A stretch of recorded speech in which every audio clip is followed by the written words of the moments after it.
Part 1. Chapter 1. "He's not here," the desk sergeant said. "So where is he?" "Out on a call." Fox stared hard at the man, knowing it wouldn't do any good.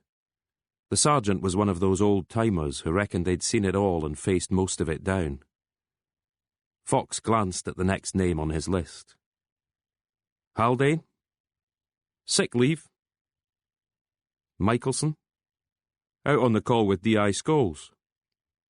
Tony Kay was standing just behind Fox's left shoulder. An instant before the words were out of his mouth, Fox knew what his colleague was going to say. "This is taking the piss." Fox turned to give Kay a look. News would now travel through the station. Job done. The complaints had come to town, found no one home, and had let their annoyance show. The desk sergeant shifted his weight from one foot to the other, trying not to seem too satisfied at this turn of events. Fox took a moment to study his surroundings. The notices pinned to the walls were the usual stuff. It was a modern police station, meaning it could just as easily have been the reception area of a doctor's surgery or DSS office, as long as you disregarded the sign warning that the alert status had been lifted from low to moderate. Nothing to do with Fox and his men. There'd been reports of a blast in woodland outside Lockerbie. Kids, probably, and a good long way from Kirkcaldy. Nevertheless, every police station in the country would have been notified. The button on the counter had a handwritten sign next to it saying, "Press for attention," which was what Fox had done 3 or 4 minutes ago. There was a two-way mirror behind the counter, and the desk sergeant had almost certainly been watching the 3 arrivals: Inspector Malcolm Fox, Sergeant Tony Kay, and Constable Joe Naismith. The station had been told they were coming. Interviews had been arranged with D.I. Scholes and DS's Haldane and Michelson. "Think this is the first time we've had this stunt pulled on us?" Kay was asking the desk sergeant. "Maybe we'll start the interviews with you instead." Fox flipped to the second sheet of paper in his folder. "How about your boss, Superintendent Keithley?" "She's not in yet." Kay made show of checking his watch. "Meeting at HQ," the desk sergeant explained.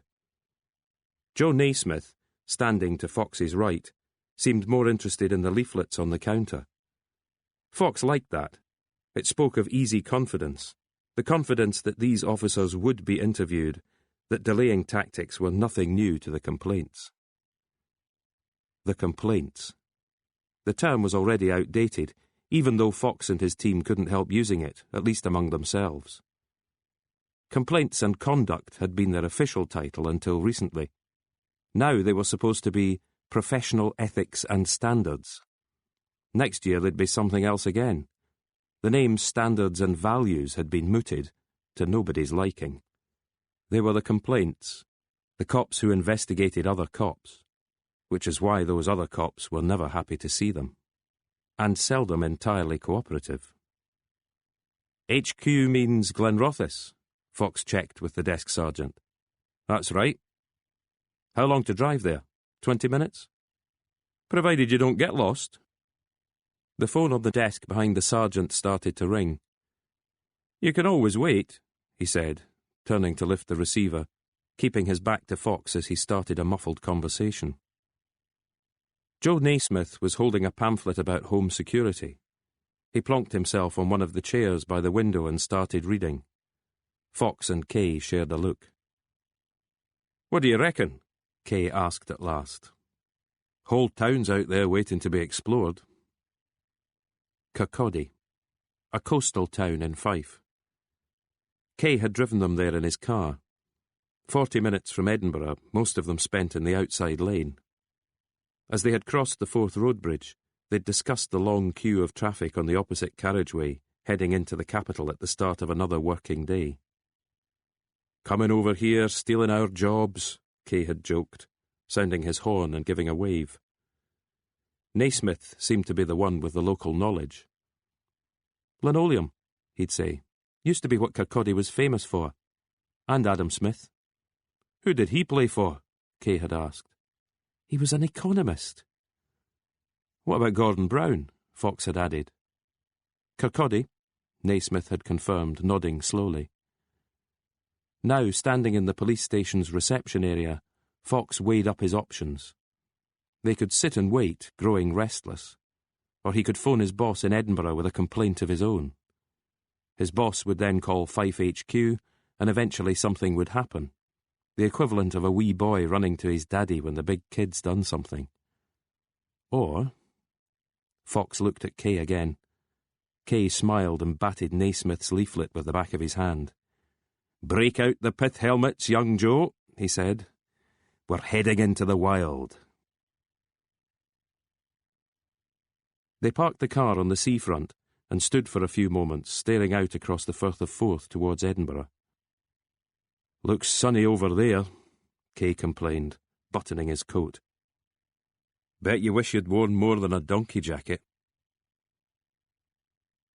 Joe Naismith had become inured to comments about his latest designer buy, but he did turn the collar up.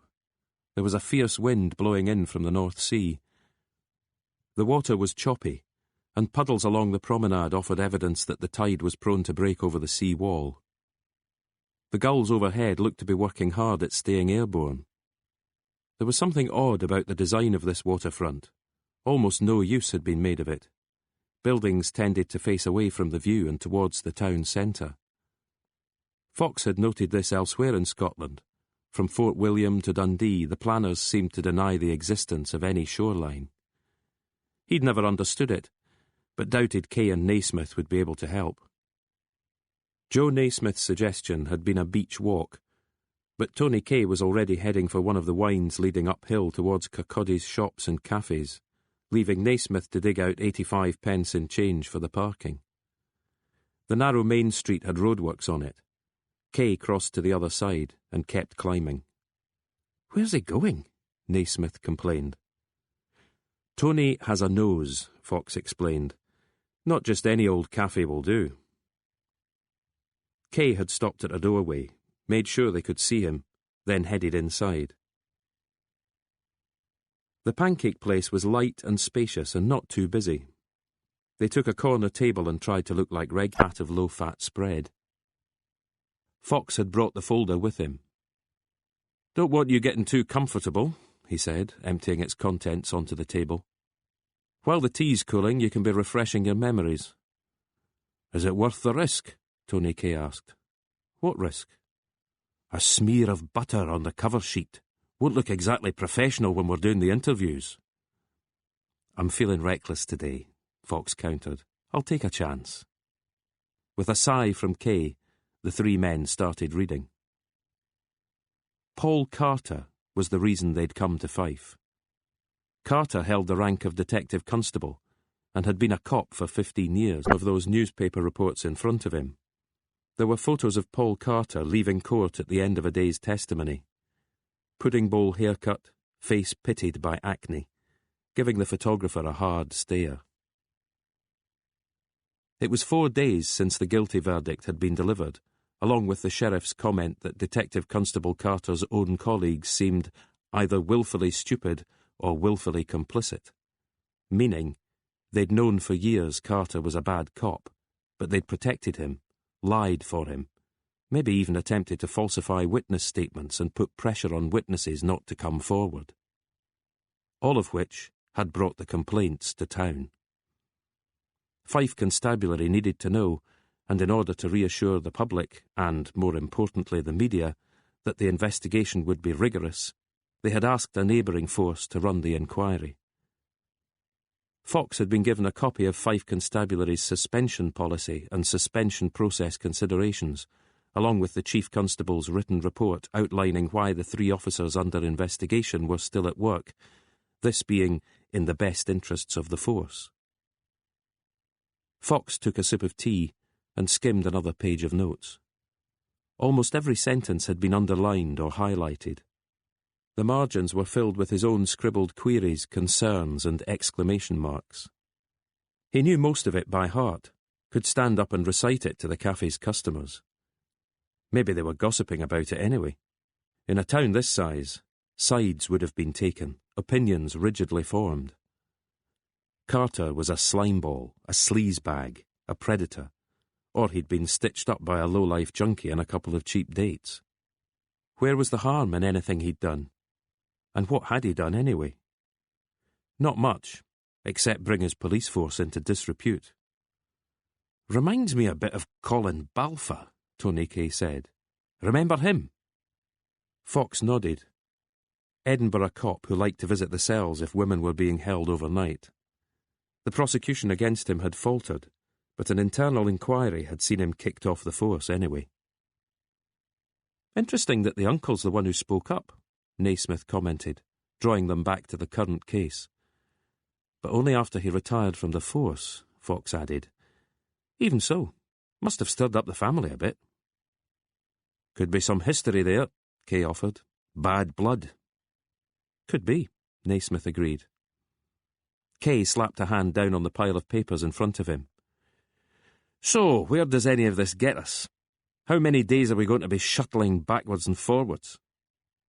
"As many as it takes. Might only be a week or two." Kay rolled his eyes.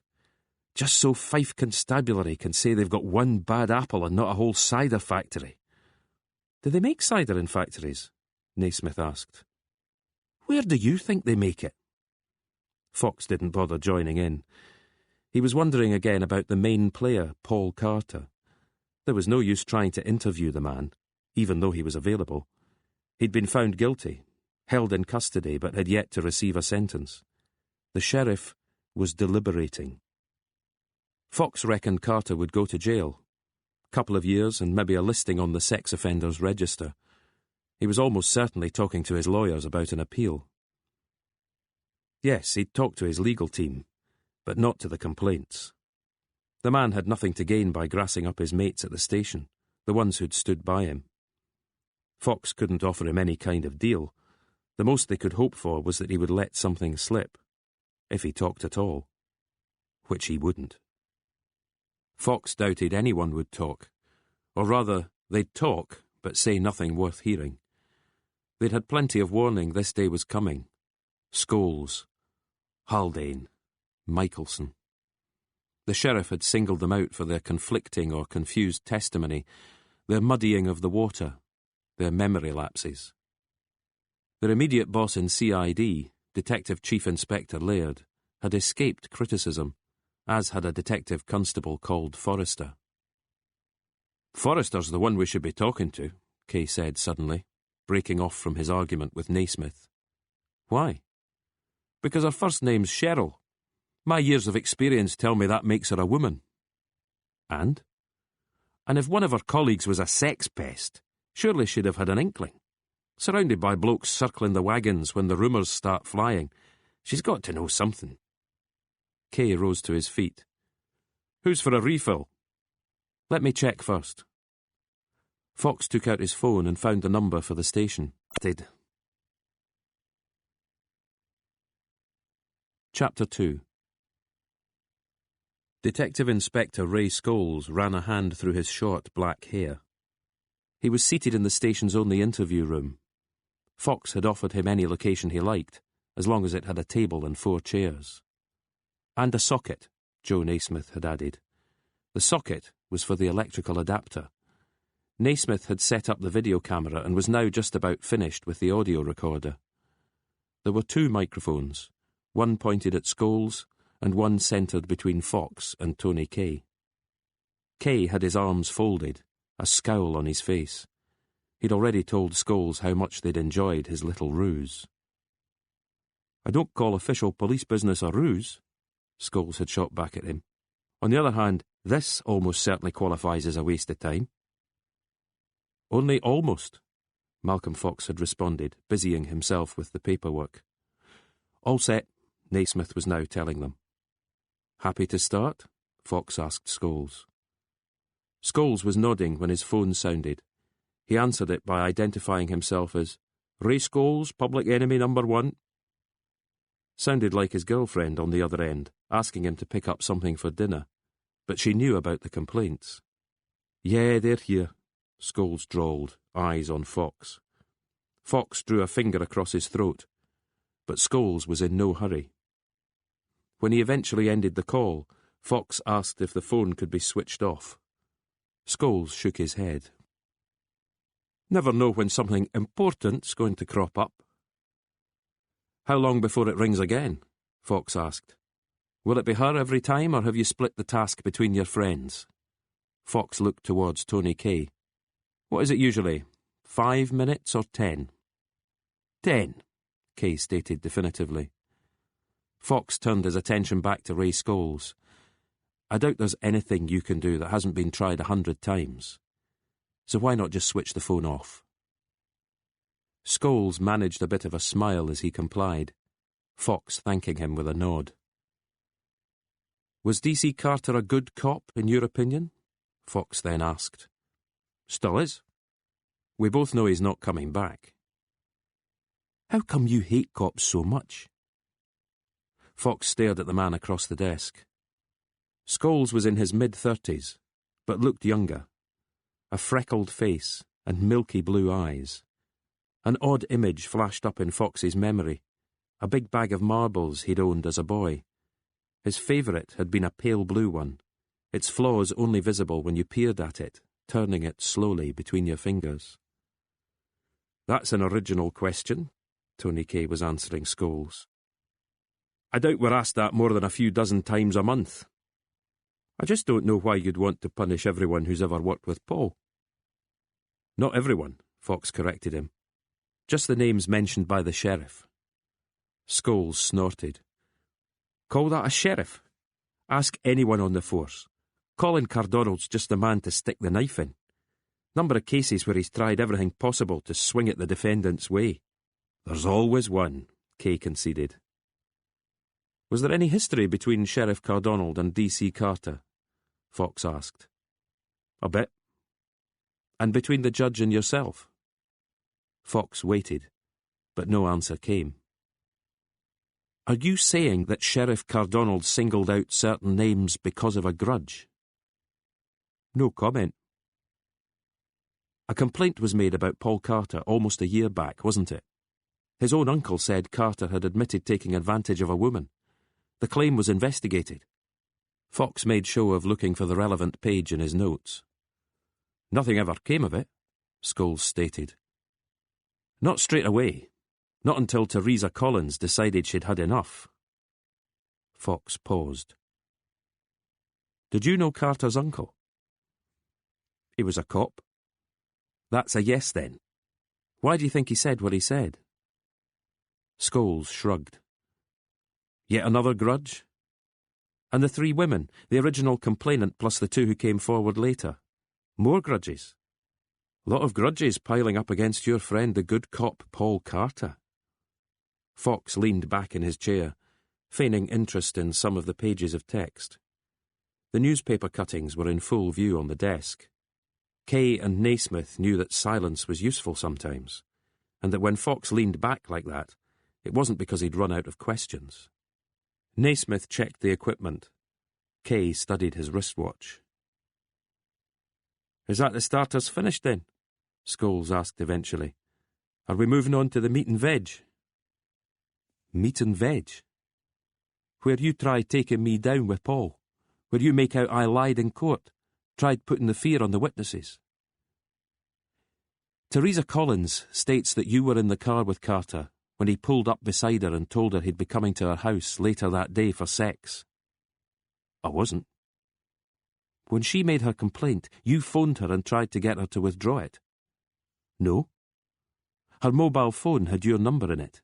Date, time, and duration of call. As I said in court, it was a mistake. How long did the call last? 18 seconds.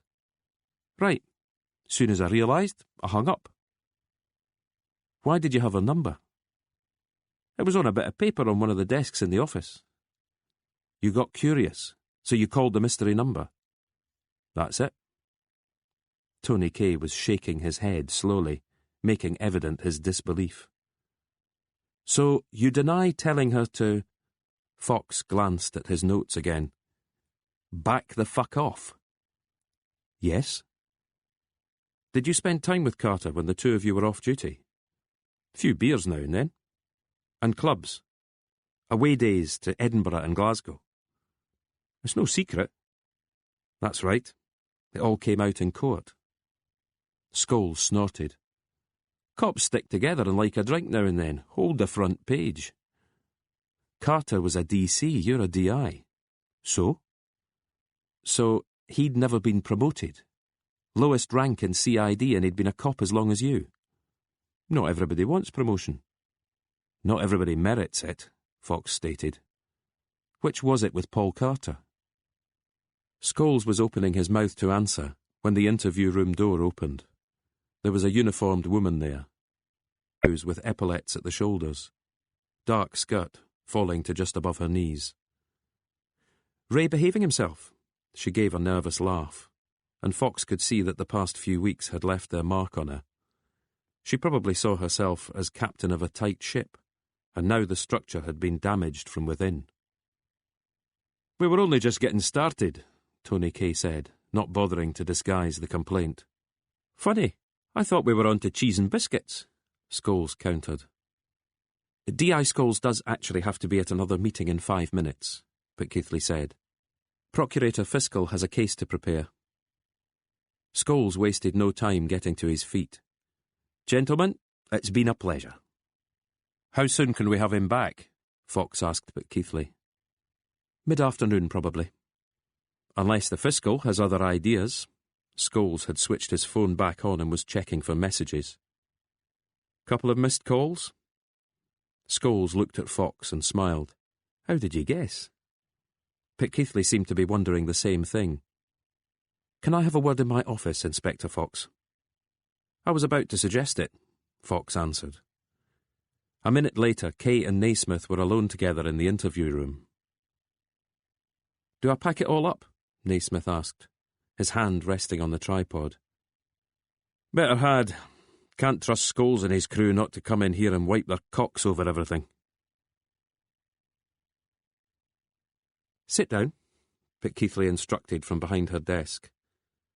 Fox stayed standing. The desk was empty.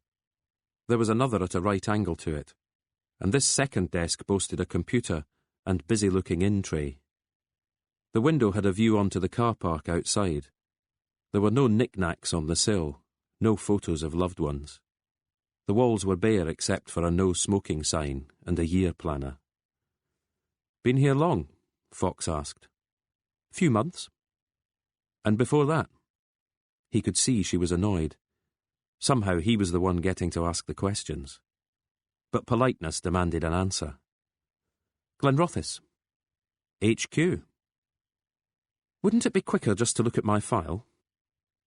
Fox raised both hands by way of apology, and when she nodded towards the chair, he decided not to refuse a second time. I'm sorry I wasn't here this morning, she began. I was hoping the two of us might have had this discussion before your work began. It sounded like a prepared speech, because that was what it was. Pitkeithley probably had friends at HQ in Glenrothes, and had gone there for a bit of advice on dealing with the complaints. Fox could have written the script for her.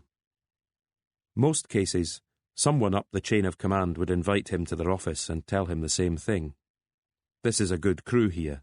We've got work to do. It's in nobody's interest that officers are kept back from their duties. Naturally, no one wants a whitewash. But all the same. So, if any concerns could be brought to me in the first instance... Colour had risen to Pitkeithley's cheeks. Fox wondered how elated she'd been when promotion had come, when she'd been offered her own station to run. And now this. She'd been told what to say, but hadn't had time for a rehearsal. Her voice drifted off, and she started to clear her throat, almost bringing on a fit of coughing. Fox liked her all the better for this apparent awkwardness. He realised she'd maybe called in no favours, but had been summoned to Glenrothes. Here's what you have to get through to him, Superintendent. Can I get you a drink? He asked. Some water? But she waved the offer away.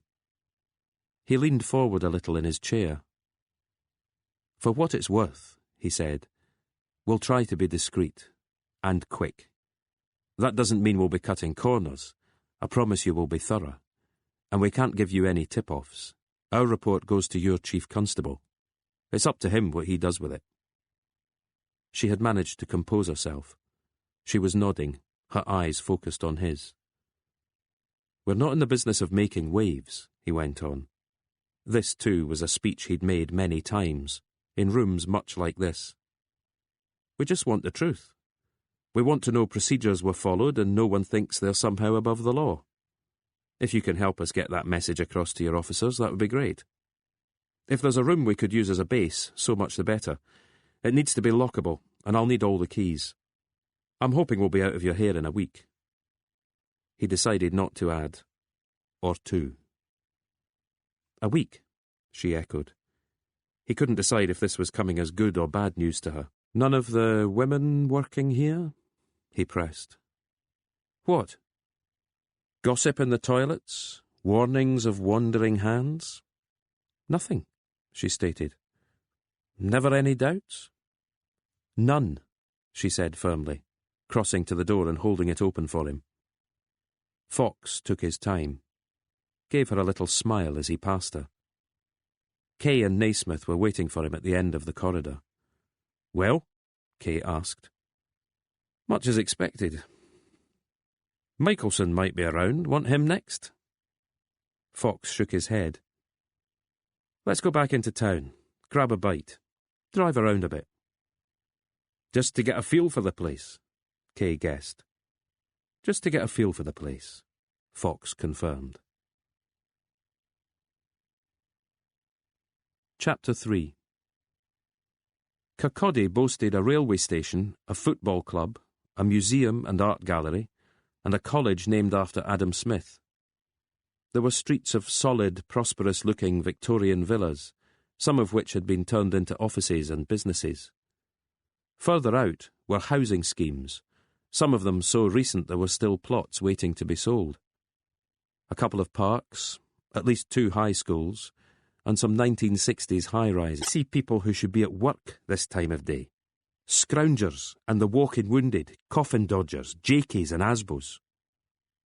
Joe Naismith had started humming the tune to What a Wonderful World. "Every car we've passed," Kay went on, undeterred. "The driver's either a drug dealer or he's hot-wired it. The pavements need hosing down and so do half the kids. Tells you all you need to know about a place when the biggest shop seems to be called Rejects." He paused for effect. "And you're telling me you like it?" "You're seeing what you want to see, Tony, and then letting your imagination run riot." Kay turned to Naismith. "And as for you, you weren't even born when that song came out, so you can shut it." "My mum had the record. Well, the cassette, anyway. Or maybe the CD." Kay was looking at Fox again.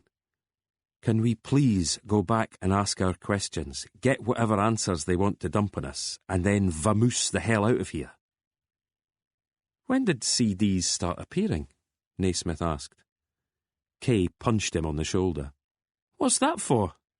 "Cruelty to my gearbox. Have you ever even driven a car before?"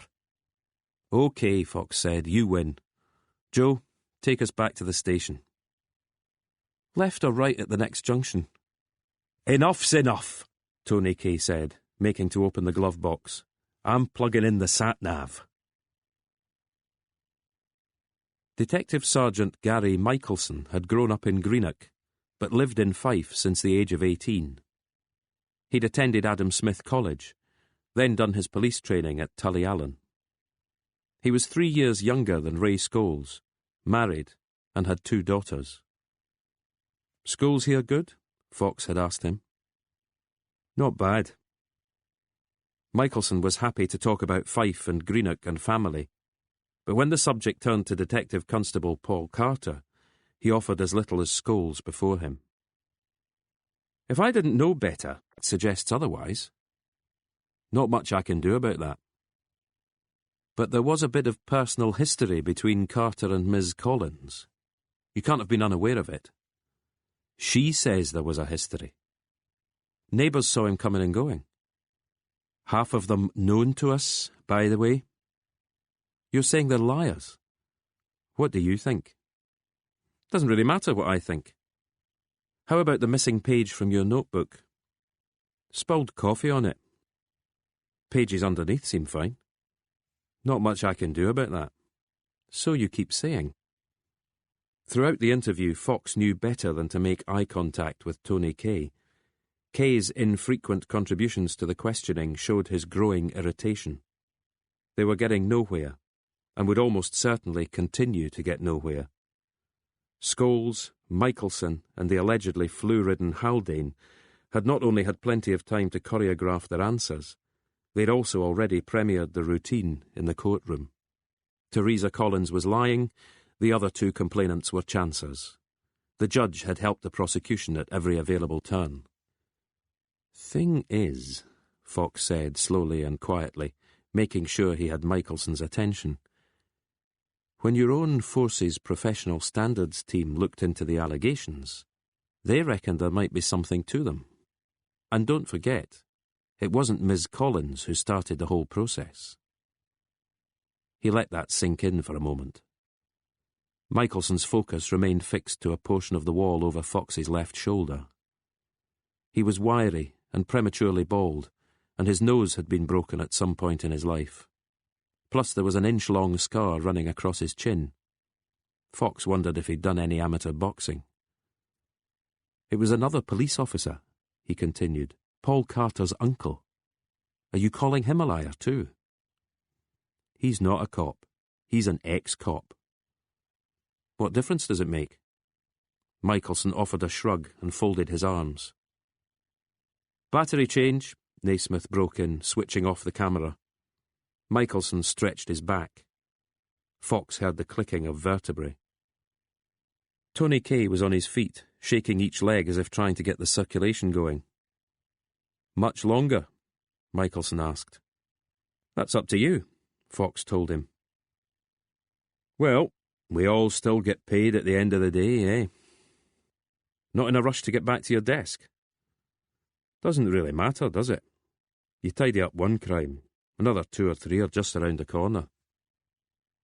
Fox saw that Joe Naismith was going through the pockets of the equipment. The bulk of the traffic was heading into Fife, the bottleneck on the Edinburgh side of the Forth Road Bridge. Their destination was Police HQ on Fettes Avenue. Chief Inspector Bob McEwen was still in the office. He pointed to the battery charger next to the kettle and mugs. "Wondered about that," he said. "Wonder no more," Fox replied. The room wasn't large, because counter-corruption comprised a small team. Most complaints officers worked in a larger office along the corridor where professional ethics and standards handled the meat and potatoes workload. This year, McEwen seemed to be spending most of his time in meetings to do with restructuring the whole department. "Basically, writing myself out of a job," as he had put it himself. "Not that you should worry your pretty little heads." Kay had thrown his coat over the back of his chair and was seated at his desk, while Naismith busied himself switching the batteries in the charger. "2 interviews conducted," Fox told McEwen. "Both somewhat curtailed. I take it there was a bit of resistance." Fox gave a twitch of his mouth. "Tony thinks we're talking to the wrong people anyway. I'm beginning to agree with him." "Nobody's expecting miracles, Malcolm. The Deputy Chief Constable phoned me earlier. It takes as long as it takes." "Any longer than a week and I might run a hose from my car exhaust," Kay muttered. "It takes as long as it takes," McEwen repeated for his benefit. Eventually they settled down to review the recordings. Halfway through, McEwen checked his watch and said that he had to be elsewhere. Then Kay received a text. "Urgent appointment with the wife and a bottle of wine," he explained, patting Fox's shoulder. "Let me know how it turns out, eh?" For the next 5 minutes, Fox could sense Naismith fidgeting. It was gone 5 anyway, so he told his young colleague to bugger off. "You sure?" Fox gestured towards the door, and soon he was alone in the office, thinking that maybe he should have praised Naismith for his work behind the camera. Both picture and sound were sharp. There was a notepad on Fox's lap, but it was blank apart from spirals, stars, and other assorted doodles. He thought back to something Scholes had said, about the complaints wanting to drag everyone else down with Paul Carter. Carter was history. What reason was there to suppose Scholes and the others would keep breaking the rules? Of course they'd look out for each other, stick up for each other. But maybe a lesson had been learned. Fox knew he could put the investigation into cruise control, could ask the questions, log the responses, and no complaints, as the saying went. Fox used the remote to switch off the recording. All it proved was that they were doing what was expected of them. He very much doubted the bosses at Fife Constabulary HQ required further bad news. They just wanted to be able to say that the judge's comments had not been ignored. Scholes, Haldane and Michelson needed only to go on denying everything.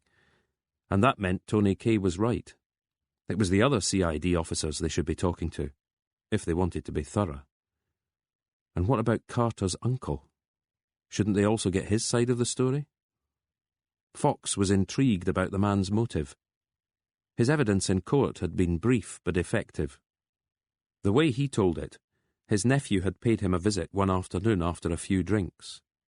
He'd been garrulous, talking about the ways in which policing had changed since his uncle's day. Not so many corners could be cut, and there were fewer fringe benefits. But there's one perk I get that maybe you and my dad never did. Fox was reminded that he hadn't spoken to his own father in a couple of days. His sister and he took it in turns to visit. She was probably at the care home right now. The staff liked you to avoid meal times, and by mid-evening a lot of the clients, as staff insisted on calling them, were being readied for bed. He walked over to the windows and stared out at the darkening city. Was Edinburgh 10 times the size of Kirkcaldy? Bigger, surely. Back at his desk, he switched on his computer and sat down to do a search.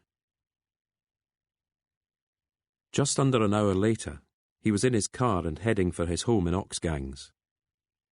There was a supermarket almost on his doorstep, and he stopped long enough to grab a microwave curry and a bottle of apple ties, plus the evening paper. The story on the front page concerned a drug dealer who had just been found guilty and sent to jail. Fox knew the detective who had led the inquiry. He'd been the subject of a complaints investigation 2 years back. Now he was smiling for the cameras, job done. "How come you hate cops so much?" The question Scholes had asked. Time was CID could cut corners and be sure of getting away with it. Fox's task was to stop them doing that. Not forever and a day. In a year or two he would be back in CID himself, rubbing shoulders with those he had scrutinised, trying to put drug dealers behind bars without bending the rules, fearful of the complaints and coming to despise them. He had begun to wonder if he could do that, work with officers who knew his past, work what everyone regarded as proper cases. He stuffed the newspaper into the bottom of his basket, covered by his other purchases. The bungalow was in darkness. He'd thought of buying one of those timers that brought a light on at dusk, but knew this was no real deterrent to housebreakers. He had little enough worth stealing, TV and computer, after which they'd be looking around in vain. A couple of homes near him had been broken into in the past month. He'd even had a police constable on his doorstep, asking if he'd seen or heard anything. Fox hadn't bothered identifying himself as a fellow officer. He'd just shaken his head, and the constable had nodded and headed elsewhere. Going through the motions. 6 minutes the curry took. Fox found a news channel on the TV and turned the sound up. The world seemed to be filled with war, famine, and natural disasters. An earthquake here, a tornado there. A climate change expert was being interviewed. He was warning that viewers needed to get used to these phenomena, to floods and droughts and heat waves. The interviewer managed somehow to hand back to the studio with a smile. Maybe once he was off air, he would start running around pulling out clumps of his hair and screaming. But Fox doubted it. He pressed the interactive button on the remote and scanned the screen. "One of the carers told me he didn't make it to the toilet in time this morning. They've put him in a pad." Fox closed his eyes. "And sometimes he forgets my name or what year it is. He has good days too, Jude. How would you know? Just because you pick up the bills doesn't mean you can walk away. Who's walking away? I never see you there. You know that's not true. I visit when I can. Not nearly enough. We can't all lead lives of leisure, Jude. You think I'm not looking for a job? Fox squeezed his eyes shut again. Walked into that one, Malk. That's not what I meant. It's exactly what you meant. Let's not get into this, eh? There was silence on the line for a few moments. Jude sighed and began speaking again. I took him a box of photographs today. Thought maybe the pair of us could go through them. But they just seemed to upset him. He kept saying, they're all dead, how can everyone be dead? I'll go see him, Jude. Don't worry about it. Maybe the thing to do is phone ahead, and if the staff don't think it's worth a visit that day. That's not what I'm saying. Her voice rose again. You think I mind visiting him? He's our dad. I know that. I was just... He paused, then asked the question he felt was expected of him. Do you want me to come over? It's not me you need to go see. You're right. So you'll do it? Of course. Even though you're busy. Soon as I'm off the phone, Fox assured her. And you'll get back to me. Tell me what you think. I'm sure he's fine, Jude. You want him to be. That way he's not on your conscience. I'm putting the phone down now, Jude. I'm putting the phone down and heading out to see Dad. Chapter 4. The staff of Lauder Lodge, however, had other ideas.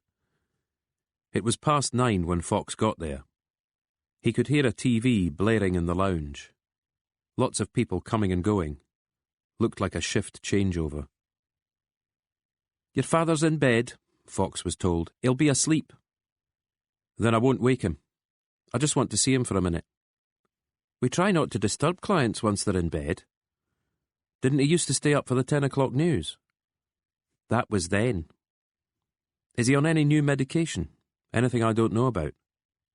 The woman took a moment to weigh up whether an accusation was being made, then gave a resigned sigh. Just a minute, you say? Fox nodded, and she nodded back. Anything for a quiet life. Mitch Fox's room was in a new annex to the side of the original Victorian property. Fox walked past a room that had, until a couple of months back, been home to Mrs. Sanderson. Mrs. Sanderson and Fox's father had become firm friends during their time in Lauder Lodge. Fox had helped Mitch attend her funeral. No more than a dozen people in the crematorium chapel. No one had come from her family, because no family had been traced. There was a new name next to the door of her old room, D. Nesbitt. Fox got the feeling that if he peeled away that sticker, there'd be another underneath, bearing Mrs. Sanderson's name, and maybe another beneath that. He didn't bother knocking on his father's door, just turned the handle and crept in. The curtains were closed, and the light was off, but there was a good amount of illumination from the street lamp outside. Fox could make out his father's form under the duvet. He had almost reached the bedside chair when a dry voice asked what time it was. 20 past, Fox told his father. 20 past what? 9. So what brings you here then? Mitch Fox turned on the lamp and started to sit up. His son moved forward to help him. Has something happened? Jude was a bit worried. Fox opened the lid of the box and lifted out a handful of snaps. Some had writing on the back. Names, dates, places. But there were question marks too. Lots of question marks. And something that looked like a tear stain.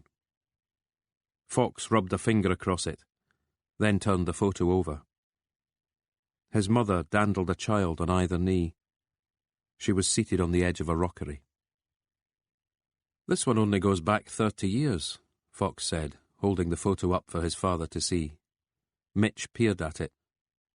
Blackpool, maybe, he said. You and Jude. And Mum. Mitch Fox nodded slowly. Any water there? He asked. Fox looked, but there was no jug on the bedside cabinet. Get me some, will you? Fox went into the adjoining bathroom. The jug was there, along with a plastic tumbler. He reckoned the staff didn't want Mitchell Fox guzzling water at night, not if it meant trouble in the morning. The pack of incontinence pads sat in full view next to the sink. Fox filled jug and tumbler both and took them through. Good lad, his father said. A few drops dribbled from his chin as he drank, but he needed no help placing the drained tumbler next to him by the bed. You'll tell Jude not to worry. Sure. Fox sat down again. And you'll manage to do it without falling out? I'll try my best. Takes two to make an argument. You sure about that? I think Jude could have a pretty good go in an empty room. Maybe so, but you don't always help. Is this you and me arguing now? Fox watched his father give a tired smile. Want me to go so you can get back to sleep? I don't sleep. I just lie here waiting. Fox knew what the answer to his next question would be, so he didn't ask it. Instead, he told his father that he'd just spent a fruitless day over in Fife. You used to love it there, Mitch told him. Where? Fife. When was I ever in Fife? My cousin Chris. We used to visit him. Where did he live? Burnt Island. The beach, the outdoor pool, the links. How old was I?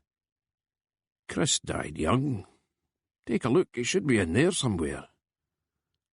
Fox realised that his father meant the shoebox, so they lifted out the contents onto the bed. Some of the photos were loose, others in packets along with their negatives. A mixture of colour and black and white, including some wedding photos. Fox ignored the ones of him and Elaine. Their marriage hadn't lasted long. There were blurry snaps of holidays, Christmases, birthdays, works outings, until eventually Mitch was handing a particular shot to him. That's Chris there. He's got Jude on his shoulders. Big, tall, strapping chap. Would this be Burnt Island then? Fox studied the photograph. Jude's gap-toothed mouth was wide open. Hard to tell if it was laughter or terror at being so high off the ground. Chris was grinning for the camera. Fox tried to remember him, but failed. Might be his back garden, Mitch Fox was saying. How did he die? Motorbike, daft laddie. Look at them all. Mitch waved a hand across the strewn photographs. Dead and buried and mostly forgotten. Some of us are still here, though, Fox said, and that's the way I like it. Mitch patted the back of his son's hand. Did I really love it in Fife? There was a park up near St Andrews. We went there one day. It had a train we all sat on. There might be a photo if we look hard enough.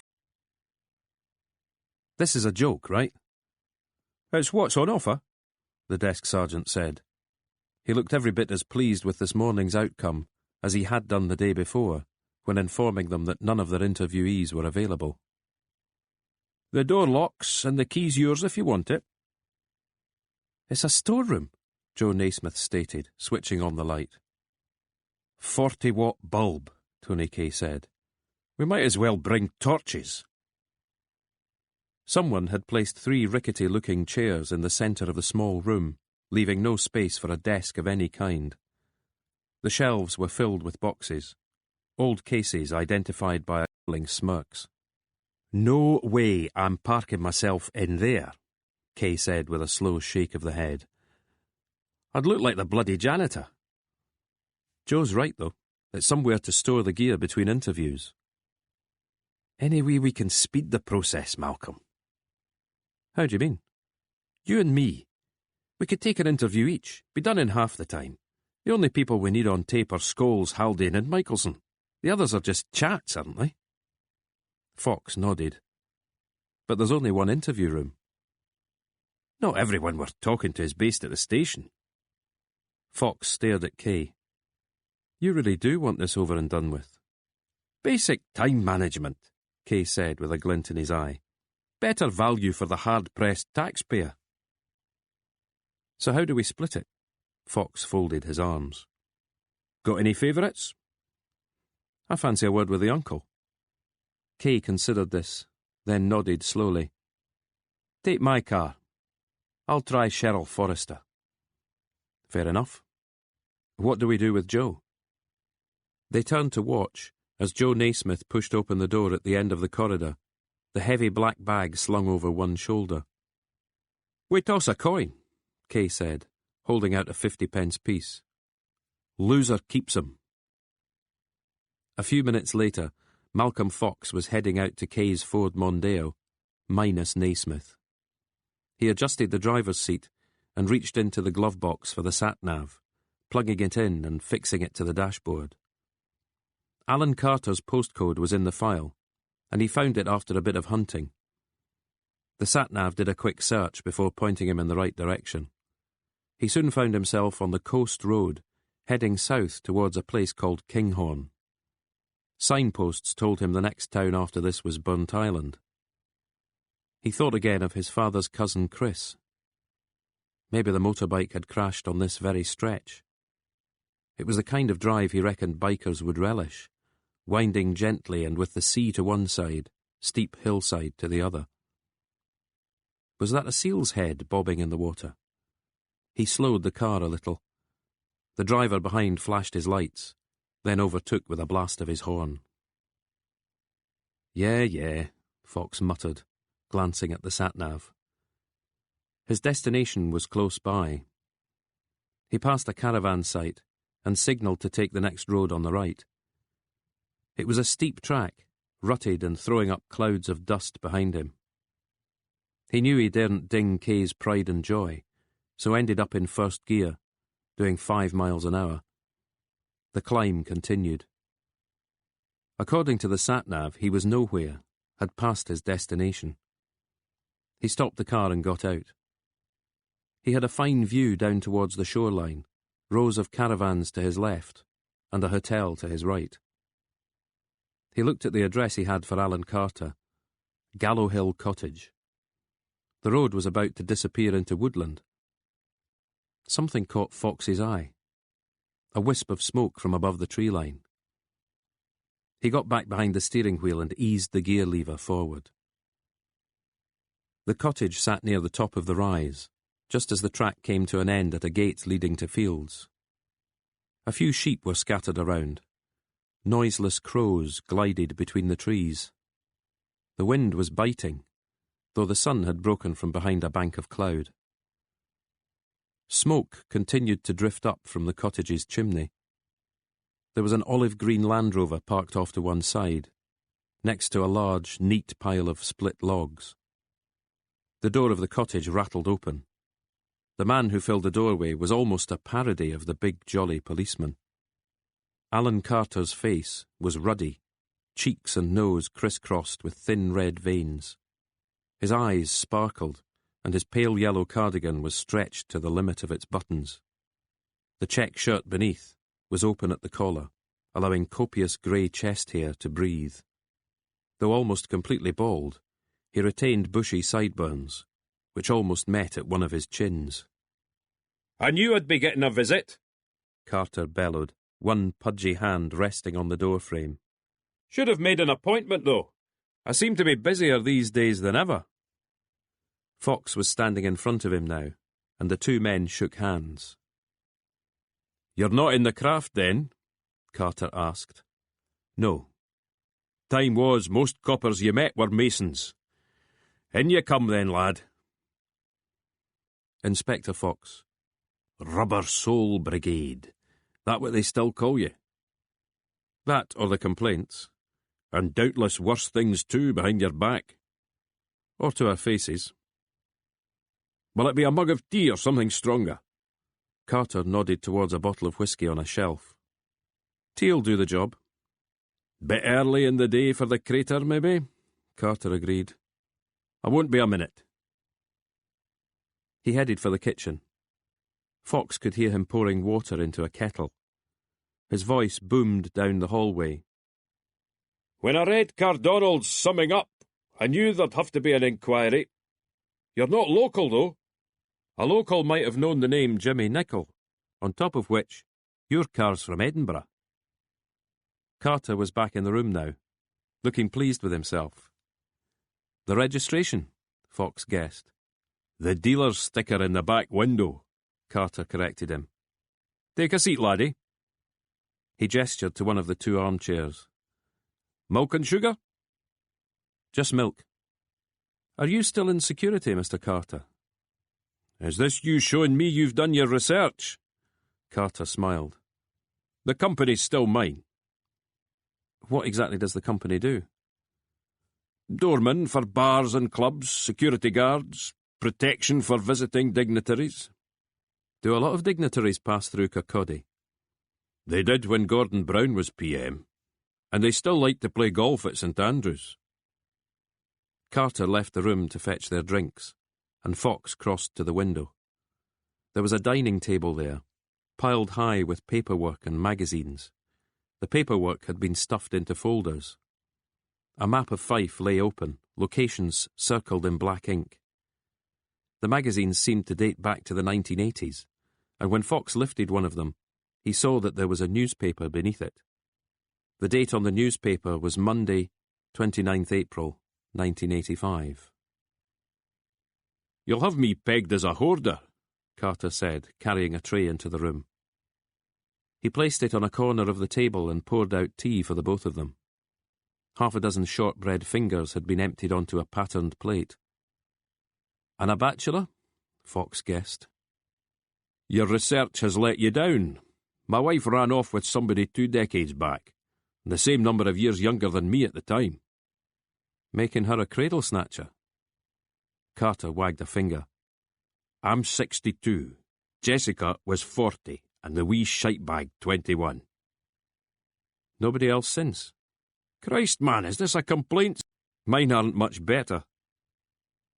You've been retired 15 years. I've been out of the force that long. Your brother was a cop, same time as you. A year shy of retirement when his heart gave out. Was that around the time your nephew joined the police? Alan Carter nodded. Maybe it was why he joined up. He never seemed to have a gift for it. What's the word I'm looking for? Vocation? Aye.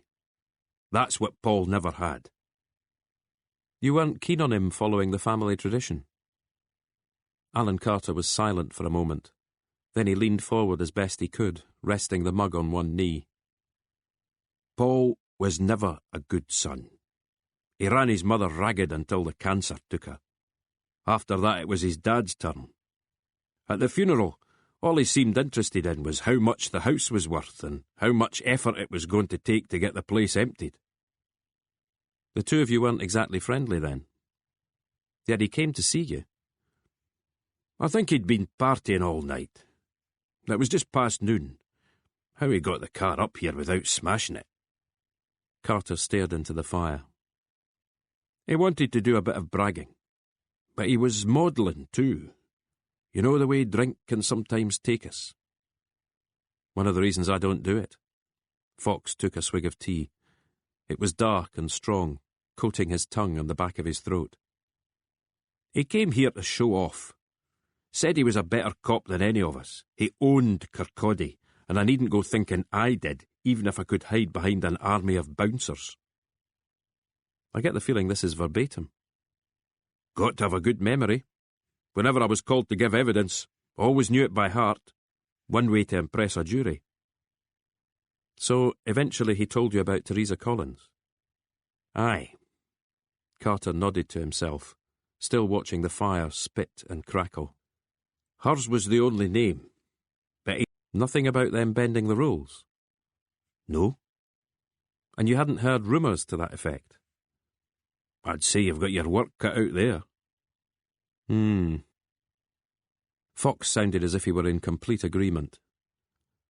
The force is going to want to move on. I'd think so. Fox shifted in his chair, hearing it creak beneath him. Can I ask you something else about your nephew? Fire away. Well, it's one thing to disapprove of what he said he did, but quite another to take it further.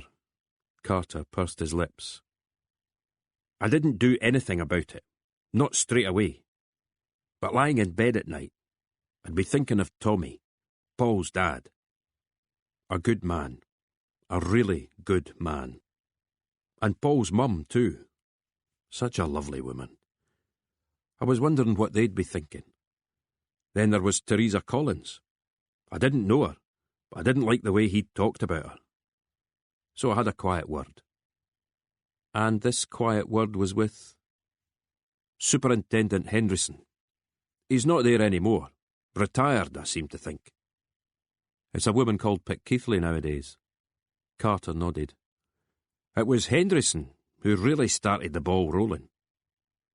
Nothing happened, though. Alan Carter seemed in no rush to see him go, but he had nothing keeping him there. Nothing but the warmth of the fire and companionable silence. A long way from Edinburgh, isn't it, Inspector? Carter said quietly. These are the backlands, where things tend to get fixed on the quiet. You regret what's happened to your nephew? All that media exposure? I doubt anything's happened to him. Carter tapped the side of his head. Not in here. He's in jail, though. That's tough on the family. I'm the family, all that's left of it. Carter paused. Macaroni cheese, that's my downfall, eh, Jimmy?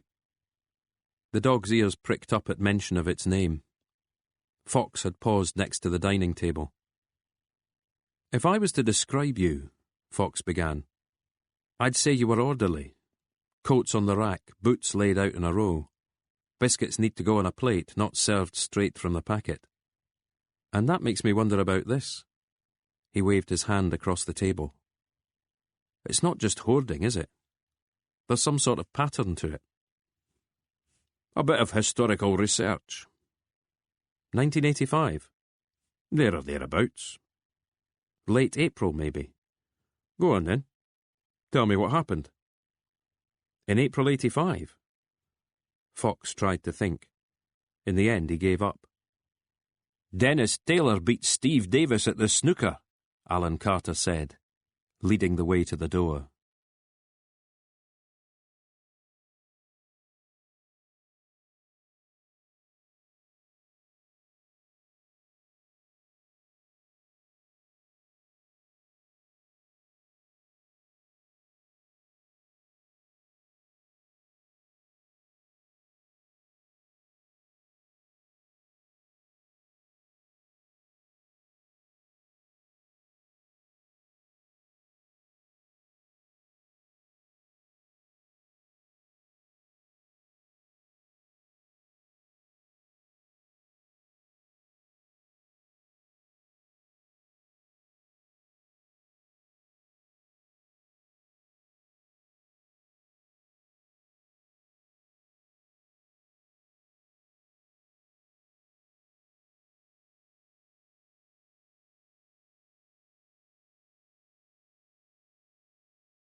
Chapter 6. Detective Constable Cheryl Forrester liked to ask questions. Questions like, how long have you been in the complaints? Is there a selection process? How many of you work there? Is it for life or some kind of fixed term? Why is it your detective grade but not called detectives? What's been your most shocking case? What's the nightlife like in Edinburgh? It's only a train ride away, you know, Joe Naismith told her. Oh, I've been there plenty times. Then you probably know the nightlife better than we do, Tony Kay said. But I mean the places locals go. DC Forrester, we're not really here to pass along tourist tips. I like the voodoo rooms, Naismith interrupted. He saw the look on his colleague's face and swallowed back a further comment. The problem was, Forrester's enthusiasm was almost infectious.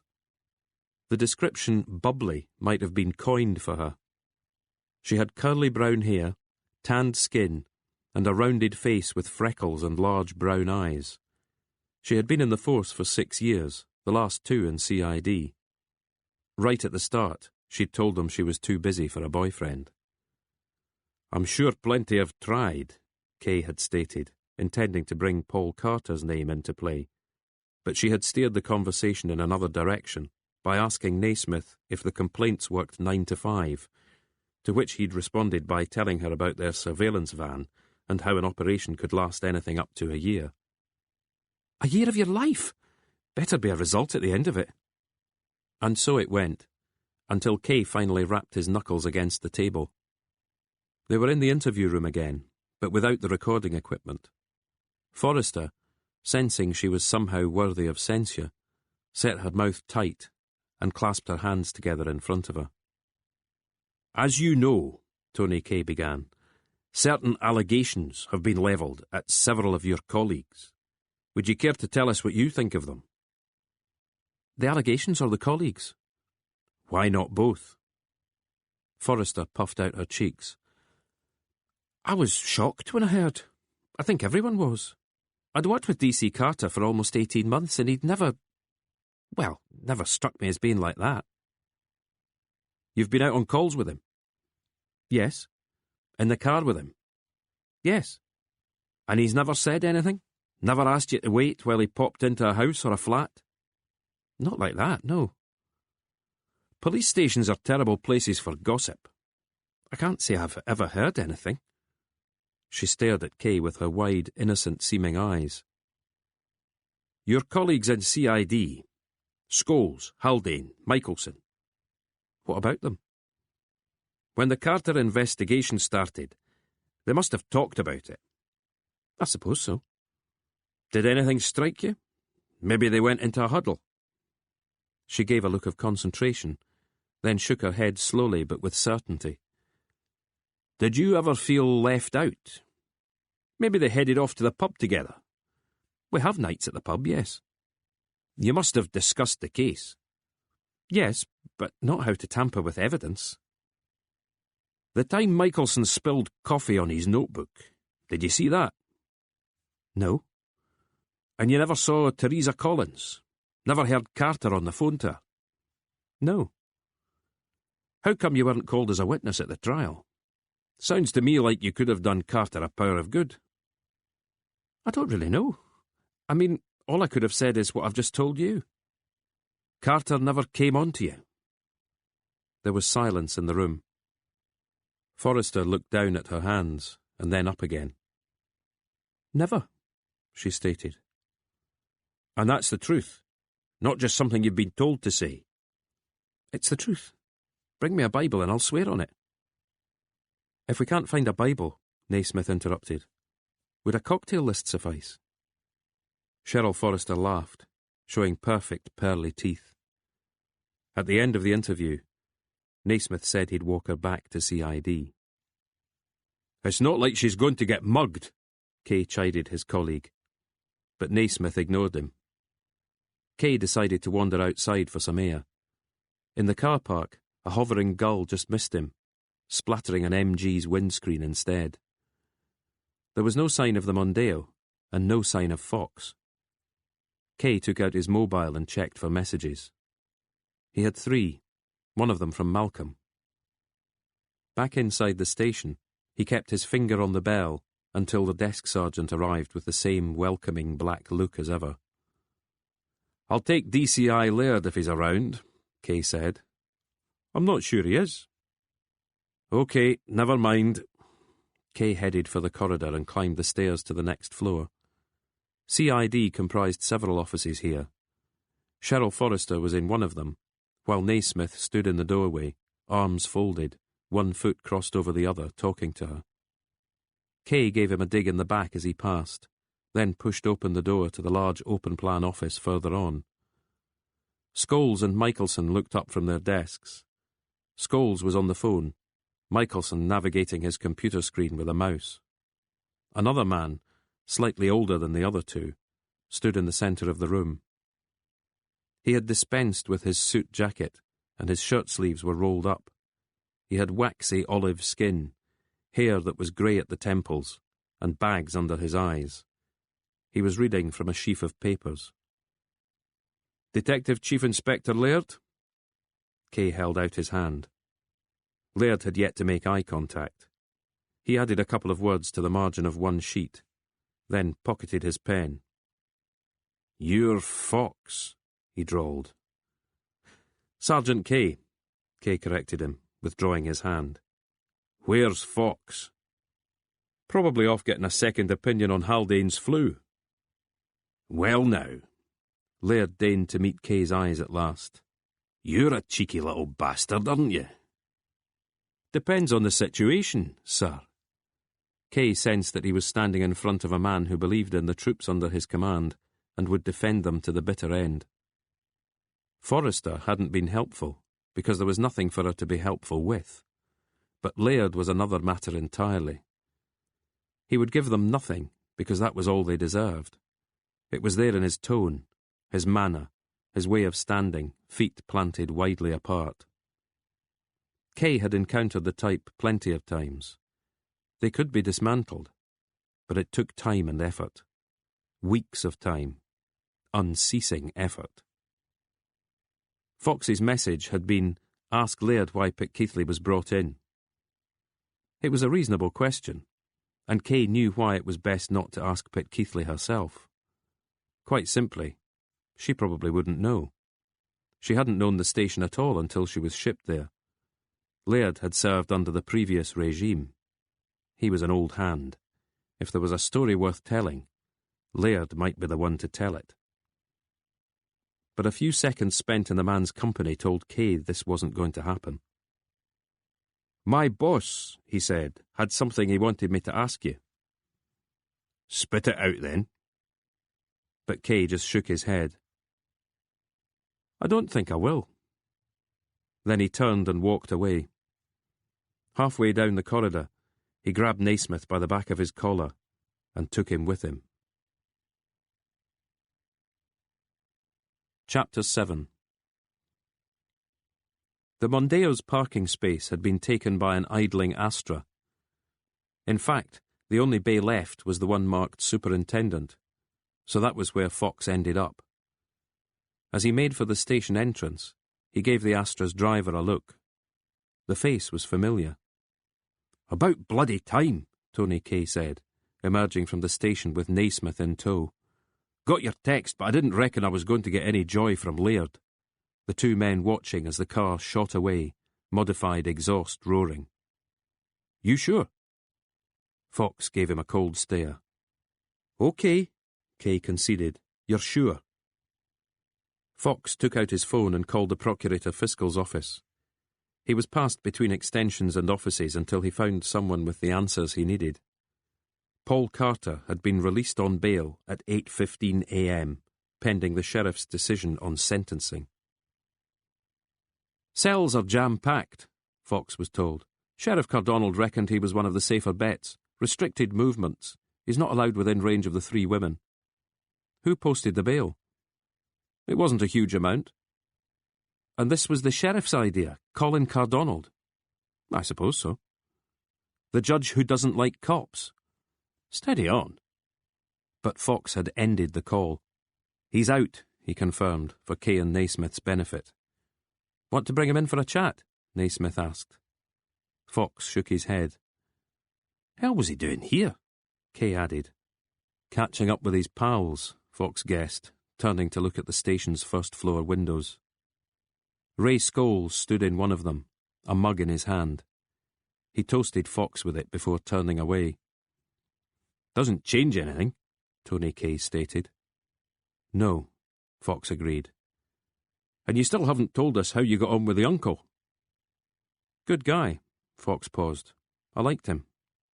Not half as much as Joe here likes D.C. Forrester. Kay looked around the car park. Where's my Mondeo? I had to take Keithley's spot. Best move it then, eh? Kay held out his hand for the key. Better still, Fox said. Let's jump in and grab a spot of lunch. My shout. Kay stared at him. What's the catch? Fox's mouth twitched. A wee cruise around town first. With an eye to spotting a silver Astra, Kay guessed. Fox handed him the key. After a fruitless half hour, they ended up back at the pancake place.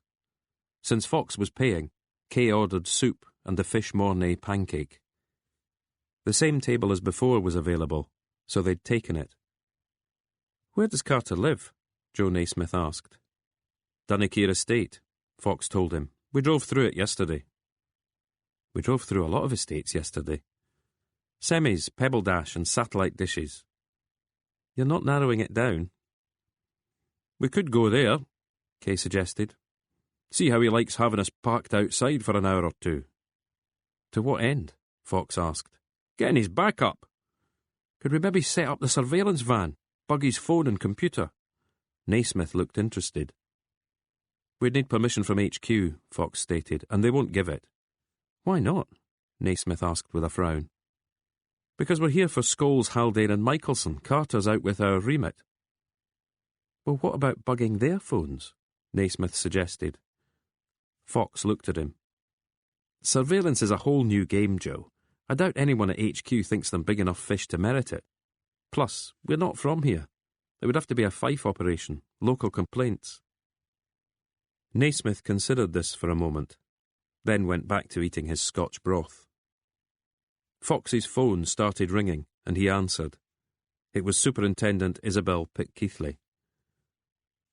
Paul Carter's no longer in custody, she told him. I know. Seems the sheriff has a little bit of faith in him. Yes. If he decides to appeal, the allegations against my officers may well be challenged in court. Not my concern, Superintendent. What do you mean? I'm not working for the courts or the prosecution. Your bosses in Glenrothes tell me what to do, and so far they've not said anything about dropping the inquiry. Fox paused. Have you spoken with Carter? Of course not. He was outside the station an hour ago. I didn't know that. Scholes knew. Maybe you should ask why he kept it to himself. I'm not long back from HQ. You seem to spend a lot of time there. Updating them in person? She ignored this. So you've not finished here yet? Not nearly. I'll see you later then. And Inspector? Yes, Superintendent? Don't ever park that car in my space again. The afternoon comprised a wasted session in the interview room with DCI Peter Laird. There was nothing unusual about Superintendent Henderson's retirement. It had been his time, that was all. And a visit to the home of the sickly D.S. Haldane. They found Haldane sprawled on the sofa in his living room, a duvet swamping him, and a visiting mother doling out tea, cold remedies and seasoned advice. Can't this wait till he's better? She had chided the three intruders. It had eventually been agreed that Haldane would make himself available at the station in a day or two, so that a proper interview could take place. What now? Kay asked afterwards as they climbed into the car. Dunakeer Estate, Fox said. Kay gave a little smile, as if he'd known this answer might be coming. Their destination was on the other side of town, and traffic was slow. School's coming out, Naismith commented, watching uniformed pupils tramping along the pavement. You're a regular Hercule Poirot, Kay muttered. Eventually they turned into Carter's Street. "That house there," Fox stated. "The one with the silver Astra in the drive," Kay commented. "Hercule Poirot and Sherlock Holmes." "Whose is the other car?" Naismith asked. Fox supplied the answer. "Belongs to Ray Scholes." "You sure?" "If that's him coming out of the house." And so it was. A brief hug between the two men. Kay's way of insisting that they have a drink at Minter's before going their separate ways was to drive directly to the pub and park outside it. "My treat," he said, ordering a pint for himself, a half for Naismith, and a big Tom for Fox. From experience, the barman knew Naismith's half was a joke and began pouring 2 pints of Caledonian 80. They took their drinks to a table, and Kay asked Fox how long it had been since he'd allowed himself a proper drink. "I've stopped counting." "Aye, right." Kay wiped a line of foam from his top lip. "You know," Joe Naismith commented, "surveillance isn't a bad idea." "Hey," Kay warned him with a wagging finger, "we're off duty here." "I'm just saying, it's how we'd normally build a case." "I thought I'd already explained," Fox began. Naismith nodded. "But, correct me if I'm wrong, we're going to get nowhere otherwise. Say we asked Bob McEwen for permission, set everything up without letting anyone in Fife know. Then, when we get something—" "If we get something," Fox corrected him. "OK, if we get something. And it's a big if," Kay added. "Yes, but what we'd then do is present it to Fife HQ as a fait accompli." "The boy's losing me with all these big words," Kay complained to Fox. "What makes you think McEwen would agree to it in the first place?" Fox asked Naismith. "We'd ask him nicely." Kay snorted. "Oh, aye, he's a sucker for a kind word." "Like I said," Fox told Naismith, "it'd have to be a Fife call." "So where's the harm in asking them? You must know somebody on the complaints over there." Fox hesitated for a moment before nodding. "I doubt we're in their good books, though. We're working what should be their patch." "But you do know somebody," Naismith persisted. "Yes," Fox conceded, turning to look at Kay. Kay shrugged. "Can't see it working." "Why not?" "Surveillance operation needs the OK from upstairs. Haven't we been saying all along that Glenrothes doesn't necessarily want us finding anything?" "But if they deny their own complaints department," Naismith argued, "that looks bad too." Kay's eyes were still on Malcolm Fox. "What do you say, Foxy?" "It's a protocol minefield." "First step might not blow us up, though." "Home phones and mobiles," Naismith added. But you did go see Dad." "Last night, as promised. He was back to himself by the time I got there." "Oh?" "We took a look through some of those photographs." "They didn't upset him?" "Not so much, no." "Maybe it's me then. Is that what you're getting at? You think I'm overreacting?" "No, Jude, I'm sure you're not, and I saw the pack of pads in the bathroom." "If he starts wetting himself, they're going to kick him out." "I doubt that." "They'll want him home with one of us." "Listen, Jude, it can't be me, Malcolm. How am I supposed to cope?" "They're not going to get rid of him." "Why? Because you keep coughing up for his bed and board. That's fine as long as he's not a bother to them." "Would it put your mind at rest if we went to see them?" "You do it. They hate me." "No, they don't." "They treat me like dirt. You don't see it because you're the one waving the checkbook. That's all right, though, isn't it? You'll be the one getting the lion's share of his will. It's you he likes, the one he's always talking about when I'm there.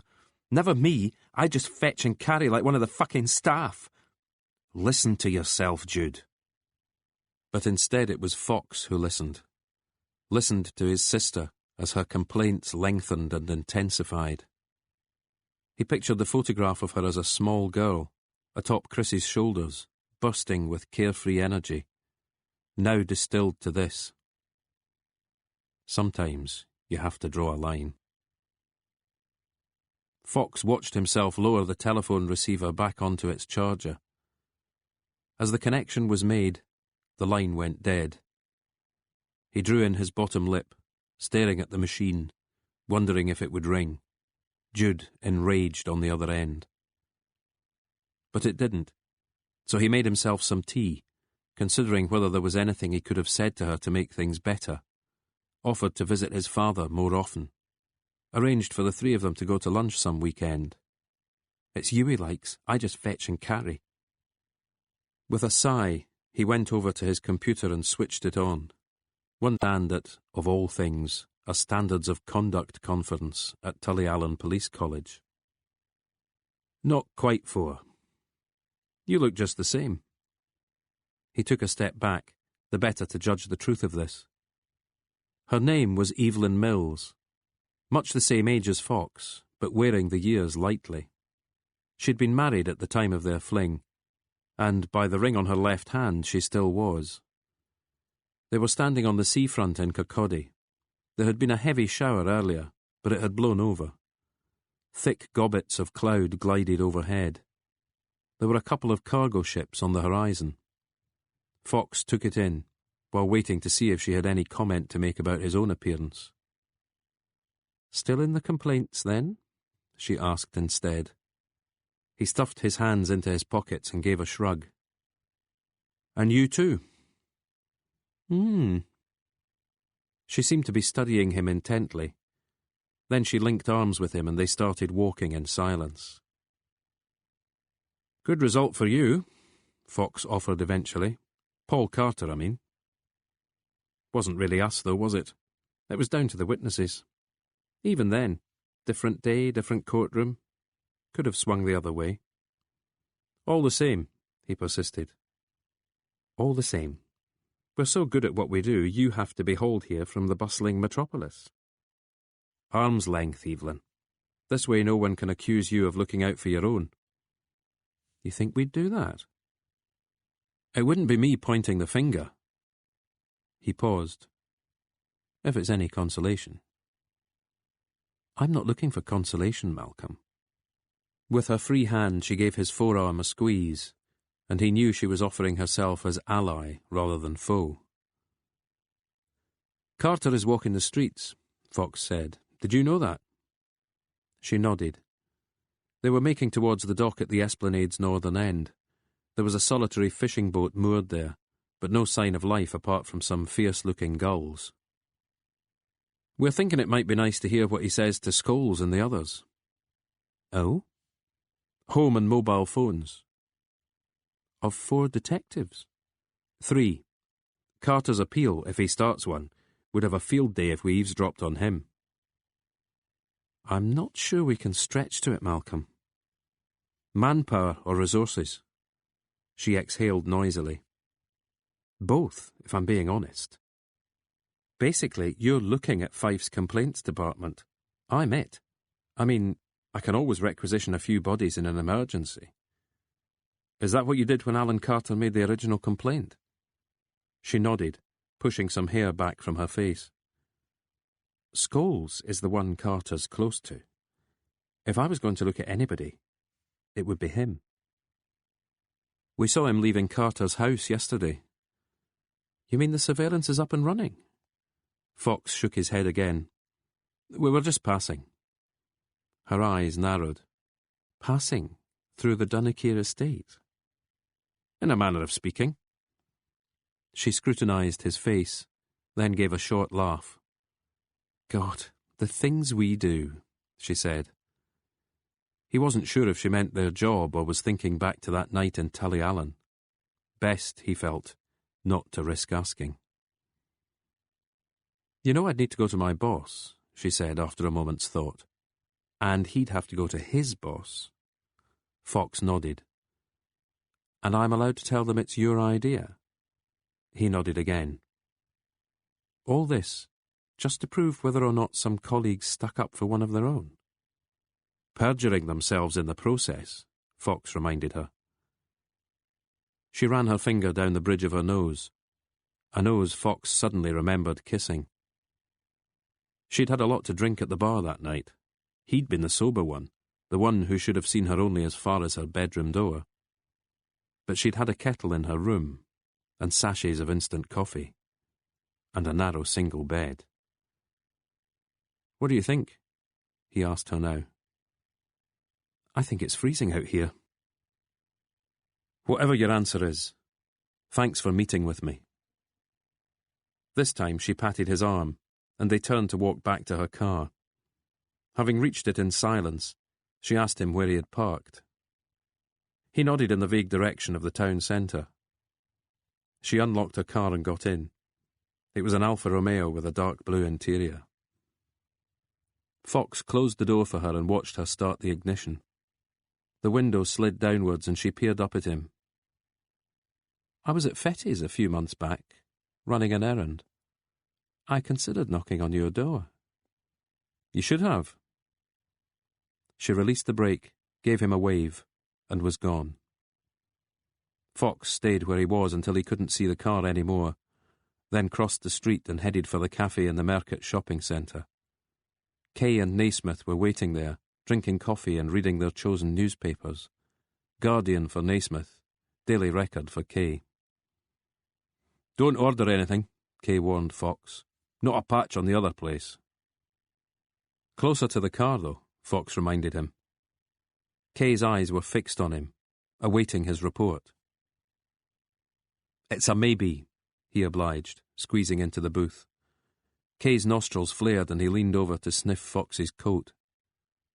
"Chanel number 5, unless I'm losing my touch. Your contact's not a bloke, then." "Now who's Hercule Poirot?" Joe Naismith muttered, not bothering to look up from his reading. Not the interview room. Teresa Collins had been insistent. In fact, nowhere near that stinking place, which was why Fox had suggested her home. It was the upper story of a maisonette in Gallatown. Gary Michelson had hinted it might not be the town's most salubrious area. Actually, it looked all right to Fox. There were plenty worse in Edinburgh. Terraced and semi-detached houses, many of them split. Pebble-dashed walls and plenty of satellite dishes. Young mothers, some pregnant again, pushed their baby buggies while talking into their phones. A few teenage lads in baseball caps scowled as the Mondeo drew to a halt curbside and made intuitive grunting noises as the three men stepped out. Fox pressed the bell marked Collins. "It's open!" a voice yelled. Fox turned the handle and started climbing the steep flight of stairs. Someone on the ground floor was hosting a party. "M&M," Naismith stated. "Just sounds like noise to me," Tony Kay muttered. Teresa Collins was seated in an armchair in her uncluttered living room, dangling one leg over the side and with a lit cigarette in her mouth. She wore black lycra leggings and a purple T-shirt with the words "Porn Star" picked out in diamante. "No need to spruce yourself up on our account," Kay told her, examining a 3D poster of Beyoncé above the fireplace. The music from downstairs was causing the window... "Everybody needs good neighbours, eh?" Kay announced, thumping the floor with the heel of his shoe. "They're all right." The foot hanging over the arm of the chair was keeping time, while Collins's other knee pumped furiously. "Few uppers to counteract the methadone?" Fox guessed. "You won't find anything that's not prescribed," she snapped back. "We're not looking for anything. As I said on the phone, it's Carter's colleagues we're checking." "So you say." "It'd be nice if you believed me." She looked like she was having trouble focusing on him. "Go ahead, then," she said at last. "Ask me the same bloody questions. He's going down, so you lot keep persecuting me till I go off my head or do myself in." Fox didn't answer for a moment. "You know there are charities that can help, numbers you can phone." "Rape crisis, all that lot." She shook her head determinedly. "I just want left alone." She exhaled a plume of smoke and brushed flecks of ash from her T-shirt. "Now he's inside, that's all I'm asking." "What if he's not inside?" As soon as the words were out of Naismith's mouth, he knew he'd made a mistake. The combined glower from Fox and Kay intimated as much. You mean he's out? The pale eyes in the paler face had widened. You should have been told, Fox said quietly. He's... Collins got to her feet and padded over to the window, staring down onto the street. He's been warned not to come within half a mile of you, Fox tried to reassure her. If he does, he's back inside pronto. Well, that's just dandy, she said, voice heavy with sarcasm. Carter's bound to stick to that, isn't he? Law-abiding prick like him. She spun away from the window. What if I say it's all a lie? I made it up to get him into bother. Then you'll be the one under lock and key, Fox cautioned her. He placed his business card on the arm of the chair. My number's there. Any sign of him, call me. You're here to threaten me, Teresa Collins stated, pointing a trembling finger. 3 of you, that's intimidation enough. Plus your story about him being out. This is me being told, isn't it? Scholes and Haldane and Michelson, and now you 3. I can assure you we're... I'll go to the papers, that's what I'll do, I'll scream blue murder. Will you calm down, Teresa? Fox had his hands held up in a show of surrender. He took a step forwards, but she had spun round again and pulled the window open. Help! She screamed. Somebody help me! Fox saw that Kay was looking at him, waiting for a decision. I'll call you, Fox told Collins, raising his voice in the hope she might hear. Later, when you've had a chance to... He signalled to Kay and Naismith that they were leaving. The neighbours upstairs were looking down at them from the landing. She's hysterical, Fox explained, starting his descent. Nobody from the ground floor party had heard, or if they had, they couldn't be bothered to do anything about it. But the kids were outside on the pavement, facing Fox and his colleagues as they emerged. Fox had his warrant card out for them to see. Back off, he told them. Yous have raped her, one voice said accusingly. She's just upset. Aye, and who did that, eh? Yous did. For Christ's sake, Tony Kay burst out. Look at my car. The contents of a waste bin had been tipped over the bonnet and windscreen. Fast food cartons, cigarette butts, crushed beer cans, and what looked like the remains of a dead pigeon. Car wash down the road, only £3, one of the gang suggested. 5 if you tell them you're a pig, another added. There was laughter, for which Fox was grateful. The situation was being defused, and Teresa Collins had stopped yelling and closed her window. Tony Kay, however, looked furious. He lunged at the youths, Fox hauling him back by his arm. Easy, Tony, easy. Let's just get out of here, eh? But mobile phone will take longer. First things we'll have access to are numbers called and calls received. She broke off. You know all this already. True. He heard her give a short sigh. It'll be end of play today for the landline. Sometime tomorrow for everything else. Unlikely Scholes would bother emailing Carter, so I was going to skip the keystroke surveillance.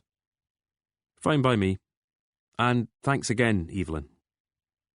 It's what neglected friends are for, right? Right. Just one thing, though. Scholes isn't an idiot. Might explain why he went to Carter's house. It keeps their conversation private. Care to share the secret of your success? No. Just her name, then. Plus, Naismith added, turning towards his colleagues, whatever it was you thought she shouldn't be saying over a non-secure line. He jumped as someone thumped on the door, pushing it open. Superintendent McKeithley stood there, face like thunder. Would I be right in thinking the 3 of you just paid Teresa Collins a visit? Fox rose to his feet. She's made a complaint, he guessed. In a manner of speaking. They found your name on a business card on her chair, when they went in with the stretcher. She saw immediately the effect her words had had, and kept quiet for a moment, the better to savour the discomfort on the 3 faces. A passer-by saw her at her window smearing blood on it from her wrists. He called the paramedics. All 3 men were standing now, eyes on Pitkeithley. Kay was the first to speak. Is she... She's in hospital. Wounds don't look too bad. Question is, what drove her to it? From the look of you, I'd say I've got my answer. She was hysterical, Naismith blurted out. We left her to it. Having calmed her down first, obviously, but Keithley said, twisting the knife. I mean, this is a woman who's had a traumatic experience, fragile enough to begin with, and with a history of drug use. I'm assuming you didn't just walk away. We don't answer to you, Fox stated, regaining a little of his composure. You might have to, though. We'll make our report. And will there be conferring beforehand? This question came from DCI Peter Laird, who had just arrived at Keithley's shoulder. Fox sensed that there were other spectators in the corridor. He pushed past Keithley and saw that he was right. Laird wasn't bothering to suppress his pleasure at this turn of events. I mean, Laird went on, folding his arms, you'll want to make sure you've got your stories straight. She's going to be all right, though, Joe Naismith was asking Keithley. Bit late to be showing concern, she answered him. Fox got right into her face. Enough, he said. Then to Kay and Naismith, we're out of here. Going so soon?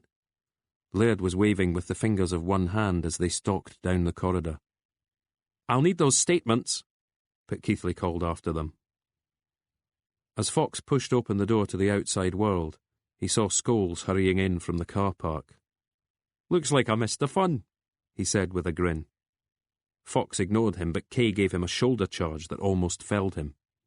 Scholes didn't react. His laughter followed them to the Mondeo. Where to? Kay asked. Home, Fox stated. They didn't say anything for the first few miles. It was Naismith who broke the silence. Poor woman. Kay just nodded. Reckon we should have stayed. Kay looked to Fox, but saw he wasn't going to answer. He was staring out of the passenger side window, forehead almost touching it. I can't see that we did anything wrong, Kay announced, trying for more certainty than he felt. We were the ones making her frantic, so we left. But it was me, wasn't it? Telling her Carter was out. Wasn't it our job to keep the facts from her, Joe? You sound, Fox interrupted, as if you've already got your report off pat. It was her way of crying out for help, Kay persisted. We've all seen them. I haven't, Naismith corrected him. You know the type, though. If she'd really wanted to top herself, she wouldn't have stood at the window like that, showing all and sundry what she'd done. What if nobody had been passing, though? Then she'd have phoned herself an ambulance. Like I say, it happens. I can't help thinking. Then don't think, Kay snapped at Naismith. Let's just get back to civilization and write up what happened. He looked towards Fox again. Come on, Malcolm, back me up here. She could have snapped any time. Just our bad luck it happened when it did. We could have tried calming her down. In case you've forgotten, she was screaming fit to burst. 2 more minutes in there and every nut job in the neighbourhood would have had us cornered. Kay kneaded the steering wheel with both hands. I can't see that we did anything wrong, he repeated. Fox saw that they were on the M90 again and had already passed Inverkeithing. I need you to do me a favour, he said quietly. What? There's a lay-by just before the bridge. Pull in and let me out. You going to be sick? Fox shook his head. What then? Just pull over. Kay signalled to move into the inside lane, saw the signpost for the lay-by, and signalled again. It was an area for large loads to stop, preparatory to being escorted to the other side of the estuary. Fox got out of the car and felt the fast-moving stream of traffic attempting to suck him onto the carriageway. There was a pavement, though, and it led to a walkway that crossed the road bridge. You're kidding, Kay called out to him. I need some air, that's all. What the hell are we supposed to do? Wait for me on the other side, as near to the old toll booths as you can get. Want me to come with you? Naismith asked, but Fox shook his head and slammed shut the door, turning his collar up. He had walked 30 or 40 yards before a break in the traffic allowed the Mondeo to pass him with a single toot of its horn. Fox waved at it and kept walking. He had never crossed the Forth Road Bridge like this before. He knew people did it all the time, joggers and tourists. The noise from the carriageway was punishing, and the drop to the Firth of Forth seemed vertiginous, but Fox kept going, drawing in lungfuls of fumy air. There was a dog walker coming from the opposite direction. She wore a scarf tied tightly over her hair, and offered him a nod and a smile, neither of which he returned with any degree of success. To his left, he could see the rail bridge, much of it under wraps for maintenance. There were islands down there too, and over to the right, the port of Rosyth. The wind was ripping at his ears, but he felt it was as much as he deserved. Kay was right, of course, a cry for help rather than a serious effort. But all the same. They'd dropped a bomb on her with the news of Paul Carter, then simply walked away. No call to social services or whoever else might willingly check on her. A neighbour, a relative in the area. No, they'd cared more for their own skins and that bloody Mondale. Fox hadn't encountered too much violence or tragedy during his years on the force. A few drunken fights to break up when he'd been in uniform, a couple of bad murder cases in CID. Part of the appeal of the complaints had been its focus on rules broken, rather than bones, on cops who crossed the line but were not violent men. Did that make him a coward? He didn't think so. Less of a copper? Again, no. But it was in his nature to avoid confrontation, or ensure it didn't well up in the first place, which was why he felt he had failed with Teresa Collins. Every moment of his time with her could have been played differently, and with a better outcome. Fox rubbed his hands down either side of his face as he walked. His pace was quickening, the wind growing more biting still as he reached the halfway point. He was in the middle of the Firth of Forth now, steel cables holding him aloft. He was depending on them to do their job and not suddenly snap. Without knowing why he was doing it, he broke into a run, jogging at first but then speeding up. When had he last run anywhere? He couldn't remember. The sprint lasted only a few tens of metres, and he was he asked. "Joe here got worried you might be going to jump," Kay explained. "So we went round the roundabout, crossed back over into Fife, did the same at the other end, and here we are."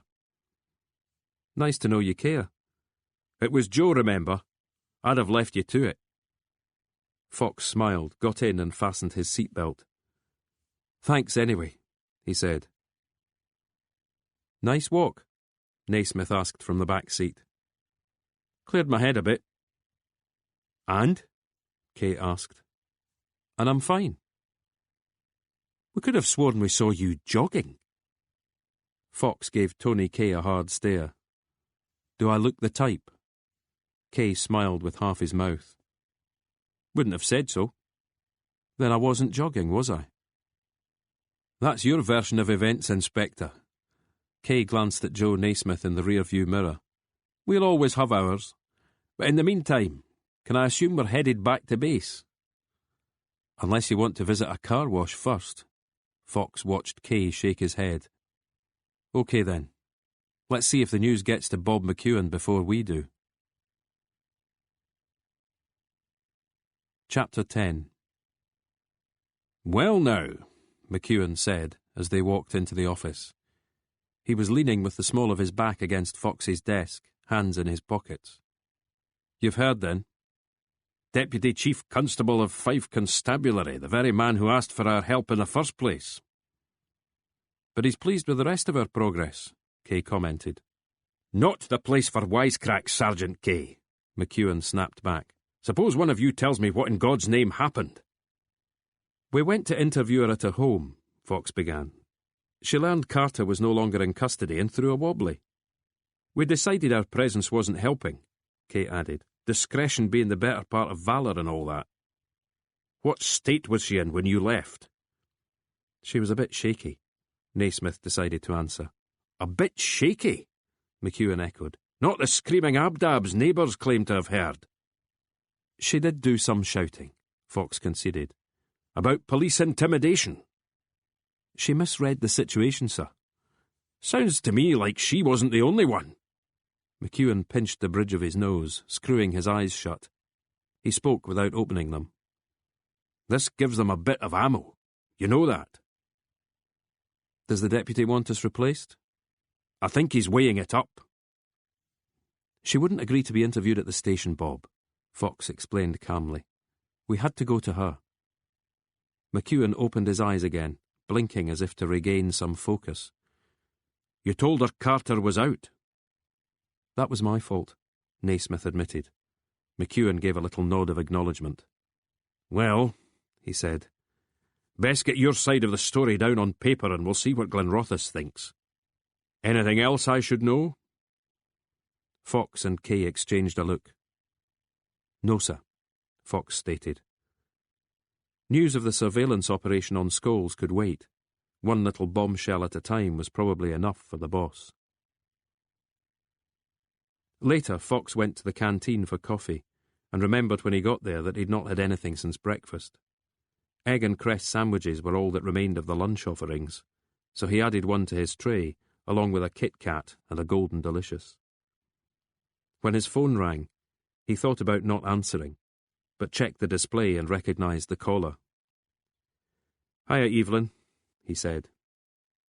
"Ouch," Mills said. "You've heard, then?" "Not much else being talked about here. Local press seem to be onto it too. You know how that lot will twist it." "They can try." "Did she seem suicidal?" "No more than any of us." Fox wiped melted chocolate from his fingers onto a napkin. "Are you still going to be able to help?" "Will you still be around for me to help?" That was the problem right there.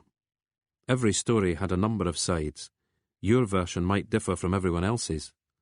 Back in Collins's flat, had they been pragmatic, cowardly, or callous? Others would decide the truth of it, and that might not be the truth at all. "Malcolm? I'm still here." "Do you want someone to talk to?" "We could meet for a drink." "I don't drink." "Since when?" She sounded genuinely surprised. "Long before I met you." "I must have forgotten." She paused. "We could still meet, though." "Another time, eh?" Fox thanked her and ended the call, then started rolling the apple across the table, from left hand to right and back again. Nobody suggested a trip to Minter's after work, but as they left the office, Naismith did something out of the ordinary. Reached out his hand for Fox and Kay to shake. Only afterwards did Fox see it as a reinforcement of the notion that they comprised a team. He drove his Volvo out of the car park and headed for home.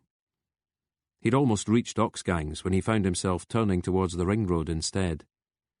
It was rush hour busy, but he wasn't in a hurry, not now that he had made up his mind. He followed the signs for the Forth Road Bridge. Perhaps what use Teresa would be to him asleep. But eventually she said she would check. He thanked her and watched her go. Behind him, a row of half a dozen hard plastic chairs sat next to the ward's swing doors. A young man had been sitting there, busy texting with his thumb. He was on his feet now, crossing to the dispenser on the wall opposite and treating himself to some of the antibacterial hand foam. "Can't be too careful," he said, rubbing his palms together. "True," Fox agreed. "Police," the young man guessed. "And you are—" "You look like police, and I pride myself on knowing most of the CID faces around here. Edinburgh, is it? Professional standards? Heard you were in town." He was doing something with his phone's screen. When he held it out in front of him, Fox realised it doubled as a recording device. The sandy-haired young man in the black anorak was a reporter. "If you don't mind me asking, were you at Teresa Collins's flat earlier today?" Fox stood his ground, saying nothing. "I've got descriptions of 3 plainclothes police officers." The journalist looked him up and down. "You're a dead ringer for one of them. Inspector Malcolm Fox?" As hard as he tried, something in Fox's expression must have changed. The journalist gave a lopsided smile. "A few stitches. We'll just keep her the one night. Psychological services will assess her in the morning." After which Fox knew she'd either be sent home or transferred elsewhere. "If you wait 20 minutes, the nurse added, she may well drift off." Fox glanced in Jameson's direction. You know he's a reporter. She followed his look, then nodded. What's he been asking you? I've not told him anything. Can't security kick him off the ward? She turned her attention back to Fox. He's not been a nuisance. Has he asked to speak to her? He's been told it's not going to happen. So why is he still here? The nurse's tone grew cooler. Why don't you ask him? Now, if you'll excuse me. She brushed past him and returned to her desk, where a phone was ringing. Fox stood there a further 30 seconds or so. Jameson was back in his chair, busy texting. He looked up as Fox approached. What are you expecting to get from her? Fox asked. That's the very question I was about to put to you, Inspector. Not another one, the nurse was complaining into the receiver. When she saw that they were watching her, she turned away, cupping a hand over the handset. Jameson had been about to push his phone's mic in Fox's direction again, but he lowered his arm instead. Then he turned and started to leave. Fox stayed where he was. The nurse was ending the call, shaking her head slowly. What's up? Fox asked. A man's just tried to do away with himself, she answered. Might not pull through. Hopefully not a normal night, Fox offered. She puffed out her cheeks and exhaled. 2 a year would be more like it. She noticed Jameson's absence. Has he gone? I think you did that. She rolled her eyes. He'll be down at A&E if I know Brian. Sounds like you do know him. Used to go out with a friend of mine. Who does he work for? All sorts. What is it he calls himself? A stringer. That's it. Her phone was ringing again. She made an exasperated sound and picked the receiver up. Fox considered his options, gave a little bow in her direction, and headed for the lifts. Downstairs, he got a plastic bottle of iron brew from the vending machine. No sugar tomorrow, he promised himself, heading outside. The sky overhead was black. Fox knew there was nothing for him to do now but drive home. He wondered if the budget for the investigation might stretch to a local hotel room. He'd spotted a place behind the railway station, not far from the park and the football ground. It would save the commute next morning, but then what would he do with himself the rest of tonight? Italian restaurant, maybe a pub. There were some ambulances parked up outside the hospital entrance. A couple of green-uniformed paramedics were shooing Brian Jameson away. The reporter held up his hands in surrender and turned away, pressing his phone to his ear. All I know is he tried blowing his brains out. Can't have been much of a shot because he was still alive on the way here. Not so sure now, though. Jameson saw that he was about to pass Malcolm Fox. Hang on a sec, he said into the phone. It seemed he was about to share the news, but Fox stopped him. I heard, he said. Hellish thing. Jameson was shaking his head. His eyes were wide and unblinking, brain racing. Many guns in Kirkcaldy? Fox asked. Might have been a farmer. They keep guns, don't they? He saw that Fox was looking at him. It was outside town, he explained. Somewhere off the Burnt Island Road. Fox tried to stop himself looking interested. Got a name for the victim? Jameson shook his head and glanced back towards the paramedics. I'll get one, though. He offered Fox the same self-confident smile as before. Just you watch me. Fox did watch him. Watched him make for the doors to the hospital, the phone to his ear again. Only when he had disappeared inside did Fox walk quickly towards his own car. The police cordon was at the junction of the main road and the track to Alan Carter's cottage. Fox felt acid gathering somewhere between his stomach and his throat. He cursed under his breath, pulled in to the side of the road and got out. The parked patrol car had its roof lights on, strobing the night with a cold electric blue. The solitary uniform was trying to tie crime scene tape between the posts either side of the track. The wind had whipped one end of the roll from his grasp, and he was fighting to control it. Fox already had his warrant card out. Inspector Fox, he told the uniform. Then, Before you do that, I need to get past. He returned to his car and watched the uniform move the patrol car forward, leaving space for Fox's Volvo to squeeze through. Fox offered a wave and started the slow climb uphill. There were lights on in the cottage, and just the one car outside, Carter's own Land Rover. As Fox closed the door of the Volvo, he heard a voice call out, "What the hell are you doing here?" Ray Scholes was standing in the doorway, hands in pockets. "Is it Alan Carter?" Fox asked. "What if it is?" "I was out here yesterday." "Regular bloody Jonah then, aren't you?" "What happened?" Fox was standing directly in front of Scholes, peering past him into the hallway. "Had a good go at topping himself." "Why would he do that?" "If I lived out here I might do the same." Scholes sniffed the air, looked at Fox again and relented, turning and heading indoors. Fox himself hesitated. "Don't we need—" He looked down at Scholes' feet. "Not a crime scene, is it?" Scholes answered, walking into the living room. "Cordon's just to stop weirdos drifting up here for a gawp. Thing I'm wondering is, what are we going to do about the dog?"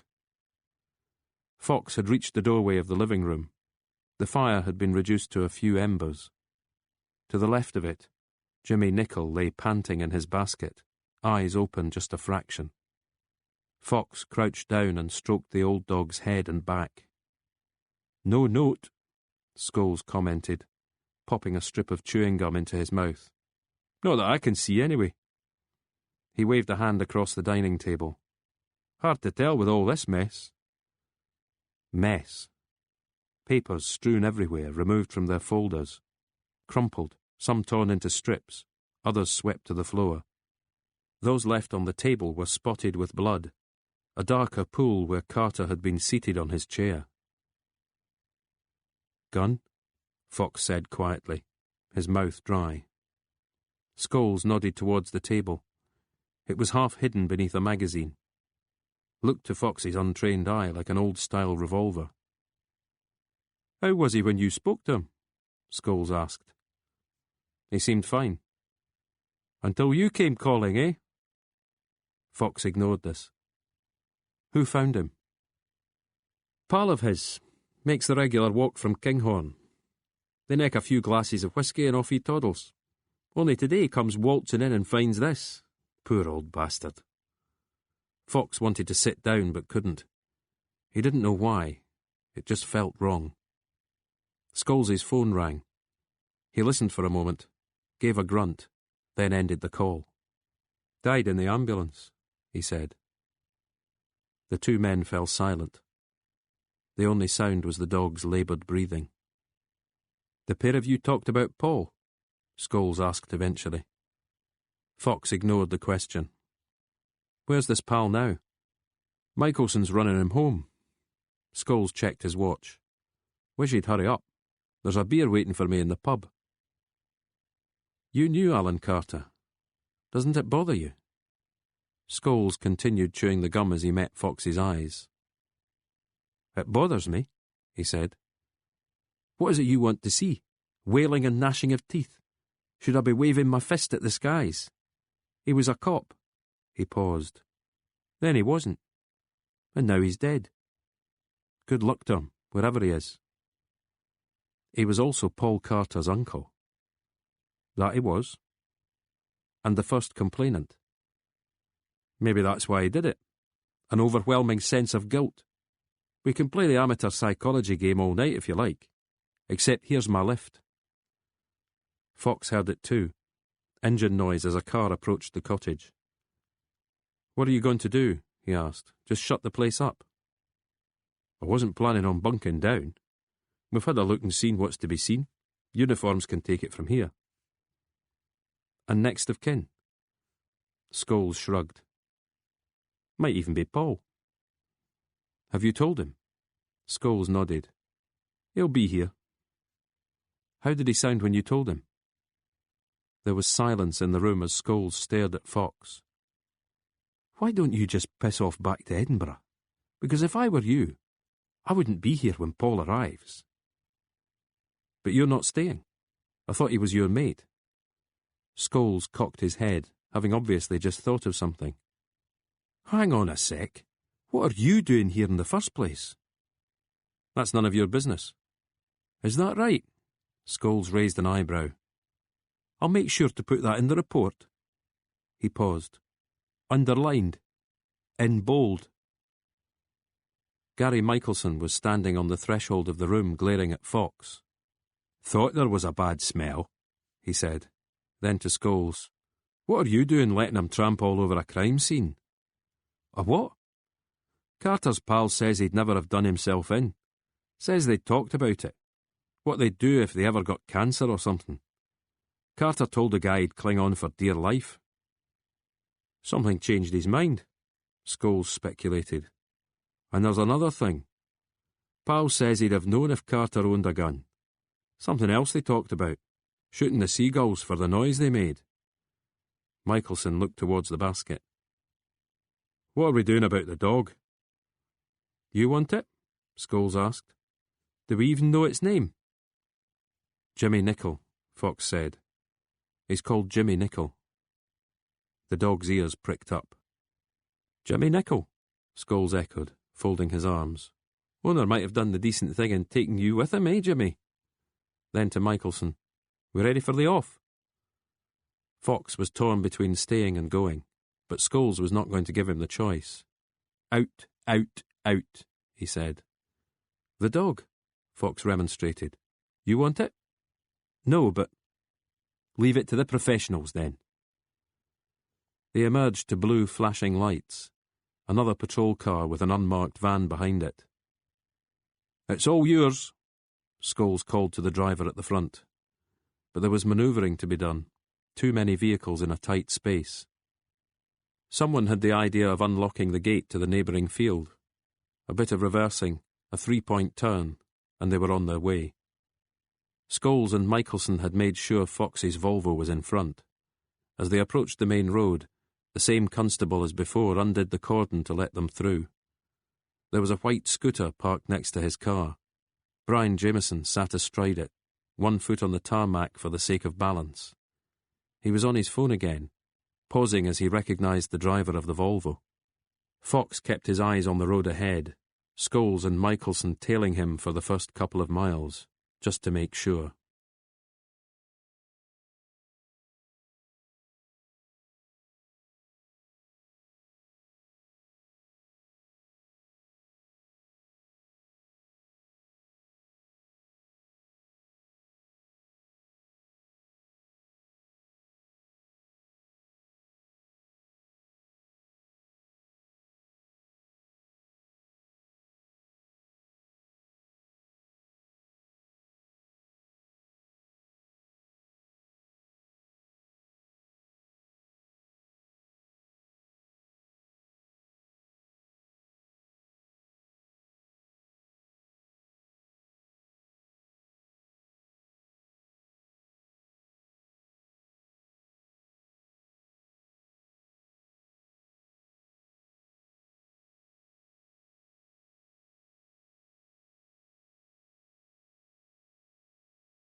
Part 4. Chapter 11. "A right little Jonah." Fox gave Tony Kay a look. That's what Scholes said too. It was the following morning and they were back in Kirkcaldy. They'd ruled out ever using the storeroom again, so had commandeered the interview room. "We'll be needing it all day," Fox had informed the desk sergeant. The man had put up no resistance, just nodded and gone back to his paperwork. Fox had wondered about that. No gloating over Teresa Collins? "No," he'd said out loud once seated in the interview room. "The man's in mourning." "No," Joe Naismith had echoed, arriving with a spare chair from the storeroom. "Never mind," Fox had said. Kay had been out to a cafe and fetched them cardboard beakers of coffee. Fox had phoned him the previous night to tell him about Alan Carter. "Coincidence?" Kay had asked, getting right to the heart of it. "Got to be coincidence," Naismith said now, prizing the top from his cup and adding a couple of thimble-sized cartons of milk. "I don't know," Fox countered. "Scholes said something last night about guilt. Maybe he got wind that his nephew was out and might be lodging an appeal." "So he went and stuck a pistol to his head," Kay said, his tone one of disbelief. "Revolver," Fox corrected him. "Must be more to it than that, Malcolm." "Or less," Naismith added. "You didn't tape your interview with him, did you?" Kay was asking Fox. "Wasn't as formal as an interview. But the answer's no." "Reckon it might take some heat off. With this to occupy them, maybe Teresa Collins will stop being the headline." "Maybe. Nobody's spoken to you?" Fox shook his head. "Far as I know, we're still on the case. Such as it is." Fox allowed the point with a shrug of his shoulders. "So what are we doing today?" Naismith asked. "Good question." Kay scratched his head. "Foxy?" "There are 2 more victims we could talk to." Fox wasn't managing to sound enthusiastic. "The drunken lassies?" Kay sounded keener. "That's a point." "What about the surveillance?" Naismith added. "Might be up and running," Fox conceded. "Or we just sit in here all day scratching our arses," Kay offered. "Have a pack of cards in the Mondeo somewhere." "There are heaps of questions still to ask D.I. Scholes," Naismith reminded them. "We'd hardly started when we got called away." "That's true." Fox finished his coffee, trying to locate any flavour at all in the final mouthful. "And DCI Laird needs another going at," Kay added, "even if he gives us hee-haw." "I hate to mention it," Naismith added, "but we're not really finished with Teresa Collins either." "Leave her for now," Fox cautioned. "Scholes, then?" Kay was making to rise to his feet. "Want me to fetch him?" "I'll do it, Tony. You finish your drink." But as he headed for the stairs, Fox saw the unmistakable shape of Ray Scholes walking in the other direction. He was with a stooped elderly man, his hand resting lightly across the man's shoulders. They were headed for reception. Scholes didn't see the visitor out, though, just pointed him in the right direction before turning to head back to his office. He saw Fox and slowed his pace, jutting his chin out. "I keep thinking you're going to bring me bad luck," he said. "Maybe I am. We need you in the interview room." Scholes shook his head. "Not now. Might be a bit of movement on Alan Carter." "What sort of movement?" Fox couldn't help asking. "Never you mind." Having said which, Scholes headed for the staircase. Fox watched him, then turned and made for reception. The visitor had yet to leave. He was talking with the desk sergeant. "My name's Fox. Sorry, I don't know yours." "Teddy Fraser?" "You're the one who found Mr. Carter?" Fraser nodded solemnly. Fox noticed that he wore a thin black tie with his threadbare shirt. Mourning again. "A bad, bad thing," he muttered to himself. "You've just been seeing D.I. Scholes?" "Aye. I only met Mr. Carter the one time, but I liked him." "He was hard to dislike." "Did you walk here this morning, Mr. Fraser?" "I like walking. It's not that far." Busy road, though. There are a few shortcuts. Must have been a shock, finding Mr. Carter. A shock? Fraser gave a short, cold laugh. You might say that. What I mean is, I didn't really know him, but he seemed fine in himself. Fraser nodded again. There was nothing wrong with him. The DI's saying they're checking his health, in case the doctor had given him bad news. But he'd have told me, wouldn't he? No secrets between us. You'd known one another a long time? We were at school together. 2 years between us, but we were in the team. Fox didn't like to say that Fraser looked a lot positioned when I found him. Had I moved anything? And had you? I picked up the phone and dialed 999. But Mr. Carter wasn't dead, was he? As good as. You tried rousing him? He was breathing. Not conscious, though. But a gun? Alan never owned a gun. And the door unlocked. He shook his head vigorously. Kept it locked, even if he knew I was expected. If he heard me, he'd be at the door waiting, but otherwise I had to knock, and Jimmy Nicol would start barking. The door wasn't locked? No barking when I knocked.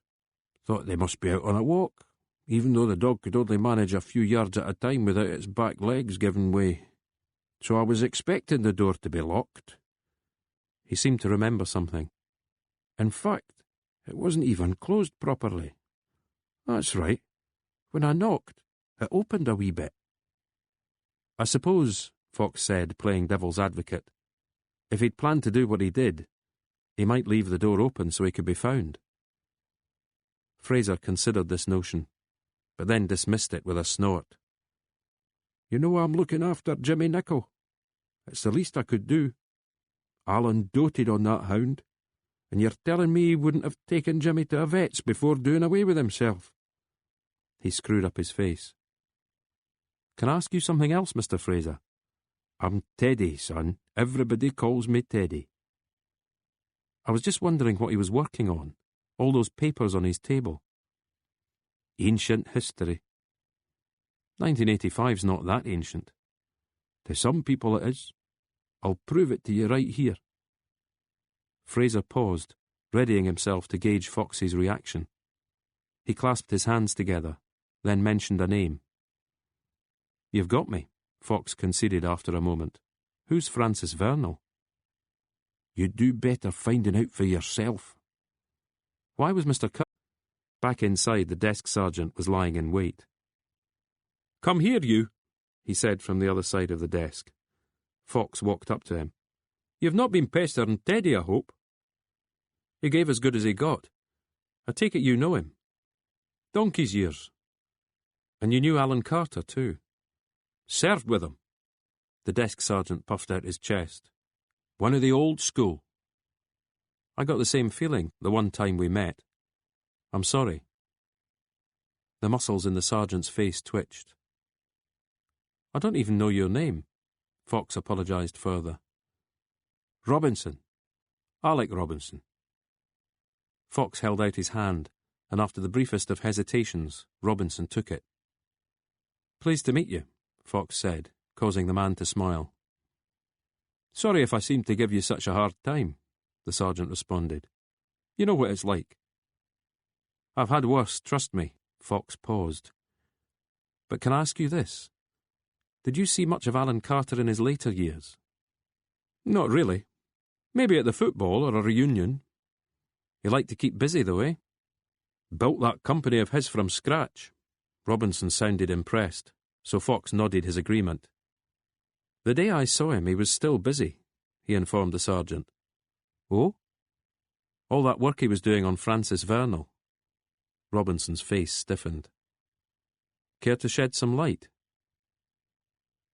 I'm not the one to talk to, Robinson eventually confided. Then who is? These days? Robinson pondered his answer. Probably no one. Back in the interview room, Fox pointed at Joe Naismith. I need you to do something for me. Got a laptop with you? No. Well, there must be a spare computer somewhere around here. What is it you need? An internet search. My phone can do that. Can it print, though? When Naismith shook his head, Fox told him that only a computer would do. What am I searching for? Francis Vernal. You mean the lawyer? Tony Kay said. Fox turned towards him. Died in a car smash back in the 80s. Go on. Kay gave a shrug. I was only a kid. He paused. Come to think of it, didn't he shoot himself? Before or after he crashed the car? Kay shrugged again, and Fox turned his attention back to Naismith, who took the hint and started to leave. What's this about? Kay asked as the door closed behind Naismith. Something Alan Carter was working on. And what's that got to do with us? Maybe nothing. Maybe nothing? I thought you were bringing us back Ray Scholes. Joe got the camera ready and everything. Fox noticed the tripod for the first time. The audio recorder was on the table, flanked by microphones. He says he's busy. Whoopee for him. Let us all take a holiday until he deigns to grace us with his presence. The two women, Fox said. Why don't you go talk to them? You trying to get rid of me? I thought you were keen. I suppose it beats sitting here watching the cogs whir inside that head of yours. Well then. But first you need to tell me what's going on. Trying to pin Ray Scholes down? I won't be slacking. OK. Kay nodded slowly. But we'll miss you, you know that. Hell, we might even send you a postcard. Chapter 12. It wasn't Fox's fault that Evelyn Mills wasn't answering her phone. The same was true of Bob McEwen, while Ray Scholes had gone AWOL. Fox found himself back in the police station's reception area, staring at one of the notices on the wall. It was an advert for a local cab company. 5 minutes later, he was in the passenger seat of a dented white Hyundai. The driver was... Fox's fingers brushed a small plant pot balanced on the outside ledge. He lifted it and saw a key lying there, either a spare or left by the police. He unlocked the door and went inside. Jimmy Nichols' basket was no longer in the living room. Fox wondered if he should have asked Teddy Fraser how the dog was doing. Didn't pets often pass away soon after their owners? The room smelled of wood smoke. The remains of a charred log sat in the grate, a fine layer of ash coating the top of the mantelpiece. Fox started leafing through the paperwork on the table. Sure enough, the news clippings related to the life and death of Francis Vernal. One lengthy story was headlined, "The Inner Turmoil of the Activist Patriot." It looked to Fox as though the media at the time had soon switched their focus from eulogies to something meatier, the dead man's private life. There was a blurry photo of his attractive wife, and mention of Vernal's heavy drinking lifestyle and string of affairs. The same photo of the lawyer had been picked up by several newspapers. He was addressing a Scottish National Party rally. It was outside a factory earmarked for closure. Vernal was in full flow, one hand bunched into a fist, mouth open. A heavy drinker and smoker, he had also been prone to bouts of depression.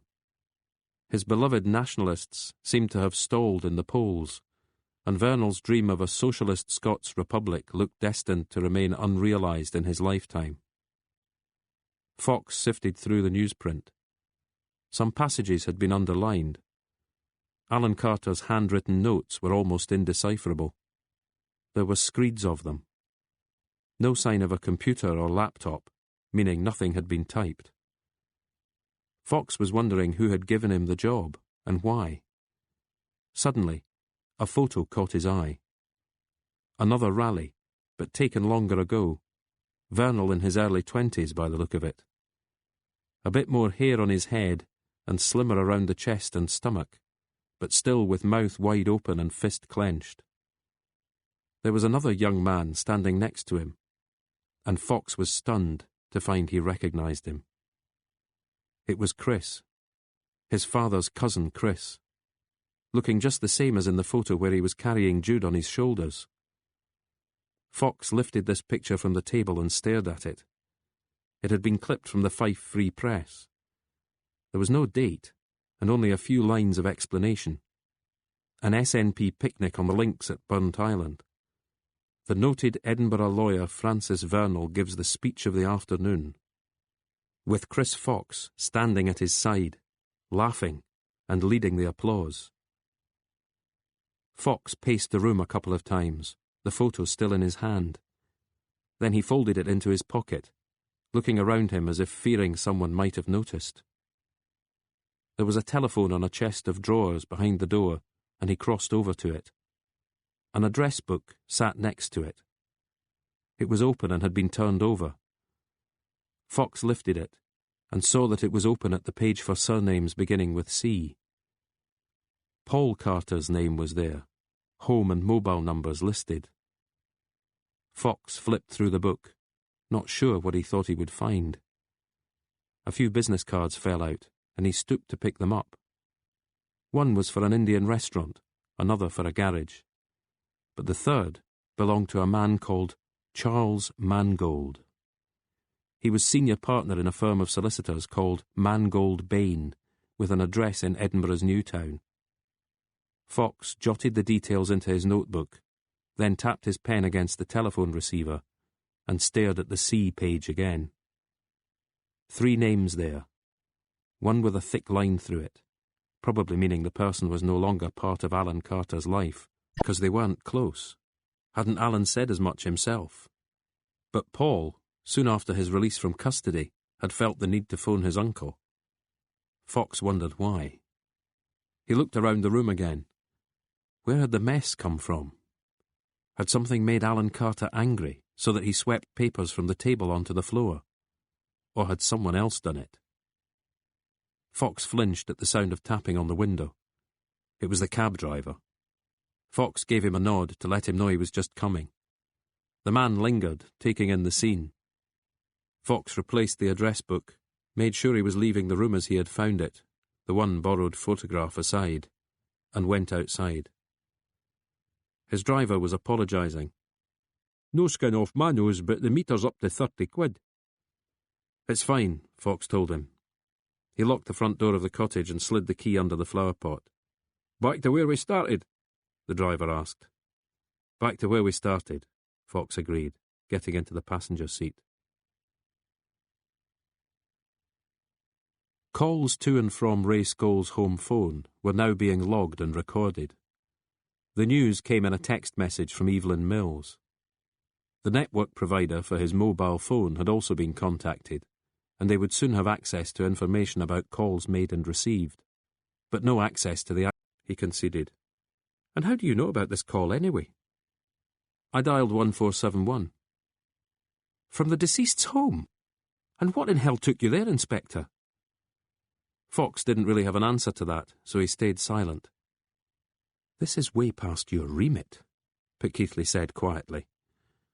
There was a rap on the door and D.S. Michelson stuck his head into the room.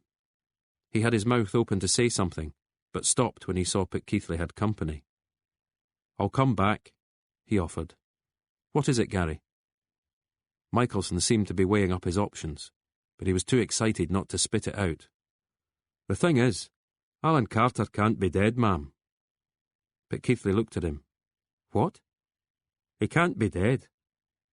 "Why not?" It was Fox, rather than Pitkeithley, who asked the question. "Because the gun he used doesn't exist. It hasn't done for 20-odd years. "You're not making any sense." Michelson produced a sheet of paper. Fox couldn't tell if it was a fax or the printout of an email. The detective approached Pitkeithley's desk and handed it over. She took her time reading it through. Then she looked at Fox. "We'll finish our little chat later." She was rising to her feet. Michelson accompanied her out of the room, Fox following for the first few steps until she stopped him. "Not your remit," was all she said, before continuing in the direction of the CID suite. Michelson looked over his shoulder, giving Fox a huge, cold smile of satisfaction. Fox pursed his lips and watched them go. Then he had an idea. It took Alec Robinson a while to answer the desk buzzer. Fox could guess why. "Have you heard?" Robinson said. "Some of it," Fox hedged. "I'm surprised how quick it all happened." Robinson nodded his agreement. "Not that many guns in Fife," he explained. "The register was put on computer last year. Can't think why they backdated it, but they did." Fox still wasn't sure he understood. 20-odd years, he prompted. "Like I say, we don't take many firearms off the street." "No, but when you do." Fox was still feeling his way. "Broken up and melted down. That used to be the way.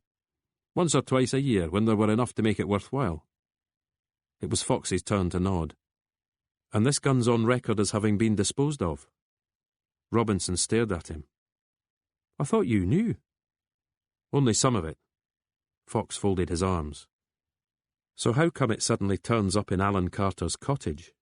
Could he have swiped it?" Robinson shrugged. "Not sure he was ever on the detail. Guns weren't kept here anyway. Glenrothes, I think." Fox exhaled noisily. "It's a mystery," he said. "That's what it is," Robinson agreed. Then, eyes on Fox. "Don't tell me there'll be another inquiry now. That's all we bloody well need." Chapter 13. "Very nice girls," Tony Kay said. "Very," Joe Naismith agreed.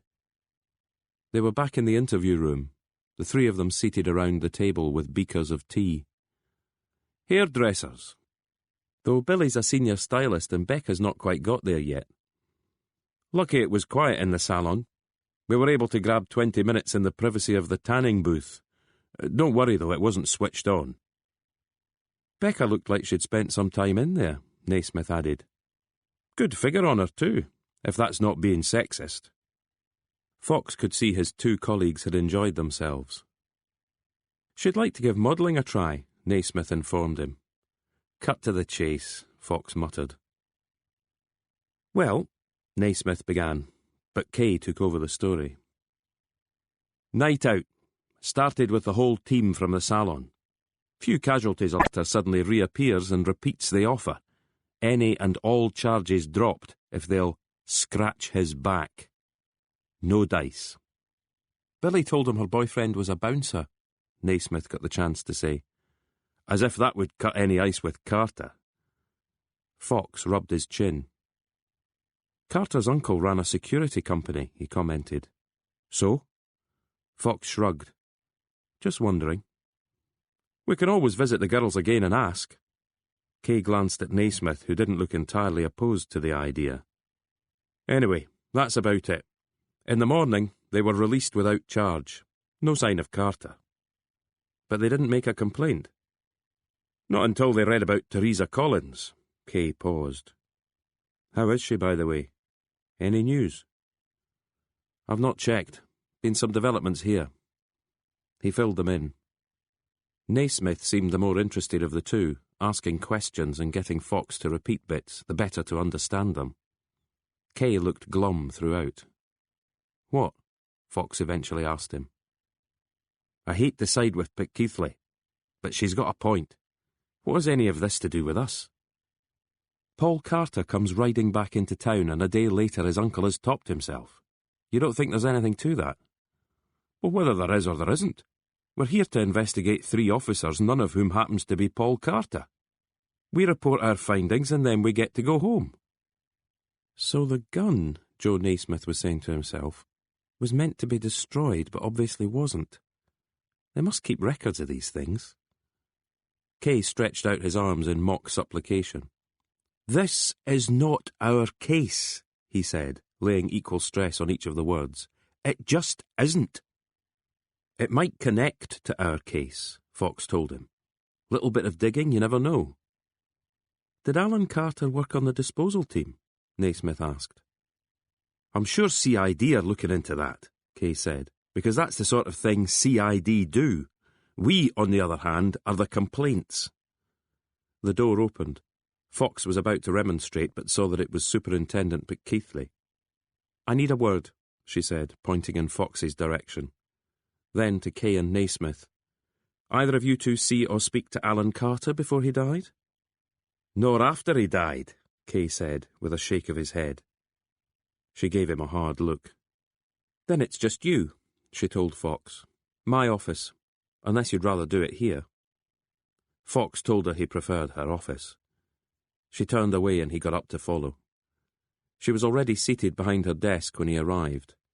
She told him to close the door, and when he made to sit down, she ordered him to stay on his feet. She had a pen in her hand, which she studied as she spoke. You may just have been the last person who saw Alan Carter alive, Inspector.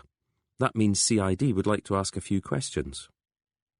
Hardly feasible when I'm running an inquiry into 3 of them. Which is why I'm asking instead. She paused. Always supposing you've given me a clean bill of health. He didn't answer, causing her to look up at him. She narrowed her eyes and returned her attention to the pen. Why did you visit him? He made the original complaint about Paul Carter. That hardly connects him to Scholes, Haldane and Michelson. Oh, and by the way, Haldane's feeling a lot worse since your little home visit, so thanks for that. Again, Fox chose not to comment. So what did you talk about with Alan Carter? How did he seem? I liked him. He wasn't evasive, was a welcoming host. Troubled in any way? I wouldn't have said so. Fox paused. There's something else, isn't there? Someone in forensics seems to have been watching CSI. She was the one who traced the revolver, and she's got a few concerns about the prints. The prints on the gun? Don't get too excited, just a couple of anomalies. Fox thought back to the scene. Ray Scholes already there, stuff strewn on the floor, the revolver half hidden below a magazine. He remembered Alan Carter moving around the room, making tea, handing him a mug. Carter was right-handed, he stated. What? Why was the gun lying to the left of him? His head was slumped against the table and the gun was to the left, not the right. She stared at him. Not one of the anomalies? He guessed. No, but Keithley conceded, writing a note to herself. What then? Alan Carter's prints are on the gun. No one else's. There's a good thumbprint slap bang in the middle of the grip.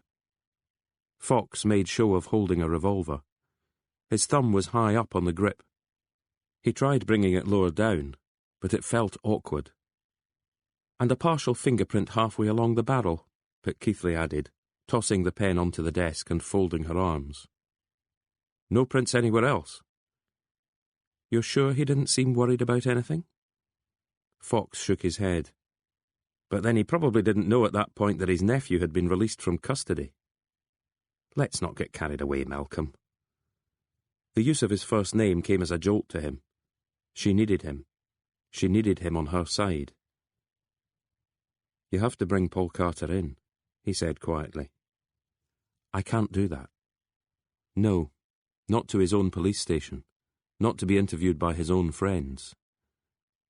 I can ask the questions, Fox offered. She shook her head. You're the complaints. This is something else. When he looked at her, she met his eyes. There's no proof Alan Carter didn't pull the trigger, she said quietly. But all the same, anomalies, she repeated. Carter ran a security company. He might have made enemies. On top of which he was doing some research into an old case. Here's what I already discovered about the place. It was a newspaper report about a Yugoslav Secret Service agent sent to Kirkcaldy in 1988 to assassinate a Croatian dissident.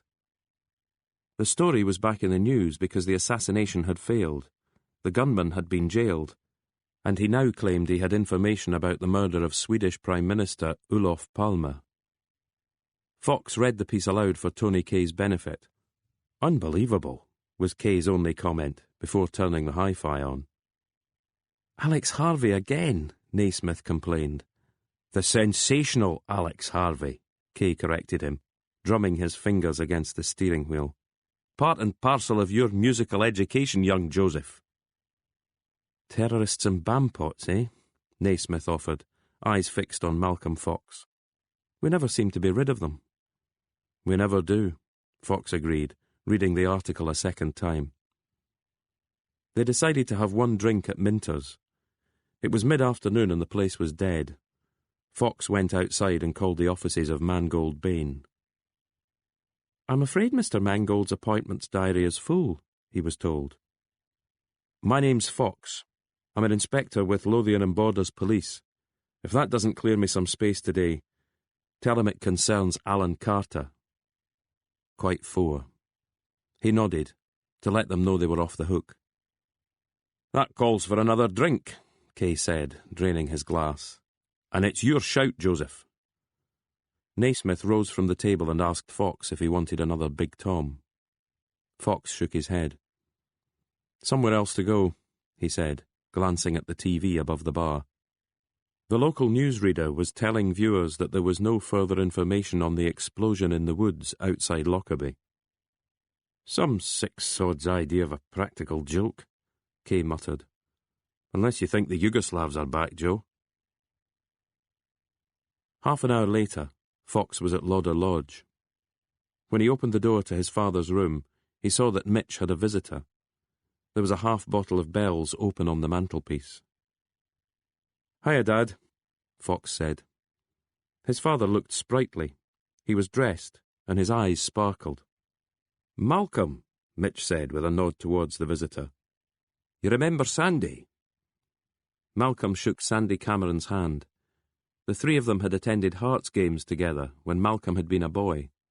His father always keen to remind him that Sandy had almost become a professional back in the day.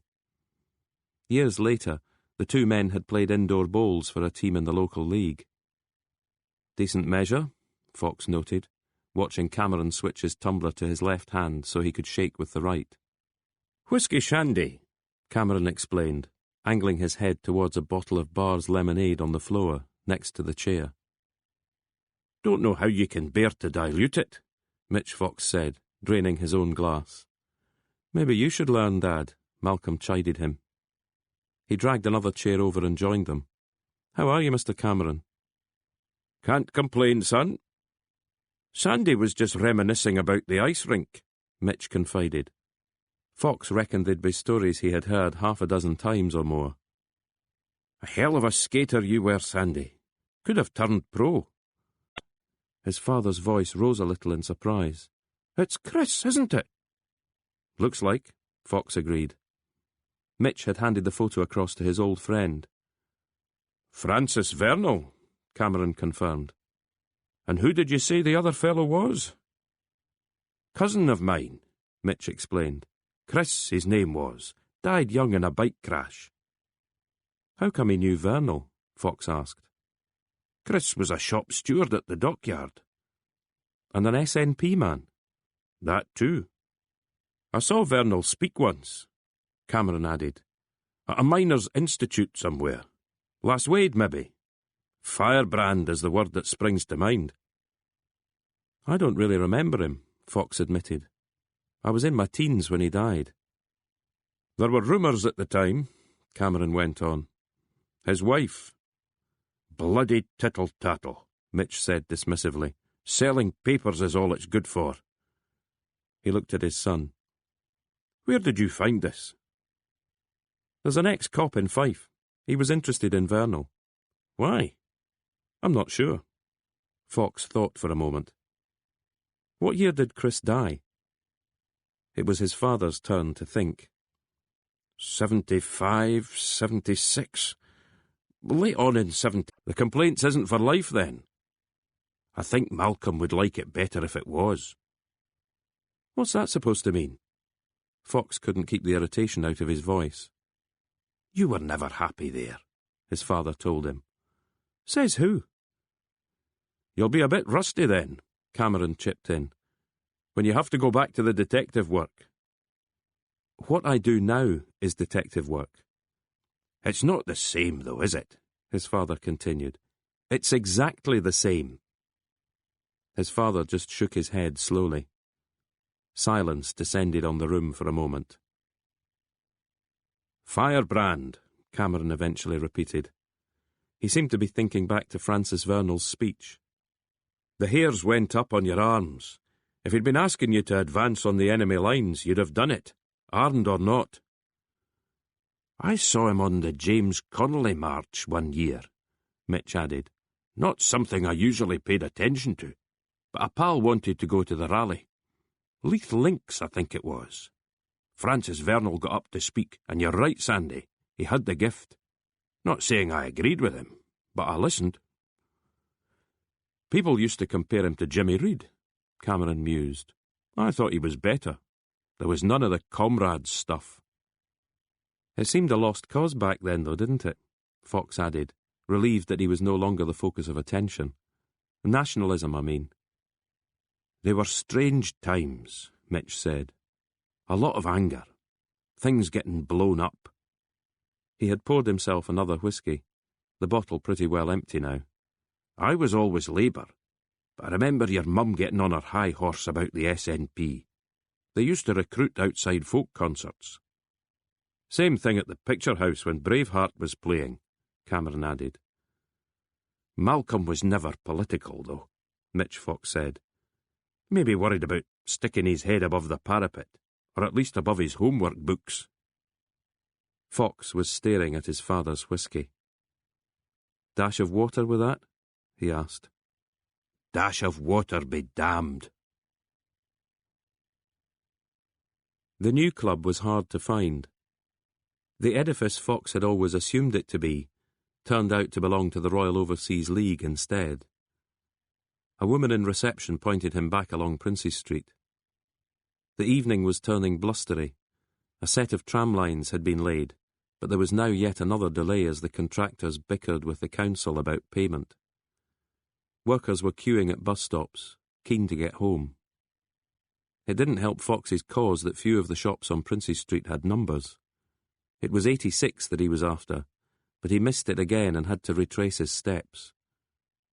Eventually, next to a cash machine, he saw an anonymous varnished wooden door. There was a small window above it, and he could just about make out the name etched there. He rang the bell and was eventually admitted. He had been expecting small, stuffy Georgian-style rooms, but the interior was vast and modern. A uniformed porter told him he was expected and led him up a further flight of stairs. A few elderly gentlemen wandered around, or could be glimpsed poring over newspapers in armchairs. Fox had thought his destination would be some lounge or bar, but in fact it was a well-appointed meeting room. Charles Mangold was seated at a large circular table, a carafe of water in front of him. "Thank you, Eddie," he said to the porter, who bowed and left them to it. Mangold had risen and was shaking Fox's hand. "Charles Mangold," he said, introducing himself. "Inspector Fox, is it?" "It is." "Mind if I see some proof?" Fox pulled out his warrant card. "Can't be too careful these days, I'm afraid." Mangold handed back the wallet and gestured for him to take a seat. "I forgot to ask Eddie to fetch us some drinks." "Water's fine, sir." Mangold poured them a glass apiece while Fox studied him. Portly, early 60s, bald and bespectacled. He wore a dark three-piece suit, pale lemon shirt with gold cufflinks, and a tie of maroon and blue striped diagonals. His confident air was edging towards smugness, or maybe entitlement was the word. "Been here before?" he asked. "First time." "Most other clubs have closed their doors, but somehow this place soldiers on." He took a sip of water. "I'm sorry I can't offer you very much time, Inspector. As my secretary may have said, you have another meeting at past." "Yes," Mangold said, glancing at his watch. "Did you know Alan Carter was dead, Mr. Mangold?" The lawyer froze for a second. "Dead?" "Put a gun to his head yesterday evening." "Good God!" Mangold stared at one of the wood-panelled walls. "How did you know him?" "He was doing some work for me." "On Francis Vernal?" "Yes." Had you known Mr. Carter long? Mangold agreed. You reckon there was a cover-up of some kind? The truth's what I've been after, Inspector. 25 years on. Why the wait? Mangold bowed his head a little, as if to acknowledge the acuity of the question. Imogen isn't well, he said. Vernal's widow? 6 months or a year from now, I doubt she'll be with us. And I know the papers will dredge it up again. The stories that she drove him to it? Yes. You don't think she did? Of course not. Did you work alongside Mr. Vernal? For a long time. Friend of his or friend of his wife? Mangold stared hard at Fox. I'm not sure I can let that insinuation pass. Then don't.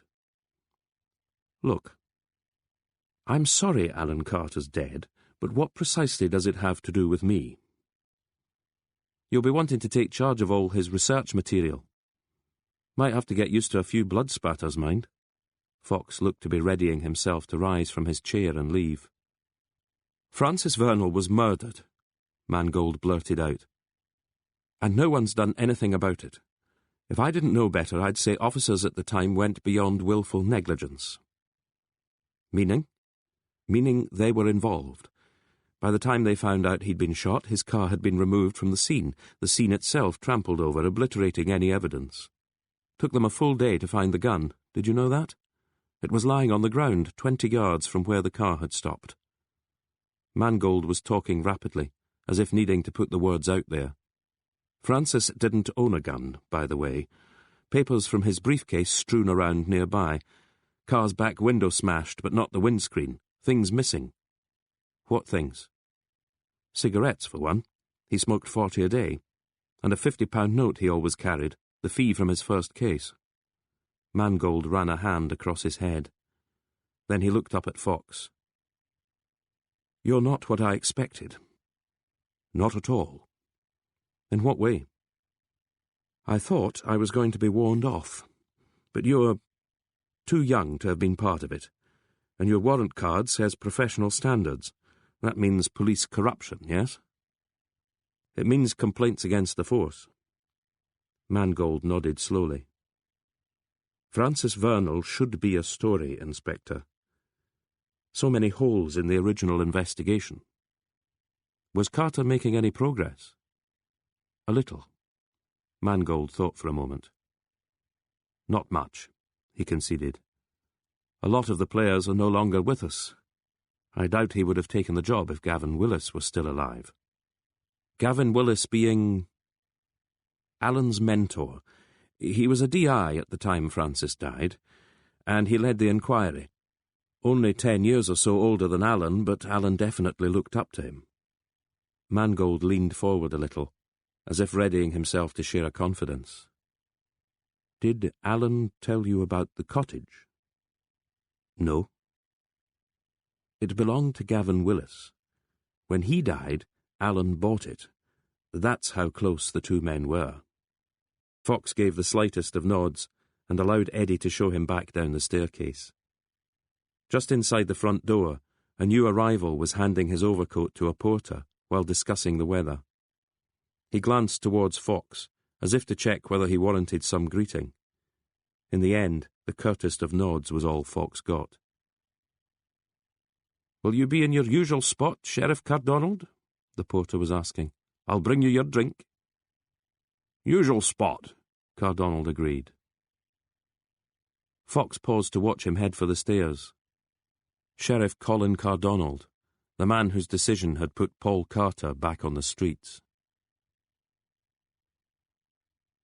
He hadn't felt like another takeaway or microwave meal, so had treated himself to a restaurant in Morningside, an Italian place with plenty of fresh fish on the menu.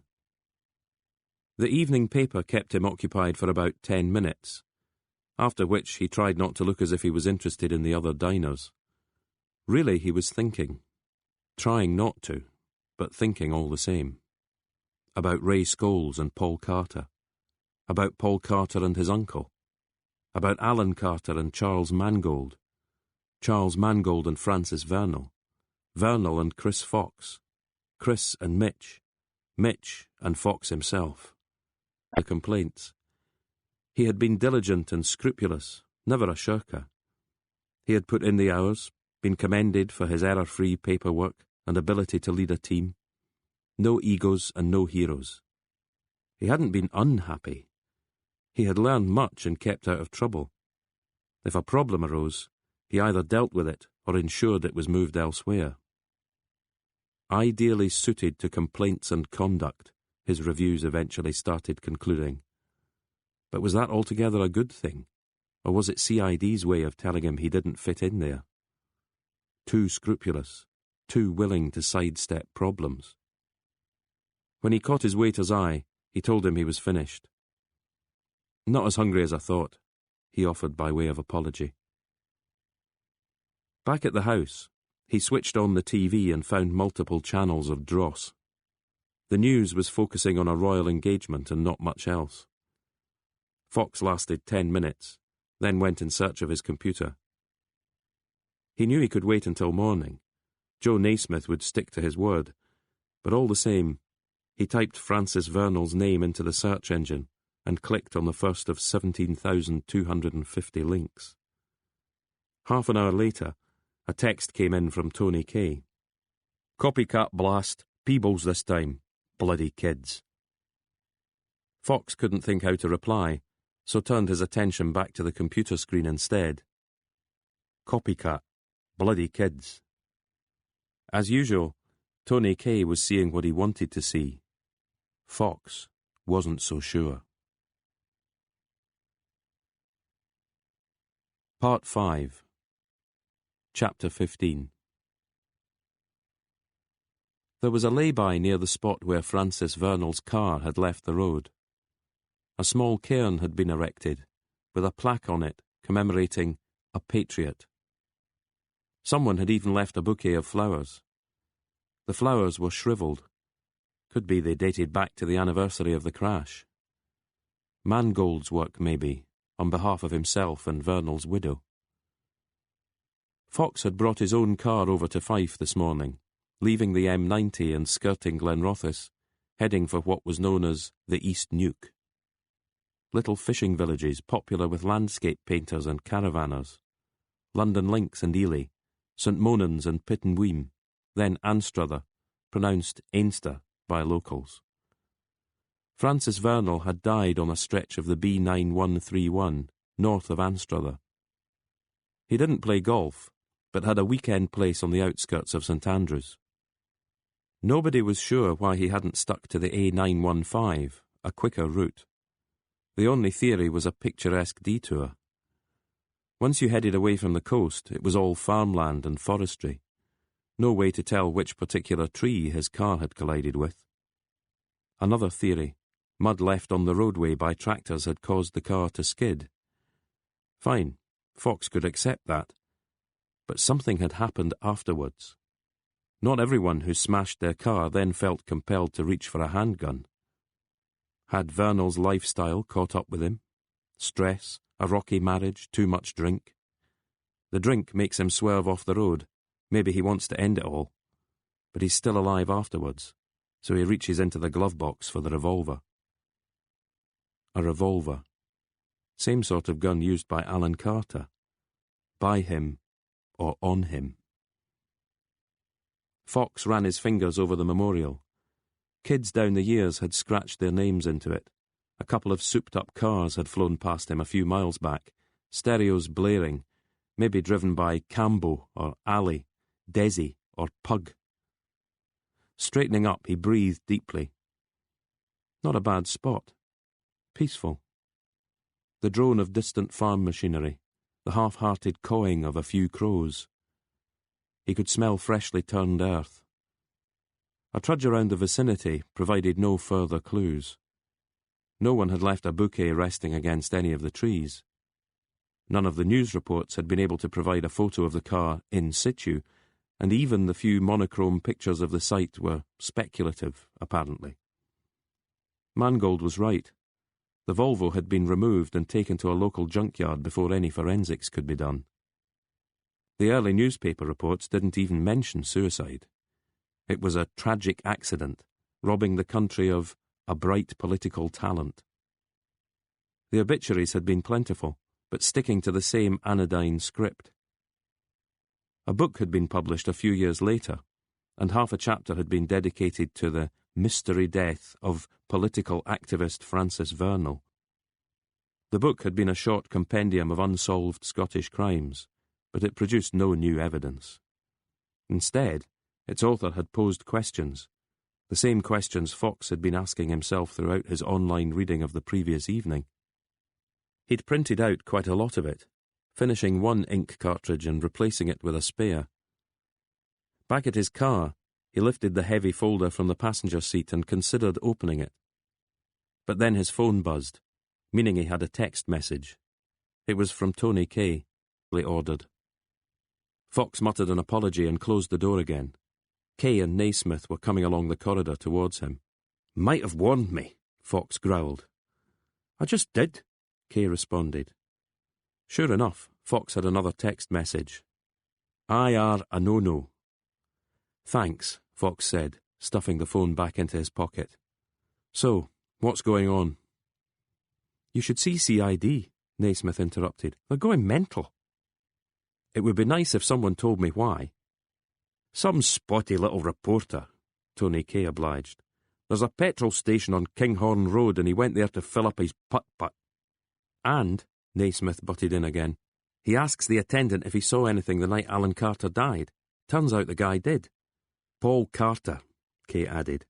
"He saw Paul Carter. Looking agitated. Stopped his car at the pumps, got out but didn't do anything about filling it. Pacing up and down. Looking at his phone. Punching the buttons but not seeming to get an answer. We already know Paul Carter phoned his uncle," Fox felt it necessary to state. "But he was heading for the cottage," Naismith stressed.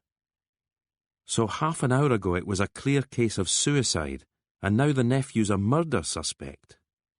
Fox's stare moved from Kay to Naismith and back again.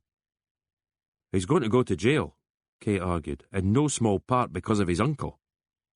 "If nothing else," Naismith added, "it probably means he went to the cottage. Whatever they talked about, it ended with a gunshot and a corpse." They heard footsteps. 2 men and a woman had come through the swing doors, led by Sergeant Alec Robinson. Robinson was stony-faced. The new arrivals took the measure of Fox, Kay, and Naismith, then knocked on the interview room door and went in. Robinson avoided eye contact with Fox as he headed back to his desk. "Glenrothes?" Kay speculated. "Aye," Fox said. A minute later, the same 3 officers were leading Paul Carter out.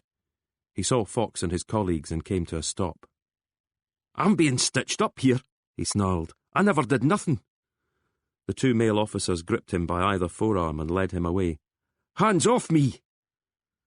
The woman offered a glance back in Fox's direction as she followed them. "Know her?" Kay asked, his mouth close to Fox's left ear. "Name's Evelyn Mills," Fox admitted. "She's complaints, same as us." "And she wears Chanel." But Keithley was standing in the doorway of the interview room. The look she gave Fox told him it had been her decision to bring Glenrothes in. He nodded, to let her know he'd have done the same. "What does he say?" he asked. "Got a call from his uncle's number. Caller hung up. Another call, same thing happened." She folded her arms. Wondered what was going on, decided to go ask him in person, but got halfway and changed his mind. Maybe that's what happened then. Maybe. You don't sound convinced. She glowered at him and decided against answering. Fox, Kay, and Naismith watched her stride down the corridor away from them.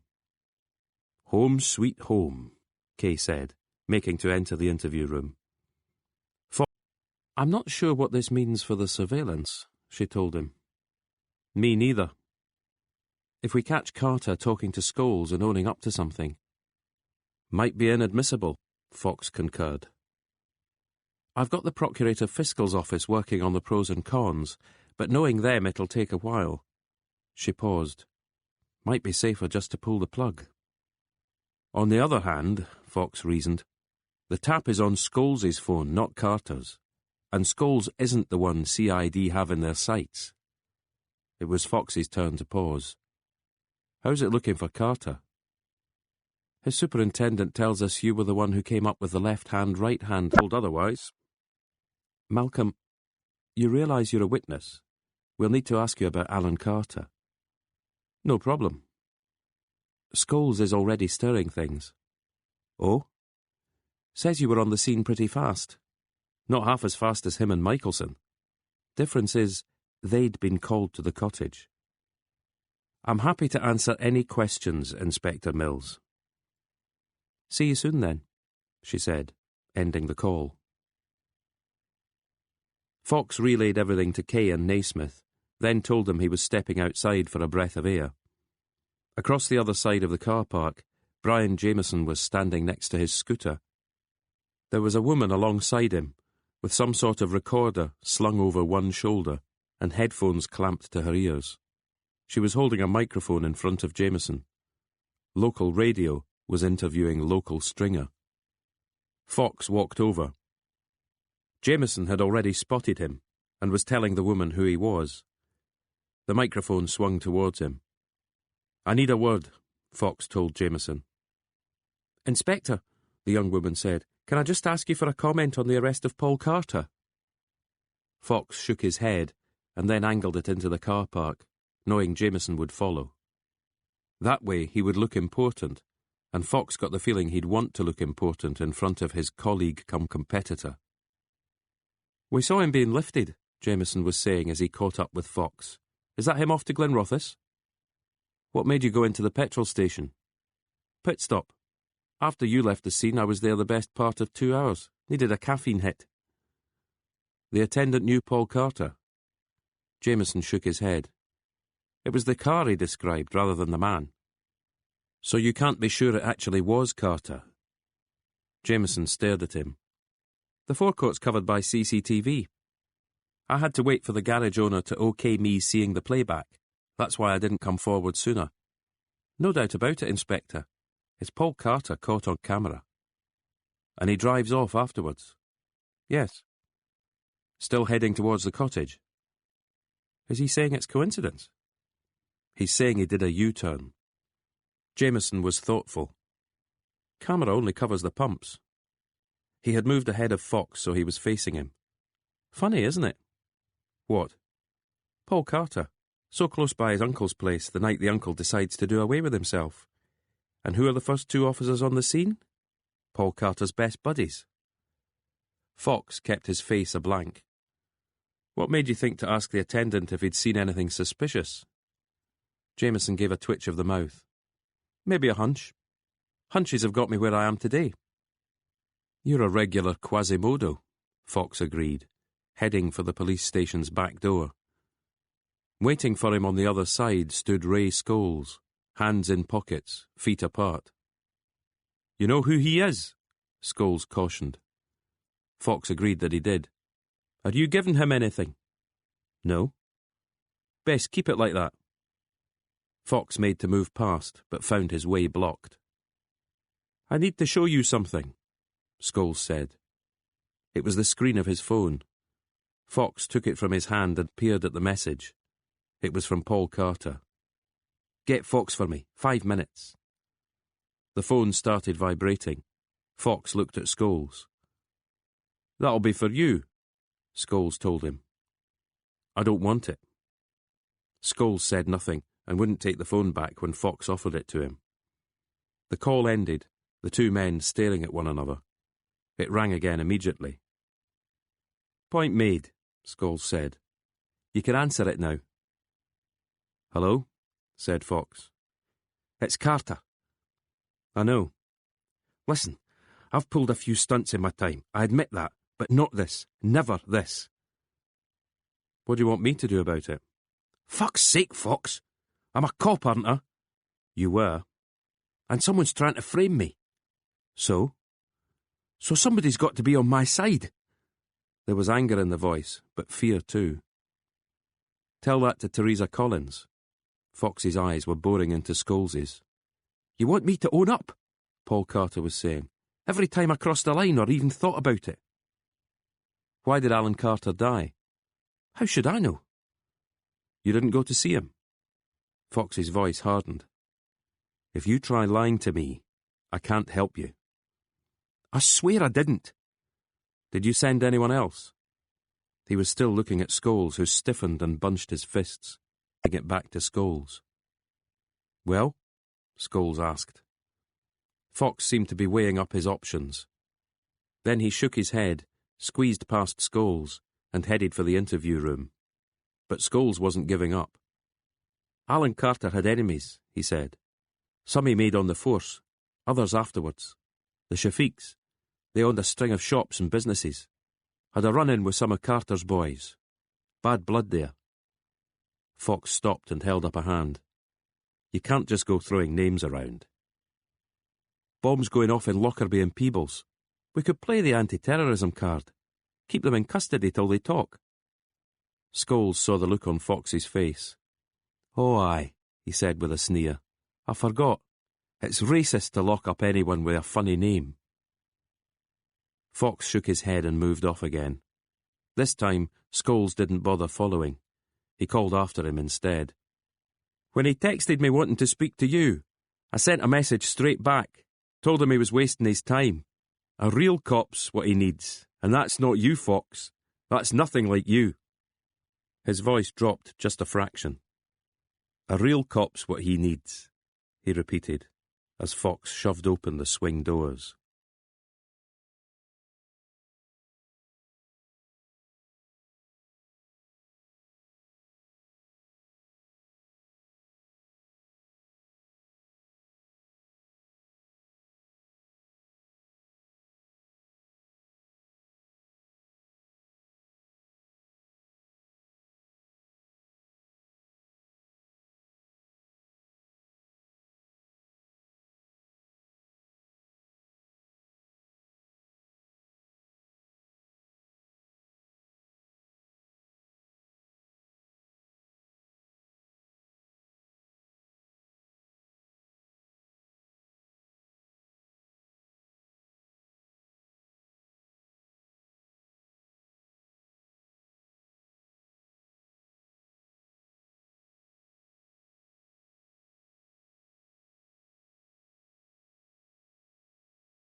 Chapter 16.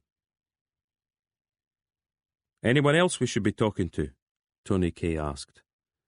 The three of them were perched on the sea wall, eating fish and chips from the wrappings. Across the water, a ray of sun picked out Berwick Law. Far to the right they could make out Arthur's Seat and the Edinburgh skyline. Tankers and cargo vessels sat at rest in the estuary. It was lunchtime, and the gulls were flapping around looking interested. "Haldane might be worth another shot," Fox suggested. "Really?" Kay asked. "What do you think?" "I think a murder inquiry might be about to happen, and we'd be better off elsewhere. Last thing Fife Constabulary is going to need is us running around, trying not to barge into their murder team." "True," Fox admitted. "Yet I can't help noticing we're still here." Kay tossed a morsel of batter into the air, watching a gull swoop and snatch it, its friends readying to gang up against it. "So tell me what else we could add to the sum of our knowledge." "There's the surveillance," Fox offered. "But that's not our operation." "Scholes, Haldane and Michelson. We've hardly scratched the surface with them." "You're clutching at straws, Malcolm." This time a salted chip spun into the sky, dropping to the ground and being pounced on by 4 of the gulls. "All right, I give in." Fox turned towards Naismith. "Joe, tell the man why we can't go home just yet." "Francis Vernal," Naismith said on cue. It had been evident to Fox from first thing. Naismith had been reading the same online articles, rumours and suppositions as Fox, and he was hooked. Taken for granted at the time that it was suicide, media hardly touched it. No rolling news or internet back then. But Vernal had told friends he thought he was being watched, that his office and house had been broken into, nothing taken, just stuff put back in the wrong place. "So who was watching him?" Kay asked. "Spooks, I suppose." "And why would they be interested in him?" "I hadn't realised how wild things were in the mid-80s, Naismith said, licking vinegar from his fingers. "You had CND demos, Star Wars summits." "Star Wars?" "Not the film. It was a missile defence thing. Reagan and Gorbachev. Cruise missiles were on their way to Britain. The Clyde was being picketed because of Polaris. Friends of the Earth were protesting about acid rain. Animal rights, Hilda Morell." Naismith paused. "You remember her, right?" "Let's pretend I don't," Kay said. "Pensioner, but also an activist. Tam Dael," Naismith broke off. "The MP," Kay stated. "I'm not completely glaikit." "Well, he had a theory she'd been killed by MI5. They'd been paying a private eye to keep tabs on her." "I'm not hearing anything about Francis Vernal." Kay was scrunching the greasy wrappings into a ball. "Early 80s was also a hotbed of nationalism," Fox informed him. "Isn't that right, Joe?" Naismith nodded. SNP weren't doing well in the polls, and that led some nationalists to look towards Ireland for inspiration. They reckoned a few explosions might focus London's attention. Explosions? Letter bombs were sent to Mrs. Thatcher and the Queen, plus Woolwich Arsenal, the Ministry of Defence, and Glasgow City Chambers. That last one on a day Princess Di was visiting. All these splinter groups, Seed of the Gale, SNLA, Scottish National Liberation Army, Fox explained for Kay's benefit.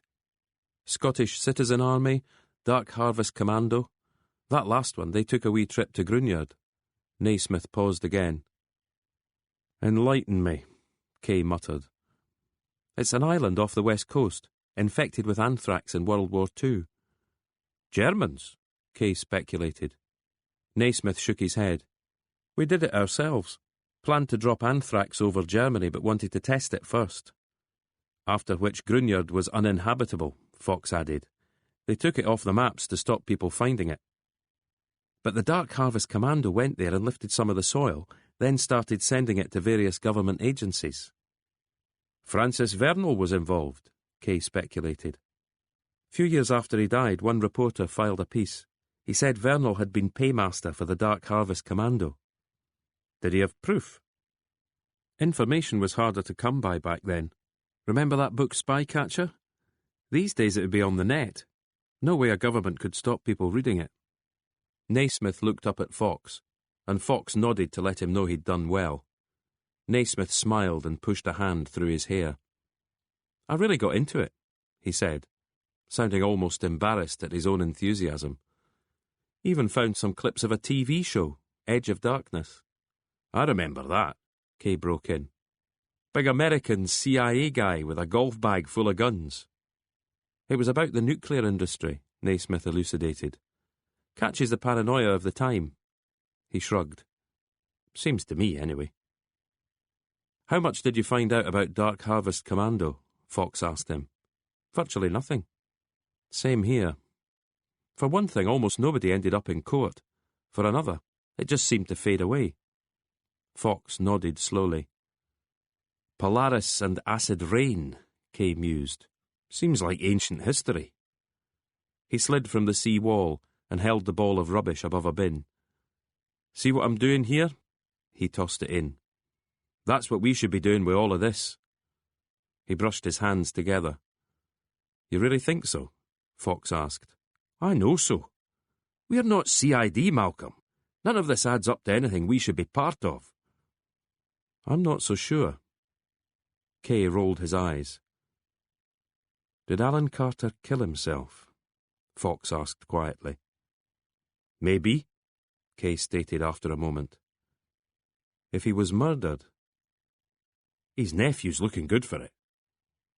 Paul's adamant it wasn't him. The car could pass under it. The gate to the field was open. The field itself emptied of livestock and now useful as a temporary car park. 2 unmarked cars, 1 patrol car, and 2 white vans. A suited, shaven-headed veteran was talking into his phone beside one of the unmarked cars. His eyes were on the new arrivals as they parked and got out. Fox offered him a nod and started walking towards the cottage. He could see figures moving around inside. At least 2 of them were scene of crime, dressed in regulation hooded white overalls, hands and feet covered so they wouldn't contaminate the locus. "Bit late for that," Fox muttered, thinking of the number of people who had traipsed in and out since the body had been found. "Hey, you!" The man with the phone was approaching from the field. He had a loping gait, which caused him to slip on some mud and nearly lose his footing. From the look on his face, Fox surmised this wasn't the first time it had happened. "It's treacherous," Fox commented. The man ignored him, using his phone as a pointer. "Who are you?" "My name's Fox." Fox reached for his warrant card again. "Inspector, Lothian and Borders." "So what brings you here?" "How about some ID first? Can't be too careful." The man gave him a hard stare, but eventually relented. His name was Brendan Young. He was a detective sergeant. "Glenrothes," Fox guessed. "Dunfermline." "You in charge?" "DI's inside." "Not now, he isn't." The man who stepped from the cottage was 6'3" and as broad as a rugby player, jet black hair combed straight forward and small, piercing eyes. "I'm DI Cash." "They're Lothian and Borders," Young informed him. "But lost, gentlemen?" Cash asked. "I was out here a few days ago," Fox began to explain, interviewing Alan Carter about his nephew. "You're the complaints." "Kirkcaldy CID didn't tell you," he guessed. "They didn't." "Well, you know what it's like. This is their patch. Don't expect any favours." "I might say the same thing." Fox gave another twitch of the mouth, nearing a smile this time. "You'll give us a statement about the deceased?" Cash asked. "Whenever you're ready for it." "How often did you meet him?" "Just the once." "What did you think? Good guy?" Fox nodded. "Wouldn't want to get on the wrong side of him, though." "Oh?" "Seems to me he didn't suffer fools, or family, gladly. Plus he ran a security firm." Fox slipped his hands into his pockets. "I was here again afterwards," he went on, "not long after the body was discovered. The papers on the table had been disturbed, strewn about the place." "Anything taken?" "Couldn't say." He paused. "You know what Carter was working on?" "I get the feeling you're about to tell me." "Lawyer called Francis Vernal. Died in suspicious circumstances. gunshot. Reckoned suicide at the time. About 30 miles from here. Frances Vernal? That was back in the 80s. Fox shrugged. One of the overalled figures was emerging from the cottage. She removed her hood and overshoes. "Which one of you?" she asked. "Me," Malcolm Fox replied. He followed her to one of the vans. She climbed into the back and found everything she needed. The portable scanner, however, refused to work. Flat battery, Fox guessed. She had to resort to the backup of ink and paper. The result was signed by both of them, after which she handed Fox a wet wipe for his fingers. This was followed by a DNA swab of the inside of his cheek and the plucking of a couple of hairs from his head. "I can't afford many," Fox complained. "Need to get the route," she explained. After everything was sealed into pouches, she locked the van. "Sorry about that," she said, heading back to the cottage. "When was the last time you had your prints taken?" Naismith asked. "Been a while." Fox saw Cash watching them from the living room. The DI gave a little wave, as if granting them permission to leave. Naismith, however, had started walking in the direction of the Land Rover. "Bit of quality," he said, peering in through the driver's side window. "Mind you don't leave any prints," Fox warned him. Naismith took a step back and looked around. "Question for you," he said. "Why leave your car out here when you've got a garage?" But there was no easy way in. "Give me a sec," Fox said, walking back down the slope again. There was no one in the hallway of the cottage, so he moved briskly past the living room door and found the small kitchen. Keys hung from a row of hooks to the left of the sink. He ran an eye along them and chose the likeliest candidates. As he was turning to leave, he saw Cash emerge from the living room. "What are you doing there?" "Looking for you." Fox slipped the keys into the inside pocket of his jacket, removing a business card at the same time. "So you can reach me to arrange that interview," he explained, handing it to Cash. Cash looked at it, then back at Fox. "I know you're all excited," he said in an undertone. "Not normally getting to play with the big boys and all that. But I need you to bugger off now." "Understood," Fox said, managing his best to look and sound humbled in the presence of a murder squad detective. Cash escorted him to the front door and looked to left and right. "Where's that work experience kid of yours?" "Call of nature," Fox explained, nodding in the direction of the trees. He walked towards his car, opened it and got in. Cash was at the window again, watching. But after a couple of moments he turned away, and Fox got out of the car, heading back to the garage. The second key unlocked the padlock, and they were in. Naismith had been right. A tarpaulin was draped over what looked like another vehicle. There was dust everywhere. A workbench boasted rusty tools. Homemade shelves had buckled under the weight of old paint cans. There was an electric lawnmower for the patches of grass to the front and rear of the cottage. Along with the rolled-up extension cable, it was the newest thing visible. Naismith had lifted a corner of the tarp. "Not exactly roadworthy," he commented. "More what you'd call a write-off." Fox went to the other end of the vehicle and lifted another corner. The car was a maroon Volvo 244. It seemed fine until he lifted the cover further. There was no glass in the rear window. "Give me a hand," he said. Together they pulled back the tarpaulin. The front of the car was wrecked, its engine exposed, grille and bonnet missing. "Tell me it isn't," Naismith said, in a voice just above a whisper. But Fox was in no doubt at all. Vernal's car, the one that had been taken to the scrapyard. Fox tried the passenger side door, but it was jammed shut from the force of impact. The car's interior didn't look as though it had been touched in quarter of a century. There were bits up squeezing through the gap. "What now?" he asked from the back seat. "Is there anything that might interest us?" Naismith felt beneath the front seats, then stretched between them and opened the glove box. He found the paperwork for the car and handed it to Fox, who stuffed it into his pocket. Half a set of spare bulbs and a few sweet wrappers, Naismith reported. But that's about it. Fox could hear voices down at the cottage. They'd be wondering why his car was still there while he wasn't. "Out you come then," he said. He helped pull Naismith through the opening. They were standing side by side, Naismith slipping his jacket back on, when the garage doors shuddered open. Cash and Young were standing there. "What do you think you're doing?" "Francis Vernal's car," Fox stated. Cash stared at the Volvo, then at Fox again. "How do you know?" "Make, model, colour," Fox explained. "And damage," Naismith added, pointing to the engine casing. "I want the pair of you out of here," Cash growled, pointing a finger of his own. "Just leaving," Fox told him.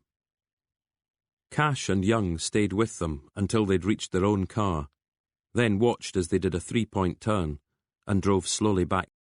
Chapter 18.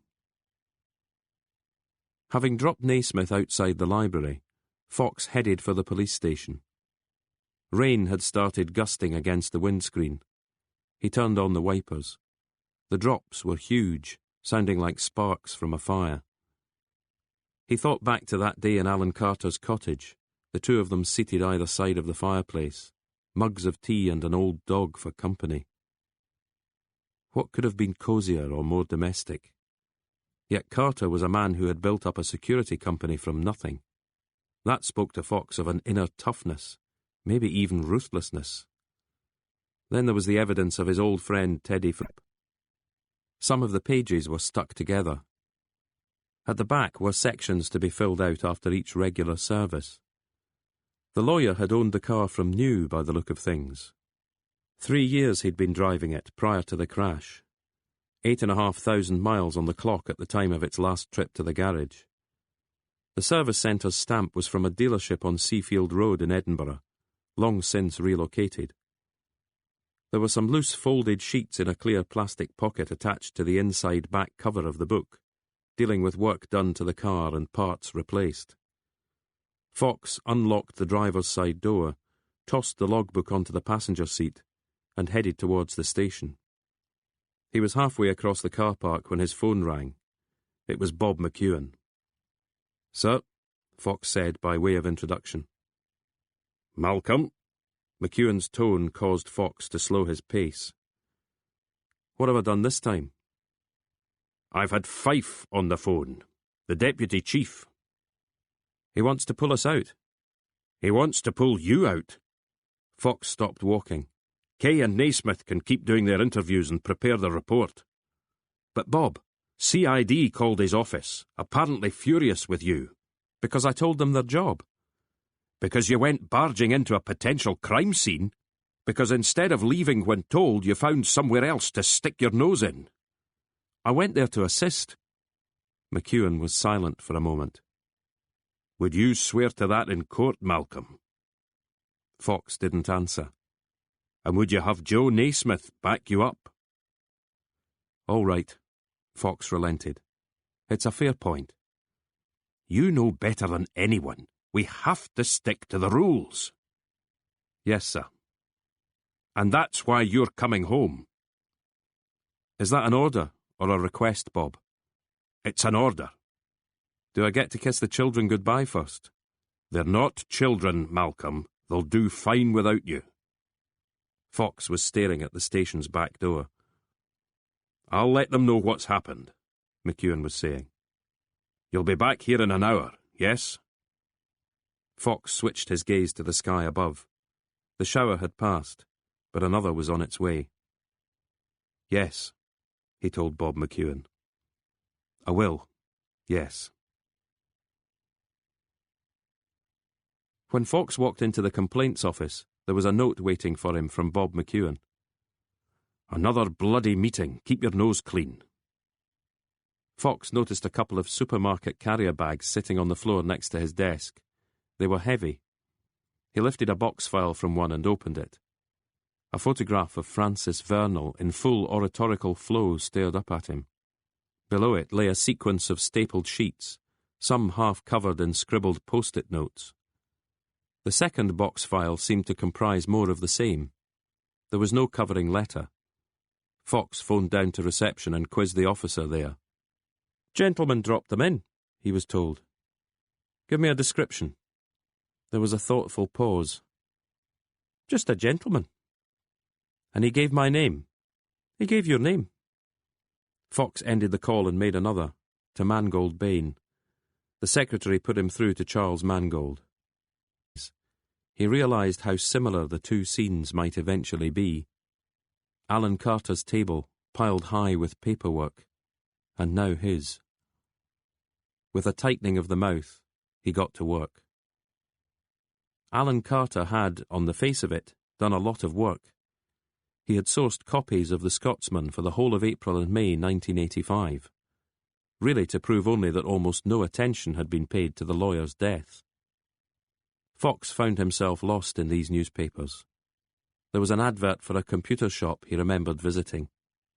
The advert was for an ICL personal computer with a price tag of almost £4,000. A poll showed support for the SNP stubbornly fixed at 15% of the Scottish population. A flooded colliery was to be closed, and there were fears the Trustee Savings Bank might move its HQ south of the border.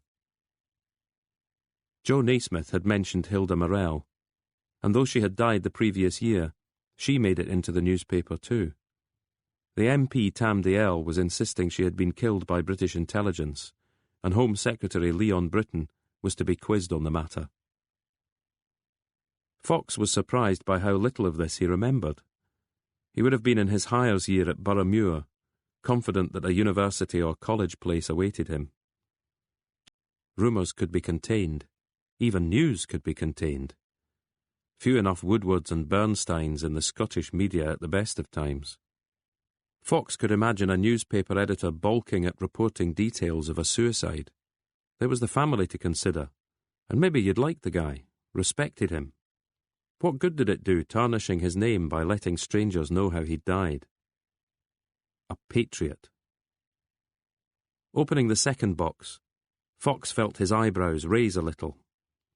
Photocopies of the original police notes on the case, along with autopsy details and pictures. Someone had been into the vaults to retrieve this lot, which Alan Carter. Chapter 19. "I have to tell you," Kay said as Fox approached the table, "you're in danger of becoming a local hero in Kirkcaldy." "How's that?" Fox asked, settling into his seat. "They don't like the murder squad muscling in, and so far you're the only one who's managed to put those particular noses out of joint." "Is it a murder yet?" Kay shook his head as he took a sip of beer. "Suspicious death," he confirmed. Joe Naismith returned from the bar with Fox's spiced tomato juice. "Thanks, Joe," Fox said. "How did you get on at the library?" 8 scrapyards in Fife, 6 of them still going. "Did you manage to call all 6? "Yes." "Get lucky?" "Not exactly. One guy I spoke with reckons the job would have gone to Barron's Wrecking." "Can I assume that's one of the 2 firms no longer in business?" Naismith nodded. "The scrapyard's now a housing estate." "And Mr. Barron?" "That's the good news. When he sold up, he got one of the new builds as part of the deal." "He lives on the estate?" "It's not really an estate. 6 executive homes." "He's still there?" "I've not managed to speak to him yet, but I will." "Good lad." Fox realised Kay was giving him a look not too far removed from pity. "Wild goose chase," Kay duly commented. "How about you, Tony? Anything to report?" Kay considered his response while he swilled another mouthful of beer. Then he smacked his lips and said, "Not much." Fox waited for more and Kay obliged. "Incident room's been set up in the main CID office, meaning Scholes and Michelson have been shunted out." "Haldane's still off sick?" Kay nodded. "DCI Laird has decided that CID should take up residence in the interview room, leaving Joe and me homeless." "Have you talked to Pitkeithley about it?" "She wasn't exactly sympathetic." Kay paused. "There is one thing." "What?" Fox asked. The surveillance, Kay replied. With you kicked into touch, shouldn't you hook me up with Coco Chanel? Jo and me need to know what she's hearing from those phone taps. I'll check with her, Fox said. Kay nodded slowly. And what about you, Foxy? Got enough to keep you busy? I'll manage. I don't doubt it. Kay had finished his drink and was rising to fetch another. Fox shook his head, and Naismith said he'd just have a half to top up his own pint. Once Kay had gone to the bar, Naismith leaned over towards Fox. Do you need me for anything? Just keep doing what you're doing. Naismith nodded. I was thinking about the gun, he added. Whose gun? The one used to kill Francis Vernal. What about it? Where did it come from? I've been wondering that myself. How outrageous would it be if... Fox finished the sentence for Naismith. It turned out to be the same gun. Fox considered this. Pretty outrageous, he decided. Any way to find out? Maybe. Want me to... Fox shook his head. You're doing fine as it is. The Carsticks. Fox nodded slowly. Let's see if there's a case first, though, eh? The internet has his widow as a prime candidate. Nice-looking woman, bit younger than him. Came from a rich family. Naismith paused. Still alive? For now. Worth talking to? Maybe. Fox wasn't sure Charles Mangold would like that, but all the same. Kay was returning with the drinks. Naismith moved back to his original position. Look at the pair of you, Kay chided them, like kids plotting something and not wanting the grown-ups to know. He placed the fresh glasses on the table. What do you reckon? Should we make a night of it, it being Friday? I'm heading back, Fox demurred. Me too, Naismith added.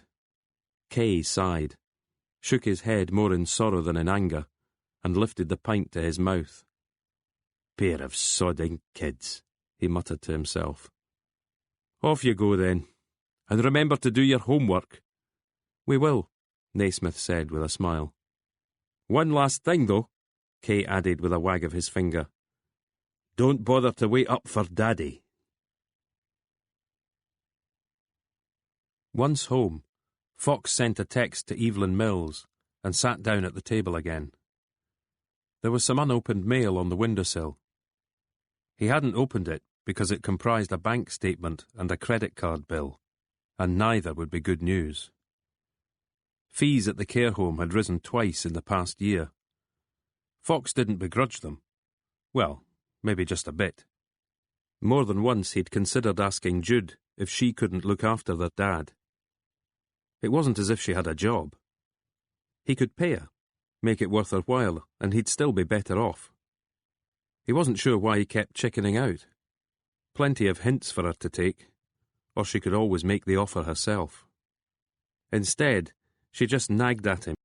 Doesn't it look suspicious, me phoning you of an evening? She snorted. I get calls all the time. Freddie's used to it. Freddie, her husband, presumably. A mysterious text, on the other hand. I should have thought of that. Anyway, I'm here now, so what can I do for you? Wondered how the surveillance is going. Nothing to report. She paused. Who do I report to anyway? You've heard then. D.I. Cash can be like that. You know him. By reputation. Tell me he's on your radar. She gave a little laugh. He's never crossed the line, Malcolm. Not yet, at any rate. Pity. Fox rubbed a hand across his forehead. To answer your question, I suppose Tony Kay is your contact now. Let me give you his number. He did so, then asked if it was okay to give Kay her name and number. Sure, she said. How's the Alan Carter inquiry shaping up? Slow going. Kirkcaldy hasn't exactly thrown a welcome party. Evelyn, I need to ask you another favour. You want me to put in a word? See if they'll let you back? Not that, no. But I'm interested in the gun. Oh? So I'm wondering if I can talk to someone about it. And you want me to arrange it? You don't ask much, do you, Malcolm? I'm sorry. A name and maybe a contact number, that's all. And what do I get in return? She sounded almost coquettish. Fox stared at the paperwork in front of him. What do you mean? Just my little joke. She laughed again. You needn't sound so scared. It's not that, Evelyn. What then? Nothing. Did you really have that bad a time at Tullyallen? I had a great time at Tullyallen. I wish I could remember more of it. But she had already ended the call. Part 6. Chapter 20. It's not the same gun, I promise you that. Her name was Fiona McFadgen, and she was, as Mill's text had put it, Fife's ballistics person. She was based at the Constabulary HQ in Glenrothes. It had taken Fox a while to find the place. Too many roundabouts and a shortage of signposts. McFadgen didn't work in the main building. Fox had been directed to a squat brick structure behind the petrol pumps. A uniformed officer was filling the tank of his squad car. Aye, that's Fiona's lair, he assured Fox. McFadgen had to come and unlock the door for him. She wasn't wearing a white coat and seemed quite happy in her windowless space. Against one wall stood an array of building materials, from brick to wood, pockmarked with bullet holes. A glass-fronted cubicle contained a white-painted wall speckled pink. McFadgen had explained to Fox that they used it to confirm blood spray from a gunshot. And what exactly is it that you shoot? Fox asked. Anything from watermelons to pig's heads. My uncle's a butcher, which is handy. She was a young, vibrant woman, and she took him on a quick tour of her domain. An assistant sat at a computer.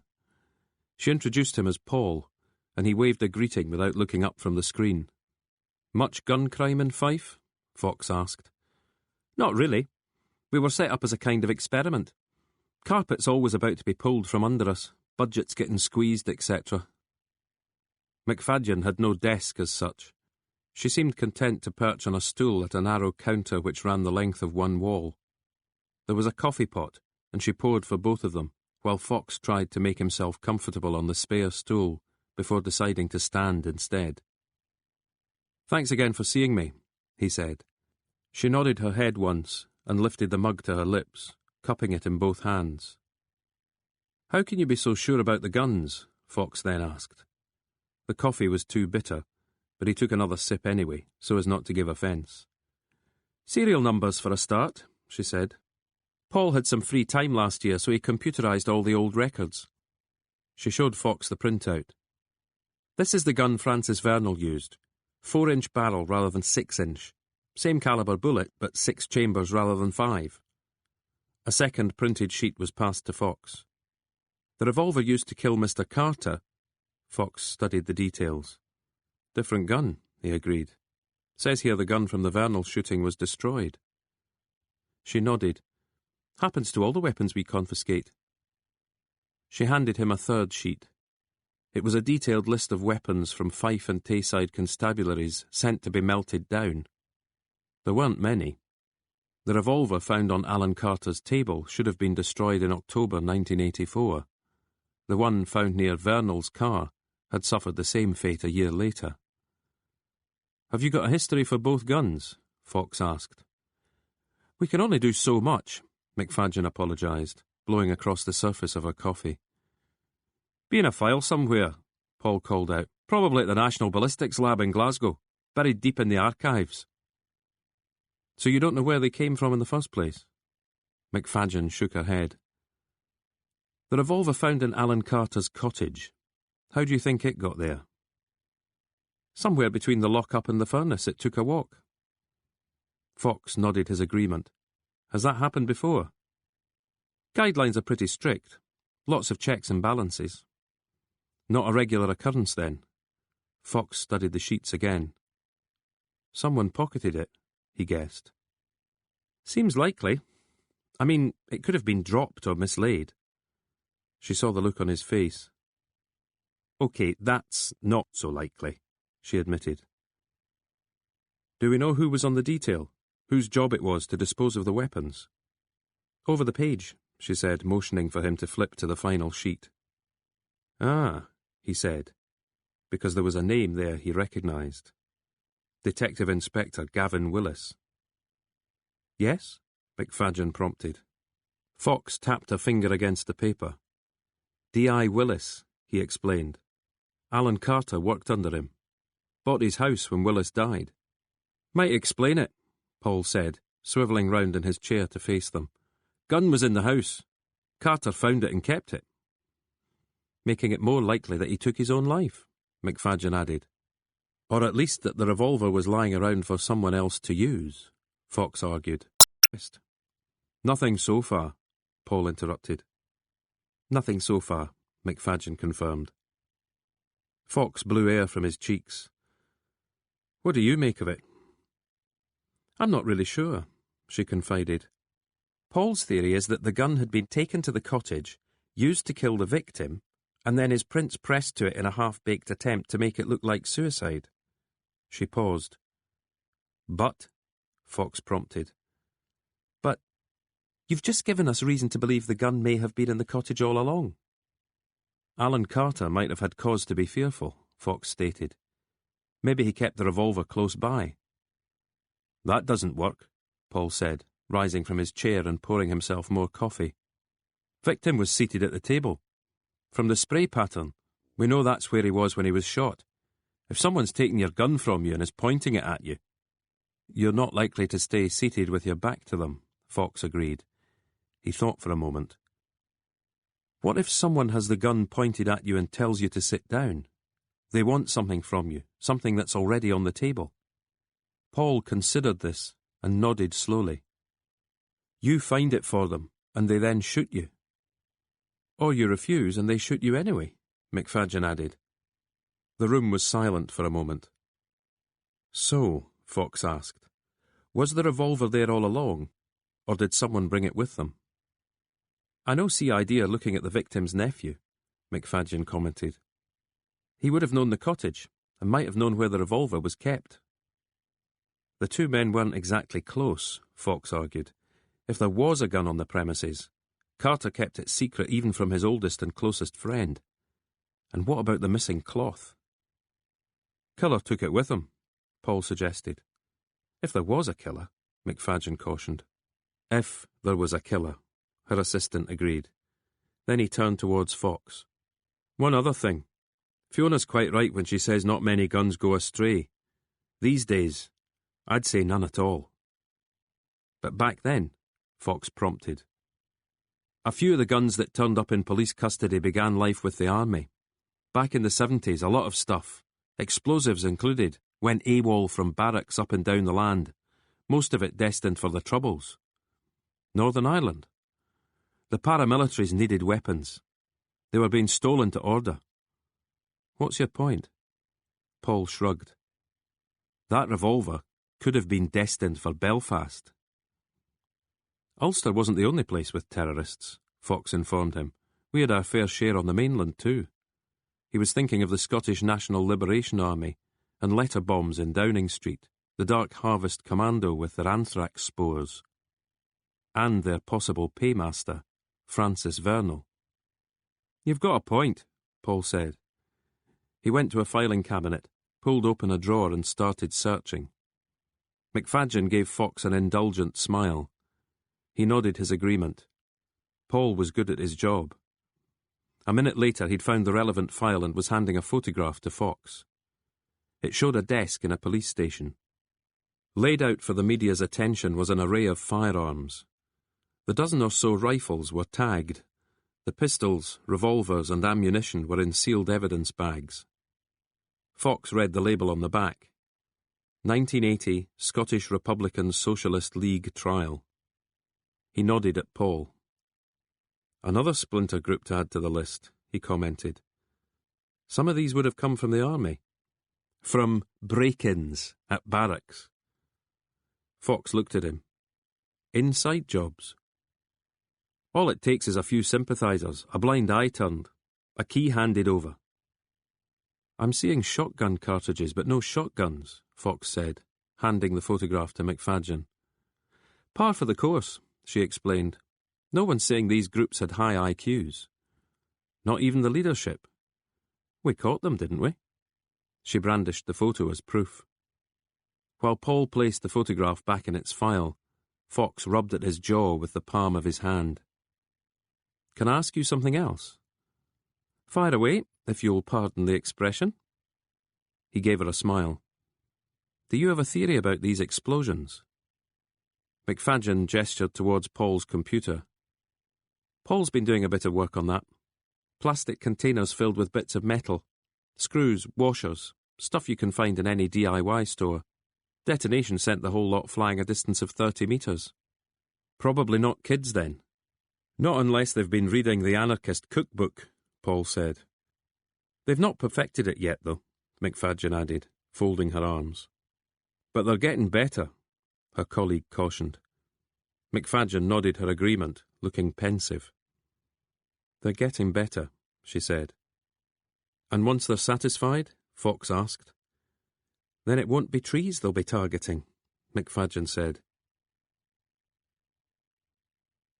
Fox thought long and hard about a detour to Kirkcaldy, maybe a snack at the pancake place with Kay and Naismith, but weighed up the risks and decided against it.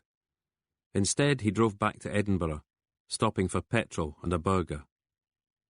He had called ahead, but Charles Mangold was busy until 2. At 1:30, Fox was parked outside the Newtown headquarters of Mangold Bain. The offices were on the ground floor of a steep sloping Georgian terrace, looking directly onto Queen Street Gardens.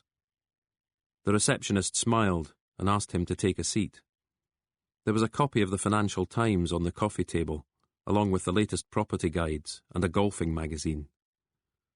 When a taxi drew up outside, Fox got to his feet and watched Mangold get out. His face was reddened by alcohol.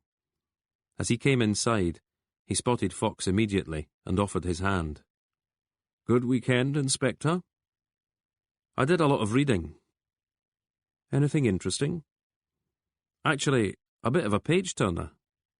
Mangold seemed satisfied by this answer. Coffee, please, Marianne, good and strong, he barked to the receptionist. Fox shook his head to let her know he wouldn't be needing any. Mangold was already leading the way through the door to the right of reception. They entered what would have been the hallway of a private house at one time. There was an unused fireplace and a grand staircase leading up. Another door at the foot of the stairs took them into what Fox guessed would have been a sitting room. Fireplace with antique mirror above it, intricate cornicing and seal. Checked his watch. Did Marianne say? She told me I could only have 15 minutes.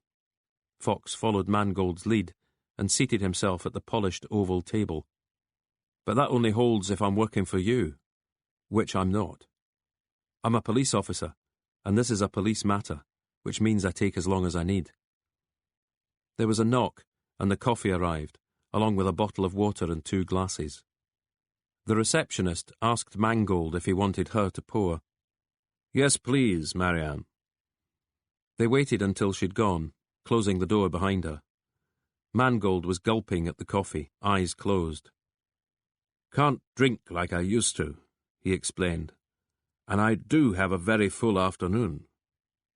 Then I'll get to the point. 2 points, actually. Fire away. I want to talk to Imogen Vernal. Impossible, Mangold said with a flutter of one hand. Next point, please. If I don't see her, I'll drop off these 2 box files at the front desk, and that's the last you'll hear from me. Mangold stared hard at Fox, pushing out his bottom lip. What is it you need from her? He asked. What is it you think you're protecting her from? I've already told you. She's very sick. I don't want her to be made to feel even less comfortable. Mangold paused. Second point, he commanded, reaching into his pocket for a voluminous handkerchief. Not until we've dealt with the first. It has been dealt with, Mangold stated, wiping around the sides of his mouth. I want her take on things, Fox decided to explain. I want to hear her talk about her husband. I can tell you about Francis. You weren't married to him, though. I knew him as well as Imogen did. Fox didn't bother responding to this. Instead, he moved to item 2. All these groups of the time. The SRSL, SNLA, Dark Harvest Commando. I forget the Gallic one. Sean and Gale. That's it. Seed of the Gale. How close was Vernal to them? I only know what I've read. Imogen can't help you there. None of those rumours ever reached her. But you heard them? Of course. And believed them?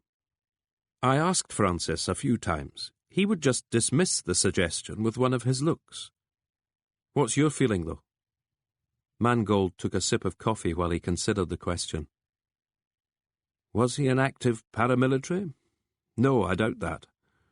But there are ways in which he could have helped. Legal advice? Possibly. Replied with a lopsided smile. He stared into the bottom of his cup. I really do need to stop drinking at lunchtime. I'll feel bloody awful later on. He glanced up at Fox. Are we finished here, Inspector? Not quite. Did you ever hear names? Names? Members of these various groups. MI5 would know more about that than me. But they're not here right now. Mangold conceded the point and furrowed his brow in thought. No names, he said at last. Any of Vernal's friends seem a bit out of place? We met all sorts, Inspector. You'd visit a couple of pubs and end up in the company of vagabonds and cutthroats. Never knew if you were going to wake up with a tattoo or an infection, or not wake up at all. Fox managed the smile he felt was expected of him. How about your own politics, Mr. Mangold? Unionist now. But back then? Broadly the same. Funny, you were such good friends with a dyed-in-the-tweed nationalist. Fox paused. Or is that where Mrs. Vernal comes in? I'd rather she didn't come into it at all, Mangold said quietly. But she must, Fox insisted, dropping his own voice a little. Mangold looked suddenly tired and defeated. He held up his hands in surrender, then slapped them down against the table. I'll see what I can do. He paused, staring down at his cup again. More coffee, I think. Thank you for your time. Fox started to get up. But just remember, you came to me. Yes, Mangold said, with almost a trace of regret. Oh, one other thing. Mangold had risen and was facing Fox. Did Alan Carter ever mention the car to you? Mangold seemed confused. What car? Francis Vernal's Volvo. No, I don't think so. Why do you ask? No reason, really, Fox said with a shrug. But inside he was thinking, what else did he keep from you? And why? Mangold stayed in the room, Fox insisting that he could see himself out. He stopped at the receptionist's desk. She looked up from her work and smiled. Marianne, isn't it? Fox inquired. She added a nod to her smile. Something I've always meant to ask Charles and somehow keep forgetting. Yes? The firm's name, Mangold Bain. Is there still a Bain? It was Vernal Mangold, she explained. Ah, yes, until poor Francis died. He tried his best to sound like one of Mangold's oldest clients. You're too young to have known him, of course. Of course, she agreed, looking slightly put out that he could mistake her for someone of that vintage. So, Mr. Bain, he prompted. There's never been a Mr. Bain. It's a maiden name. Mr. Vernal's widow, Imogen, Fox guessed. She's a partner of some sort. Not that, no. Mr. Mangold meant it as a kind of memorial, I suppose. Wouldn't it have been more? Just don't ask me what that means. Fox had sent texts to both Tony Kay and Joe Naismith and was waiting to hear back from them. He had thought about visiting the Central Library, digging into its newspaper archive. He had cuttings from the Scotsman, but not from the Herald or any other Scottish paper of the time. He doubted he would find anything. The media had soon lost whatever interest it had had in the story. When the office door opened, Fox saw that the chief constable was leading a visitor inside. The chief's name was Jim Byers. He was in full uniform, peaked cap included, which meant he was on his way to a meeting, or else was out to impress someone. The visitor was a man in his late 40s with a tanned face, square jaw and greying hair. He wore a three-piece suit and what looked like a silk tie. A handkerchief was visible in his breast pocket. "Ah, Malcolm," the chief constable said. Then, for the guest's benefit, "This is Professional Standards, PSU." "The rubber heels," the visitor said with a slight smile. His accent was English. The hand he held out for Fox to shake bore no rings. Fox had glanced in McEwen's direction. He could see that his boss was torn. It would be polite to end the call and greet the visitor, but he wanted Byers to know that he was earning his keep. He gave the chief a wave, then motioned that he would wrap up the call. Byers' gesture let him know this wasn't necessary. "Just giving DCI Jackson the tour," the chief explained to Fox. Then to Jackson, "Malcolm Fox is an inspector. Detective rank, but we don't use the term." "How's your workload?" Jackson asked Fox. "Manageable," Fox replied, wishing he had turned on his computer. His desk looked bare, half an inch of paperwork in the in-tray. Was Jackson something to do with the coming reorganisation? Was he seeking posts that could be cut? He had that look to him, a brisk, hard-nosed bean counter. "Working in Fife, aren't you?" the chief asked, frowning as he realised how stupid the question sounded. "Not today, sir. The rest of my team are." Fox swallowed. There was no reason to suppose the chief constable would know he'd been kicked into touch. Even if he did know, it wasn't the sort of thing you wanted to advertise to a visitor. "What brings you here?" Fox asked Jackson instead. Byers got in first with the answer. "DCI Jackson is based at Special Branch, Anti-Terrorism." "Didn't know we had much of that in Edinburgh," Fox felt obliged to state. Jackson gave the same brief smile. "The blast in the forest outside Peebles?" Jackson sounded suddenly interested. It had to be Naismith. Had to be Joe Naismith who'd let it slip to McEwen. Fox made show of shrugging it off. "A very slight connection," he mooted. But Jackson was not to be deflected. "As in?" he prompted. "Someone Malcolm interviewed," McEwen obliged. "He was doing some research into a lawyer who got himself involved with Scottish separatists." "Quarter of a century back," Fox stressed. The chief constable looked at Jackson. "Not quite the same as your Peebleshire bombers." "Not quite," Jackson admitted. His next question was aimed at Fox. "What happened to the lawyer?" "Died in a car crash," Fox stated. "Unlike the researcher," McEwen added. "He put a revolver to his head." "Dearie me," Jackson said. Then he gave Fox that same unnerving smile again. When Naismith called Fox's mobile an hour or so later, Fox was alone in the office, McEwen having left for yet another meeting elsewhere in the building. Before Naismith could say anything, Fox thanked him for telling McEwen all about Alan Carter and Francis Vernal. "He just asked me what I was up to," Naismith responded. "Well, thanks anyway. Now we've got Special Branch interested." Fox went on to explain the circumstances. "Could be a bonus," Naismith argued. "Can't you ask him if there's anything in the files on Vernal? Whether he really was being spied on? You think he'd tell me even if he knew? This was 20-odd years ago. Reckon the spooks have instant access?" "Maybe not," Naismith conceded. "But how else are we going to find out if they were keeping tabs on him?" "We aren't," Fox said eventually. There was silence on the line for a moment. "Want to hear what I've got?" Naismith asked. "What have you got?" "Barron. And no one came to the scrapyard asking for it. Willis slipped Mr. Barron an extra 20 and told him to say it had gone into the crusher. And Barron never bothered asking why. The way he put it was, when a cop tells you to do something, you do it. I'm not sure that's so true these days. Fox thought for a moment. Willis worked the firearms detail, he informed Naismith. Could have pocketed the revolver that was used on Alan Carter. Why, though? I'm still not sure. Did Barron remember anything else about the car? He didn't swipe anything from it. Nothing he's admitting to. Then that's that, Fox said, pacing the empty office. What do you want me to do next, Malcolm? Gavin Willis. I wouldn't mind knowing how and when he died. Maybe he's got some family left. I can check. Naismith sounded as if he was writing himself a note to that effect.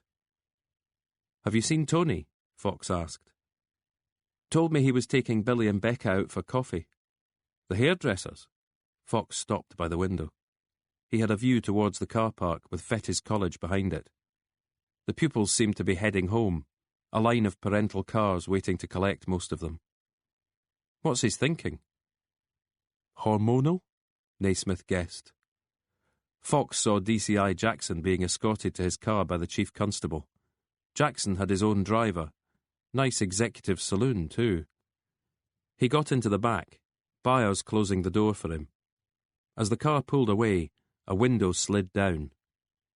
Jackson was staring up towards the complaints office. There was no way he could see Fox standing there, but Fox backed away all the same, though he wasn't exactly sure why.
Chapter 22. Francis Vernal's widow lived in a detached Victorian mansion house in the Grange district of the city. The narrow streets were devoid of traffic and pedestrians. Almost no homes were visible. They remained hidden, like their owners and those owners' wealth, behind high stone walls and solid wooden gates. Charles Mangold had been adamant that Fox could only visit if Mangold accompanied him. Fox had been just as adamant that this was a non-starter. Nevertheless, Mangold was waiting in an idling black taxi as Fox approached the driveway. As Fox got out of the car to announce his arrival at the intercom, Mangold emerged from the back of the cab. "I have to insist," the lawyer was saying. "Insist all you like." "What if Imogen wants me there?" "She can tell me that to my face. But you stay this side of the gates until she does." Mangold looked furious but said nothing. He spluttered his way back to the taxi, slamming the door after him. Fox told the intercom he had an appointment. The gates swung back on themselves with a motorized hum, and he returned to his car. It was a long, winding driveway with thick shrubbery to either side. Fox emerged into a gravelled parking area in front of the 2-story gabled house. It was dusk, birds roosting in the well-established trees. He locked his car from habit only. The front door to the house was open, a woman in her 30s standing there. She introduced herself as Eileen Carpenter. "I look after Mrs. Vernal." "Her nurse, you mean?" "And other things besides." The hall smelled musty, but had been dusted. Carpenter asked him if he wanted some tea. "Please," he answered, following her into the drawing room. It boasted a huge bay window. Imogen Vernal's chair had been placed so that it faced the garden to the side of the property. "You'll forgive me if I don't get up," she said. Fox introduced himself and shook her hand. Her ash-blonde hair was thin and wispy, and there were lesions on her cheeks and forehead. Her skin was almost transparent, the veins showing. Fox reckoned she couldn't weigh more than 7.5 stone. But her eyes, though tired, were lively enough, the pupils dilated by recent medication. There was a dining-room chair to one side of her, and Fox seated himself. A book was open on the floor, a hardback copy of a Charles Dickens novel. Fox presumed one of Eileen Carpenter's tasks was to read to her employer. "Quite a house," Fox said. "Yes." "Did you live here with your husband?" "My parents bought it for us, a wedding gift." "Great parents." "Rich parents," she corrected him with a smile. There were framed photographs of her husband on the mantelpiece. One looked familiar, the orator in full flow, fist clenched as he addressed his audience. "I wish I'd heard him speak," Fox said truthfully. "I think I have some recordings." She paused and raised a finger.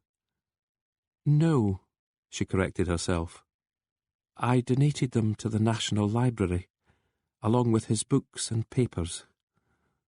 People have done their PhDs on him, you know. When he died, an American senator wrote an obituary for the Washington Post." She nodded at the memory. "He was quite a character," Fox agreed. "In public." Her eyes narrowed a little. "Charles told me about you, Inspector. Such a pity about the other man, the one who passed away." She paused. "Is Charles outside the gates?" "Yes." "He's very protective." "Was he one of your lovers?" She took her time answering as if wondering how to respond. "You make me sound like a Jezebel." Her voice was becoming more noticeably Scottish. "It's just that he seems to have a great deal of affection for you." "He does," she agreed. "And there were always the rumours that your marriage had been stormy." "Stormy?" She considered the word. "Not a bad description." "How did the two of you meet?"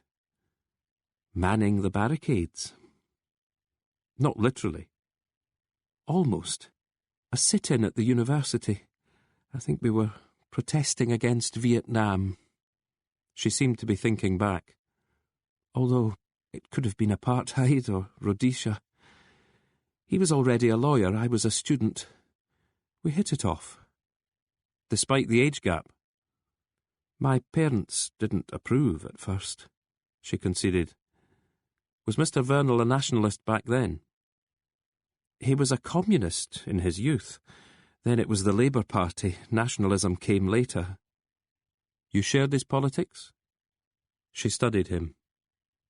I'm not sure what it is you want from me, Inspector. I just felt we should meet. She was still mulling this over when Eileen Carpenter arrived with a tray. The teapot was small, and there was just the one bone china cup and saucer. It was loose-leaf tea, accompanied by a silver strainer. Fox thanked her. She asked her employer if anything else was needed. We're fine, I think, Imogen Vernal replied. You might want to let Charles know. Then, for Fox's benefit, he'll be waiting for her to send him a message. A little colour was rising to Carpenter's cheeks as she left the room. She's not a spy, exactly, Imogen Vernal told Fox, but Charles will keep fussing. Fox poured tea for himself. You know why he hired Alan Carter? He asked. To clear up my husband's murder. You're sure in your own mind that it was murder? Pretty sure. Did you say as much at the time? I don't recall the newspapers mentioning it. To be quite honest with you, I was a little bit afraid. Fox accepted this. But all you have are suspicions. No actual evidence. No more than you'll have gleaned, she conceded, placing her hands on her lap. And suicide? Not an option. Francis was too much of a coward. It's something I've been thinking about recently. I told them I was coming off the chemo and everything else. It was too much. There's morphine for the pain, but you can still feel it, just beyond the cotton wool. Suicide had to be considered, but that particular course of action takes a certain bravery. I'm not brave, and neither was Francis. He wasn't ill, was he? Strong as an ox. Despite the cigarettes? Yes. Had there been a falling out? No more so than usual. That stormy relationship again? Stormy rather than rocky. Has anyone used the word firebrand in connection with him? She watched as Fox nodded his reply. I'd be disappointed had they not. That was Francis, you see. In his life, his work, his politics, he didn't care if you were for him or against him, so long as you had fire in your belly. There's a cairn near where he died. Charles had it placed there. And the yearly bouquet? From me. Fox leaned forward a little. Who do you think killed him, Mrs. Vernal? I don't know. The period leading up to his death, had he been worried about anything? No. He thought he was being watched. That pleased him. It meant he was getting to them. Who? The establishment, I suppose. And how was he getting to them? His speeches, his power to change people's minds. The polls suggest he wasn't changing too many minds. She dismissed this with a toss of her head. Everyone he met, he had an effect on them. She paused and watched Fox bring out the photograph of her husband with Chris Fox. Do you know this man? He asked her. No. His name's Chris Fox. He died in a motorbike crash a few years before your husband. It happened near Burnt Island. She considered this. Not so very far from where they killed Francis. You think there's a connection? Not really. He shares your surname. He was my father's cousin. She looked at him. Did he know Francis well? I've no idea. Fox studied the picture again before returning it to his pocket. He took another sip of tea. I've heard break-ins mentioned. Yes, here and at the office. 2 in as many weeks. Reported to the police? She nodded. No one was ever caught. Was much taken? Money and jewellery. None of your husband's papers? No. Did Francis ever discuss breaking the law himself? How do you mean? She seemed to be focusing on the view from the window, even though it was now dark and the garden was invisible. He was said to be close to certain groups. He never spoke about it. But it's not exactly news to you. He knew a lot of people, Inspector. I dare say 1 or 2 wanted to take the struggle that bit further than the law of the time would allow. And he would have supported that view? Perhaps. Do any names come to mind? She shook her head. You're thinking, she said, that political friends sometimes turn into foes. But if Francis had enemies, real enemies, I mean, he kept them to himself. But you know he supported paramilitary groups. Mr. Mangold seems to think you'd no inkling. Charles doesn't know everything. Fox took another sip of tea and placed the cup and saucer back on the tray. The room was silent for the best part of a minute. He got the feeling that when she was left alone, this was how she sat, calm and still and waiting for death, staring at her reflection in the window, the rest of the world lost somewhere beyond. He was reminded of his father. I don't sleep. I just lie here. Eventually he cleared his throat. What do you think he was doing on that particular road, he asked. Politically, you mean? He smiled at the error. No. The road between Anstruther and St. Andrews. It was the weekend, she said, her voice fading a little. He often spent weekends in Fife. On his own? Not with me. He knew from her tone what she meant. Other women, he suggested. She gave the slightest of nods. Many? I've no idea. He used the weekend house? I suppose so. She looked down at her lap and brushed something from it, something Fox couldn't see. And Anstruther? He prompted, waiting her out. Eventually she gave... She was studying politics and philosophy. He gave a talk to the students and she met him afterwards. I suppose you'd call her a groupie. Her voice dropped almost to a whisper.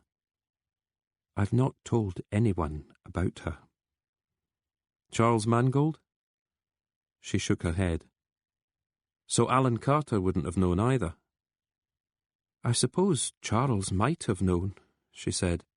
He was Francis's friend, after all. Men sometimes talk to one another, don't they, when they're out drinking? Fox conceded that they did. The temperature in the room had dropped a few degrees. Have those letters, Mrs. Vernal? She nodded. I wondered whether you would ask. She reached down the side of her chair and produced them, still in their envelopes. They bore neither addresses nor stamps. Hand-delivered, then. Fox turned them over in his hands without opening them. You were prepared, he stated. Why am I the first person you've told? She smiled at him. You insisted on coming here alone, she explained. You stood up to Charles. That speaks to me of a certain something. A quality. You know some... You'll know better than I do. But take heed, Inspector. The man Charles employed ended up dead. You'd best be careful. Why do you think Mangold hired him in the first place? I thought I'd already answered that. Why do you think he did? To solve the mystery while you're both still alive to hear it. She considered this, then shook her head slowly. Perhaps. What other reason? Charles wants me to think less of Francis, so I'll think more of him. He wants to prove that your husband consorted with bombers as well as women. She gave a thin smile. Leading to my deathbed conversion.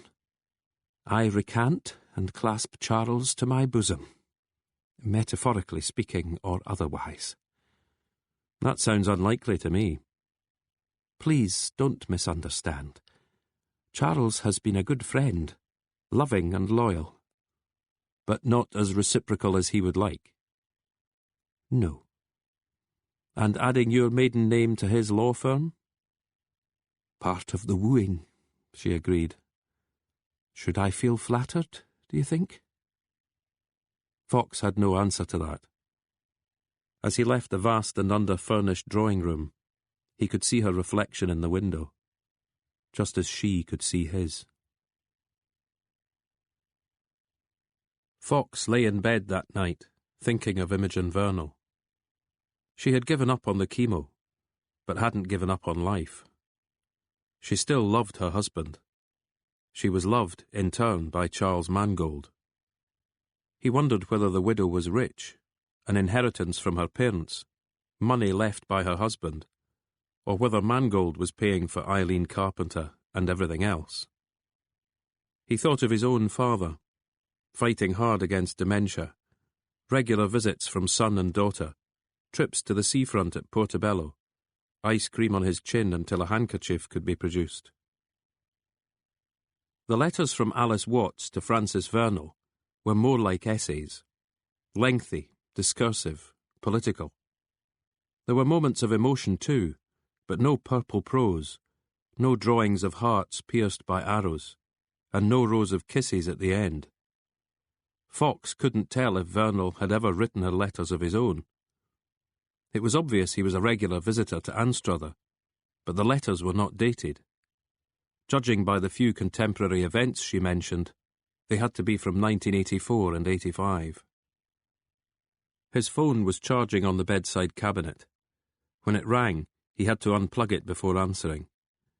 It was Evelyn Mills, calling him at 11 p.m. Evelyn? Did I wake you? What's up? There was silence on the line for a moment. Funny, isn't it? She eventually answered, her voice slightly nasal. You coming into my life again?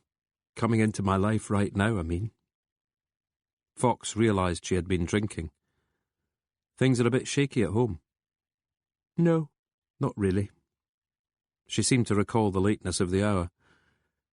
I should have waited till morning. It's fine. Freddie's a lovely man, you know. I'm sure he is. If you met him, the two of you would hit it off. Everybody likes Freddie. That's good. There was more silence on the line. I've forgotten why I was calling you, she admitted. Maybe just for a chat. No, hang on. I remember now. Paul Carter's been talking to Scholes. Oh? He seems scared and not sure who to trust. He as good as asked Scholes if he'd had something to do with the uncle's death. What did Scholes say? Told him he was off his head. They seem to be talking freely. Nothing to suggest they think there might be a tap. Have you told this to Kay and Naismith? Not yet. Should I be giving them the recording? They're the ones on the ground. He paused. Any news from the Alan Carter inquiry? The wheels are turning. How close are they to charging the nephew? Nobody knows if we're even calling it a murder. The death is being treated as suspicious, Fox said, quoting the exact words the media would have been given. Advice is being taken from the Procurator Fiscal, Mills commented. Everyone broke into a tired laugh. Maybe a glass or two of water before bed, Fox advised. That's what Freddie always says. The sigh she gave translated into a crackling on the line. Good night, Evelyn. Night-night, Malcolm. He plugged the phone back into its charger and lay down again, head against the pillow, eyes closed. The bedside lamp was on, but he liked it that way. When he got up in the morning, he would switch it off before opening the curtains. He placed his hands behind his head and opened his eyes to stare at the ceiling. He would drift off to sleep eventually. He always... "Kids with fireworks," Kay said. "I'd bet the house on it. Suits the spooks to act as though it's serious. Keeps punters worried, and them in their cushy little jobs." "Since when did kids put together nail bombs?" Fox countered.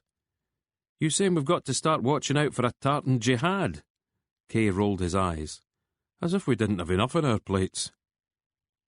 "Maybe the Dark Harvest Commando are back," Naismith added. "Aye, you and Malcolm should paddle out to Anthrax Island, see if they're digging it up again." Kay shook his head slowly. "But in the meantime," Fox prompted. "Got a call from your pal Mills this morning," Kay obliged. "I've been wondering if one of the sons maybe held a grudge." "That was last year." "Well, I've offered it to Cash anyway." Naismith turned in his seat. "I did a quick check. The Shafiqs own a range of businesses all across Fife." Fox nodded and continued listening. "Your uncle had a few head cases on his books," Scholes was saying. "Tosh Garriach, Mel Stewart." "I know them," Carter said. "Then you'll know they've both done time. Short fuse merchants pumped up from bodybuilding and illegal supplements. Uncle Alan had them working as doormen." "That's right." "And you're thinking they might have had a grievance?" "Not really," Scholes eventually admitted. "CID seem to think the only one around here with a motive is yours truly." "I'm doing my best, mate." "Look, Ray," Carter responded, "I can appreciate you might have thought you were doing me a favour. Let me stop you right there, Paul. No way I had anything to do with this, so let's get that clear in our minds." "What about Gary or Mark?" Meaning Michelson and Haldane. "You're grasping at the wrong straws." "Sounds to me like you think I did it." "Nothing's for certain yet.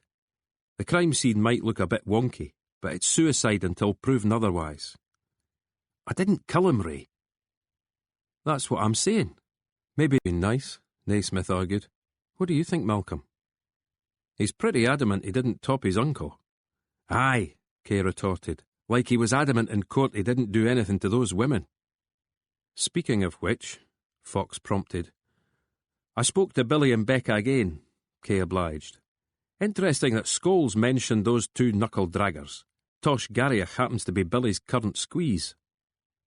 Kay turned in his seat so he was facing Fox. "It was when you mentioned that Alan Carter's company employed doormen." "You thought you'd see if the two connected?" Fox nodded slowly. "And they do." "Coincidence, eh?" Kay said with a twitch of the mouth. "Alan Carter doesn't get on with his nephew. Makes a complaint about him. Nothing much comes of it until Teresa Collins changes her mind and Billy and Becca come forward. And Billy's boyfriend," Naismith added, "happens to work for the uncle." "So what's your thinking?" "Bit more digging required," Kay answered, "but I'm just beginning to see a glimmer of light." Paul Carter was set up by his uncle. "If so," Naismith argued, "even more reason to hold that grudge." "Which puts him back in the frame for the murder." If it was murder, it was Naismith's turn to twist in his seat so he could make eye contact with Fox. "What if Alan Carter wanted to get his nephew in even deeper shit? He's already decided to do away with himself. He phones Paul so it'll be on record as a last call he made, knowing Paul will then have some awkward questions to answer." "Been watching Midsummer Murders, Joe?" Kay asked with a snort. "It's a scenario," Fox conceded. Having finished his coffee, he pushed the plastic lid into the crushed cup. "Have you got anything for me about Gavin Willis?" "Not yet." "You could try asking Alec Robinson." "Who's he?" "The desk sergeant." "He looks at me like I've just nicked all his pens," Naismith complained. "Other person who might help is I was going to try talking to Teresa Collins again," he confided. "Neutral territory.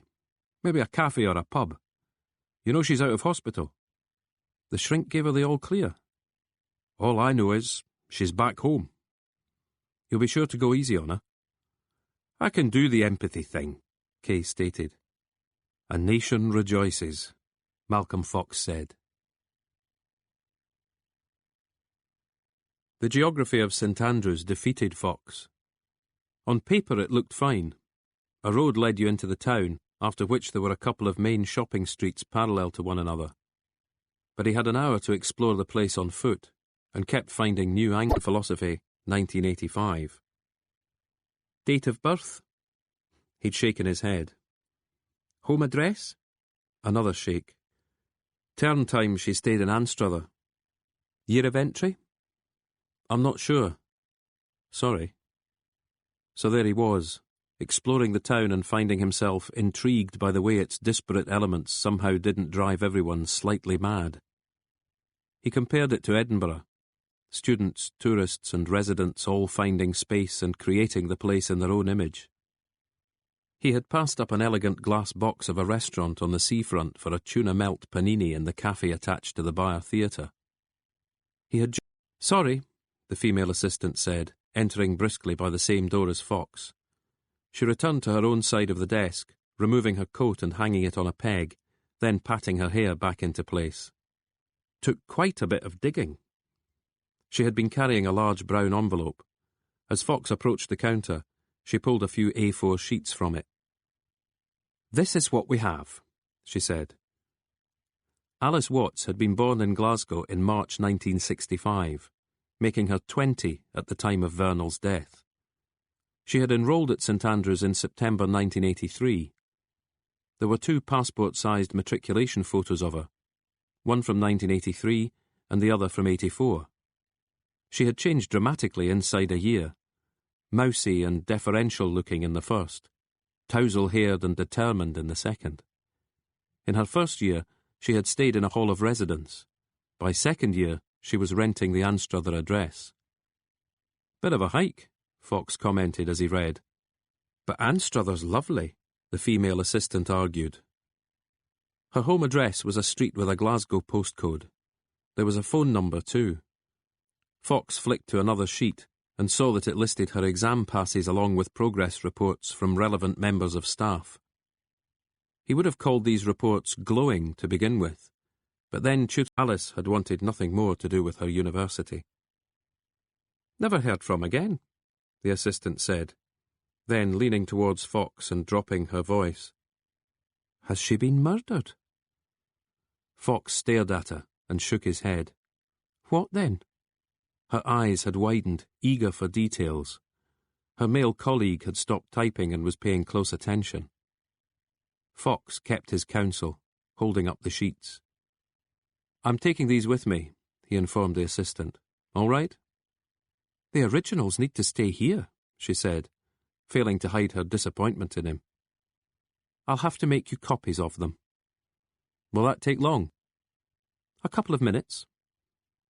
Fox nodded his satisfaction with this, then noticed that she was holding out her hand, palm upwards. It's 30 pence per sheet, she informed him, unless you have a student card. The Anstruther address was a flat overlooking the harbour. So many day trippers were queuing at the fish and chip shop, they had spilled out onto the pavement.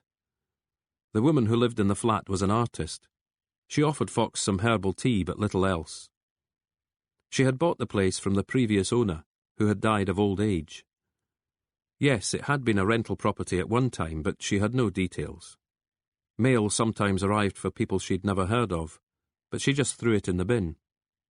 She didn't recognise the name Alice Watts, and none of the old tenants had ever paid a visit. Fox made show of admiring her work. The walls were covered in vibrant paintings of fishing boats, harbours and coastlines, and left her to it, but only after she'd pressed a business card on him and informed him that she did commissions.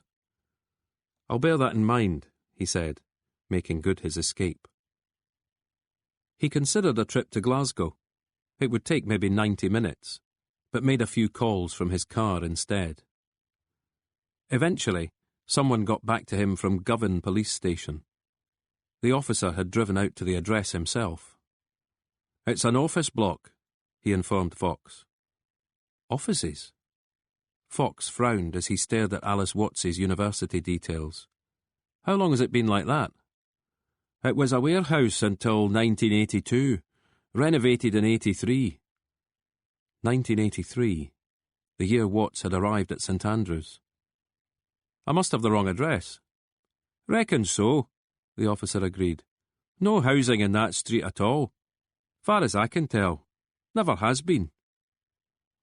Fox thanked him and ended the call. He tried Alice Watts's home phone number again. The constant tone told him no such number existed. He held the two photos of Alice next to one another. A low sun had broken from behind the clouds, causing him to lower his windscreen visor. Even with the windows closed, he could smell batter and oil from the chippy. I've got a gun that shouldn't exist, and a student who's vanished without trace, he explained to the photographs. So I have to wonder, Alice, just who the hell are you? And where was she now? Chapter 24. Thanks for meeting me, Tony Kay said. The cafe was in a tired-looking shopping centre next to the bus station, all strip lighting and bargain bins. Teresa Collins had dark rings under her eyes, and he reckoned the stains on her clothes were blood from a few days earlier. He'd actually gone back to her street, sitting in the Mondeo for a time. Smears on her living room window. Blood again. He hadn't gone to see her, though. Instead, he had pushed a note through her door with his phone number and request, then waited for her to get back to him. I'm starving, she said, pushing the matted hair out of her eyes. There were faded homemade tattoos on the backs of her hands, and one wrist was bandaged, the other needing nothing more than a large sticking plaster. He pushed the menu towards her. Whatever you like, he said. She ordered a banana split and a mug of hot chocolate. I wanted to apologise about the other day, he said, once the order had been placed. And it's true about Paul Carter. He's been done for murder. Kay nodded, seeing little harm in the lie. So he won't be bothering you again? Poor man, she muttered. Paul, you mean? She shook her head. The one he killed. He could see she was itching for a cigarette. The pack was on the table. He knew they were headed in the vague direction of the football park.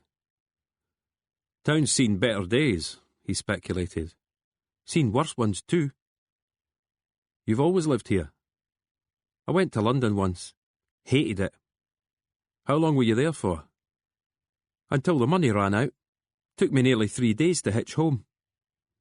The shops thinned out, many of them looking closed permanently. A few high-rises separated them from the seafront. She walked towards one of them, and in through a broken set of doors, stopping at the lift. Want to show you something, she told him. The lift jolted them upwards to the top floor. When they stepped out onto the wall, there was booze and shagging and then maybe a few slaps. Your mum didn't want you to see it. Collins shrugged. Either that, or she didn't want him starting on me. She paused, fixing him with a look. All the places he went, stories he told. He never brought me back a present. Not once. Men are right bastards, eh? Never met one that wasn't. That makes me a bastard, then. She didn't deny it, but tried lighting a fresh cigarette instead. He held his coat open to shelter the lighter's flame.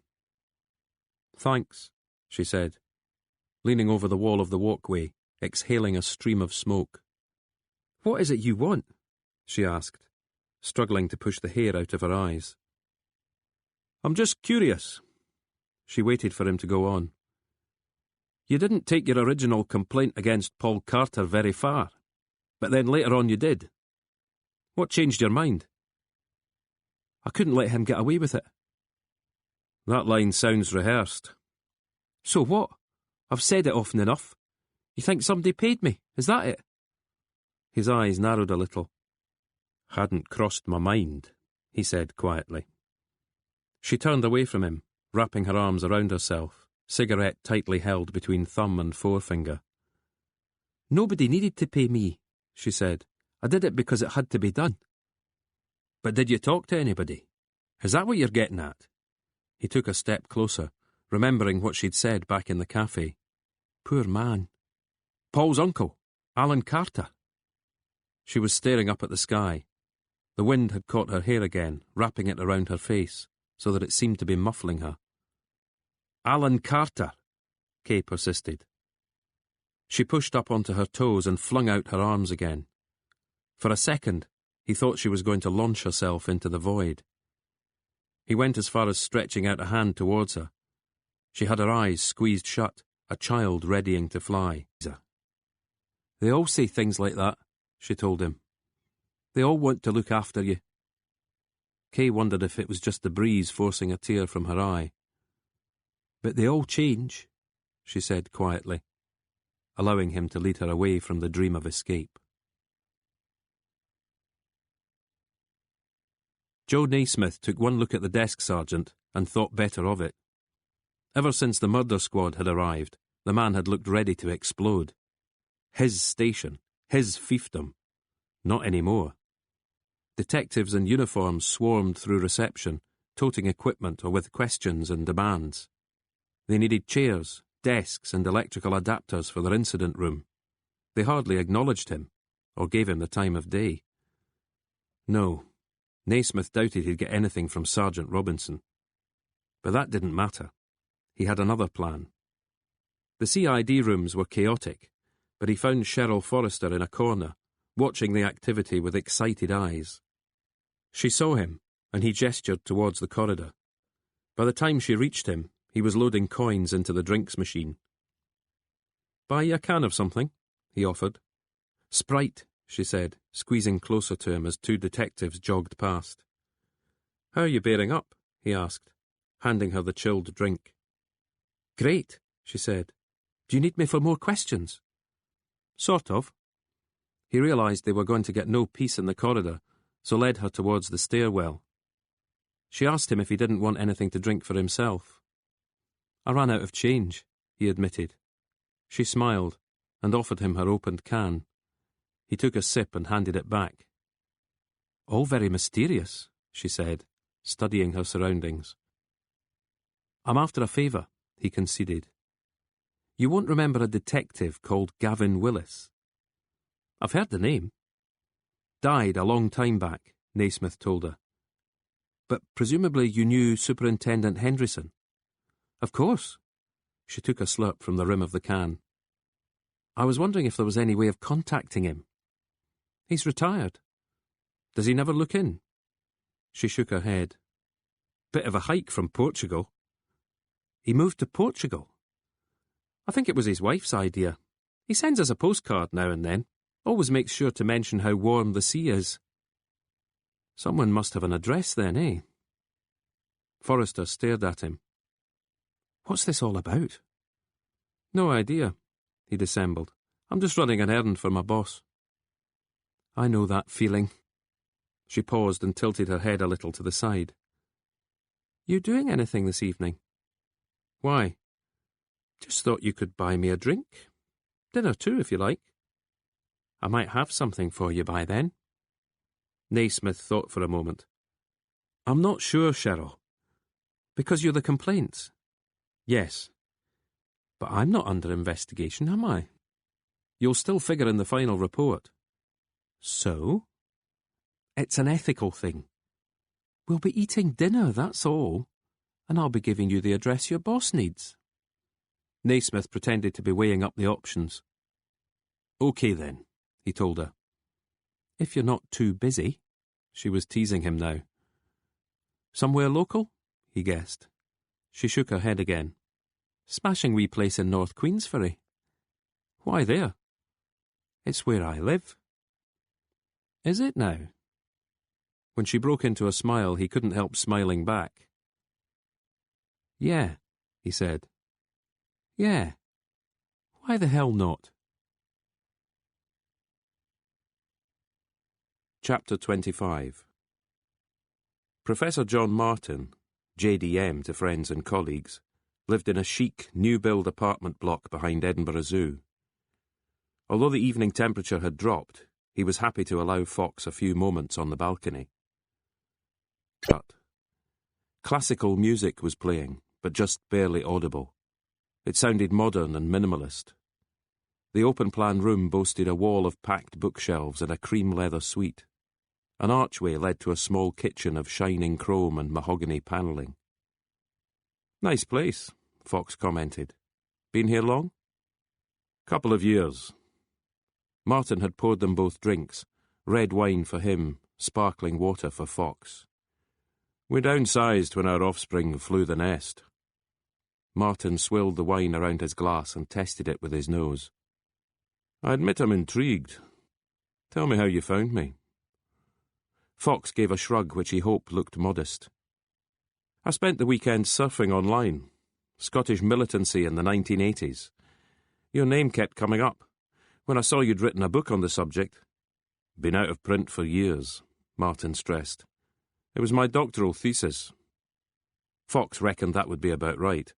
Martin could only be in his mid-40s, tall, toned and handsome. Fox had spotted a tennis racket in the hall, and a photo of Martin with some trophy he'd won. The book had been published in 1992. "Written in the late 80s, Fox speculated. "Finished in 1990, Martin confirmed. "You've still not explained how you found me." "Your online biography said you taught at Edinburgh University." Fox gave another shrug. "But before calling them, I thought I'd try the telephone directory." Martin chuckled. "Easy when you know how."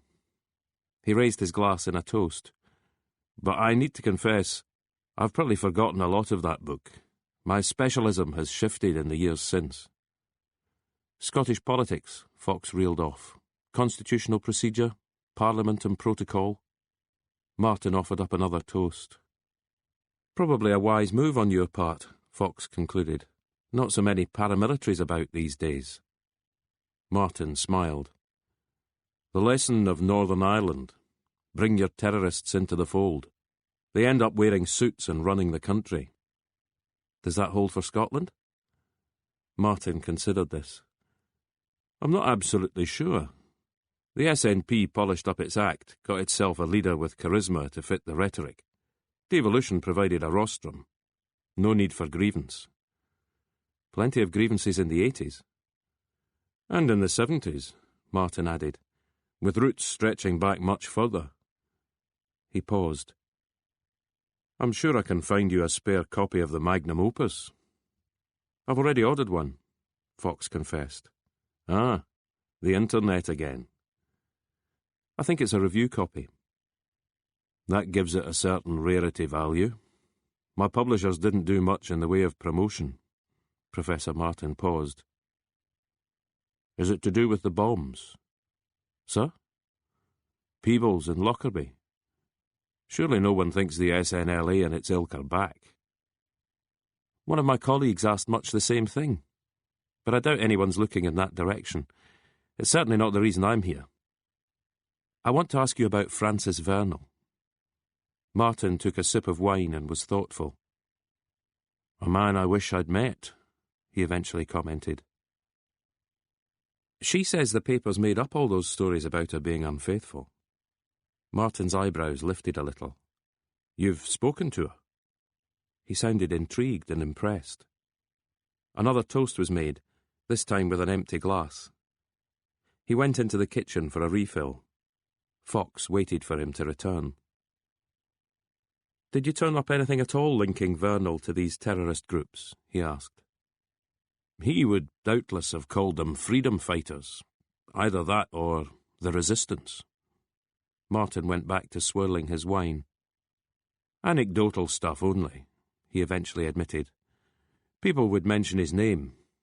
There were minutes of meetings, usually in code, but easy enough to read. I think they often referred to him as Rumpole. From the TV show. A fellow lawyer, you see." Fox nodded his understanding. "So he attended meetings?" "Yes." "Maybe even led those meetings?" "He was never mentioned as a leader." "You've heard of Donald McIver?" Fox nodded. Another name gleaned from the internet. He's in Carstairs these days. Carstairs, the maximum security psychiatric facility. Which is why I failed to get an interview. McIver led the Dark Harvest Commando. He almost certainly knew Francis Vernal.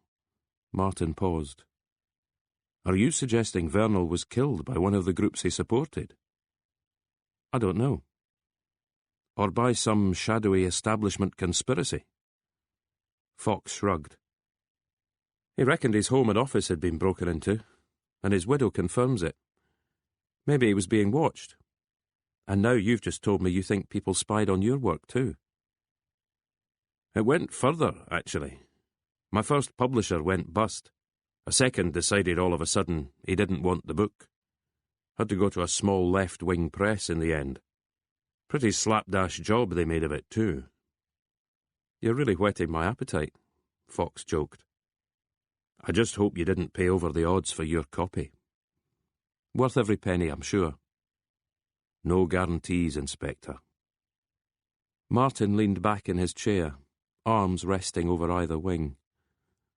Any other names? Fox asked. One or two are probably still a bit cracked, living as hermits in the Western Isles and writing anarchist blogs. Most of them probably found that as they got older, they became the sort of person they'd previously despised. The establishment, in other words. These were bright people in the main. Even the ones scooping up handfuls of anthrax from Grunyard. Even them, Professor Martin said, sounding sleepy from all the wine. It's all changed now, though, hasn't it? Nationalism has entered the mainstream. If you ask me, they'll sweep the next election. A few years from now, we could be living in an independent European democracy. No Queen, no Westminster, no nuclear deterrent. That would have been impossible to predict a scant few years back. Never mind quarter of a century. Pretty much what the SNLA and all the others were fighting for, Fox concurred. Pretty much. Is there anyone I could try talking to about all of this, other than psychiatric patients and hermits? Do you know John Elliot? I don't think so. He's on TV all the time. News and current affairs. Never heard of him. He merits a mention in my book. What about Alice Watts? Who? Fox repeated the name, but it was clear Professor Martin had never heard of her. Fox showed him the two matriculation photos anyway. Martin blinked a couple of times as if trying to focus. Oh, yes, he said, suddenly animated. It's good to have a name for her at last. He got to his feet quite slowly, but managed to make it to the bookshelves without too much of a detour. Fox went with him, and watched as he plucked out a copy of his own book, No Mere Parcel of Rogues, How Dissent Turned Violent in Post-War Scotland. Catchy title, incidentally, Fox commented. A misquote from Burns. Martin had opened the book 2/3 of the way through, at a section comprising black and white photographs. He pointed to one of these. It filled half a page, and looked to Fox like a CND demo.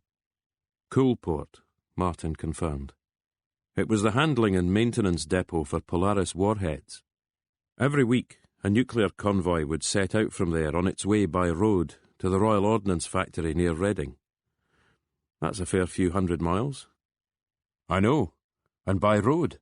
An accident, a hijacking. It boggles the mind, the risks they took. 10 demonstrators had been arrested that particular day, Sunday 7th of April, 1985, 3 weeks before Vernal's death. Martin's finger slid to the photo covering the bottom half of the page. Do you see your man? He asked. I see him, Fox said quietly.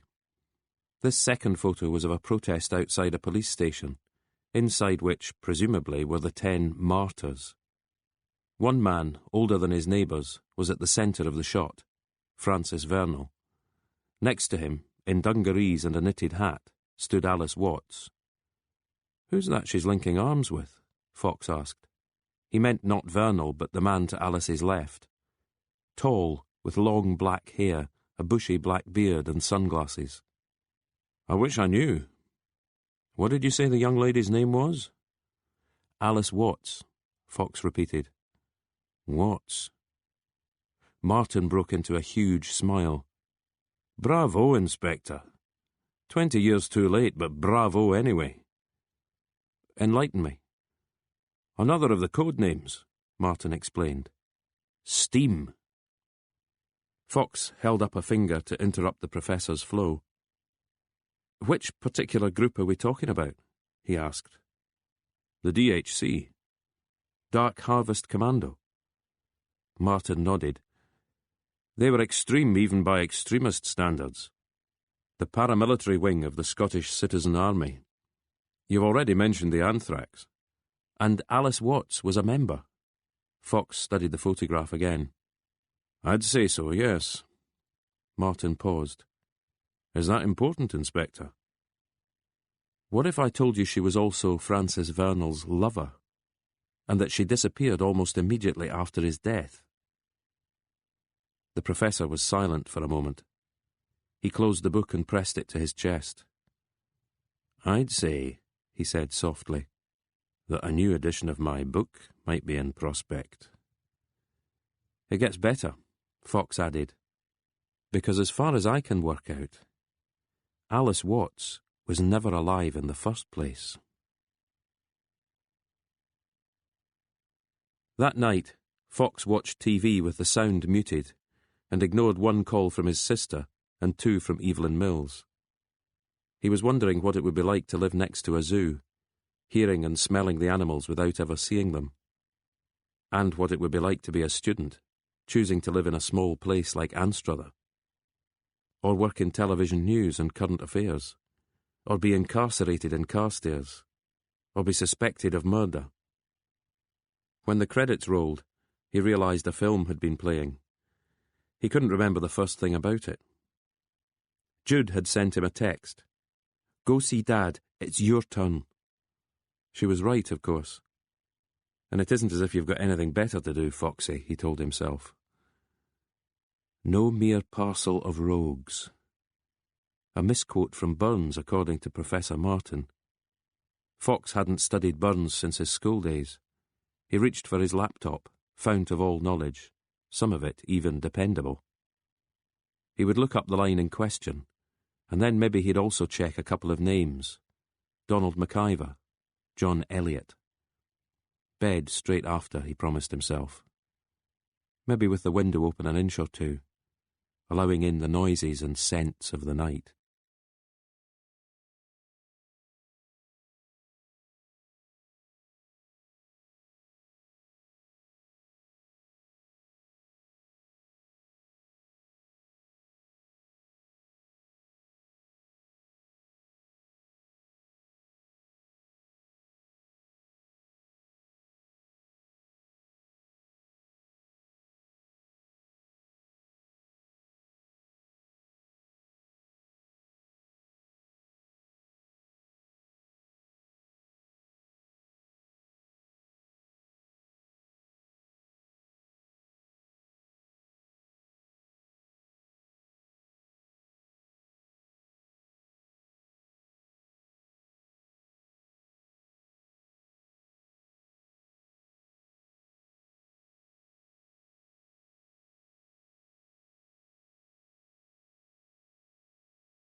Part 8.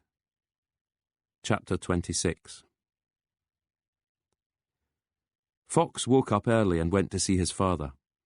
There was a bench in the garden of Lauder Lodge, and Mitch fancied sitting there, so Fox got him wrapped up, and one of the staff provided a travel rug for his legs. But Mitch drew the line at a hat and scarf.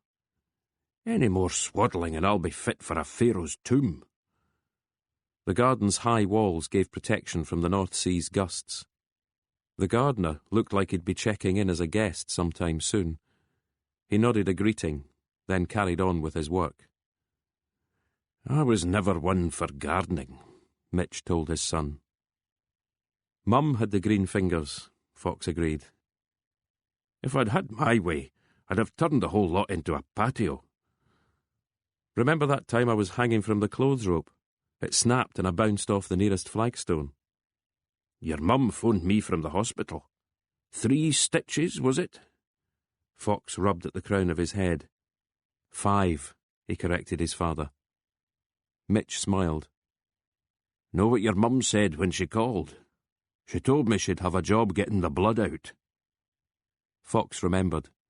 A striped bath towel wrapped around his head to staunch the wound.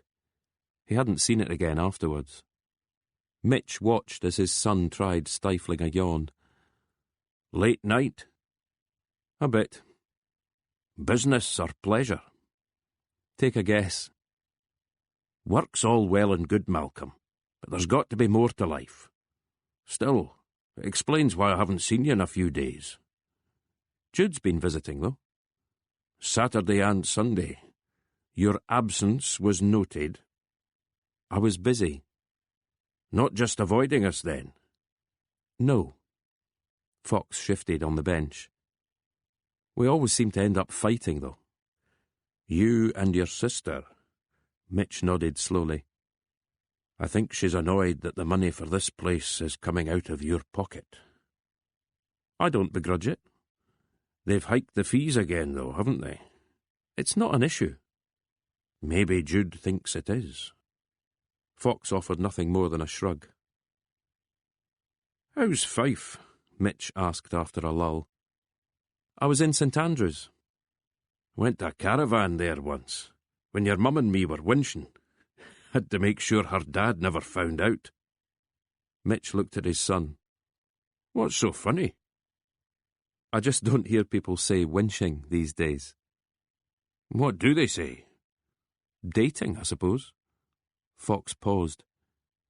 "Did we ever go to St Andrews? As a family, I mean." "Maybe for a day. Do you think you remember it?" Fox shook his head. "I just seem to have forgotten quite a lot." "Join the bloody club. I remember that the caravan was pale green, but I couldn't tell you what I had for dinner last night." Mitch watched his son try to swallow back another yawn. "I've got pills in the bathroom. You should sneak a few out with you." "I might do that," Fox said, only half joking. "Jude was looking through the shoebox again. I don't know if it's for my benefit or hers." "Both, maybe." "Plenty memories in there. No photos of the caravan, though." He paused. "We had some good holidays. Could be that's what Jude's looking." Was still smiling when the tea tray arrived. "By the way," Mitch said, "I'm sorry about the other day, teasing you in front of Sandy." "Is that what it was? Teasing?" "I could see you were hurt, but we both know you're good at your job." "That's not what you were saying, though. You were wondering whether I'm cut out for life outside the complaints." "I've been asking myself the same thing." "Well, I'm sorry I said it anyway." "Don't worry about it.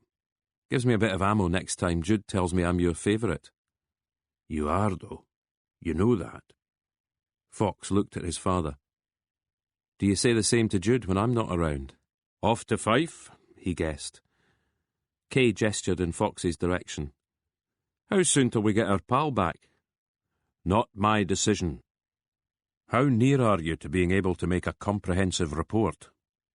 "Nobody's admitting anything," Kay told him. McEwen's focus moved to Naismith. "Is that true, Joe?" "Yes, sir."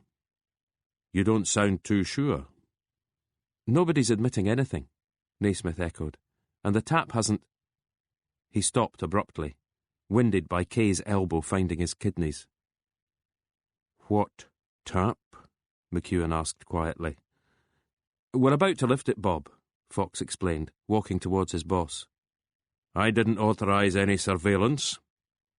It was a Fife call, Fox stated. I should still have been told. Sorry about that. McEwen stabbed a finger towards Fox. I don't like this, Malcolm. Yes, sir. McEwen stared at him hard, then turned his attention back to Kay and Naismith. Off you go, then. Kay didn't need telling twice, steering Naismith out of the door ahead of him. What's going on, Malcolm? McEwen asked. Nothing. Who's under surveillance? Scholes, Fox admitted. But with Paul Carter a murder suspect, we're pulling it. This is a simple enough procedure. 3 interviews, 3 reports. These things have a way of growing, Bob. You know that yourself. There was a finger pointing at Fox again. A simple enough procedure, McEwen repeated, laying equal stress on each word. If that has somehow changed, I need to know the why and the what. Understood? Understood, sir. Fox knew he had only to bide his time. The 2 men settled at their desks and worked in silence. When Fox got up to make more coffee, McEwen refused his offer, which told Fox that he was still in the bad books. 45 minutes later, McEwen checked his watch and sighed, making to rise from his chair. Another planning meeting. Got enough to keep you busy? McEwen asked. Always, Fox replied. McEwen found the paperwork, but then had to come back because he'd left his phone charging beside one of the sockets. When he'd left for a second time, Fox got up and went to the doorway, checking that the corridor was empty. He closed the door and returned to his desk, picking up the phone and placing a call to Portugal. When a woman answered, he told her he wanted to speak to Mr. Henderson. Is that you, Andrew? My name's Fox. I'm phoning from Edinburgh. Just a minute, then, she trilled. He could hear her placing the phone on a solid surface and then calling out for her husband. Rab, you've a call from the old country. It was a few moments before anything happened. Fox was trying to visualise the scene. A view of a mirror-flat blue bay, perhaps. Wooden decking with recliner chairs. The retired superintendent in flip-flops and baggy shorts. Maybe there was a golf course nearby, and an expat golfing buddy called Andrew, whose voice sounded a bit like Fox's. Robert Henderson, a voice said as the phone was picked up again. Mr. Henderson, my name's Malcolm Fox. I'm an inspector at Lothian and Borders Police.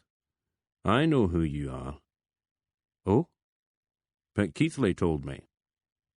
Did she now? She used to call me a lot when she first took over.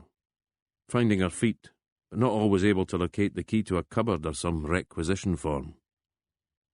And she's still in touch? She wanted to let me know about Alan Carter. You knew him then? A little. He was CID and I wasn't. You'll know yourself there's a tribalism there. Plutt answered his own question. Of course it is. You want to know if CID really did cover up for Paul. Maybe you think it went beyond CID. The whole station, eh? Not at all, sir. I don't need to speak to you, you know. The voice was growing irritated. I can put the phone down right now. Fox waited for Henderson to draw breath. When he did, Fox uttered a name and waited again. What? Henderson said, bemused by the switch. Gavin Willis, Fox repeated. I was wondering what you could tell me about him. Nothing to be afraid of. He's been dead for years. Why do you want to know? Simple curiosity. Alan Carter is dead and the two of them seem to have been very close. What has any of that got to do with the complaints? It's a fair question, sir. Paul Carter's looking a likely candidate for his uncle's murder. I happen to be in a minority. I don't think he did it. So I'm trying to build up a picture of Alan Carter's life, hoping it might help me understand why he died. Henderson spent some time mulling this over. Yes, he said at last. I can see that. The thing is, I barely knew the man, and never as a serving officer. How then? There were get-togethers sometimes. Reunions, I suppose you'd say. Though it might just be a few drinks one night after work. What was he like? A big, no-nonsense guy. The sort of cop we used to treasure. Knew everyone in the town, and if something happened he'd have a pretty good instinct who was to blame. Graffiti on a wall or a stone through a window. More likely than not, justice would be dispensed on the spot. Fox thought of a phrase Alan Carter had used. The backlands, where things tend to get fixed on the quiet. A slap around the ear, he guessed. As and when needed, and no bleeding-heart liberals to cry foul. We'd be better off if that was still the case. Is that why you emigrated? Wife wanted a bit of sun on her face, Henderson explained. But you have to admit, policing's got a lot harder. We're more accountable, Fox countered. Being the complaints, you'd think that a good thing, of course. Fox didn't want to get into an argument, so instead he asked how close Willis had been to Alan Carter. Like teacher and star pupil. From the minute Alan joined CID, Gavin was there to see him right. Did they work together on the Francis Vernal case? Henderson took a moment to place the name. The lawyer. Smashed his car and topped himself. That's the one. What case are we talking about? I just meant the crash site, collecting evidence and what have you. I've no idea. Did you know anything about the deceased's car? What is there to know? Willis seems to have salvaged it from the scrapyard. It's been sitting in his garage all these years. News to me, Inspector. Now that I've told you, what do you think? I'm retired. I don't think anything. Bit of luck, wasn't it, sir? You leaving the force just as all this was about to break? All what? Paul Carter, you mean? For starters, Alan Carter came to you and you decided to take it to your own complaints people. Yes. No thought of brushing it under the carpet? Alan wouldn't hear of it. He wanted an inquiry. Or he'd talk to the newspapers. Even so, the local complaints didn't get very far, did they? Not until that woman changed her mind. Teresa Collins? Yes. Why do you think she decided to speak up? I've no idea. Alan Carter can't have been too happy when the original investigation drew a blank. There was silence on the line, interrupted only by a crackle of static. Is there anything else? Henderson's voice eventually responded. When did Gavin Willis die? 1986. Towards the end of January. Keeled over in the street one day. Heart attack. And Alan Carter snapped up the cottage. What if he did? Henderson waited, but Fox had no answer worth giving. Are we done? He answered. So you wouldn't have had many dealings with CID? Not many. Probably didn't know Willis and Alan Carter too well. There were times we worked together. Door-to-door inquiries, scouring the area for a missing person. And nights in the pub, eh? Not just nights. Not back then. Fox nodded his agreement. Lunchtime sessions. They were being phased out by the time I signed on the line. Robinson was looking at him. How long have you been in the complaints? A few years. You like it? Maybe I want to make sure the force is on the side of the angels. Vernal's car tucked away in a garage next to the cottage. Oh, aye. Have you any notion why Willis would have hung on to it? Let everyone think it had been scrapped? Robinson shook his head. Or why Alan Carter would have left it there? Another shake of the head. It's a mystery, then, Fox seemed to concede. But here's something else. The gun used to kill Alan Carter was part of a police haul that should have been destroyed back in the 80s, when Gavin Willis was on the detail. Oh, aye, Robinson repeated. You knew both men, and you know Alan's nephew. There's something I'm not seeing here, and I was hoping you could help. Gavin Willis was a tough customer, Robinson admitted. That much I sense. A rule breaker too, from time to time. But back then that was the norm, more or less. I suppose it was. People were scared of Gavin Willis, but only if they deserved to be. If you kept your nose clean, there was no reason for him to be interested in you. He was Alan Carter's mentor. You think some of that rubbed off? Alan was a different generation. He wasn't just some sort of replica. But there were similarities. Fox thought for a moment. So maybe he made enemies? In the force and out of it. You mean his security firm? There was a bit of trouble with the Shafiqs last year. Scholes seems keen on reminding everyone about that. I also know Alan Carter hired people for their brawn rather than their brain. If a fight breaks out in a club, college degrees aren't the first thing you reach for. Alan Carter knew that. He joined the force straight from school, same as me. We learned on the job, Inspector, not from textbooks. Did Willis ever get into any trouble? Disciplinary hearings, that sort of thing? Robinson shook his head. What about Alan Carter? Nothing. Paul, on the other hand, a loose cannon from a family of cops, therefore protected. Ray Scholes kept him in the right, out of respect for his dad and uncle. Robinson had shifted a little in his seat, the better to face Malcolm Fox. You really think Paul didn't do it? I'm fighting the tide on that one. And your theory is that it all somehow ties to Gavin Willis? Maybe, if Gavin Willis saved that revolver from the furnace. And Francis Vernal? I don't know what happened there. Either lazy policing or pressure from upstairs. But the case should have been investigated, and wasn't. I doubt Gavin Willis would have reacted well if someone had told him to drop it. Maybe that's why he hung on to the car. Evidence on its way to being destroyed. But then he didn't do anything with it. And neither did Alan Carter. But Alan kept it there under the tarpaulin anyway. 1985, Inspector. Long time back. You really think you're going to make progress now? Would anyone care if I didn't? Robinson shook his head again. But they might if you did. He peered through the windscreen. You can drop me here. I'll walk the rest. You sure? Better that than the pair of us being seen together.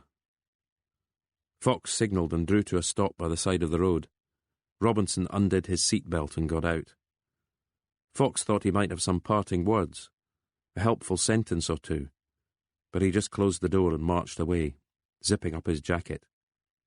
Fox drummed his fingers against the steering wheel. You're nowhere, he told himself. When his phone rang, he answered it with a half-hearted, yes. Sounds like you've already heard, Evelyn Mills said. Heard what? My boss has ordered us to... Second one this morning, arranging a drink together tonight. Carter and Scholes. And the other two. Haldane and Michelson. Yes. Whose idea was that? Paul Carter's. I think he wants reassurance that he still has a few pals. Sounded to me like the pressure's getting to him. What did Scholes say? He sounded pretty reluctant, but Carter kept on at him. She paused. Is it important? First time the four of them will have been together since the trial. That we know of. That we know of, he agreed. You wouldn't mind being a fly on the wall? Are you saying you'd steer clear? I doubt he'd give me the smell from his farts. No, tell a lie. In that one respect, he's been more than generous. Paul Carter's taking his mates out for a drink tonight. All of them? All of them. How do you know? It's the last thing we'll glean from the phone tap. You reckon we should be there? Pub's called the Wheat Sheaf. Why don't you check it out? See if there's any chance of us blending in. They know all our faces. There's always the dressing up box.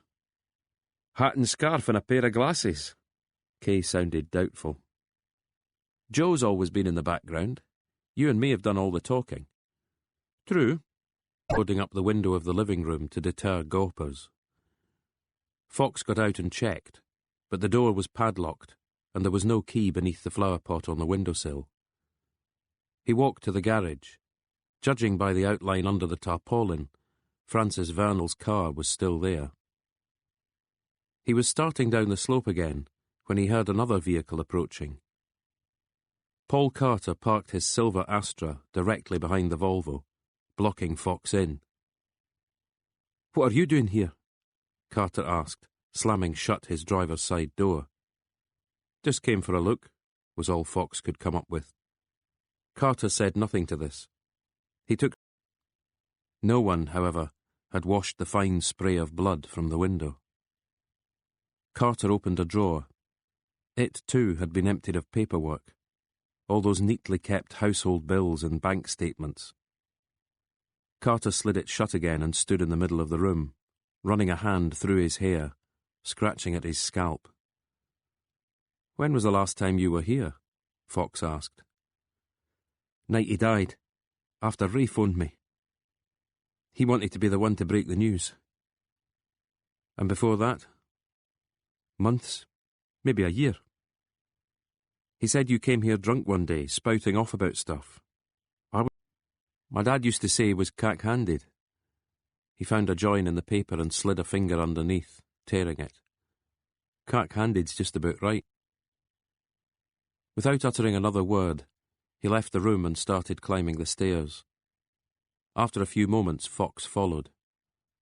There were 3 rooms in the eaves, 2 bedrooms and a bathroom. "Look at this," Carter said.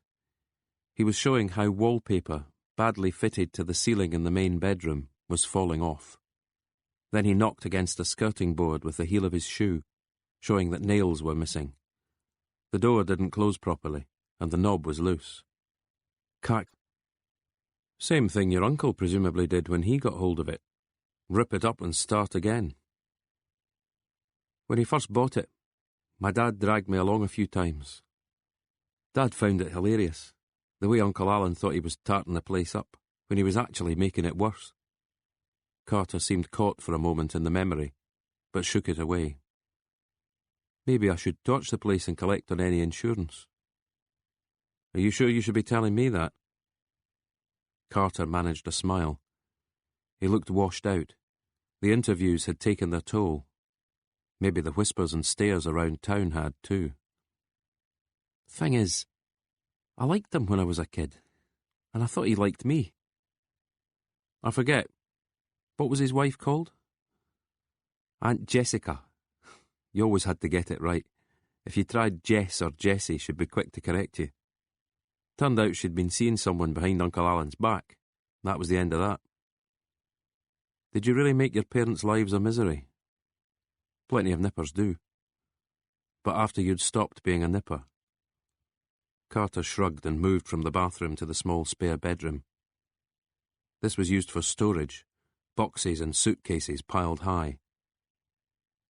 "Bonfire," he muttered again, before turning towards Fox. "I wasn't so different from anyone else. If he told you I was some sort of monster, he was lying." "He grassed you up," Fox stated quietly. "Then maybe he's the monster. You ever considered that?" "I have, actually." Paul Carter had not expected this. He studied Fox, eyes unblinking. Fox noted a slight nervous tremor just below one eye. Carter, conscious of it, pressed a finger to the flesh, as if this would cure it. "Know what they do to cops in jail?" he asked quietly, before answering his own question. "Course you do." You put cops away all the time. Just the ones that deserve it. You think I deserve it? Carter's voice was rising. For asking one sad wee slut for half an hour of her oh-so-precious time? Why did the other two women come forward? Carter banged the heel of one hand against the wall. The whole building seemed to shudder. I don't know, he cried out. She must have told them to. She didn't know them. I never did anything to those two. Never even tried. This time he took a swipe at the wall with his foot, cracking the plaster. Remember, this is your place now, Fox cautioned. I don't want it. Carter ran his hand across his head again. I'm sick of all this. I want my life back. Any minute now that judge could make his mind up, or Cash could charge me with murder. Some choices, eh? He looked at Fox. But what's the point of telling you? You don't give a damn. He shouldered Fox aside and descended the stairs 2 steps at a time. Fox waited a moment before following. By the time he reached the hallway, Carter had started the Astra's engine and was making an awkward 3-point turn. From the doorway, Fox watched the car head down the hill. The padlock hung loose. It wouldn't lock without the key. Paul Carter hadn't been bothered about that. The cottage was just another weight dragging him down, Fox said. He went back to the paperwork Charles Mangold had given him. There were trial reports from the early 80s, and this time the names would be real. There were photographs too, taken at police stations after the suspects had been arrested. A few bruised faces, cuts on lips and noses, swollen eyes. Donald McIver merited a few mentions, along with John Elliott. Wikipedia had a whole page on the broadcaster. When Fox saw his photograph, he realised that he had seen him present the Scottish News a few times. His Wikipedia entry stated that he had been involved in fringe politics as a student. When 6 o'clock came, he turned on the TV, but it was someone else presenting the day's headlines. He went back to his desk for an hour, phoned his sister to tell her he'd visited Lauder Lodge, got into the usual argument with her, then ate a tin of tuna mashed with mayonnaise and mustard. At 8:30, his phone rang. It was Tony Kay. "Tell me," Fox said. "They clocked him," Kay growled, meaning Joe Naismith had not been able to blend in at the wheat sheaf. Fox exhaled slowly and noisily. "Did he get anything?" "Place wasn't exactly mobbed, but they were at a table and he had to stick by the bar, a good 8 or 10 feet away." "So what happened?" "He says it was Haldane. Kept staring, then said something to the others. Scholes comes storming over and tells Joe to sod off. After that, there's silence in the bar. Everybody knows who Joe is, and Joe knows he's going to get hee-haw." "It was a long shot," Fox conceded. "I blame Joe, though." "Can I assume he's listening in?" "We're in the Mondeo, 50 yards downhill from the pub." "Any point tailing them?" "Not if we can't hear anything they're saying," Tony Kay suggested. "OK then, might as well get yourselves home, and thank Joe for trying." "Foxy says thanks for nothing," Fox heard Kay tell the hapless Naismith. "You're a cruel man, Tony Kay. Cruel, but fair, I think you'll find." Fox wished his colleague good night. Part 9. Chapter 28. John Elliott was filming a piece for later in the day. The upside was, Fox didn't need to drive into the centre of Glasgow. The downside, he was on a trading estate on the outskirts. For some reason, a modern black slab of a hotel had been placed there, and Elliott when he was eventually able to shake the presenter's hand. "Better a fan than the abuse I'd get on Sauchiehall Street after closing time. Let's sit here." Elliott nodded towards a banquette in the open-plan bar. "So," he said, slapping his palms against his knees, "my nefarious past catches up with me." "It's no secret, is it?" "My whole life is public property, Inspector." A waiter came over to ask if they needed anything. Elliott ordered mint tea, then changed his mind to sparkling water. Fox was nursing half a cup of lukewarm coffee. "Are you still interested in politics?" he asked, when the waiter had retreated. "The question is, was I ever?" "You nearly went to prison." Elliot nodded slowly. "But even so, how much of it was posture? I mean, students back then, we didn't always think too clearly about the reasoning." "What was it then? A way to pick up the opposite sex?" Elliot gave a lopsided smile. "Maybe." He wriggled in his seat, making himself more comfortable. "That court case. It was ridiculous, really. We were made to look like the Mujahideen, but we were just kids playing games." His eyes widened slightly, perhaps hoping Fox would share his incredulity. "Hijack a government car. Hold the minister to ransom." He shook his head. The ransom, incidentally, consisting of a referendum on Scottish self-government. How harebrained is that? "You doubt it would have worked?" "Of course it wouldn't have worked. People were laughing at us during the trial. They'd sit in the public gallery and their shoulders would be heaving as we explained the tactics. The prosecution went on about planning, but, as we pointed out, this amounted to a couple of nights in the pub and a few doodles on the back of a napkin. Might explain why none of you went to jail. Our university didn't even bother. You really think? You've got me pegged as some sort of sleeper agent." Fox returned Elliot's smile. "Not at all. But you're a public figure. It's good PR to play down a militant past. Maybe make light of it, turn it into an after-dinner routine." "That's probably true." "And they were very different times." "They were. Plus, as far as I can tell, the Dark Harvest Commando had a seriousness of purpose. If you'd just been along for a laugh, I doubt they'd have tolerated you." Elliot's face darkened a little. "The DHC was too much for me," he confided. "You went to a few of their meetings, though." "A few." "So you knew Donald McIver?" "Poor Donald. They got him eventually. Even managed to have him certified after he attacked another prisoner. He's in Carstairs now." "Ever thought of visiting him?" "No." Elliot seemed surprised by the question. "He must have been close to Francis Vernal, though." "I can't believe anyone's finally paying attention to that," Elliot said. "In what way?" "We all knew Francis had been assassinated. MI5 had him on their hit list. When he died, nobody seemed bothered. No police investigation? I suppose not." Elliot remembered something. There was one meeting where things got a bit heated. Hawkeye needed money for something. Francis went outside and came back in with a wedge of fivers and tenors. "Where was this?" "A pub in Glasgow. We used the back room sometimes. Spit and sawdust and patriot songs." "The money must have been in Vernal's car, then?" "I suppose so." The car saved from the scrapyard by Gavin Willis. Had he taken it back to his garage to strip it? If so, how had he known about the money? And if there was money to be found, what did he do? It had finished his water. The equipment had been packed away, the crew heading for their vans. "I need to go," he apologised.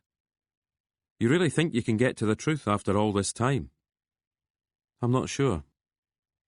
"Reckon anyone out there really wants to hear it, Inspector?"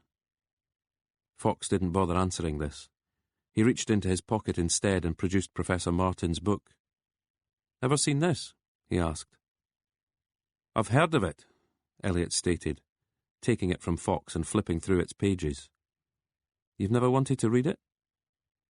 "Archaeology doesn't interest me." Fox took the book back from him, found the photo of Vernal and Alice Watts outside the police station, and held it open for Elliot to see. "Do you remember her?" he asked. "No." "You don't recognise her from the meetings?" Elliot shook his head. "Is it important?" "She seems to have had some sort of relationship with Mr. Vernal. I'd like to talk to her about it." "I wish I could help." Her name back then was Alice Watts. Elliot tried to place it but failed. "Back then?" he prompted. Fox didn't say anything, but when he went to close the book, Elliot took it from him, still open at the photograph. 7th of April 1985. Were you there that day? In a manner of speaking. I was one of the ones they arrested, but we were out again by late evening. But you don't recall seeing Alice Watts? Elliot shook his head again. Nice to see Hawkeye again, though. He turned the book towards Fox. That's him there, arm in arm with the young lady. Fox took the book back and studied the photo again. The man Professor Martin hadn't known, the one with long hair, beard and sunglasses. You're sure? Fairly sure. One of the production runners was standing in front of them, hug-lining that he'd told Fox as much as he could. You're the first terrorist I've ever met, Fox told him. I hope I've lived up to expectations. Elliot's voice had hardened. We're out hunting bombers right now. Wonder if they'll be hosting TV shows in a few years. You'll excuse me. He turned away and started to follow the assistant. Fox was only a step or two behind him. Did your side win? He asked. Elliot paused and seemed to give the question some consideration. The assistant started to say something, but he silenced her with a gesture. We're closer than ever to an independent Scotland, he told Fox. Maybe that process started when the government in London had to acknowledge our existence. Sounds to me like you've still got a few political bones left in your body, Mr. Elliot. I'm not allowed to take sides, Inspector. Bad for the public image. The assistant was actually tugging at Elliot's arm. With a slight bow of the head in Fox's direction, he allowed himself to be led away to the waiting van. Fox's phone rang. He was staring at the photograph as he answered. Paul Carter's dead, Tony Kay's voice informed him. What? Happened sometime last night. They pulled him from the harbour early this morning. Drowned. Body's gone for autopsy. Christ on a bike, Tony. Quite so. Do we know anything else? Not much. Fox was remembering his last meeting with Carter, remembering too that Joe Naismith had seen him even more recently. The wheat sheaf, Fox commented. Suppose I'd better let someone know we were there. When I saw him at the cottage, he seemed pretty wrung out. Suicidal, though. I wouldn't have said he was the type. Me neither. You know, Malcolm, just for once, I'd like a nice clear-cut death. Are you in Kirkcaldy? Station's a bit subdued. Does the incident room know? Yep. What about Scholes? Haven't seen any of that lot yet. You better talk to D.I. Cash. Let him know about last night. OK. Will the autopsy be at the hospital? Far as I know. Then I'll see you there. Cash might not like it. Mood I'm in. That'll suit me fine. Just so long as I can have a seat ringside, Tony Kay said. Bring a pair of white gloves and I'll make you referee. Fox ended the call and headed out to his car. Chapter 29. Always in the basement, Joe Naismith commented as they walked along the windowless corridor. All three were rubbing antibacterial foam into their hands. Path labs, autopsy suites. You want them in the car park? Tony Kay shot back. So everyone can see the cadavers. Time was, Fox stated, the public liked a post-mortem exam. That's because the public, as we all know, are sick and twisted. Kay pushed open another set of doors, and almost wished he hadn't. Well, well, D.I. Cash drawled. The gang's all here. Come to check out your handiwork? He turned towards D.S. Brendan Young. Nothing the rubber heels like better than hounding a man to his death. While all you were doing was accusing him of murder, Fox countered. How long did the questioning go on? 9, 10 hours at a stretch? Cash stabbed a finger towards Fox. I seem to remember sending you to the wilderness. And I was quite happy there. But we've got a bit of news we need to share. Cash slid his hands into his pockets and went up on his toes. This'll be good, he told Young. First we need to hear what the autopsy says. Join the queue, Young muttered, checking the time on his phone. On cue, the door-marked examination suite swung open.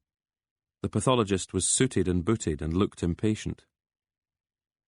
How many of you want to watch? We only have 3 sets of scrubs. Naismith looked relieved to hear it.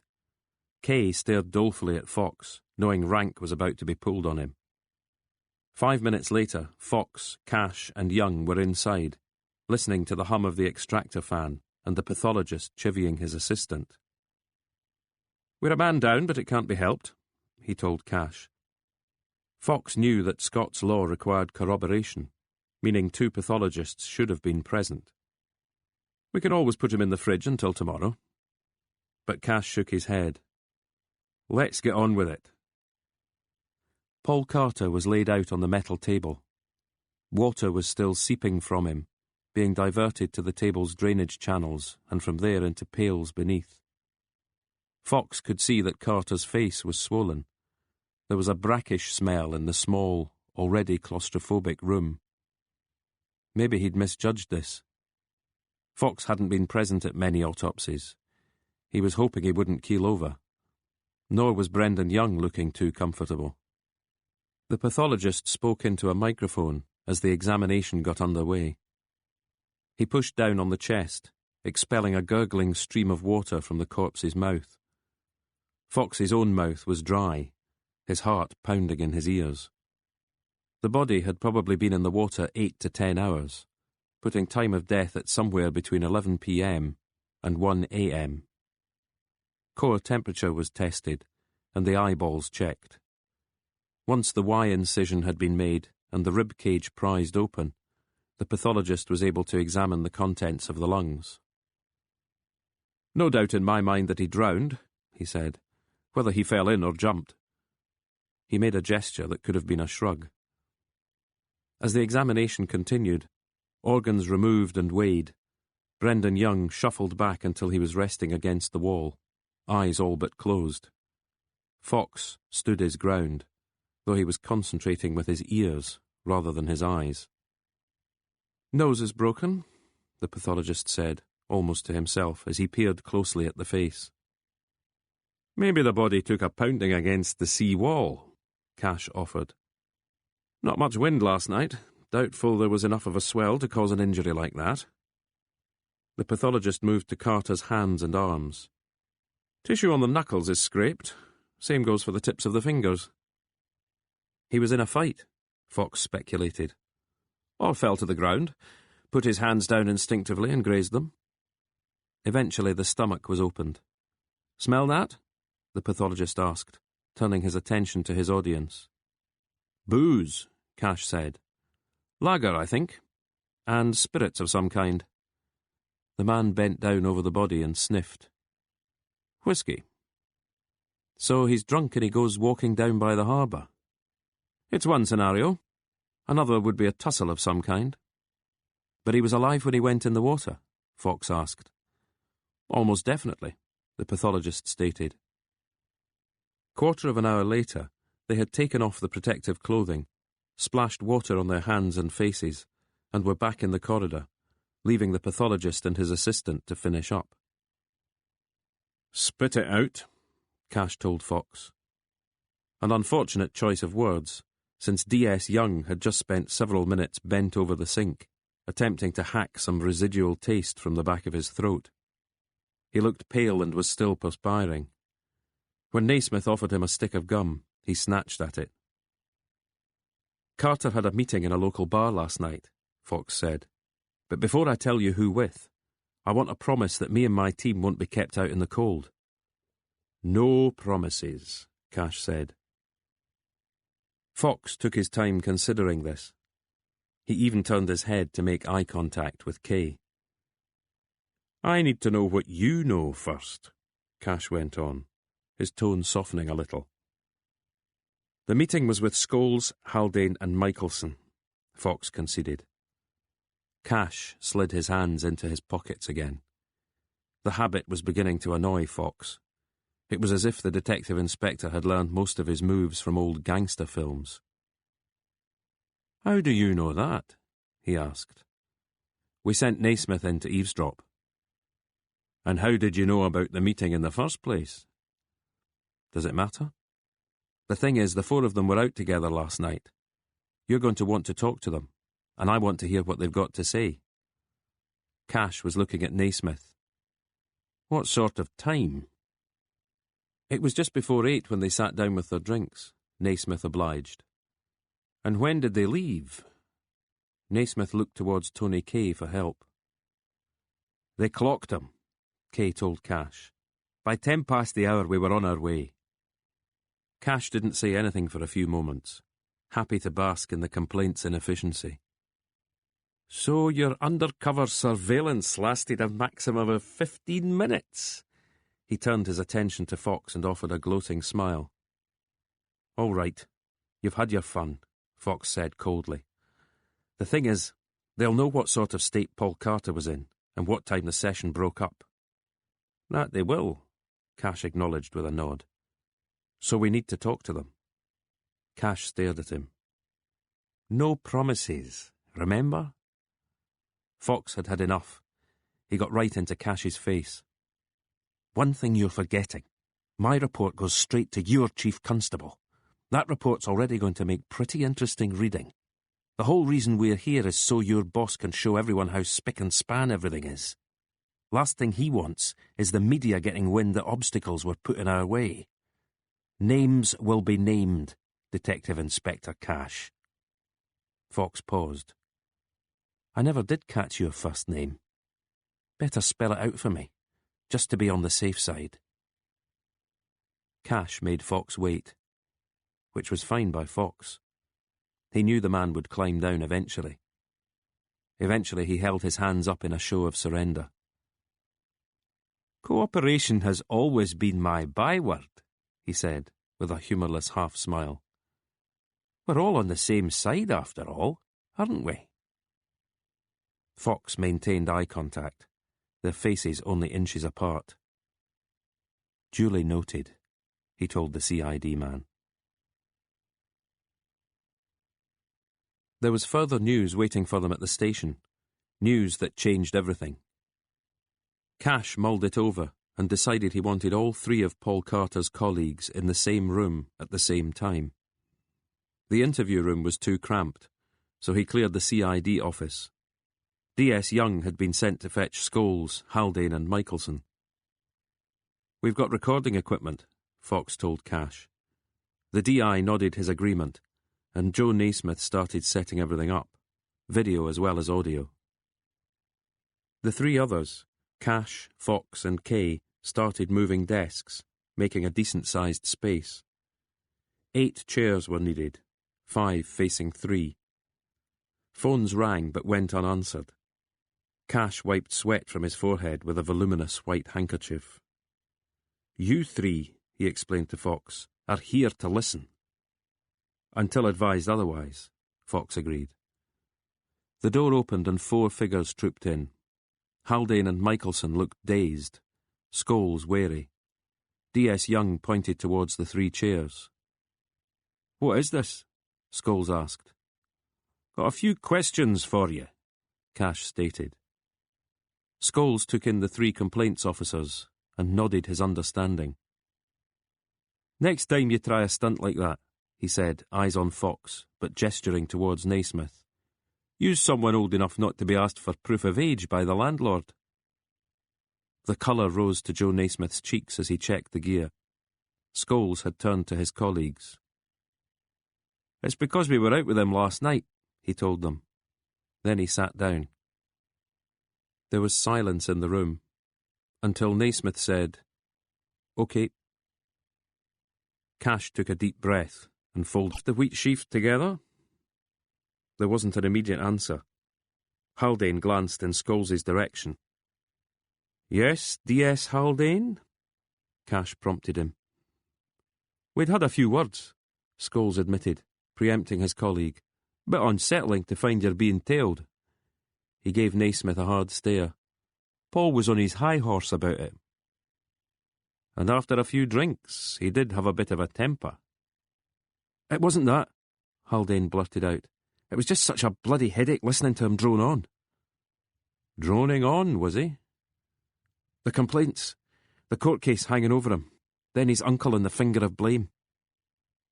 Poor bastard was cracking up, Scholes commented. So you had words in the pub? Cash asked. Scholes nodded. We left him to it. He was still there. We had work the next day. Cash nodded slowly. I gave the manager a bell. He reckons it was close to 11 when D.C. Carter staggered out of there. Manager guesses he'd had about 6 pints and 3 nips by then. He paused, unfolding his arms and pressing his hands together. So how do you think he ended up in the water? Does it matter? Scholes glared at Cash. What's this got to do with us? Scholes asked. You tell me. I will then. The answer is nothing. We left Paul in the pub, went back to our cars and drove home. You weren't over the limit? Of course not. We're the law, aren't we? And you went your separate ways, meaning none of you can vouch for the others, unless you have psychic powers. Michelson snorted and shook his head. This is fucking unbelievable, he announced, pointing a finger at Fox. That lot'll stop at nothing to see us flush down the pan. Your wife will vouch that you were home before 10? Cash asked. Absolutely. How about you, D.S. Haldane? I went round to my mum's. Left her place just after 11. Night owl, is she? She nodded off for a bit. The news does that to her. Cash nodded. Which brings us to you, D.I. Scholes. I really can't believe I'm hearing this. Scholes looked calm enough, but he only just had his emotions under control. When he spoke, it was as if his voice was trying to rid itself of a straitjacket. Paul was our mate. Now you're saying one of us smacked him. You're saying he was so scared of us, he ran into the sea. Scholes actually laughed, arching his head back. I'm waiting, Cash said, sounding as if he had all the time in the world. Scholes stopped laughing. You might as well lock me in the cells, he stated. All I did was drive to Milnathorpe to see my girlfriend. She was out, so I came back to town. Didn't see or speak to anyone. He stared at Cash. So I must have done it, mustn't I? Only if you can't think of anybody else. D.C. Carter couldn't have been the most popular character in Kirkcaldy. Scholes seemed to give this some thought. You're right, he conceded. And here I am in a room with the people who probably hated him the most. He pressed his hands together in imitation of Cash and leaned in towards him. Going to charge me, or what? Don't give them the satisfaction, Ray, Michelson said. This interview is over. Cash got to his feet, checked the time, and announced it out loud for the benefit of the recording. Scholes remained seated, eyes on Malcolm Fox. I'm sorry about Paul, Fox told him. Fat lot of good that does anybody, Scholes replied.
Chapter 30.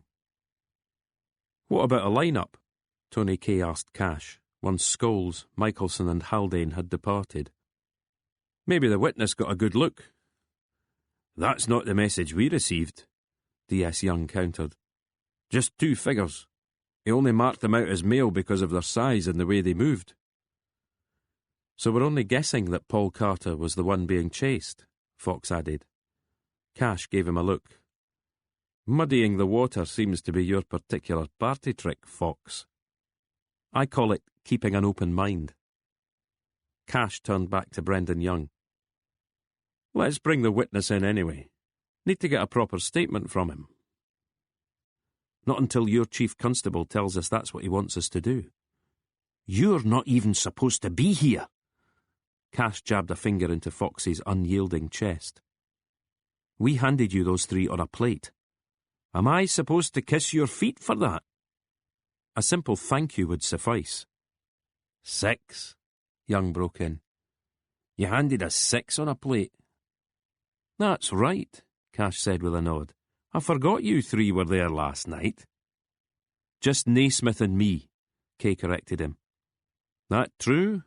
Cash asked Fox. I was at home in Edinburgh. Anyone with you? No. Cash turned his attention towards Kay and Naismith. Then we'll start with the 2 of you. He walked over to the video camera. How does this work, son? Naismith looked to Fox for instruction. You've made your point, Cash, Fox stated. The hell I have. This has got to be done by the book. Don't tell me the complaints wouldn't agree. There's a local copper lying on a slab, and here I am with 2 witnesses who saw him the night he died. Cash gestured towards D.S. Young. Know how to operate this thing, Brendan? Can't be that hard, Young suggested. Cash turned back towards Fox. You still here? I might have to make a complaint, Inspector. Fox looked ready to stand his ground, but Kay gave a jerk of the head towards the door. I'll be outside, Fox said to nobody in particular. Best place for you, Brendan Young muttered in reply. Fox sat in his car for a while, drumming his fingers against the steering wheel and staring out of the windscreen without really seeing anything. He tried the radio, but couldn't find a station he liked. There were no messages on his phone. Eventually he got out and paced the car park. He thought of Paul Carter, lying in the chill gloom of the mortuary, his last moments. He had just reached the station's rear door as it swung open. Kay led the way, Joe Naismith behind him. Well? Fox asked. He pissed us about as long as he felt able to, Kay reported. Not sure he quite bought Joe's story, but then neither did I. I drove to North Queensferry, Naismith explained to Fox. To see his squeeze, Kay added. Did Cash ask for her name? Fox watched Naismith shake his head. That's just as well. We can't go giving him any more ammo. Any second now, the bosses are going to decide we're more trouble than we're worth. Home sweet home, Kay answered, rubbing his hands together. Just the one should do it. And mine seems to be closest. Indeed it was. He'd parked it in Superintendent Keithley's bay again. The door was still unlocked. Didn't look as if anyone had been there since Fox's last visit. So who gets it? Kay asked, as practical as ever. He was examining the cottage like a prospective buyer. Paul Carter seems to be the only family, Fox answered, pushing open the door. I'd have the Land Rover, Joe Naismith added. Rather that than the house. Can you imagine being shown round? Kay was following Fox into the living room. The selling agent trying to avoid the obvious. Should we even be in here? Naismith asked. It's still a crime scene, isn't it? One that's been picked clean, Fox reassured him. He was studying Tony Kay. For all his faults, Kay had a true cop's instinct. Fox wasn't expecting revelations. He was hoping Kay might reinforce a few theories he himself had. Alan Carter was seated here, he explained, touching the back of the solid wooden chair. Paperwork in front of him. everything he'd discovered about Francis Vernal's death. Everything? You sure about that, Malcolm? Everything we know about. He let his killer in. According to Carter's best friend, the door was usually kept locked. No signs of a break-in? Fox shook his head. Someone he knew, then. Which brings us back to the nephew. The papers had been moved, swept to the floor. Deceased could have done that himself, Kay commented. Annoyed about something? Fit of temper? Naismith was resting his backside against the arm of Alan Carter's fireside chair. Why leave the dog? He asked. Good question, Kay replied with a nod. An animal-loving assassin? There was no grievance against the dog, Fox said. As far as they were concerned, Naismith added, Alan Carter had to die. Kay gave a grunt that sounded like agreement. So what had he turned up? He asked Fox. The Vernal case, you mean? Fox considered his answer. Not a whole lot, as far as I can see. That might be a dead end, then. And we're back to the nephew again. Kay did a circuit of the room, opening drawers, studying ornaments, even crouching down in front of the fireplace and peering at the ash and dead cinders in the grate. He got to his feet, sniffed, and made for the kitchen, after which all three... Cash! That would make a hell of a bump in any patch of wallpaper. Maybe it wasn't money then, Fox speculated. Kay had caught on by now. He knew Fox was using him as a sounding board, and acknowledged as much with a wink. The car? Joe Naismith asked. Much better hiding place. Yes, Fox agreed. But the car was in the garage, right? Kay said. So why tear the cottage to pieces? Maybe Alan Carter didn't know about the car, Naismith replied. Not straight off. Maybe, Fox conceded. You want to come back here with some tools and start stripping the place, Kay offered. He watched Fox shake his head. Because you think if anything was here, Alan Carter found it. This time Fox shrugged. Kay took another of his little tours, opening drawers and cupboard doors. We're all cops here, he commented. Where would we hide something? In full view, Naismith suggested. That might actually work, so long as it was the likes of Cash and his stooge looking for it. How about you, Foxy? Under the mattress. Maybe a loose floorboard. Kay stared at him. At least Joe's got a bit of imagination. There are acres of farmland and hundreds of trees out there. Could be anywhere. Kay considered this. Seems to me Paul Carter's still the obvious candidate. He paused. Can we go home now? Fox met his colleague's stare. I'd like it if you took a look at the garage first, he requested. And then we can go home. Maybe, Fox hedged. The key to the garage's padlock was back on its hook in the kitchen. It seemed that nobody from CID had been particularly interested in the rusting wreck.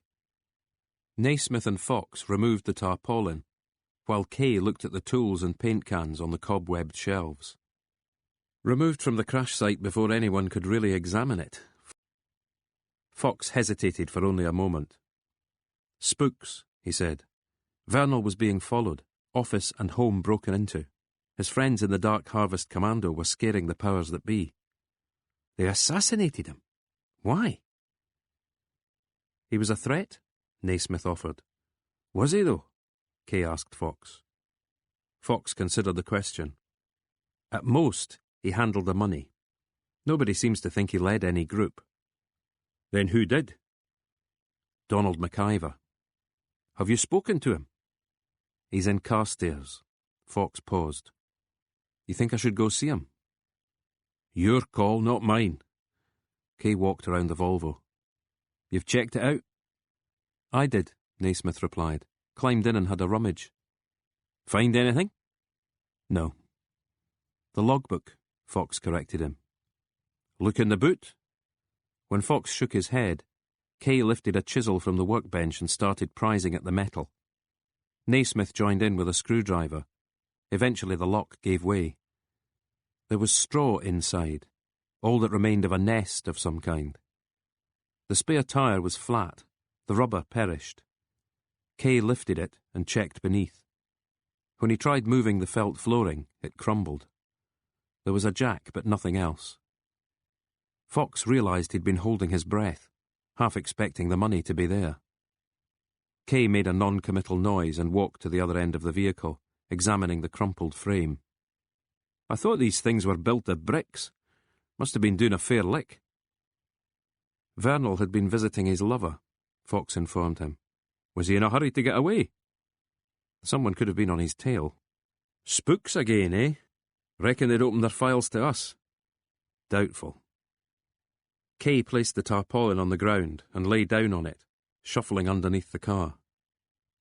"Doesn't look like anything's been tampered with. Hard to say, though, after all this time." When he emerged, he brushed himself down. "Does the girlfriend have anything to add?" "She did a vanishing trick soon after." "Which you interpret as someone putting the frighteners on her?" "Not necessarily." Kay rubbed at his jaw. "If I'm being honest, Malcolm, I don't think you've got anything."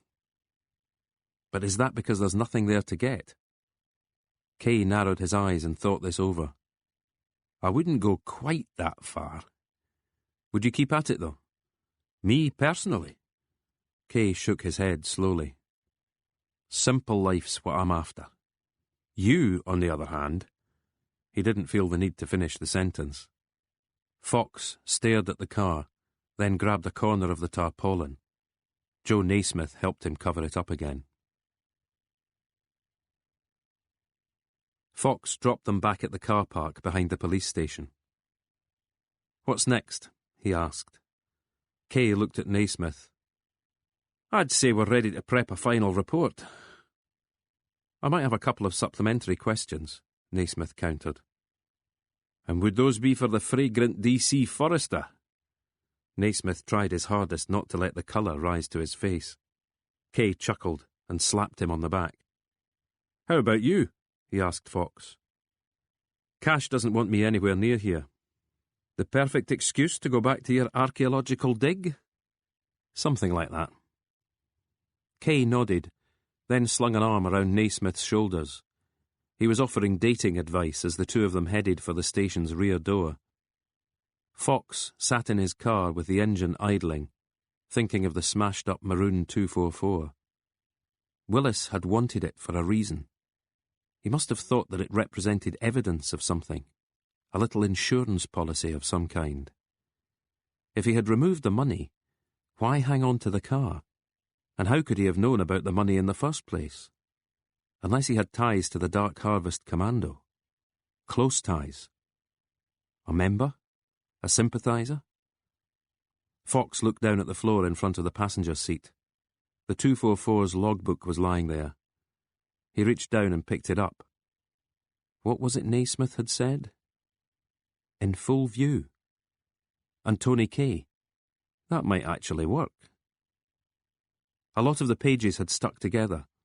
Fox tried separating them, but they tended to tear.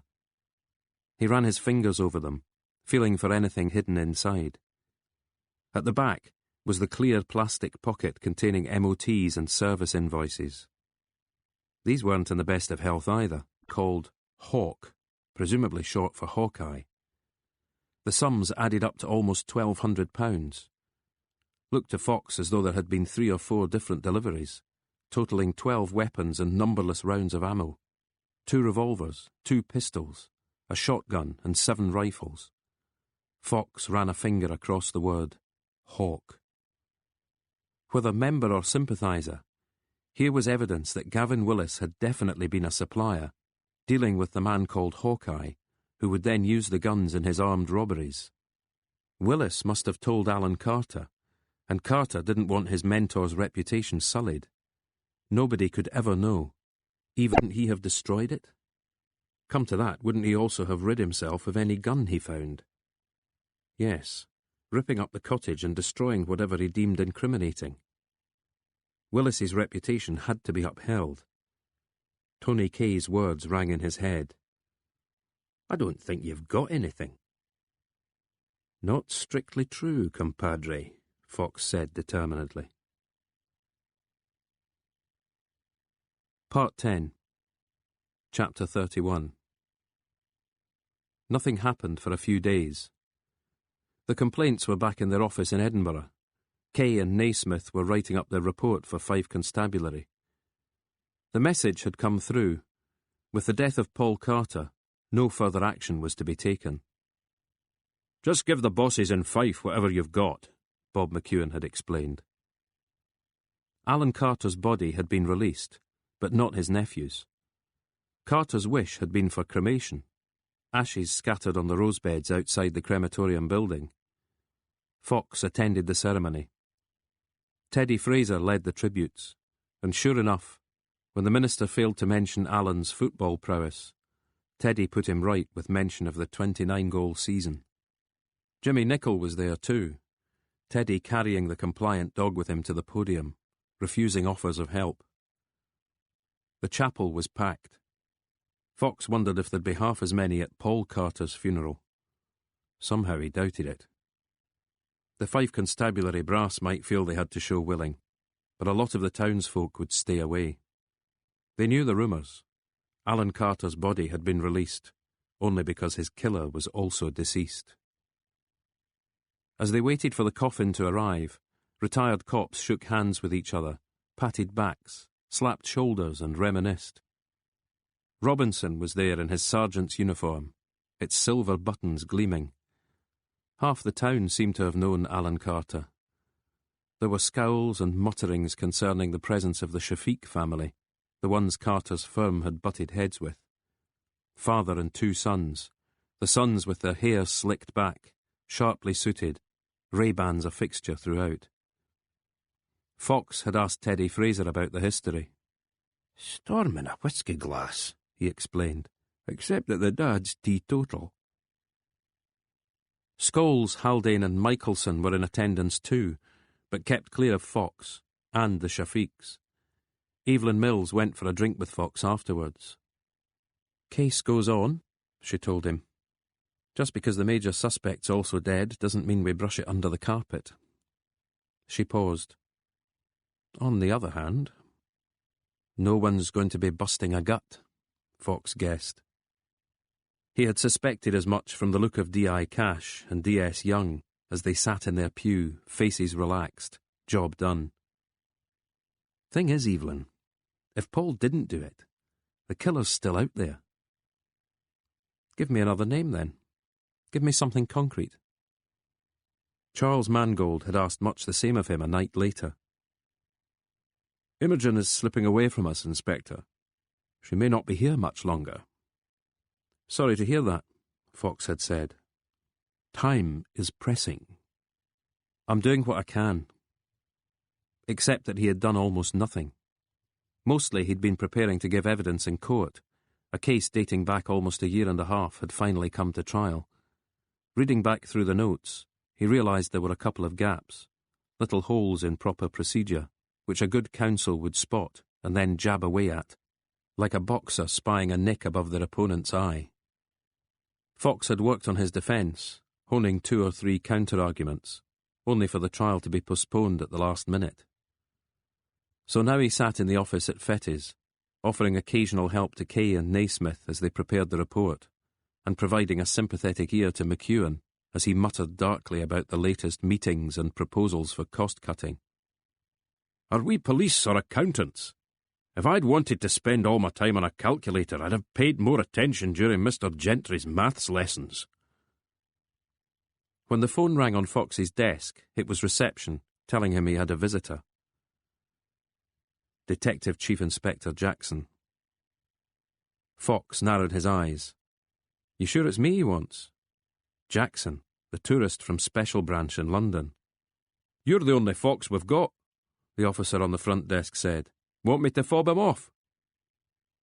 "Point him in the direction of the canteen," Fox instructed, ending the call and shrugging his arms back into the sleeves of his suit jacket.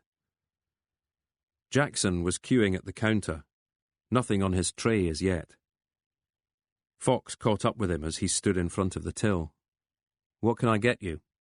Jackson asked. Tea, Fox said. 2 teas, Jackson told the server.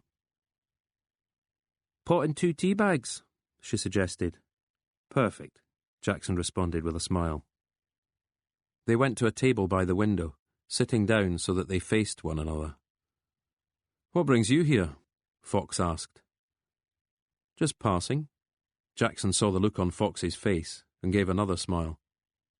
No, not really. How are things going with Lockerbie and Peebles? Okay. Found your bombers yet? Jackson stared at him. They are out there, you know. I'd have thought you would understand that. How do you mean? The case you're working on. It was Fox's turn to stare. What about it? I was curious, so I did a bit of digging. You have to admit the internet is a real old viper's nest, isn't it? Half-truths and guesswork and theories from the outer limits. Plenty of conspiracies. Fox made show of agreeing. From what I hear, though, your researcher was killed by his nephew, some sort of long-held grudge. Jackson sipped his tea, peering at Fox above the rim of the cup. That's all right then, isn't it? Fox responded. Why was Alan Carter so interested in Francis Vernal? More to the point, why are you? Jackson shrugged, as if to concede that the question was fair. I spoke to a detective inspector. He tells me the lawyer's car's been found. Thanks, Cash. Supposedly went for scrap, Jackson continued, but someone decided to keep it. Fox made a non-committal noise. Plenty of conspiracy theorists seem to think the security services might have had a hand in Francis Vernal's demise. You're here to tell me they're wrong. The game's changed these days, Inspector. Lots of new ways to spread gossip and disinformation. A good number of people out there have a vested interest in seeing the security services tripped up and tarred. He glanced back towards Fox. It would reassure me if I knew who had ordered the investigation into Vernal's death. Nobody with a grudge against your sort, Fox stated. Are you sure about that? A friend of the widow. He wants her to have a sense of closure before she dies. No other motive? Fox visualized the red-faced, rotund lawyer. No other motive, he said. Jackson gave a thoughtful pout. Thank you for that, Inspector. He seemed to be considering what to say next. You went digging, Fox prompted him. Jackson nodded slowly. And you found something? Something and nothing. Friend Vernal had been on our radar for some time. Special branch? Sort of. MI5? Jackson offered a twitch of the mouth. He'd been under surveillance. The night he died? Yes. He had a tail on him. Could that be why he was speeding? I'm not sure. But there were... Fox sought the right word. There were agents tracking his car. Jackson nodded, but said nothing. But that means when he crashed... Fox's eyes were boring into Jackson's. There were people there, within seconds. Nobody shot him, though. They checked he was breathing, then got the hell out of there. To phone for an ambulance? Jackson shook his head. Afraid not.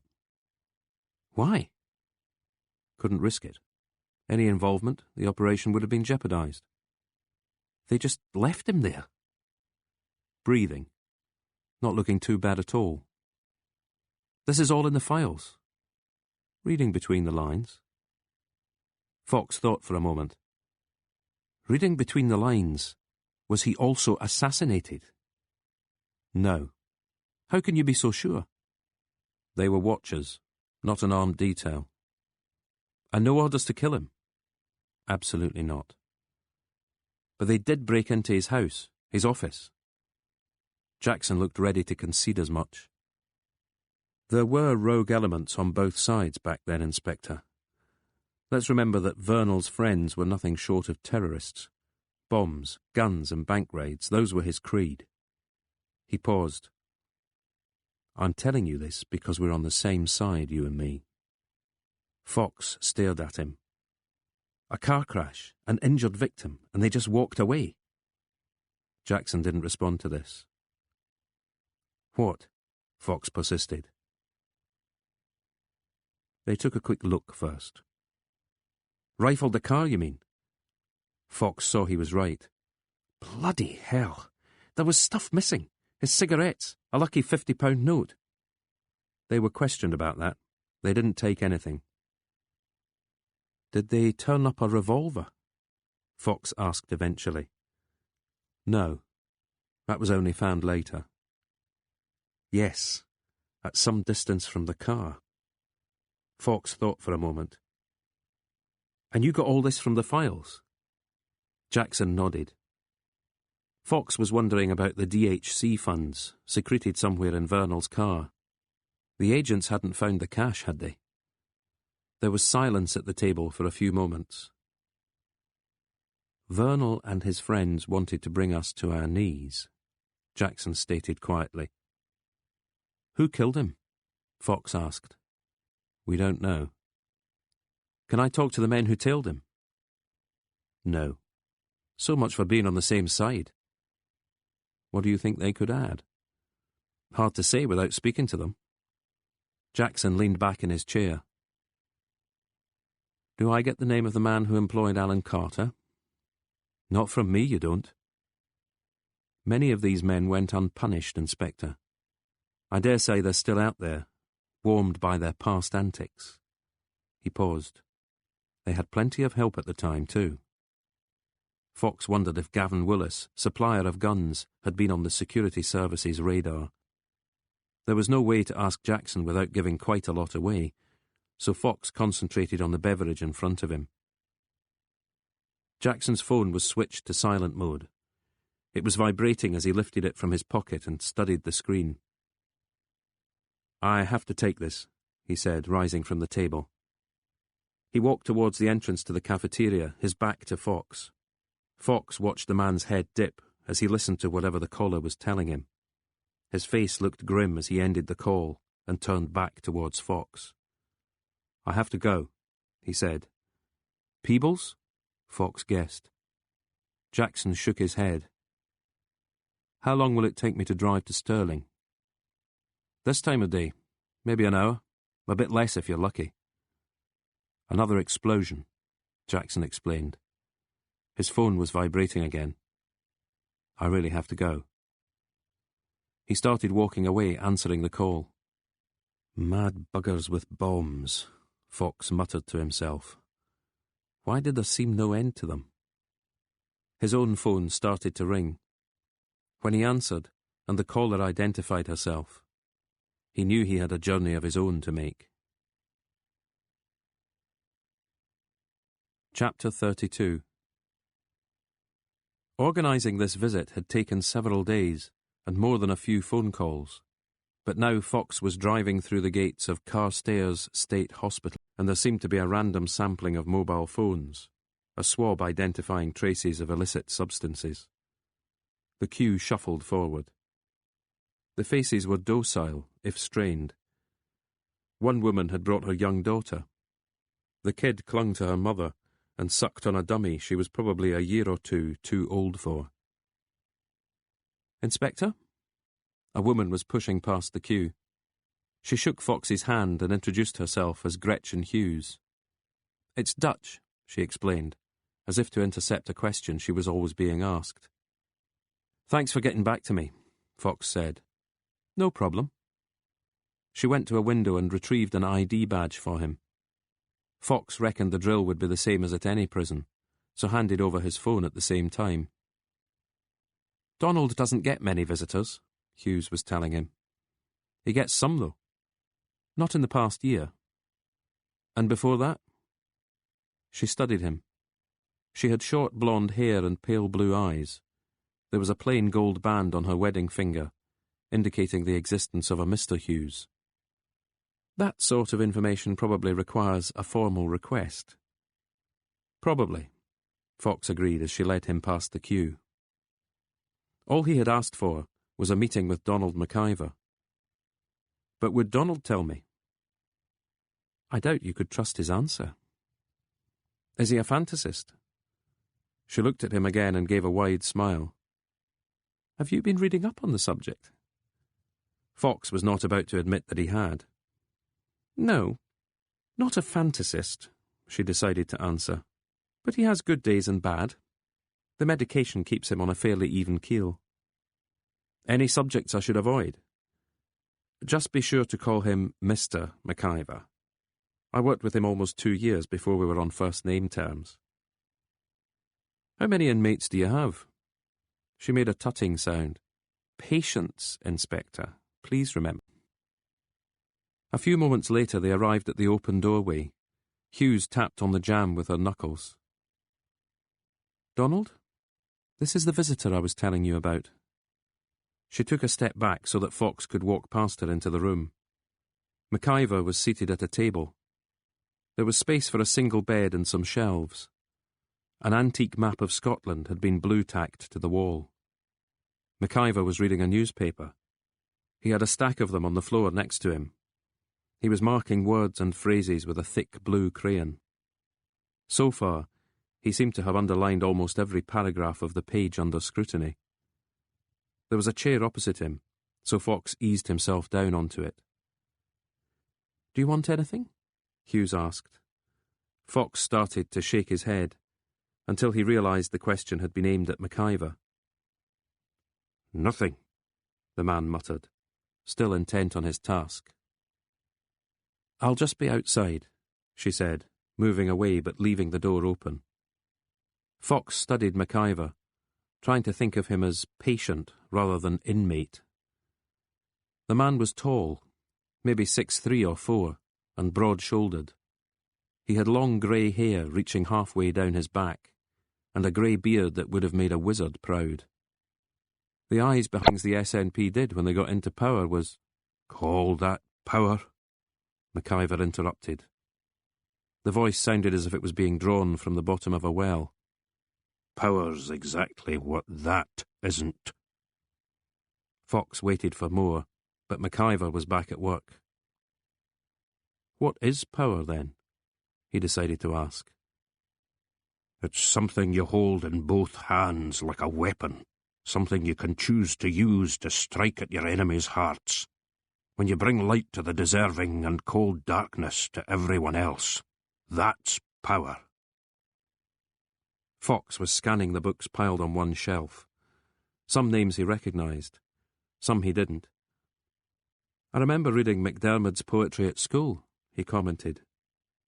Christopher Murray Grieve. That was his real name. You knew him? We might have crossed paths. There were certain house in Edinburgh and Glasgow. Preachers and communists, gentlemen, philosophers. His voice drifted away and he stopped his work, staring at the page without seeing it. Finally he looked up into the face of his visitor. Have we met before? Should I know you? No. Only a man was shot at point-blank range. No more than 4 weeks later they came for me. They'd been busy in the interim, planting evidence in my basement. All very impressive when they kicked the door down and came in dressed in their radiation suits. I was wearing pink, striped pyjamas. He was enunciating with care. What teeth Fox could see were blackened and uneven. Wouldn't even let me get dressed. And they knew exactly where to look for their evidence. You went to prison at first? Aye, but that wasn't enough for them. They could see I was prospering there. So what did Francis Vernal do exactly? Within the organisation, I mean. Francis was our one-man brains trust. A lot of hot heads that needed cooling. He was the man for the job. He looked after the finances too, didn't he? He was useful in many ways. The money came from hold-ups and robberies, Fox persisted. You used it to buy guns and explosives. A necessary evil. Did Mr. Vernal keep any guns in his car? McIver blinked a few times, as though waking from a nap. What are you doing here? Why all these questions? He looked down at the newspaper as if he had never laid eyes on it before. Burns said it best, you know. Bought and sold for English gold. He stabbed a finger against the artist's impression of the new bridge. That's what you're seeing here. A parcel of rogues in a nation, Fox said, finishing the quote while reaching into his pocket. He had the photo from Professor Martin's book, the one of Vernal with Alice Watts and Hawkeye. He placed it on top of the newspaper, along with the 2 matriculation photographs of Alice. Francis, McIver said, rubbing his thumb across Vernal's face.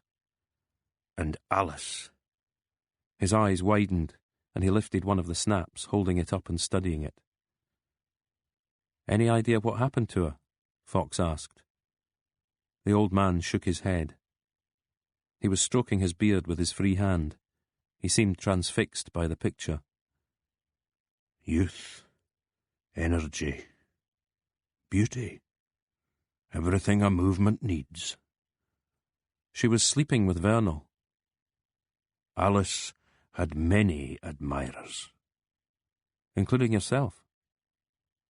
Did you ever hear from her afterwards? She did the right thing. The assassin... He's never visited. McIver shook his head. That photograph's from a book, Fox went on. It was written by an academic called John Martin. Like the singer? Different spelling. He asked to speak to you and you turned him down. Did I?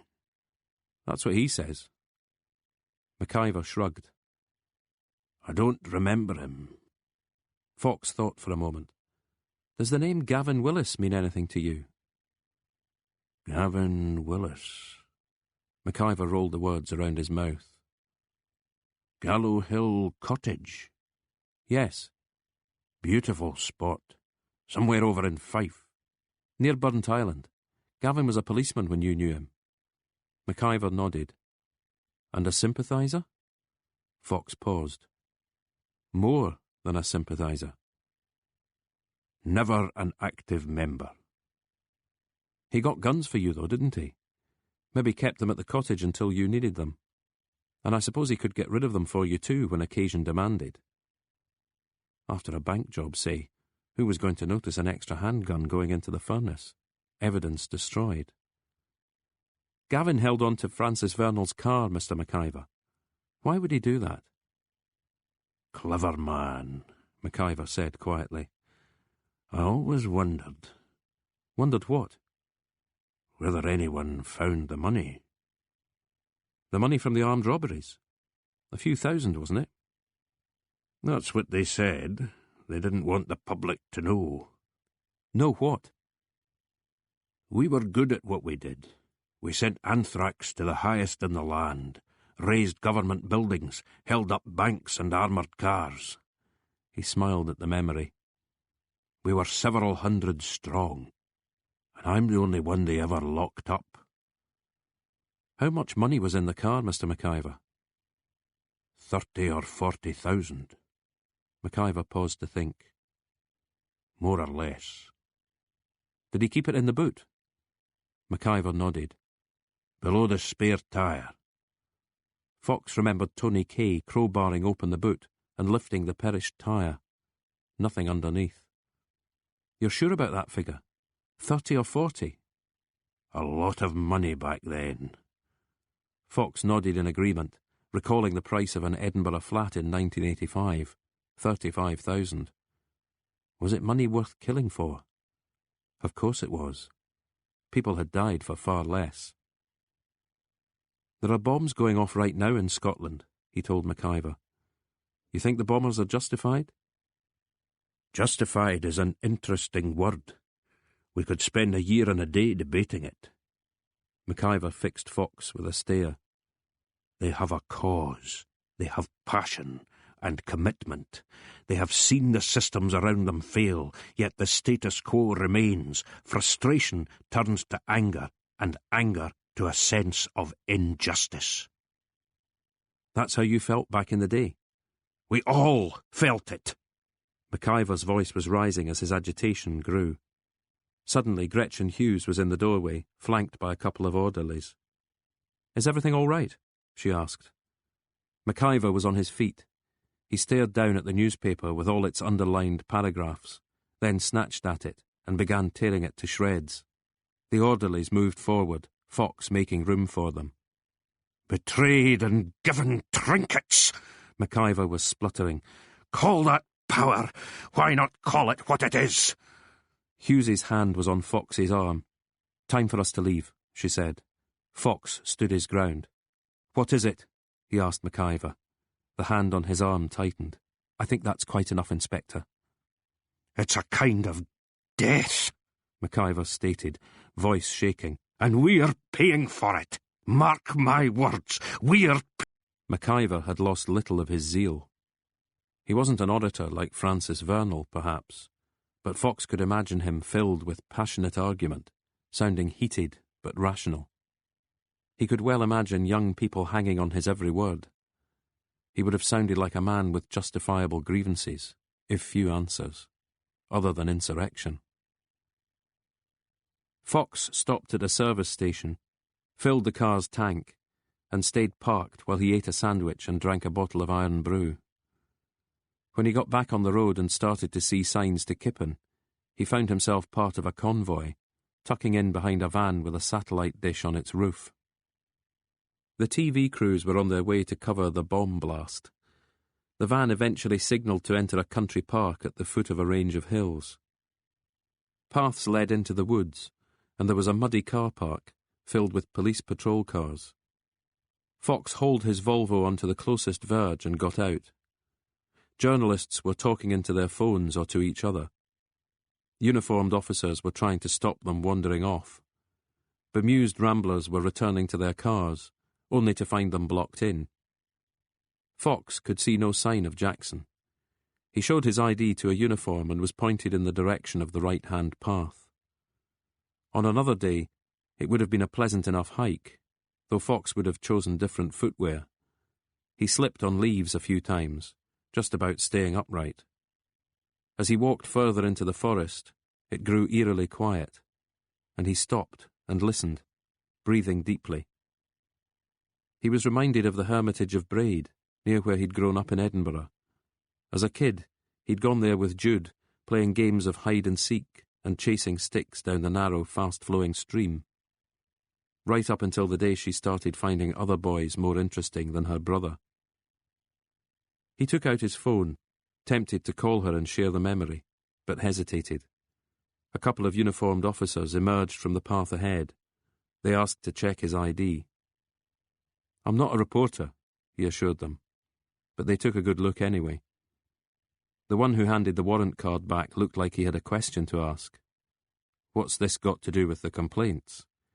But Fox moved on before he got the chance. The climb levelled out, and he could see a clearing over to his left. Several figures had gathered there. Fox walked towards them, no one paying him any attention. Jackson, arms folded, was talking to a dark-haired woman. She wore a cream trench coat and green Wellingtons, and she too had her arms folded. Fox stood and waited for Jackson to notice him. It was the woman who turned her head first, narrowing her eyes a little as she tried to place the new arrival. Jackson turned to see what had caught her attention. He muttered something to her and tramped in Fox's direction. "What the hell are you doing here?" he asked, keeping his voice low. "Sorry," Fox apologised. "I would have called if I'd had your number." Jackson was trying to lead him out of the clearing, but Fox stayed put. There was a small crater that everyone else seemed interested in. Blackened foliage and strewn earth. Fox wondered for a second why the trees were glinting, then realised their bark was studded with shrapnel, bits of nails and nuts and bolts. "Looks like they got the quantities about right," he stated.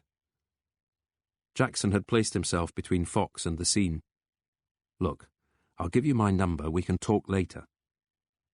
It was just the one question, really. Jackson didn't seem to be listening. He handed Fox his business card. The address was New Scotland Yard, London. "Just the one question," Fox repeated. Can't it wait? Fox stared at him. Jackson sighed and folded his arms again. The Watcher team. Is that what you called them? The ones who rifled Vernal's car while he lay injured in the front seat. What about them?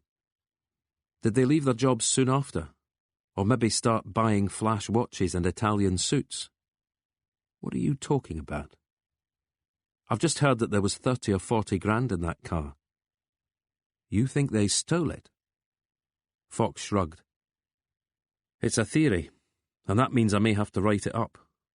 Look, write whatever the hell you want. I've told you what I found in the vaults. You've not told me their names, and I'm not going to. Are they still active? I've no idea. Over by the bomb crater, the woman cleared her throat. Jackson took the hint. You need to go, he told Fox.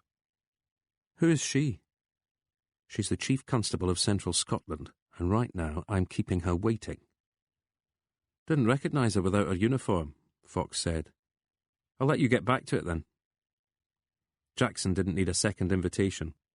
He strode towards the circle of investigators and mumbled some sort of apology. Fox took his time returning along the path.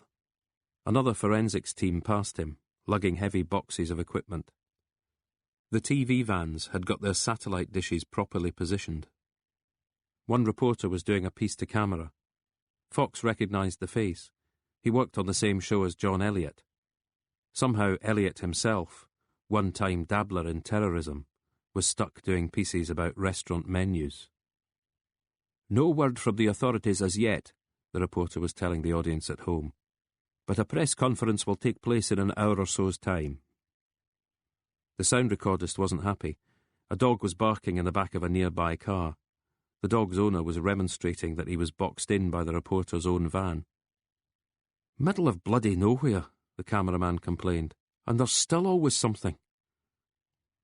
A few cars had arrived after Fox and had parked behind him.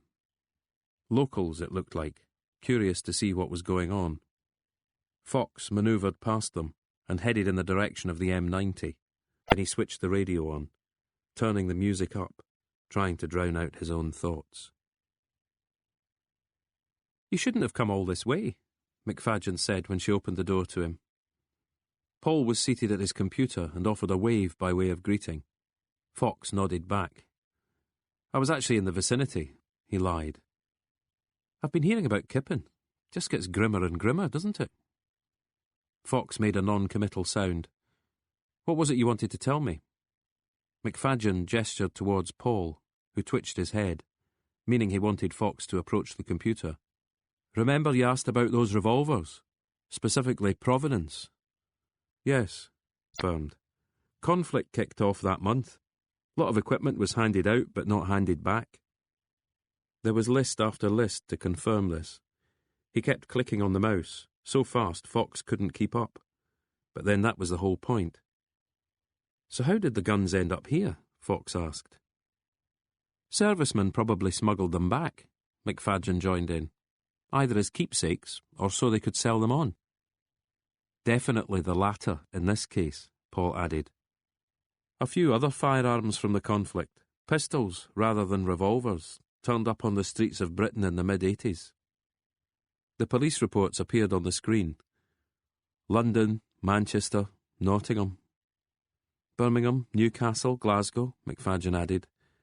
And Belfast, Paul stressed. Mustn't forget Belfast. We even caught one of them, McFadgen told Fox. The police photograph duly appeared on the screen. Name was William Benchley, Paul said. Operated out of Essex. Left the army after the campaign, even picked up his medal. But stolen weaponry became his business. Did he sell the revolvers? Paul shrugged and looked to his boss. No idea, she confessed. Where is he now? Fox was studying the photo of the shaven-headed, scowling Benchley. Died in Barbados a few years back. Drowned in his swimming pool. Moved there after serving his sentence, Paul explained. Bearing in mind his lifestyle, I'd say some of the arms money was waiting for him when he got out.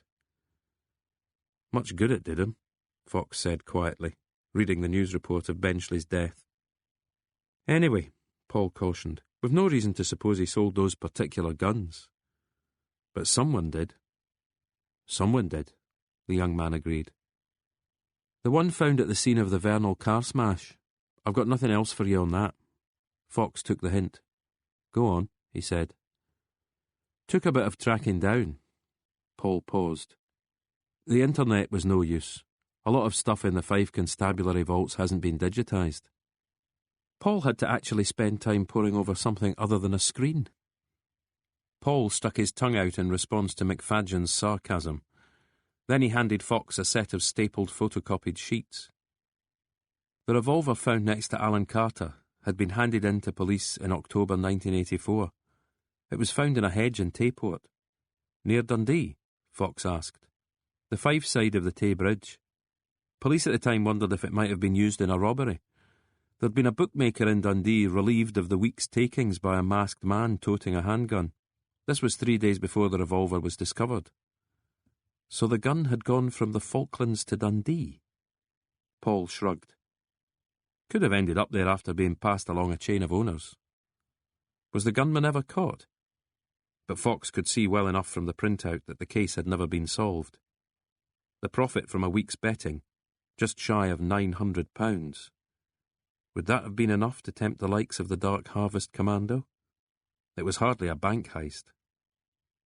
Any of this useful? McFadgen asked, as Fox continued reading. I'm not sure, he confessed. Then he patted Paul on the shoulder. But it's bloody good work all the same.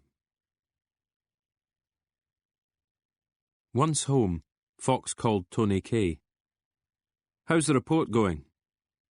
We're managing to make it look like it was put together by a pair of Einsteins. No change there, then. What are you up to tonight? Dinner with my good lady. Want to join us? Can't spare the time, Tony. I keep forgetting about your busy social calendar. Kay paused. Well, the offer's always there.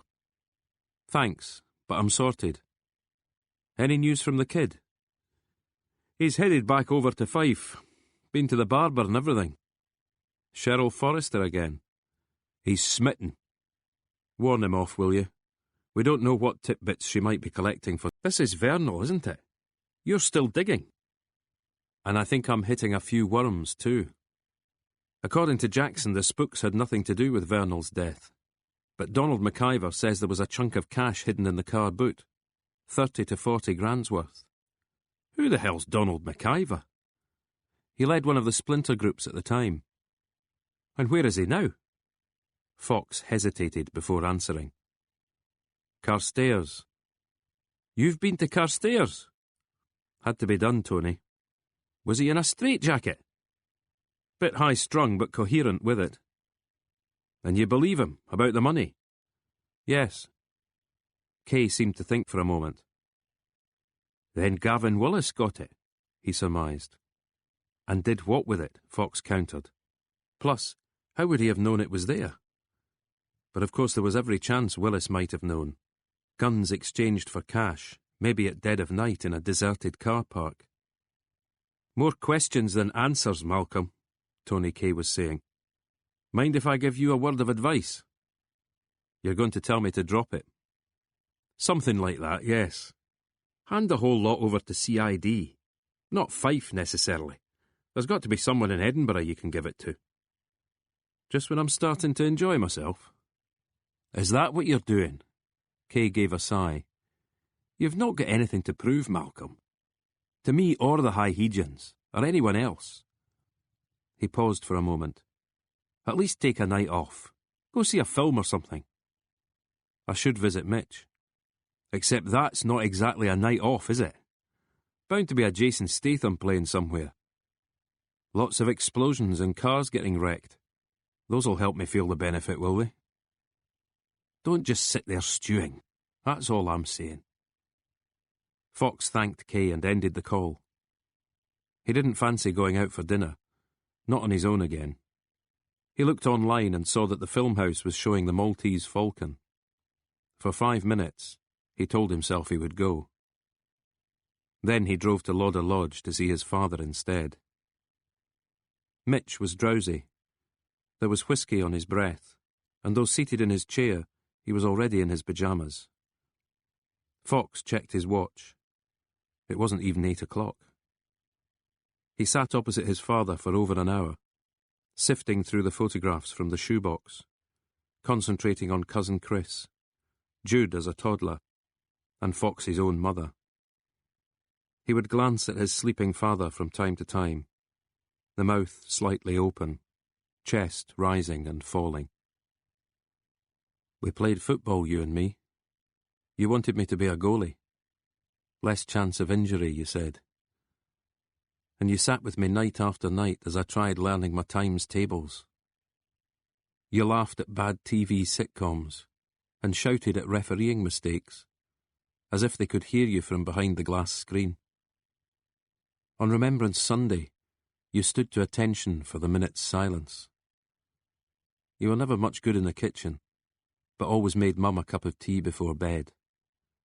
She wanted 2 sugars, but you only ever added 1, telling her she was sweet enough already. And look, there's Jude on a dock, not see beyond them to the hopes and fears, ambitions and betrayals.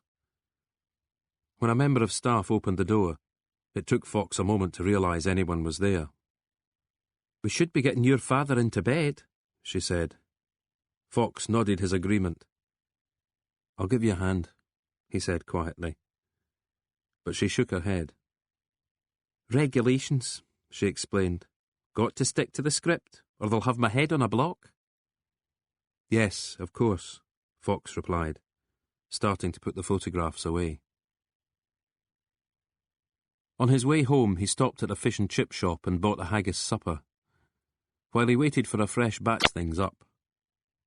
The reporter held one of those big fluffy microphones in front of him.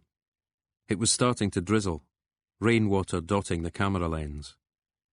The reporter was trying to look both knowledgeable and interested, but Fox could sense fatigue in his unblinking gaze. He seemed to get a question in his earpiece and nodded before starting to answer.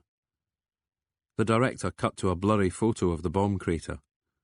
It looked to have been taken with a mobile phone, presumably snapped by a member of the public before the area could be cordoned off. A second picture followed, this time showing a close-up of one of the trees, with the metal shards embedded there. "Bloody hellish thing," the proprietor of the chip shop said.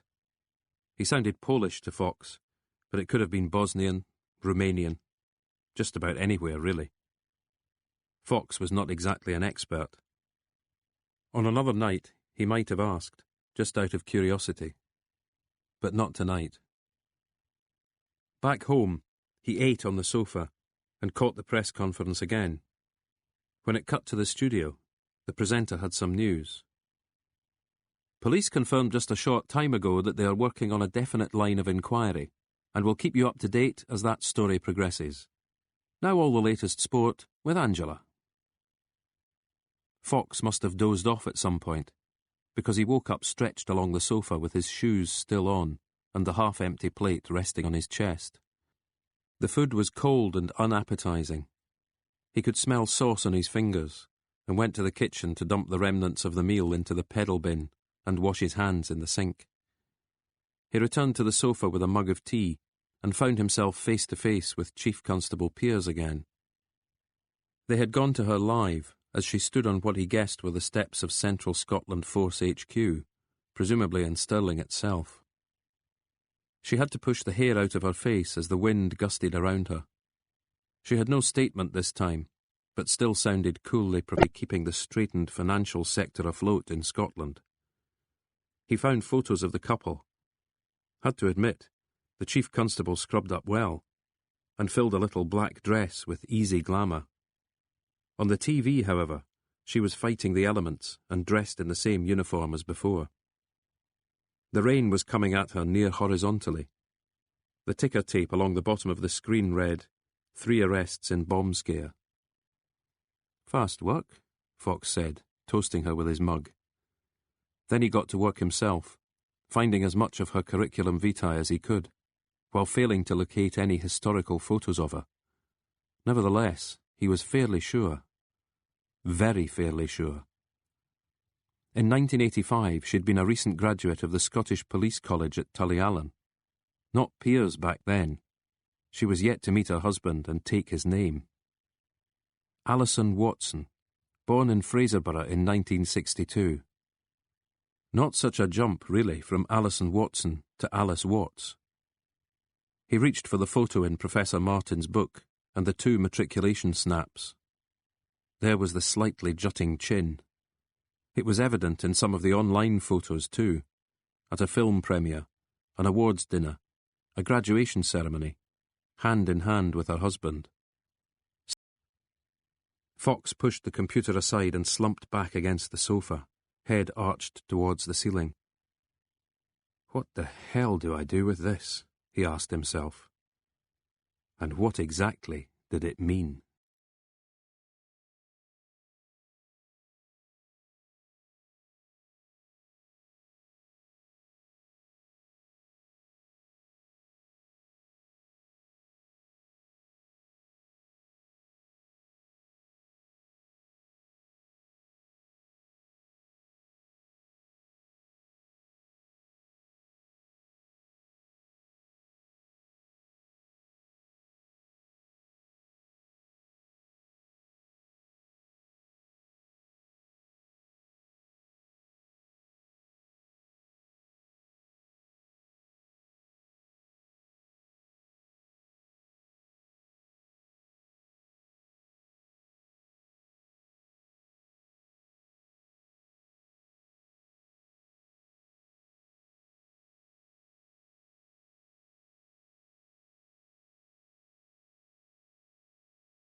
Part 11. Chapter 34. Bloody hell, Foxy. Did you get any sleep at all last night? Not much, Fox admitted, as Kay dragged out a chair and sat down across from him. It was just after 9 in the morning, and the police HQ cafeteria was doing a roaring trade in breakfast rolls and frothy cappuccinos. Fox had a half-drunk cup of tea in front of him, alongside an apple he had yet to start. Kay's tray held a mug of coffee and a Tunnocks caramel wafer. Good dinner last night? Fox asked. Cost enough, Kay grumbled. Did you go out like I told you to? Fox nodded slowly. Whatever film you saw, Kay commented, looks like it was downer enough for both of us. He took a slurp of coffee, leaving a white milky mark on his top lip, and peeled the wrapper from the biscuit. Fox started at the beginning, more or less. First sighting of Alison Pearce in the flesh, then on TV, and then the connection and his findings and theories. Our photo's on page 1 of Metro today, Kay said, picking bits of caramel from between his teeth. 3 homegrown terror suspects in custody. Her brother was on the box this morning too, Fox added. He had watched from his sofa, having spent much of the night there, some of it busy at the laptop. Andrew Watson, 4 years younger than his sister. Short red hair, steel-framed glasses, a pudgy face with some traces of acne. Peely-wally, Mitch Fox would have said. He's only Justice Minister because everyone before him either screwed up or fell out with the great chieftain.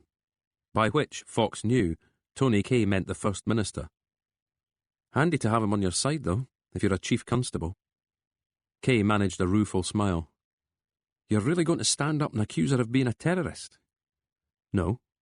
What then? A spy. Kay stared at him. A spy? He repeated. Infiltrating Dark Harvest Commando and God knows who else. And shagging Francis Vernal into the bargain. Kay took a deep breath. If that ever got out. Wouldn't do her reputation any good, Fox confirmed. So you'll be having a quiet word with her? I suppose so. Rather you than me. She's suddenly the face of equality in the police. Glass ceiling shattered. Nobody's going to want that to change. No, Fox agreed. Bloody hell. Look what the cat dragged in. Kay smiled as Joe Naismith trudged his way towards the table, nothing in his hand but a can of some super-caffeinated energy drink. Naismith's eyes were bleary, and he had skipped a shave. Yeah, he commented, sitting down next to Kay. She's too much woman for you, young Joseph, Kay persisted. Maybe the description you gave me after you interviewed him. Garrius the doorman, Fox checked. The one who worked for Alan Carter's firm. That's him, Kay confirmed. Big tattoo of a thistle creeping up his neck. Shaved head, criminal record. He turned his attention back to Naismith. Did you let on to Forrester? Naismith shook his head. Kay and Fox shared a look. Decisions, Kay commented. But I like our choices better than yours, Foxy. Stirling. There were armed officers and security checks outside Central Scotland Police Force HQ, keeping the media at bay and on the lookout for terrorist sympathisers and demonstrators. Inside the main building, the alert status had been raised to critical. In all his years as an officer, Fox had never seen that before. After critical, there was nowhere else to go. Fox had been seated in reception for over half an hour. Around him there was a real buzz of anticipation. He got the distinct feeling this wasn't normally the case. Somewhere in the vicinity, the 3 suspects were being questioned. Outside, the TV broadcast vans had set up camp on the main road. Print journalists clustered in each other's cars. Foragers had been sent out, returning with pies and bridies, hot drinks and crisps. On his way in, Fox had spotted the news reporter from the previous day. He looked exhausted and exhilarated in equal measure, and was rubbing his hands together to keep warm, an as yet unneeded earpiece draped over one shoulder. A couple of uniformed officers in visored riot helmets, body armour strapped across their chests, had been placed at the entrance to the car park and were being filmed by cameramen who lacked anything more interesting to fill the time. Fox's request to the woman behind the reception desk had been clear and succinct. Need a word with the Chief Constable. My name's Fox. a shake of the head from the receptionist. Same thing at the half-hour mark. And then the journalists had arrived, camera crews in tow. They had to be allocated visitor passes and shown where the news conference was happening. Fox decided to queue up with them. The receptionist gave him a questioning look. "Thought it might pass the time," he explained. So he too filled in his details and was handed a pass and a laminate sleeve with a clip on the back. He fixed it to his jacket and followed the herd. The large conference room was bursting at the seams. Fox realised there was some sort of unspoken arrangement whereby the most senior journalists were saved seats at the front. His own TV reporter was there, next to the aisle. Chairs had been laid out in rows. Some looked to have been requisitioned from the canteen, others from offices. A young woman in plain clothes was handing out a press release. People got busy on their phones, texting the salient points to their newsrooms and studios. She gave Fox a look that told him she knew most of the media representatives, but not him. He just smiled and relieved her of another copy of the release. 3 arrests, no charges as yet. If needed, extra time in custody would be sought under the Prevention of Terrorism Act. Material found at the scene was being examined. Fox was still reading when the chief constable brushed past him and made her way down the aisle towards a table festooned with microphones. The cameras got busy, and the audience switched their phones to record mode. Alison Pears was flanked by her deputy chief constable and a DCI who had nominally been put in charge of the case. She cleared her throat and began to read from a prepared statement. Fox could smell her perfume. It lingered where she had pushed past him. Tony Kay would be able to place it, but Fox couldn't. He felt a hand touch his forearm. Turning, he saw DCI Jackson standing in the doorway. Jackson's eyes narrowed, his brow furrowing. The unspoken question was clear. "What the hell are you doing here?" Fox gave him a wink and turned to concentrate on Pears's closing remarks. There were questions from the seats. Again, Fox saw a hierarchy at work. If a hand went up from the front row, Pears would go there first. She had been well briefed, knew what would be asked, and had her answers ready. Were the suspects local? What nationality? Did anything tie them to the blasts near Lockerbie and Peebles? Pears gave away precious little, but did so while appearing open and friendly. Once or twice, she batted a question to the DCI, who was gruffer and less gifted, but also knew what to say and what not to say.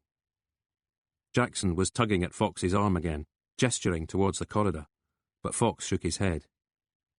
As the press conference broke up, Pears led her small delegation back towards the door, fending off a slew of questions with a pleasant smile and a wave of the hand. She wasn't looking at Fox as she made to pass him, but he stepped in front of her. "Care to make a statement about Francis Vernal?" he asked.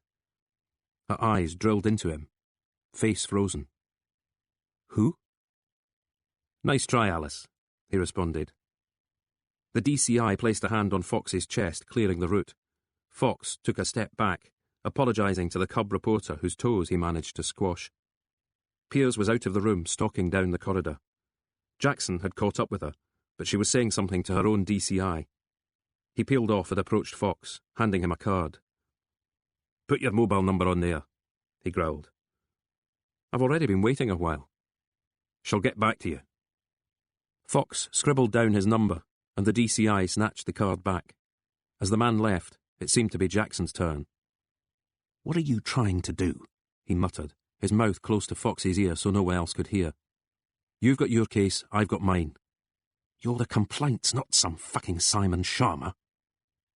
History seems to have a funny way of repeating itself. Jackson glowered at him.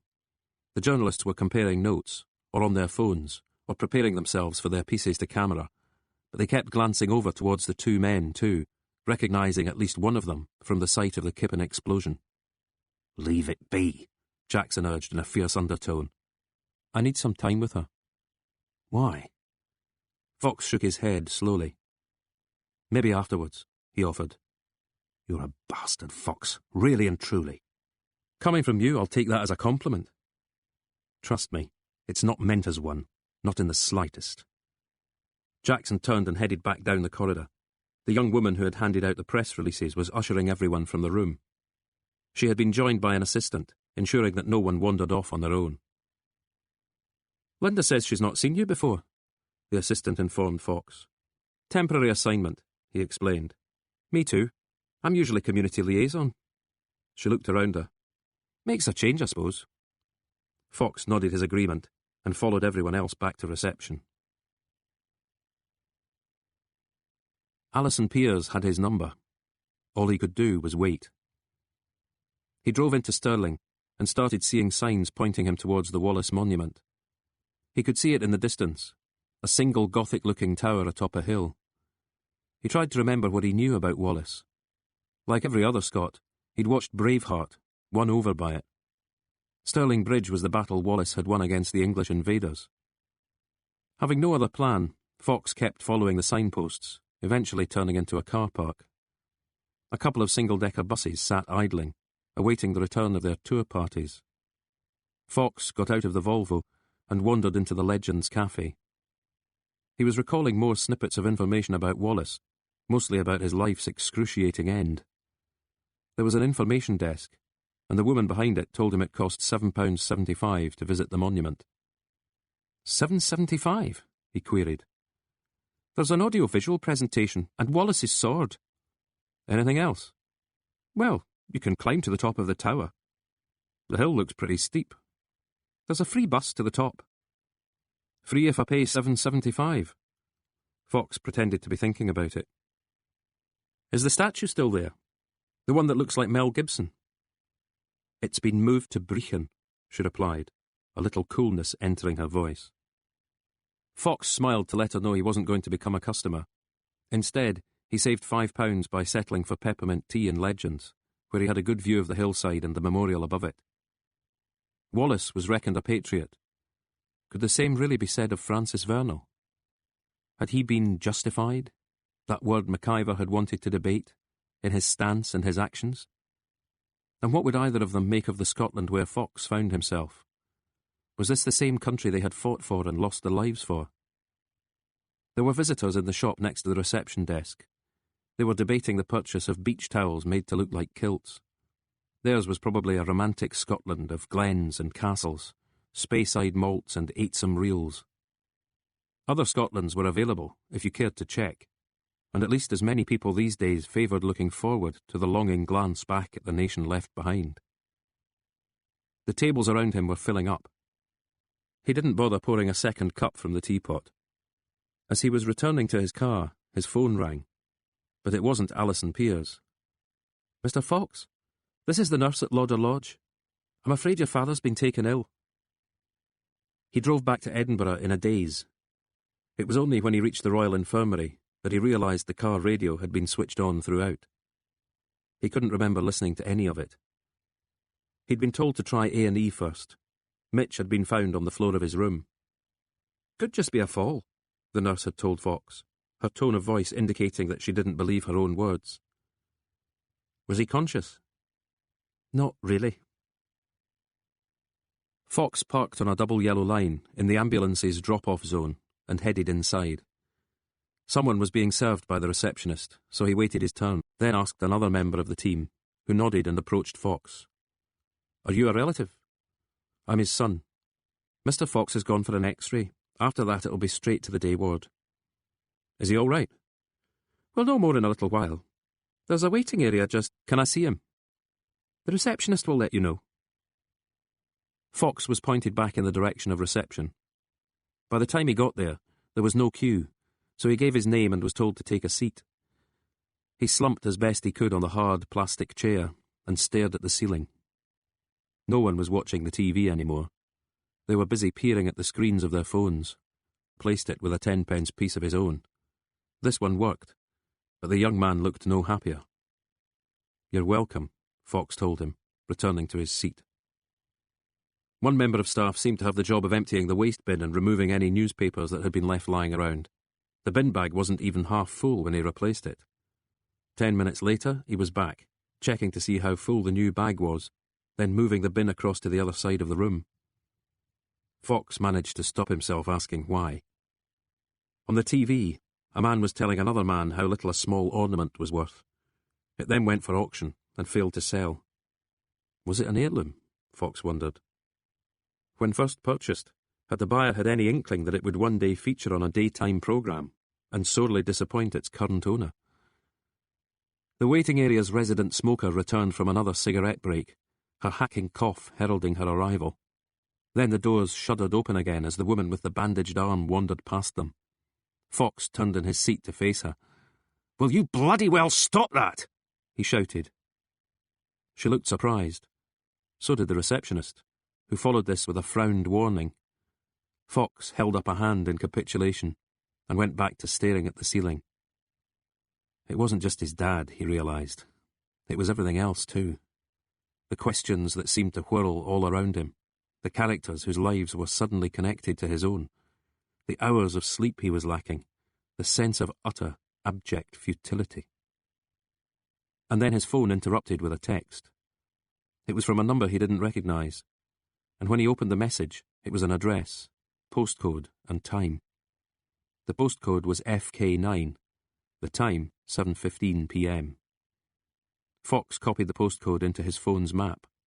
The highlighted area took in Stirling University. Fox guessed that he was being around his bed.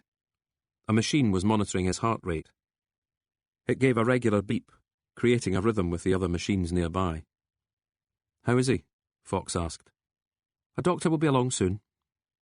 "But he's all right." "The doctor will have a word." A chair was provided for Fox's use.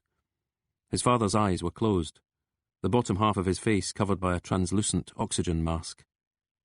Fox went to squeeze his hand, but saw that there was a spring-loaded clip on one finger, linking it to the machine. He touched the wrist instead, finding it warm. He looked for any signs that his father might be about to open his eyes. There was a bruise on his forehead, and a bit of swelling, probably from the fall. "Dad?" Fox said, just loud enough for his father to hear. "It's Malcolm." No response. His fingers sought the pulse in Mitch's wrist. It beat a slow, steady tattoo in time to the machine. "Dad," he repeated. The staff seemed to be discussing something at the nurse's station. Fox wondered where his father's clothes were. He was wearing a short-sleeved hospital gown. One of the staff had broken off from the discussion to make a phone call. "We can't take any more admissions," he explained. "No spaces left." So it could always have been worse. Mitch could have been kept waiting on a trolley in a corridor. Fox wondered if there was some sort of hierarchy, and whether that meant things were serious. Could just be a fall. "I don't believe it!" The voice came from behind him. He turned his head and saw Jude standing there, arms by her sides. Fox got to his feet. "They say he fell," he began to explain. "I don't mean Dad," she said, her voice shaking. "I mean you!" It took Fox a moment to realise what crime he had committed. "Jude, I'm sorry." "It might be a stroke," the nurse said, "but we can't know that for sure yet." "A stroke?" Jude lowered herself onto the chair, gripping its sides with both hands. "He's already had an X-ray," Fox explained to his sister. "There'll be a doctor along in a minute," the nurse added. Fox nodded to let the nurse know everything was fine now, but when he made to squeeze Jude's shoulder, she shrugged him off. "Don't touch me," she said. So Fox stood there and watched as she leaned forward until her head was resting against the edge of the bed. Her whole body spasmed as she sobbed. Fox looked over towards the staff, but they'd seen it all before. Eventually the same nurse came with a few words of advice. "There's a cafe in the main entrance. You might be better off there. Give us your number and we'll buzz you when the doctor turns up." But Jude shook her head. She was staying, so Fox stayed too. Another chair was found for him, and he placed it next to his sister. She was squeezing their father's hand and failing to dislodge the finger clip. "They found him on the floor of his room," Fox explained quietly. "He hit his head when he fell." He paused, realising there was nothing else to add, apart from yet another apology. Jude wouldn't look at him. When she did lift her face from the bed, she focused on the machine instead. When the doctor arrived, he seemed impossibly young to Fox, barely out of his teens, surely. No white coat or stethoscope, just a shirt and tie and rolled-up sleeves. "No bones broken, no fractures," he recited, flicking through the notes he'd been handed. "Might just do a scan. We'll keep him in a day or so. Someone mentioned a stroke, Fox said. It's one possibility.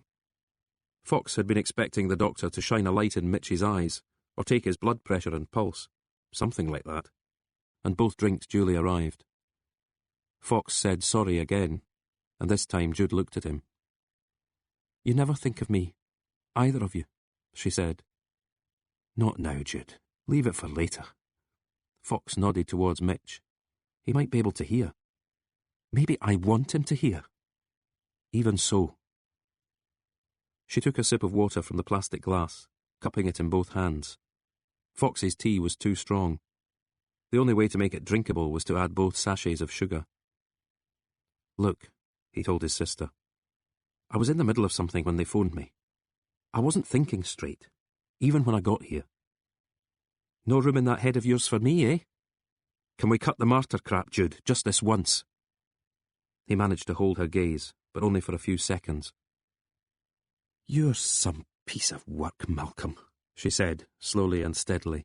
You really are. Better to be something than nothing, eh? He made the mistake of glancing at his watch. Somewhere you need to be? She asked. Always. Don't let family get in the way, will you? He was trying to calculate how long it would take him to get to Stirling. Would the evening rush hour slow him? Christ, you really are planning to up and leave.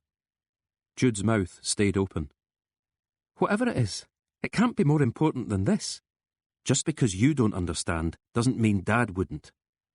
And I'm supposed to just sit here. You'll do whatever you want to do, Jude, same as always, said the kettle to the pot. It was hard to disagree, so Fox didn't bother trying. He asked her if she needed money for the cafe. She kept him waiting for an answer before admitting that the taxi had cleaned her out. He placed a £20 note on the bed, next to where she was holding Mitch's hand. I'll be back later, he promised. A low brick wall separated it from its neighbours. There were fake shutters either side of each set of windows, and Palladian-style pillars flanking the front door. The gates had been left open for him, and the driveway was tarmacked. As Fox parked alongside a sleek Maserati and a small, sporty Lexus, the door opened. Fox recognised Stephen Pears from his photographs. The man beckoned towards him, as if welcoming a guest to a party. Alison's taking a phone call, he said. She'll only be a minute. Then he stretched out his hand for Fox to shake. He had good teeth and that tan, but was a stone or two heavier than necessary. His permanent 5 o'clock shadow could not disguise the double chin and jowls. Life, it seemed to Fox, was close to proving too much of a good thing for Stephen Pears. Find the place okay?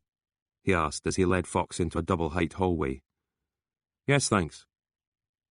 A dog appeared at Pears's side, a Labrador with a glossy black coat. Fox reached down a hand to stroke its head. What's she called? He asked. He's called Max. Hiya, Max. But the dog had already lost interest in the visitor and was turning away. Fox straightened up. There were photographs lining the wall next to him. Fox recognised a number of celebrities. They were all pictured standing alongside Pears, smiling, occasionally shaking hands. Sean Connery, Fox commented, nodding towards one particular photo. Bumped into him and just had to get a snap. Looks like the new club, Fox commented. Pears looked surprised. Are you a member? Fox shook his head. You? He asked. It's nice and central when I want to impress people, Pears explained. Either in an effort to impress, or because Pears could well afford to waste the electricity. How's she bearing up? Watson asked his host. Your sister doesn't bear up, Pears chided him. She commands, she overcomes, she triumphs. And how is she triumphing tonight? Pears smiled into his glass. This is just the sort of thing she's been needing. Otherwise it's all meetings and number crunching. Watson nodded. I know the feeling. Fox was staring at the ice cubes in his drink. You all right there? Pears asked. Fine, yes. Sure? Sure. But something made Fox change his mind. My dad's in hospital. Just happened this afternoon." "Sorry to hear that," Piers said, while Watson made a grunting sound that could have passed for commiseration. "Shouldn't you be there? Alison can make a bit of space in her diary tomorrow." Fox gave a shrug. "I'm here now." Piers nodded, keeping his eyes on Fox. "Something serious?" he inquired. "They're doing tests." Piers smiled. "I meant your business with Alison. She's been a bit cagey, hasn't she, Andy?" "A bit." "It was that Scotland Yard bloke who mentioned your Lothian borders." "DCI Jackson," Fox guessed. "Left here half an hour ago," Piers stated. "I think he was keen to stick around." The Justice Minister was loosening his tie, undoing the top button of his shirt. "He said you've got some case in Fife." Fox nodded slowly. "Started off pretty straightforwardly," he admitted. "Then it got complicated." "The opposite of my business," Piers commented, getting up to refill his glass. He offered to do the same for Watson, but Watson shook his head. "I like taking complex things and turning them into something that's simple to understand and communicate. That way you sell it to people. Problem with the way finance was going the past 10 or so years, nobody could grasp any of it, so nobody questioned it. Back to basics, that's my motto." Watson looked as if he had heard this speech many times. He did everything short of roll his eyes. When the financier was seated again, he leaned forward towards Fox. "Is it anything you can talk about?" Piers asked. "I swear I won't breathe a word, though I can't vouch for the Justice Minister." "There was a CID officer misusing his position," Fox began. He felt a crushing tiredness all of a sudden, and had to grip the tumbler for fear he would drop it. "Then his uncle died. Looked like suicide, but it wasn't. CID seemed to have the nephew in the frame for it." "But?" Fox had Piers's full attention. "The nephew's dead now too. Someone chased him into the sea and he drowned." Piers sat back in his chair as if to think this through. Watson, however, was checking his phone for messages, apparently uninterested. "The uncle was doing some research into the death of an SNP activist called Francis Vernal," Fox went on. Watson stopped what he was doing. Now he was interested. "I know that name," he said. "He was in the news around the time I joined the party." "I thought you were still in a baby grow when you took the pledge," Piers teased his brother-in-law. "Not quite. I was in high school. One of our teachers was an SNP counsellor." "You underwent the indoctrination process." Piers swallowed some more whiskey. Watson grew prickly. "We all know your politics, Stephen." "I don't," Fox countered. Watson looked at him. "Take a wild guess. I'm even hearing rumblings of a peerage, now the Tories are in power down south. Cameron's stuffing them into the House of Lords like there's no tomorrow." Piers laughed and shook his head, while still seeming gratified. "I'll bet you 50 quid your boss'll end up in the same place eventually. Maybe when he gets a drubbing at the next election." "That's not going to happen." "With the lead Labour have got." "We'll pick up votes from the Lib Dems. They hate what your lot have done to their party in Westminster." Piers seemed to think about this, then turned back to Fox. "What's your opinion, Inspector? Are you a political animal?" "I try to keep my head down, sir." "One way of avoiding the shrapnel," Piers conceded. "But you've got me intrigued now. What has all this stuff about drownings and activists got to do with my wife?" "She was a student at St Andrews at the time Mr Vernal died. There's a theory she may have known him." "St Andrews?" Watson was shaking his head. 2 years at Aberdeen, then she jacked it in and joined your lot instead." Piers was nodding. "Someone's fed you a line, Inspector." Watson was holding his phone to his ear, having punched in a number. "Rory?" he asked. "What time's the car picking me up?" He listened, checking his watch. "Fine, I've a door closing upstairs." Alison Piers made an exasperated sound as she descended the staircase, phone in hand. "Do I need to be there every minute of every day?" she complained. Then to Fox. "Hello again." "The inspector has been telling us what he's working on," Piers said, handing her a gin and tonic. "All very mysterious, but also a wasted trip. Got you mixed up with someone who was a student at St Andrews." The chief constable toasted the room with her drink and took a slug. exhaling afterwards. "Better?" her husband asked. "Better," she confirmed. Then to Fox. "Let's go into the study and clear this up." Her brother got to his feet. "I need a word first, Ali. When my boss asks, what can I tell him about these bloody bombers?" "Nothing so far to indicate they won't be charged," she said after a moment's thought. "The house they were renting is a gold mine. Material, blueprints and manuals, even a list of targets." "Glasgow Airport again," her husband guessed. "RAF lookers," she corrected him. "And the naval dockyard. And our ex-Prime Minister." "Whoever caught them should get a medal," Piers said, staring with purpose at the Justice Minister. "They might at that," Watson conceded. "Come on then," Alison Piers said to Fox. "Let's hear this story of yours. Might take my mind off things." "Be gentle with the inspector," her husband suggested. "He's had some bad news." She led him to a door in the corner of the room. It opened onto a study with wood-panelled walls and a fake bookcase.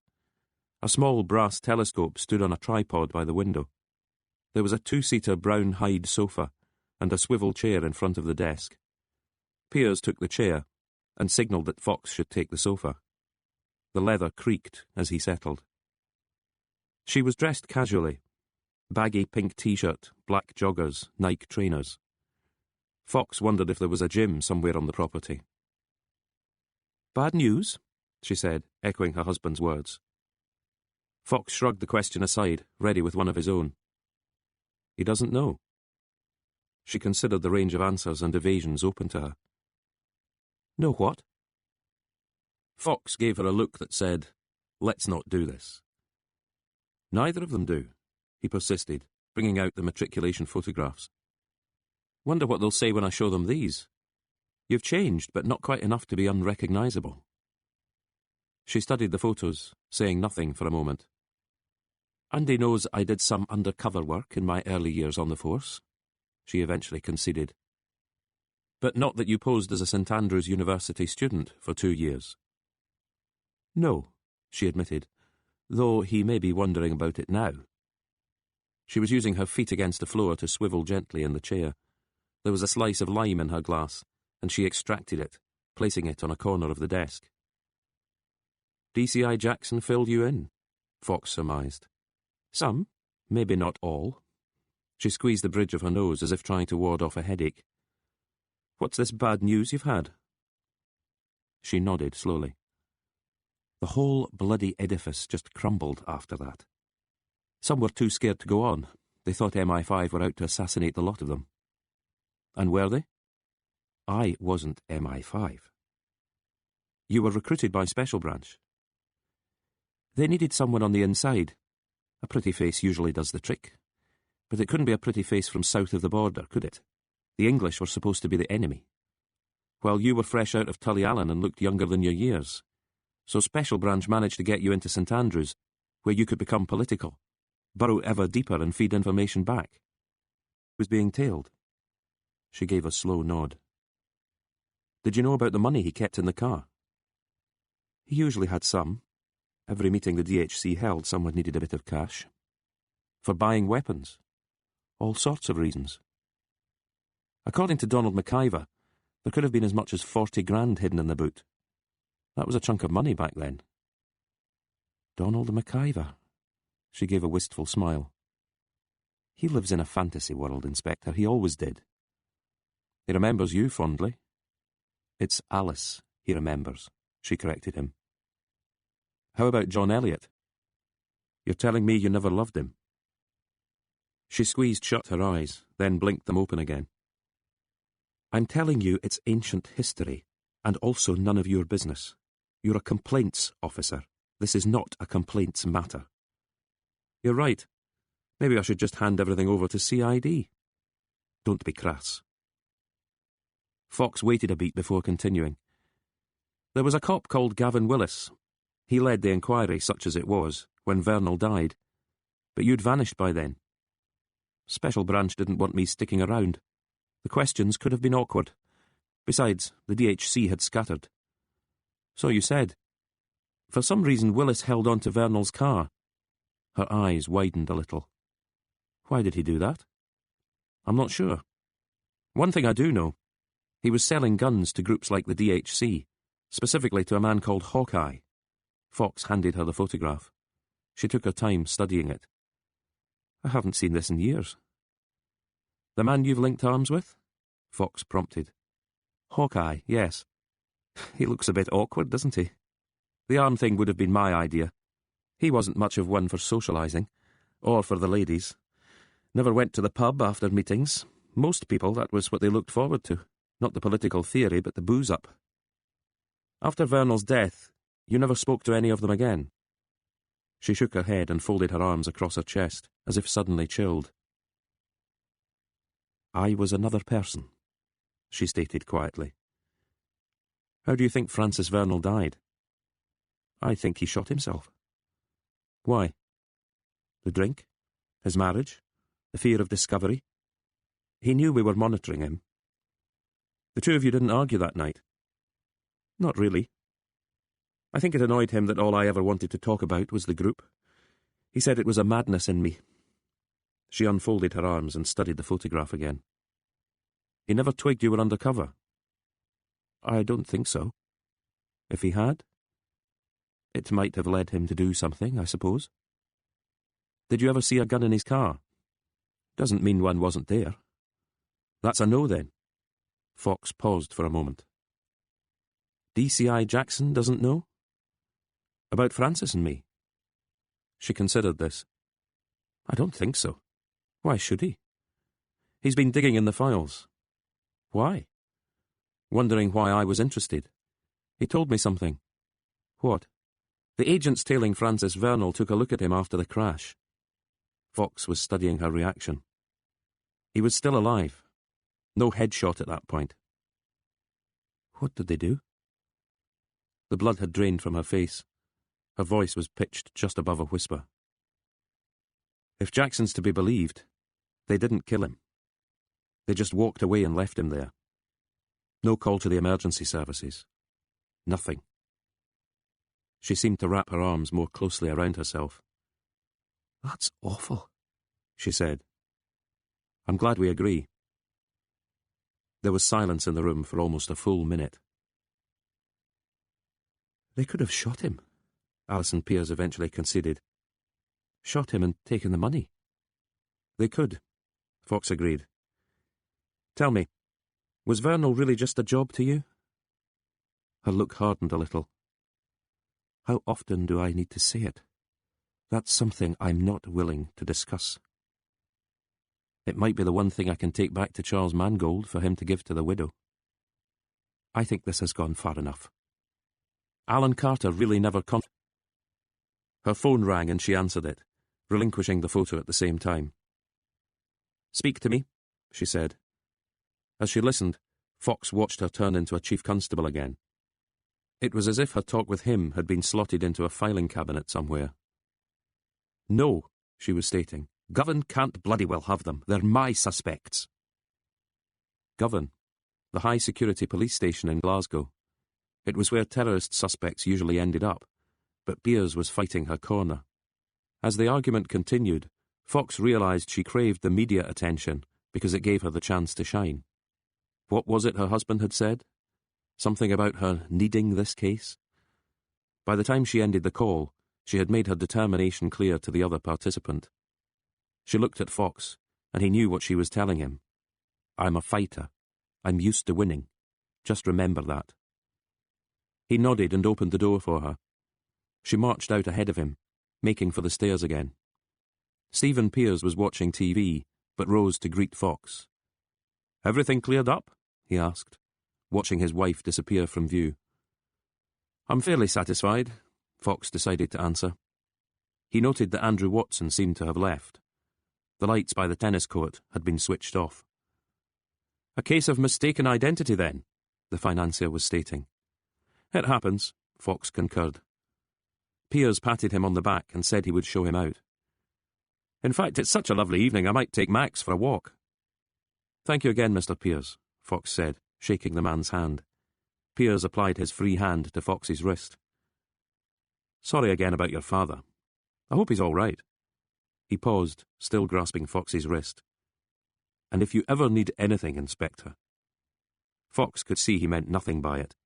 It was just something the self-made millionaire had grown used to saying. But he thanked him again anyway. Jude was asleep on her chair. The nurse said she hadn't moved from the spot. We told her to go stretch her legs, but she wouldn't. I brought her tea and biscuits, but she left them. They were standing at the nurse's station, keeping their voices low. Almost all the patients were asleep. My dad's not woken up? Fox asked. Not yet. What about the scan? CT's a bit backed up. It'll be tomorrow now. What's the drip for? Fox nodded towards the tube inserted into his father's arm. Need to keep his fluids up, the nurse explained. Do you want to rouse your sister, or will I do it? Fox had been informed on his arrival that there was a bed ready for his father on a proper ward. Orderlies would be coming to wheel the bed along to its new berth. I'll do it, he said. He walked up behind Jude and rested a hand against her neck. Her skin was cool. She inhaled, twitched, and jolted awake, giving a moan of complaint. They're putting him on a ward, Fox explained. Nothing we can do till tomorrow. Let me give you a lift home. I can manage. Sleepily, she pushed the hair out of her eyes. There's buses and a taxi rank outside. Be a lot quicker if I did it. He paused. Please, Jude. She focused on him and saw something in his eyes. For whatever reason, he needed to do this for her. She was giving a little nod of acquiescence as the orderlies arrived for their patient. The nurse made sure brother and sister had the ward details and a contact number. Fox thanked her and walked with Jude back along the corridor past the A&E desk. He didn't recognise any of the people waiting. The doors swung open, Jude sucking in lungfuls of the cold night air. I conceded, I'll see you in the morning. She closed the passenger side door and began walking up the path towards her house, with its curtainless front window and unkempt garden. Fox remembered a promise he'd made 3 or 4 months back. I'll help you tidy it, only take us a couple of hours. A couple of hours he had never quite found. Jude didn't glance back over her shoulder towards the car, didn't turn and wave. Once indoors, her lights went on, but she didn't come to the window. Fox put the car into gear and drove off. 20 minutes later, he was sitting outside another house. Nicer, more modern. No front garden for Tony Kay, just lots of lovely monoblocks so he could park his Mondeo off-road. Fox had just ended the call. He watched shadows moving behind the living room curtains. Then the curtains parted and Kay gestured towards him. But Fox shook his head. The door opened and Kay padded out in what looked like a pair of leather carpet slippers. His shirt was untucked, open at the neck. My place not good enough for you, he said, yanking open the passenger side door and getting in. Didn't want to disturb you. How's Hannah? She was fine till 5 minutes ago. Now she's wondering what she's done to offend you. Kay peered towards the house, as if expecting to see his wife scowling at a window. I've had a hell of a day, and I need to dump it on someone, Fox confided. Think you've had it hard? I spent about 3 hours on the phone to Cash, trying to persuade him to bring Tosh Garriach in for an interview. And? Tomorrow morning, first thing. Kay sounded proud of the achievement. What about the report? On your desk. McEwen likes it well enough. Has it gone to Fife Constabulary? Not without your say-so, Foxy. Then I'll look at it in the morning. Kay nodded, then fixed his eyes on Fox. Is it Evelyn Mills? He asked. What? Throwing herself at you and you need my advice. I haven't had a cheat from her. Is that a good thing or a bad thing? Give it a rest, Tony. Kay gave a low chuckle and patted Fox's leg, then shifted a little in the passenger seat, the better to face his friend. OK, he said. Small talk done and dusted. Time for you to spit it out. And I want every single gory detail. So Fox gave him the lot. Part 12. Chapter 36. Fox's alarm woke him at 7. His thinking, go to HQ, grab the report, and take it to the hospital with him. He poured all bran into a bowl, then found that the inch of milk left in the carton had turned to yoghurt. He used cold water from the kitchen tap instead, and wrote out a shopping list while he ate. Driving to Fettes Avenue, he felt that his breakfast had formed a solid mass in his stomach. The canteen was just opening, so he took a coffee to the complaints office and unlocked the door. As Kay had promised, Fox's copy of the report was waiting on his desk. Kay had added a yellow post-it note. "A fixed gold star here." Fox peeled it off and binned it. He couldn't help flicking to the last page. The summary was 4 lines long and suggested that concrete evidence against the 3 officers would be hard to find, leaving only legitimate concerns about the level of competence and compliance. He smiled to himself, knowing that given a freer hand, Tony Kay's language would have been altogether more colourful. What the investigators were saying to the brass in Glenrothes was, "There's a problem, but it's up to you if you want to pursue it." And the best of British luck. There were another 23 pages of text, but they could wait. Fox rolled the report into a tube he could fit in his jacket pocket. He looked around the office. Naismith had left a note on Tony Kay's desk, reminding him that he now owed the best part of a tenner in tea and coffee kitty arrears. Naismith had broken the figure down, like any accountant of repute, though Fox doubted it would do him much good. He checked his office phone for messages, but there weren't any. No mail either. Bob McEwen's desk was strewn with reports and other paperwork. Fox knew that when it got too messy, it would be stuffed into one of the drawers. When he left the office, he locked the door again after him. No one except the complaints had access to the room, not even the cleaner. Once a week, Naismith shredded the contents of the various waste paper baskets and sent it off for recycling. Fox stared at the sign on the door. Professional Standards Unit. How professional was he being? By rights, he should be writing his own report, laying down everything he knew and suspected about the deaths of Alan Carter and Francis Vernal. The report could then go to CID. There's a problem. Up to you if you want to pursue it. "The very man!" a voice barked from behind him. He turned to see the Chief Constable, Jim Byers, striding towards him in almost military fashion, arms swinging. The Chief stopped a couple of inches from Fox's face. "What in the name of the Holy Father is going on?" he demanded. "Sir?" "How have you managed to get up Andrew Watson's nose?" "I needed to discuss something with his sister." Byers glared at him.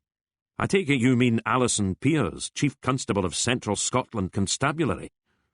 "That's the one." "Who happens to be a personal friend of mine and who is also currently leading the highest profile inquiry of her career." "So she probably doesn't need me sticking my oar in?" Fox nodded slowly.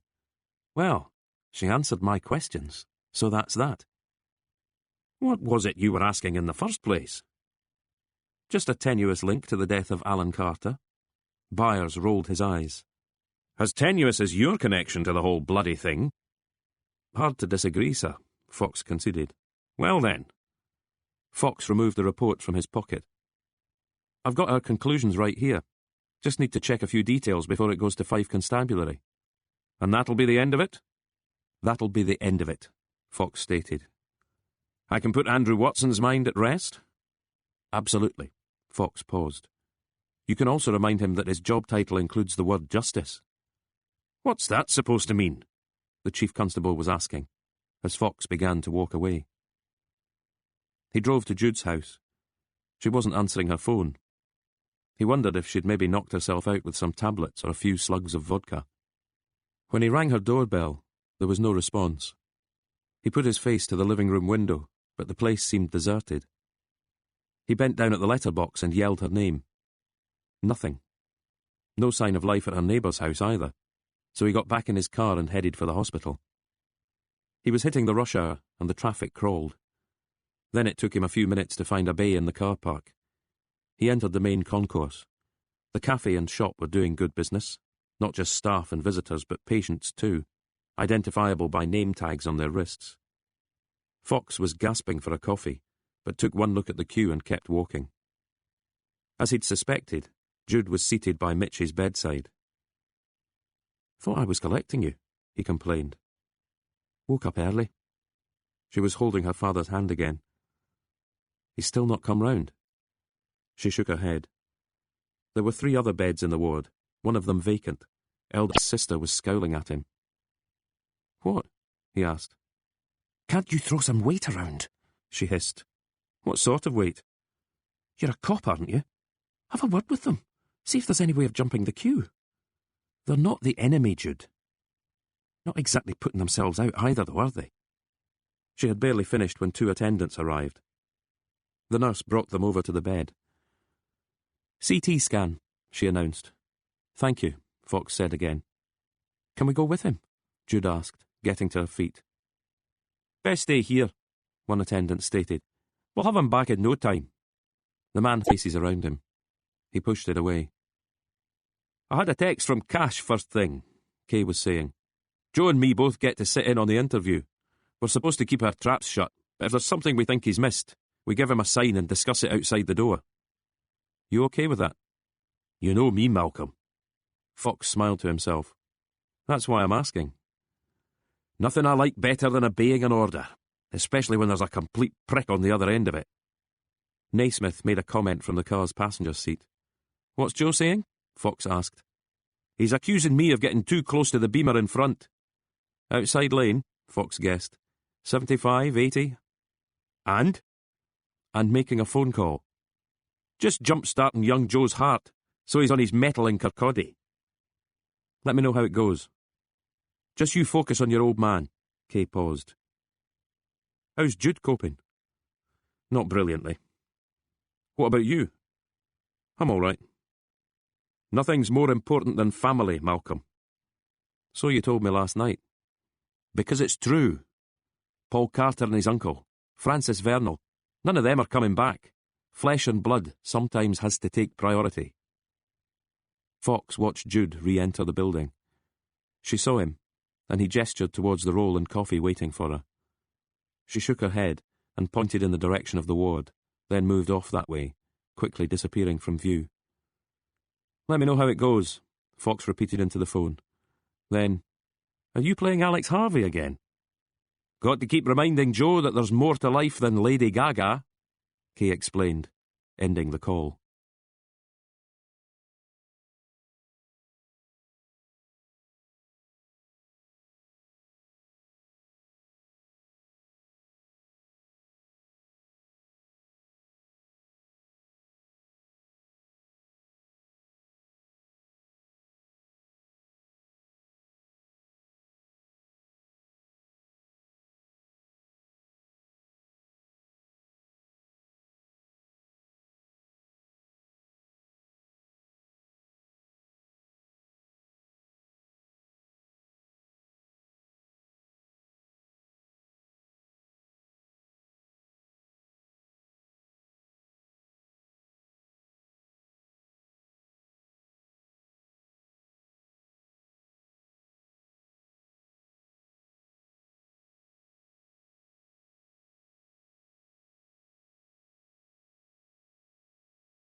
Tosh Garriach's lawyer wasn't sure about the presence of Kay and Naismith. "They are here to observe," D.I. Cash told him. The interview was being recorded, and Naismith cast a jaundiced eye over D.S. Young's efforts to set up the apparatus, even sighing once or twice, to Young's obvious annoyance. Tosh Garriach had pushed his chair back from the desk, the better to splay his legs. He was stocky and muscular, bald dome shining and the thistle tattoo wending its way up the side of his neck. "You know why you're here, Mr. Garriach?" Cash asked, poising a pen above his notebook. Across the table the lawyer also had a pen. He kept clicking it until Cash asked him to stop. "Anyone listening might think I was firing staples at you," Cash explained. Then he repeated the question. "Yeah," Garriach agreed, hand cupping his crotch as he repositioned everything down there. "I suppose I do." "So what were you doing last Wednesday night?" "I was at home. Normally I'd have been working." "As a doorman? For Alan Carter's company?" "Not so easy now he's dead." "You could always ask the Shafiqs for a job." Cash paused, eyes fixed on Garriach. "Or maybe not, after you wrangled with them on your employer's behalf." Kay was standing against the far wall, hands behind his back. Garriach gave a glance in his direction. He was wondering where Cash had got that info. "The Shafiqs were business," the doorman stated. "It all got cleared up." "Is any of this relevant?" the lawyer interrupted, doodling on a sheet of paper. "Just warming up," Cash informed him with a cold smile. Then to Garriach, "Mind me asking who was at home with you?" "Yes." Classic mistake. Cash admitted as much with a twitch of his mouth. Never ask a question where the answer gets you no further forward. "Were you on your own?" "I was with my girlfriend." "Ah." Cash dug a scrap of paper out of his pocket and stared, then down onto the shore itself. "You're a big man, but you're not in the best of shape. Maybe you were never going to catch him, but he was so scared he ran into the surf anyway." "Or you did catch him." Cash's voice drifted off. "Maybe you did at that." "Do I have to listen to this?" Garriach asked his lawyer. "I think D.I. Cash would be foolish to think of charging you at this altogether shoddy juncture," the lawyer speculated. "There'll be other witnesses," Cash warned them. "We haven't even put the description out yet. Huge bald brute of a man with a tattoo on his neck, stumbling through the streets in drenched trousers. Think back, Tosh. You know yourself you were spotted. Nice line-up we'll put together, but only after we've brought Billy in. Give her a good hard session." Kay found himself moving forward half a pace, ready to step in. Looked to him as though Garriach was gearing up to go for his tormentor's throat. Cash seemed to realise it too, but it only made him lean a little further across the table towards the man. "She might perjure herself for you, but that'll count against her in court. She'll end up going down, same as you. You know that old thing they say on TV movies? Motive, means, opportunity?" Cash held up 3 fingers. "My scratch card's showing 3 gold bars, Tosh." He eased back in his chair, clasping his hands together. Garriach leaned his knuckles against the edge of the desk, then rose slowly to his feet. "Did I say you could leave?" Cash asked, not unpleasantly. "I can go when I want." Garriach checked with his lawyer. The lawyer nodded. "Then I'm out of here." "Harder you make it for me, the more I'm going to enjoy it," Cash warned both men. Garriach glared at him but said nothing. Then he noticed that Tony Kay was standing between him and the door. "There's a deal to be done," Kay stated. "If Paul Carter was being set up by his uncle, and you had anything to do with it, they're both dead. What's it going to matter?" "Did I give you permission to speak?" Cash said, his voice almost too calm. Kay ignored him and kept his eyes locked on Garriach's. "There's a deal to be done," he repeated quietly, holding out a business card. Garriach looked from Kay to Cash, and from Cash to everyone else in the room. "Fuck the lot of you," he growled, pushing past Tony Kay and hauling open the door. But only after snatching the business card from Kay's hand. Chapter 37. At lunchtime, Fox drove home. The tests on his father had so far proved inconclusive, It still looked like a stroke, but they wouldn't know more until Mitch regained consciousness. "Can't you make him?" Jude had asked. "A shot of adrenaline or something?" There had been some more tears, and the consultant had suggested that a break from the hospital might be an idea. Fox had offered to drive her, but she'd insisted she would take the bus. "This is just stupid," he had made the mistake of telling her. "Are you going to be like this the rest of your days?" She'd aimed a swipe at his face and stormed off. He had passed her in his car, standing in the bus shelter, arms folded, angry at the whole world. He made good time and parked outside his house just before 1. As he was getting out of the car, his phone rang. Tony Kay. "How did it go?" Fox asked him. "I think D.I. Cash may be in the huff with me." "Excellent work." Fox pushed his thumb down on the key fob, locking the Volvo. "I take it you couldn't keep your gob shut?" "I might have accidentally offered Tosh Garriach a deal." "What sort of deal?" "Go easy on him over the drowning if he talks to us about his beat." People kept themselves to themselves. It had probably taken the thief half a minute to effect entry. Could have made it look like he was ringing the doorbell or pushing a delivery through the letterbox. Fox edged the door open with his foot and stepped into the hall. It didn't look as though any of the papers on his dining table were missing. Maybe they'd been looked at. It was hard to say. His laptop was gone, along with its cable and charger, though the TV and DVD player hadn't been touched. In the kitchen, the radio had vanished from its spot next to the kettle. Upstairs, bedroom drawers spilling out their contents. His good watch was missing, but his passport remained. Contents of the wardrobe tipped out onto the floor. He sat on the bed and rested his chin on his hands. Worth calling it in? Yes, but only so he could get a reference number to pass on to the insurers. He doubted there'd be prints. A joiner would put the door right. Whoever had been there had left without taking the spare set of keys. They weren't coming back. It had been made to look like a regular break-in, but Fox wasn't convinced. He went downstairs again and stared at the paperwork on the table. Charles Mangold's name stared back at him from the topmost sheet, written there in capitals. He'd jotted down other names too, along with dates and queries. If I'd been here, he wondered, would I have been made to look like a suicide? Get a grip, Malcolm, he muttered to himself. He tried to think how much information was to be found on the laptop. More of his thoughts, in more detailed sequence than the written notes. He hadn't got round to adding Alison and Stephen Pears and Andrew Watson to the mix. Had he made mention of Francis Vernal's logbook? The connection between Gavin Willis and the Dark Harvest Commando, specifically the man called Hawkeye?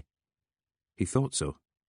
Nothing had been printed off, but he'd copied the contents of the folder onto a memory stick. A memory stick now missing. And Professor Martin's book with it. A 4-quid memory stick and a tatty old book. No self-respecting housebreaker would have bothered with either. Spooks? Special branch? Was this the same warning intended for Alan Carter, only that time things had gone wrong? Fox took out his phone and reported the break-in, then went outdoors again and checked that Vernal's logbook was still in the glove box of the car. It was. He tried the bungalows either side of his, but no one was home. Across the street, Mr. Anderson, elderly and hard of hearing, had seen nothing unusual. A car or van? Fox persisted, but Anderson just shook his head and offered to make a pot of tea for them both. Another time, Fox told him. He tried 2 more neighbours, but no one had seen or heard a vehicle. No strangers noticed. Quiet, as usual. When the patrol car arrived, Fox showed them his warrant card, then pointed to the damage. One of the officers had a handheld electronic device into which he tapped the details. "Serial number for the laptop?" he asked. Fox, "I'm not getting much here," she admitted. A few minutes later she was in the living room. He asked her to dust the surface of the dining table. She came up with a few prints. "Probably mine," Fox conceded. She lifted a few samples anyway, then took his prints to check them against. Fox was reminded of the scene outside Alan Carter's cottage. He was still wondering if he was lucky to have been out of the house. But if they'd really wanted him there, they could have chosen their moment. Relatively easy to find his home address, a word in the right ear, maybe even a bit of computer hacking. He wasn't in the phone book, though Jude was. Hell, he could even have been tailed from Police HQ. They had either watched him leave the house, or they'd known he was on his way to the hospital after his brief trip to the office. Were they listening to his phone calls? Had someone planted bugs in his house, office, or car?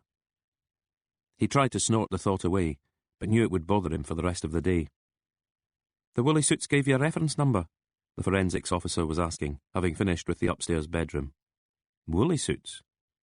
Uniforms, she explained with a smile. There was a DI who used to call them that. They gave me a reference number, yes. All you can do is put in a claim then, and get a stronger door for next time. They'll have your name now. Mangold waved this aside. Who do you think is responsible? I'm not sure. I've had a few run-ins with someone from Special Branch. Ah. And last night I went to see Alice Watts. Mangold didn't bother trying to conceal his surprise. The girl Francis was seeing. You found her? Yes. Where is she? What's she doing? He watched Fox shake his head slowly. Why not?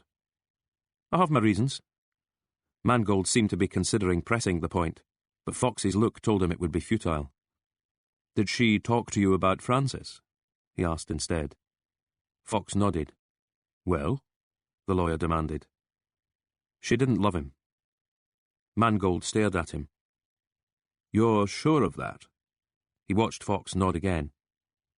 Why did she disappear off the face of the earth? Did she have something to do with his death? I don't think so. Not directly. But you can put Imogen Vernal's mind at rest. Fox paused.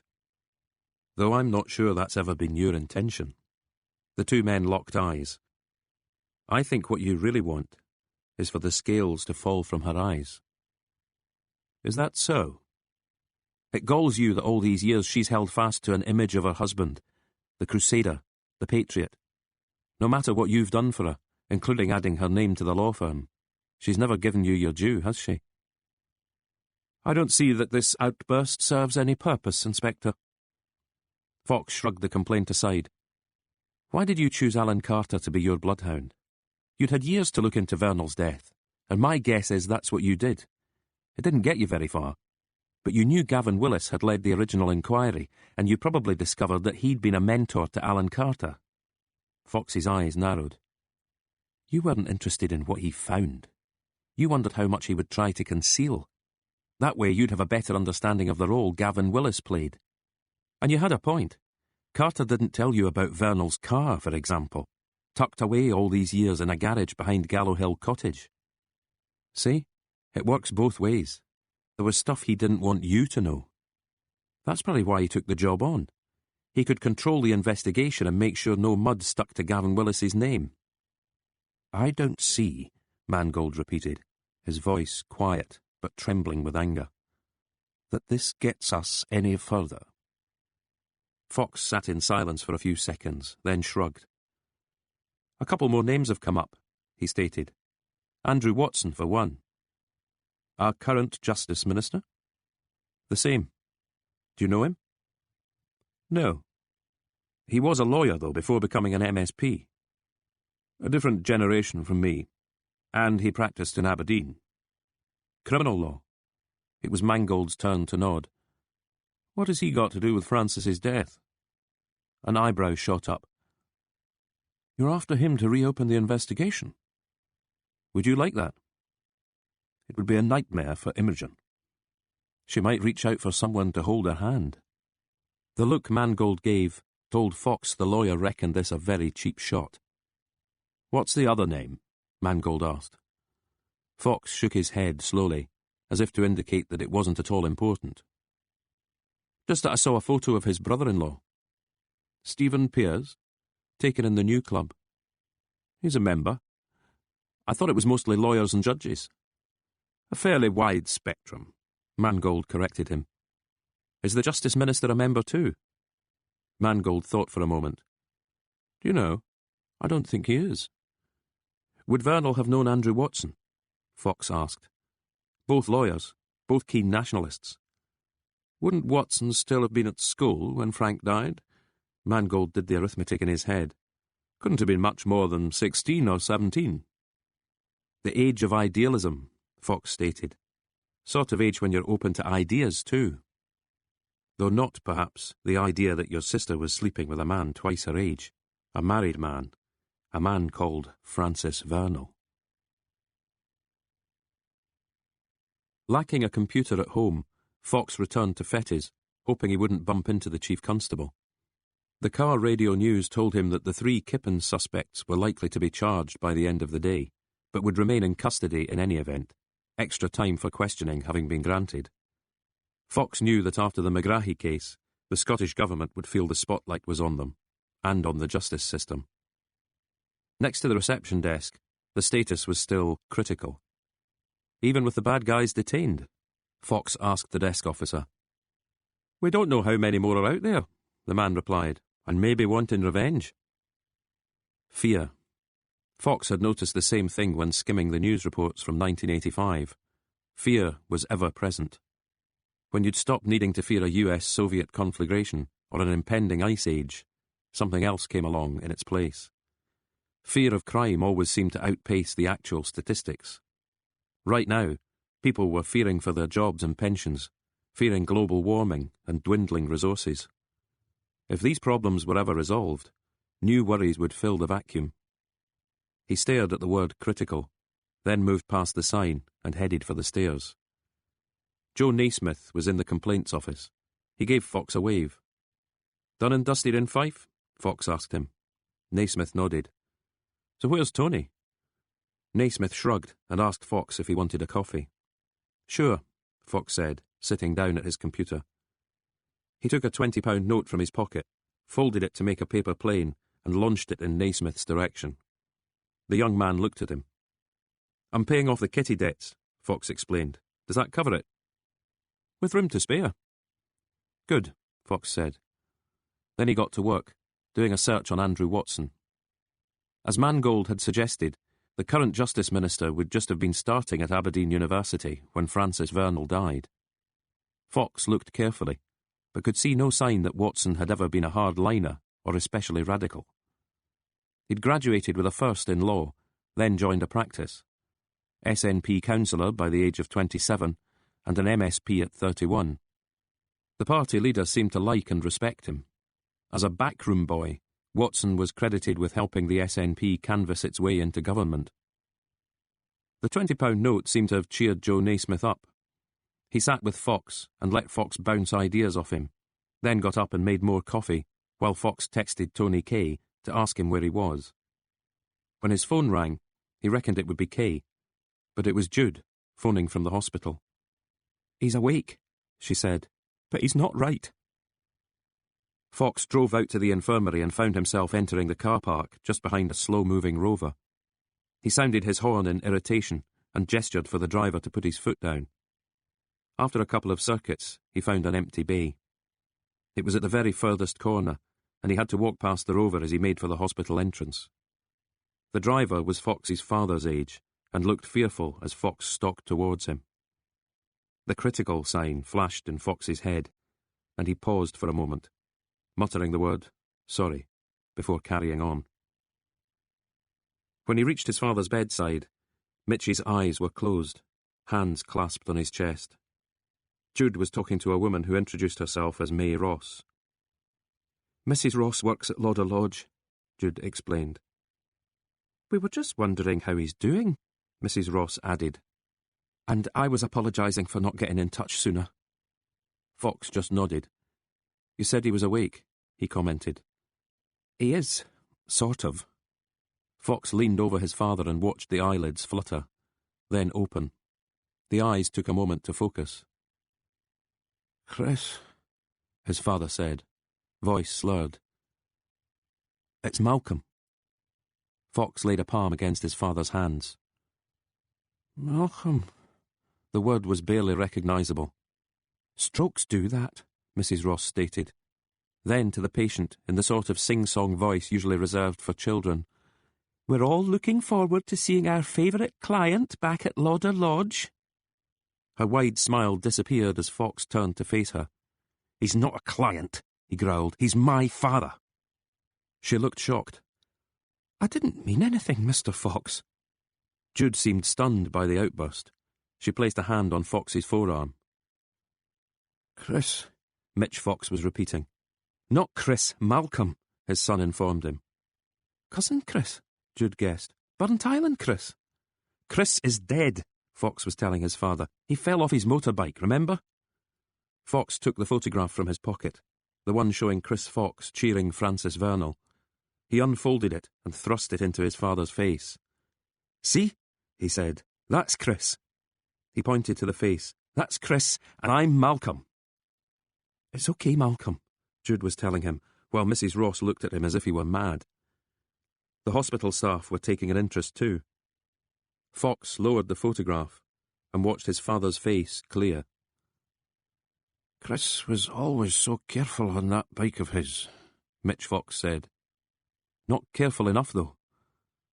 But a question was starting to form in Fox's mind, a question only one person could answer. He turned towards Jude, who was still gripping him by his forearm. There's somewhere I need to go, he told her. Will you be all right here? She nodded slowly, looking a little fearful. Fox freed himself from her grasp and ran his hand down the side of her head. But eventually until he had the man's attention again, then started to speak. Chris Fox. Does the name mean anything to you? Jackson stared at him, then gave the slightest of nods. Wondered when you'd get round to that, he muttered. Come on. Fox was given a visitor's pass by the same receptionist as the previous day. He followed Jackson along a corridor and down a flight of stairs. Another corridor, but this time with an armed officer checking IDs. 2 interview rooms facing one another across the corridor. Kevlar-vested officers standing guard outside both of them. Jackson pushed open one of the doors. Take a look, he said. Standing in the doorway, Fox saw that a man was seated at a table. He was handcuffed and refused to look up. Light brown skin, thick wavy hair, dark rings under his eyes, the left eye swollen shut. Jackson closed the door again and stared at Fox. Military and political targets first, then civilian. Supermarkets, football fixtures, even hospitals. He didn't care who got killed as long as we took notice. What's your point? Fox asked. My point is, there's a real and current threat and we'd be foolish to dwell on the past. Cafeteria. I already knew, Jackson confirmed. Made me wonder why you didn't bring it up. I was beginning to think maybe you had something to hide. Such as? Jackson gave a shrug. He's a relative of some kind? How come he's in the special branch vaults? You don't know? Jackson sounded genuinely surprised. Fox watched him calculate how much to say. Strictly between us, Fox offered. Jackson took a few moments more to make up his mind. He was a shop steward, a radical shop steward, liked nothing better than a violent picket or stirring things up, card-carrying member of the Communist Party. Plenty of them in Fife. But he switched to separatism. He was a good friend to Francis Vernal in the early years. The two of them hatched plans for marches and demos against visiting royals. It would only have taken one hothead with a gun. Jackson paused. It was the same back then as it is now. A real and current threat. With Special Branch doing everything necessary to stop it becoming a reality. Jackson fixed Fox with a look. We did not kill Chris Fox. How do you know? It was a motorbike accident, pure and simple. So if that's what all this is about, it's not. What then? I don't like the idea of people getting away with murder. We can agree on that, at least. Jackson paused. What did the Chief Constable say to you last night? Nothing she wants you to know or should have said. Her brother's furious with you. I can live with that. Jackson stared down at his feet, as if studying his shoes. He looks quite normal, doesn't he? Who? Jackson gestured towards the corridor. They always seem so ordinary. Just that bit more driven. And what is it that drives them? Jackson could only shrug.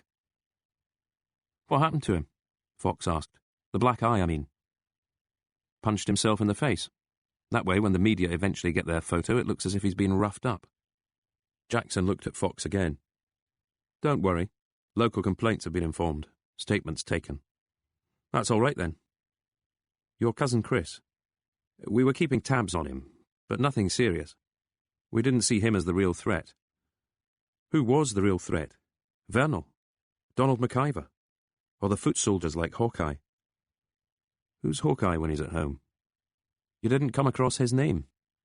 Fox watched Jackson shake his head. Maybe you, he said, pulling open the door and indicating that it was time to leave. My house was broken into, Fox informed him. Reckon if someone goes into your precious vaults in a couple of decades' time, they'll find mention of it. No shortage of criminals out there. At least we agree on that, Fox replied. They walked back down the corridor, past the interview rooms and the guards. I hope your father improves, Jackson said, while Fox handed his pass back at reception. Thanks. Jackson held out his hand for Fox to shake. We really are on the same side, he stressed. Don't forget that. When do you head back south? Next day or two. But you always know where to find me if you need me. To be honest, Fox said, I'm hoping I never see you again. At 8 that evening, Fox was seated by his father's hospital bed. Jude had been persuaded to go home for a few hours' sleep. Mitch was asleep too.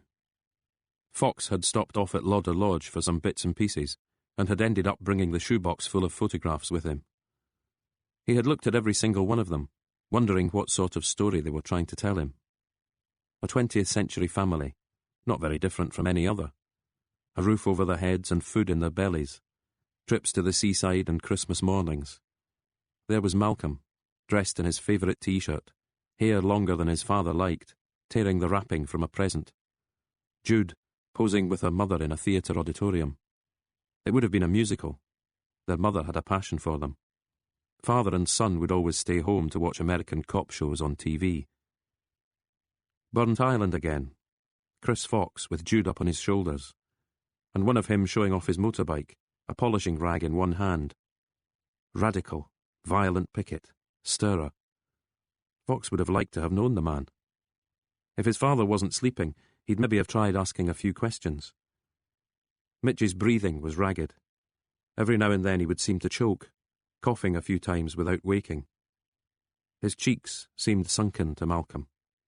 The drip was still feeding him. Awake, he'd not been able to swallow food. Fox tried to ignore the catheter's tubing as it snaked from beneath the sheets towards the bag hanging from the bed's metal frame. Proper detective work, that's what I'm doing, he wanted to tell his father. For better or worse, that's what I'm doing. When his phone started to vibrate, he checked the screen. The caller's identity was blocked. He stood up and answered, walking past the nurse's station towards the corridor. Hello? Is that Malcolm Fox? The voice sounded distinctly irritated. Yes. They told me I had to talk to you. Oh? There was the sound of a throat clearing. Fox got the feeling the caller was a man in his 60s. I was there that night. They said you needed to hear about it. Francis Vernal. Fox stopped walking. You were tailing him? Surveillance, brother. He'd been there all weekend. With his lover, the voice confirmed. If there'd been any traffic at all on that road, it could have been a lot worse. We heard the crash before we saw it. Straight into a tree he'd gone. Front end crumpled and him with a few teeth missing in the driver's seat. Unconscious? But breathing. Pulse steady. If another car had stopped and seen us, well, we didn't want that. But you hung around long enough to give the car the once-over. Too good a chance to miss. You didn't take his money and cigarettes, though. We were asked about that at the time. Maybe your partner? No. Any chance of him confirming that for himself? Died a year back. Natural causes, in case you're wondering. Sorry to hear it. What do you think happened to Vernal's cigarettes and his lucky £50 note? No idea.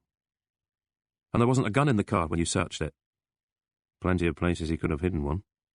He'd also hidden 30 or 40,000 in cash. I was told you'd mentioned that. Kept in the boot, apparently. We didn't open the boot. You sure about that? We didn't know anything about any money. expecting that. You knew who Imogen was? She was his wife. He was obviously in a bit of pain, and she was the one he wanted to see. Not Alice. Imogen. But you just left him there. No thought of calling for help. We were called the Watcher Service, Fox. That's what we did. And a phone call to a doctor wasn't going to save him anyway, was it? Fox didn't answer. Are we done? Was someone called Hawkeye ever on your radar? He was a DHC member, slippery little bastard. Slippery, how? A few times the Watchers tried to follow, he either did a Houdini act or else clocked them. The caller paused, then repeated his previous question. Are we done? I don't know how you can live with it, Fox commented. We're done, the voice stated. The line went dead. Fox found that he was leaning with his back against the corridor's wall. He rested his head against its cool surface and stared at the framed print on the wall opposite. Then he looked up Alison Piers's number and punched it in. What? She snapped. Wanted to thank you for getting Jackson to talk to me. Doesn't seem to have stopped you. Who do you think did it? I've no idea. Have you maybe mentioned me to your handlers at Special Branch? Handlers? This isn't John le Carré, Fox. You've not spoken to anyone. Believe it or not, I've had more important things on my plate. There was silence on the line for a moment. Then she asked him how his father was doing. Thanks, but that's none of your business. Fox heard a doorbell and guessed Alison Piers was at home. That'll be my brother, she said by way of confirmation. He's here for an update. Do we end this conversation before I open the door to him? That's up to you. I don't think there's anything else to say, is there? Hang on, though. He heard her unlock her door and tell the Justice Minister, him again, that makes twice today. The telephone changed hands. Fox listened as Andrew Watson began his tirade. 8 or 9 words in, Fox ended the call and went back to his father's bedside. Chapter 39. Tony Kay met Tosh Garriach at the door of the Dakota Hotel in South Queensferry. Neutral territory, just the Edinburgh side of the Forth Road Bridge. The hotel itself was a modern black box with its name picked out in neon, in a retail park boasting a late-night supermarket and not much else. Thanks for coming, Kay said, hand held out. Garriach hesitated for a moment before pressing his own hand against Kay's. It didn't quite turn into a test of strength, but it was close. Thought we could have a drink, Kay added with a thin smile. Garriach nodded and they went in. The main restaurant to the rear of the bar was doing a good trade. Businessmen eating alone, couples whispering over the seafood platters. There were some bar stools, but Kay opted for a sofa. Garriach took the squishy chair opposite, the low wooden table separating them. It's good you kept my number, Kay said. I had to dig in the bin to find it. Garriach held up Kay's business card. It had been torn in half. The waiter arrived, and they both ordered pints. The young man couldn't help staring at Garriach's thistle tattoo. A bowl of nuts was placed on the table, and Garriach dug a paw into it, filling his mouth. So what's this deal? He said. Kay leaned forward. Way I see it, we can go easy on you. You had every right to be angry with Paul Carter. Came to blows and he took off. You're not even CID, Garriach countered. It'll be Cash giving evidence in court, not you. Cash will listen to me. He'll have to. Kay paused. I blame myself anyway. You were there when I took the call from my colleague, talked to him about Paul Carter. I jotted it down in my notebook, didn't I? Paul Carter, Wheatsheaf. Kay produced the notebook and showed Garriach the relevant page. Problem with that is, if I tell Cash about it, then suddenly there's an element of premeditation. See what I mean, Tosh? You didn't just stumble across Paul Carter. You were lying in wait for him. Kay left it at that, concentrating on his drink again. Garriach was right. He had no power. And as for Cash doing what he told him, no matter. He just needed to sound confident here and now. Garriach slouched a little in his chair, and Kay knew he had him. Alan was good to me, Garrick said quietly. Gave me a job and everything. Not so easy when you've done time. When he asked a wee favour, you weren't going to say no. Garrick nodded his agreement with this. Paul usually went to that club on a Friday night. Couple of times we'd had to drag him off some woman he was drooling over. Billy and Becca were supposed to follow him out when he left, get chatting to him, then make a complaint. Whether he'd done anything or not? Garrick nodded again. His head had fallen between his massive shoulders. A woman had already complained about him, but she'd been scared off. Alan got me and Mel to have a quiet word with her. Mel Stewart, Kay checked. Mel's done a bit of time too, hasn't he? Didn't it feel a bit strange, the pair of you taking a wage from an ex-cop? Alan was all right. You knew where you stood with him. So he'd had you put a bit of pressure on Teresa Collins, Kay prompted. Billy and Becca were by way of an insurance policy, Garrick acknowledged. But when they left the club they couldn't see him. After a bit, Becca needed to pee, and that's when he drew up in his car. We didn't know he would have them lifted, but it worked out okay for us. Your boss was happy. He hated his nephew. Never quite understood it myself, but that's families for you. Grievances get nursed. You never asked him why he was doing it? Garrick shook his head. And getting the girls involved, that was Alan Carter's idea. Yes. Did Paul try anything with Billy and Becca? Just like they told it. Another reason for you to be furious with him. Garrick stared at Tony Kay. It was for what he did to Alan, he stated. Actually, Tosh, we're not so sure he killed your boss, Kay commented, meaning he might have died for nothing. If you had a conscience, I dare say that fact could end up troubling it. Kay rose slowly to his feet. We'll get a statement from you, he said. Best if you talk to D.I. Cash direct. Tell him everything you've told me. I thought you were going to talk to him. And I will. But best if it looks like you've made up your own mind. Take your lawyer with you. Kay was buttoning his coat. He nodded towards Garrick's empty glass. And no more of those tonight. Don't want to add drink driving to the list, do we? Fox was asleep fully dressed on his sofa when the doorbell went. He had an ache in his neck and rubbed at his eyes before checking the time. 5 minutes shy of midnight. The TV news was playing, but just barely audible. He got up and stretched his spine. The bell went again. He opened the living room curtains and peered out, then went into the hall and opened the door. Bit late to be canvassing, he told Andrew Watson. I need a word with you, the politician replied. A car was parked outside Fox's gate, engine idling and a driver at the wheel. Better come in then, he said. Bit of trouble? Watson had noticed the damage to the door.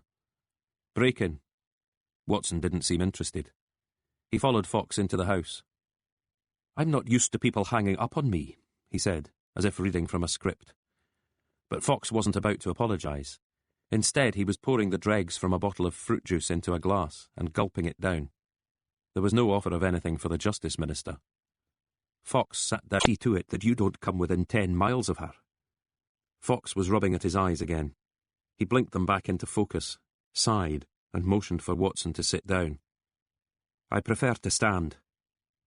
Sit down and listen to what I have to tell you. Watson sat down, pressing his palms together as if to aid his concentration. Remember at the house, Fox began, I mentioned Frances Vernal. Yes. Your sister was fresh out of Tullyallen. First job she got was deep cover, posing as a student at St Andrews. Matriculation, tutorials, the lot. Student politics got her closer and closer to some of the group protests. Not so far from your own politics. I remember. It was a bad time for the SNP. Some of us were a bit desperate, a bit frustrated. We were being marginalised. That won't ever happen again, believe me. But back then... Tough times, Watson agreed. Did you know any of these groups? Seed of the Gale, Dark Harvest Commando? Only by reputation? You never met Donald McIver? No. Or Frances Vernal? No. And you'd no idea what your sister was up to? No idea, Watson echoed. Now I've told you, what do you think? Watson turned this over in his mind for the best part of a minute, then shrugged and shook his head. "I'm really not sure," he said. "All those activists must have gone someplace," Fox commented. "Maybe into government, even. No place for hotheads and racists in the modern party, Inspector." Watson seemed to study Fox. "Can I take it you're a unionist?" "It's irrelevant what I am." "Are you sure about that? Dusting off old enmities and conspiracies, hoping some mud might stick? Does the name Hawkeye mean anything to you?" The question appeared to puzzle Watson. He thought for a moment. "Just the character from MASH," he concluded. "And Last of the Mohicans," Fox added. "That too," Watson agreed. He seemed tired, all his energy and anger used up. "It's working, you know," he said at last, his eyes meeting Fox's. "The administration, I mean. Quarter of a century back, few would have said they'd see the SNP in power in their lifetime, and that includes a lot of us in the party. But we got there." He nodded to himself. "We got there," he repeated. Then he stiffened. "But we can't afford another McGrachy. These bomb blasts, Alison needs all her concentration, meaning no sideshows. I'd hardly call murder a sideshow." "Murder?" "Alan Carter, the man investigating Vernal's death. Made to look like suicide, but actually an execution. You can't think Alison had anything to do with that." "Why not? If Carter knew about her and was about to blow the whistle." "Never." Watson shook his head. "You really can't go bandying that sort of—" "It seems to be the only way of getting anyone's attention," Fox countered. "After all, it got yours." "She can't have this hanging over her," Watson pressed. "Alison's worked hard to get where she is." "I dare say you think you've worked hard too." "Of course." Fox narrowed his eyes. "Is it her you're worried about, or yourself? The job of Justice Minister seems to have a curse hanging over it, doesn't it?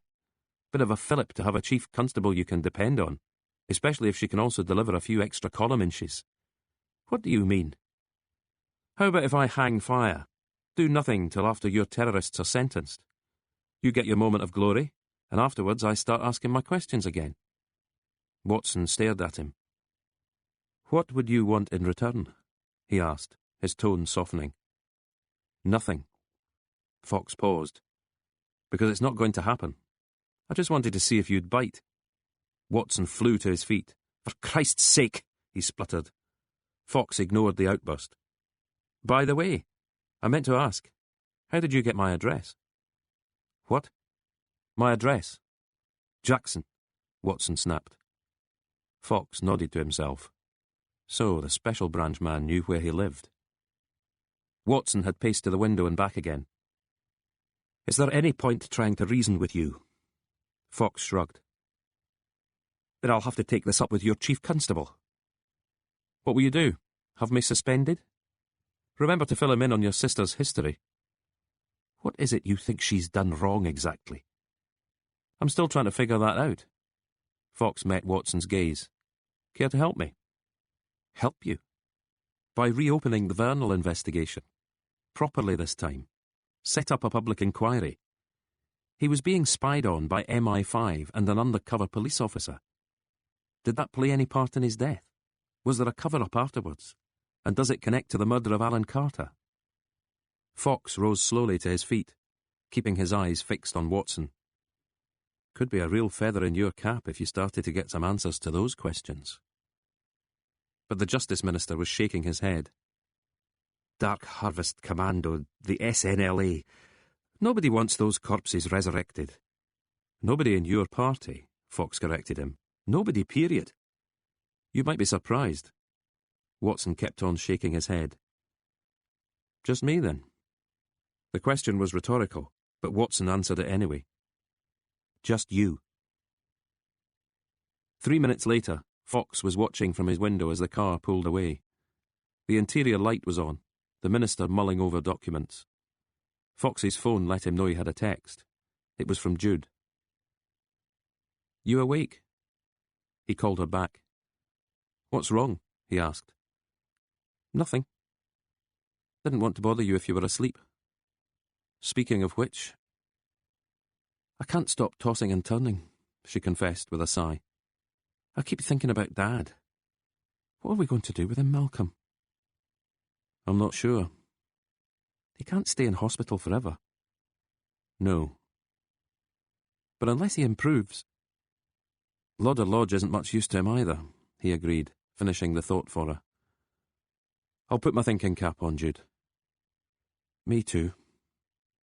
He listened to her shift positions, guessed she was lying in bed. Remember when we were kids, he said. I'd sneak into your room and we'd sing songs together under the sheets. Our own Top of the Pops, until Mum or Dad heard us. I haven't thought of that for years. I was in some woods a few days back, Fox began, settling himself on the sofa again. Took me back to the Hermitage and the walks we used to take. That was in the days when you still preferred me to other boys. I never preferred you to other boys, Jude teased. Fox smiled and they continued chatting. He had the TV remote in his hand and flicked through the available channels. Late-night shopping, astrology, phone-in quizzes. There was news, but he didn't linger on it. He settled on a comedy channel instead. An old episode of MASH was just starting. Hawkeye and Trapper John and Hot Lips and Radar. The actor Alan Alda played Hawkeye, all floppy fringe, loping walk and wisecracks. Jude was talking about a den they'd made one time at a secret spot in the Hermitage. But Fox wasn't sitting so comfortably now. His grip had tightened on the remote. He pretended to yawn, apologising to his sister. I should let you sleep, she told him. I'm really enjoying talking, but I can hardly keep my eyes open. Tomorrow at the hospital? What time do you think you'll be there? He asked. After breakfast. You? Later, probably. Things to do? She guessed. Night, sis. Night, bro. Fox ended the call and wandered into the kitchen, boiling the kettle and making himself some strong tea.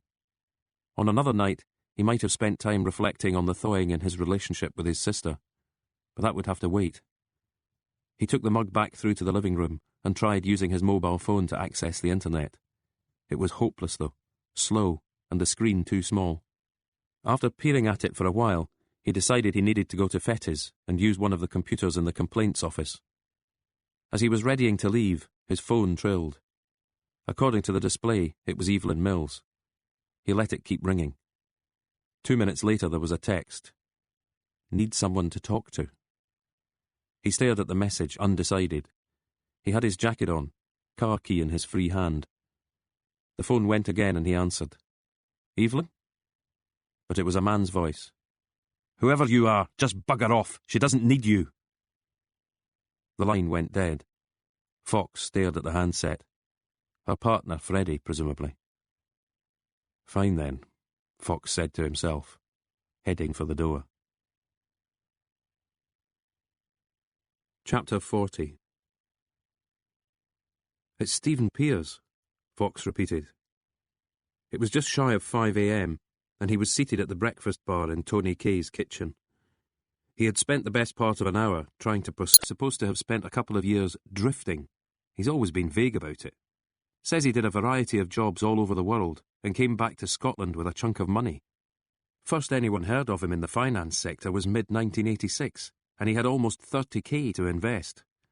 Split it between 2 startups, and a year later he's quadrupled his stake. And you got all this from a journalist? Fox nodded. I drove to the Scotsman offices. Night shift comprised 1 staffer. He phoned the business editor for me. Did either of them wonder why you were interested? I told him I was the media unit. What media unit? Fox shrugged, putting his replenished mug, but put it down again without drinking. He knew his friend was right. The photo wasn't enough. The theories weren't enough. Kay swallowed some coffee and stifled a belch. If it is him, he speculated, the wife's got to know. I'm not so sure, Fox countered. They met 12 years ago and have been married for 10. That makes it 13 years since she'd laid eyes on Hawkeye. Beard gone, hair short and dyed a lighter colour, a bit heavier around the waist and the face. She's got to have known, Kay persisted, wiping at his mouth again. Fox didn't say anything. He stared at the toast on his plate, with its layer of pale yellow butter. The very thought of it was making him queasy. He slid the photograph back into his pocket as Kay spoke. Even supposing, just for argument's sake, that you're right, it doesn't mean you can tie Piers to anything. Are you saying he killed Francis Vernal and Alan Carter? He'd have had motive enough. Because his wife's risen through the ranks and he doesn't want anyone pooping her party. There's that, Fox agreed. Plus, he's on course for the House of Lords. A terrorist past might not sit too well with a Tory peerage. He's a donor to the party, too. Kay was staring at him. You can't go saying any of this, Malcolm. Not without at least a few shreds of evidence. I went on the internet. Piers spoke at a conference a few years back in Barbados. Same time an arms dealer called William Benchley drowned in his swimming pool. Benchley had been selling guns smuggled home by soldiers from the Falklands. Kay's stare intensified. Malcolm. Fox held up a hand. I know. Maybe I should check myself into Carstairs. He paused. But what if at least some of it is true? Kay pushed his empty plate aside and lifted his coffee mug. I still don't see you're in a position to do anything about it, he said. Maybe not, Fox conceded. But since it's a night for storytelling, I can offer you one of my own. Fox tried hard to concentrate on Tony Kay's account of his meeting with Tosh Garriach. So Paul Carter was being set up by his uncle, he stated at the conclusion. Not exactly, Kay argued. Garriach says Paul did try it on with Billy and Becca, and Alan Carter did put a bit of pressure on Teresa Collins, but only after she made her original complaint. Fox was thoughtful. Uncle Alan wanted to make sure the mud stuck. He really did hate his nephew, didn't he? So why phone him that night? Phone him but not speak to him? Fox's eyes were on Kay. The address book with Paul's number in it. It was left open for anyone to find. So? Any check of calls made, and Paul's name would pop up. But say it wasn't Alan who did the calling. The murderer? Fox was nodding slowly. Paul's been found guilty, but suddenly he's not on remand anymore. The judge at his trial is no friend of the police, yet he lets him out, pending sentencing. Fox gave a little smile. What is it? Kay asked. Sheriff Cardonald is a member of the new club. I saw him there that time I met with Charles Mangold. So? So Stephen Piers is a member too. Piers gets his friend the sheriff to release Paul Carter. Paul was the perfect fall guy, Fox argued. The court case had made it clear uncle and nephew loathed one another. But it only worked if Paul was back on the street. Kay was actually sounding half convinced. It's all conjecture, Fox admitted. You said so yourself. Where's the proof? Don't always need proof to flush someone out, Kay stated. We know that from experience. Do you still think I'm mad? Maybe not so much. Tony Kay drained his coffee. The thing is, though, what do you do about it? I'll have to think about that. Having showered, shaved and changed his clothes, Fox was parked outside Mangold Bain at 9:30. He watched the receptionist arrive, but failed to bring her name to mind. He knew he needed sleep. Straight after this, he promised himself. Mangold arrived on foot. He turned his head at the sound of the car door opening. Good morning, Inspector, he said. Did we have an appointment? Just curious about something, Fox explained. Does Colin Cardonald know Stephen Piers? Sheriff Cardonald? What's that got to do with anything? It's a simple enough question, Fox reasoned. I've seen them together, Mangold conceded. At the new club? Yes. Friends, then? Colin Cardonald likes to dabble. Dabble? Stocks and shares.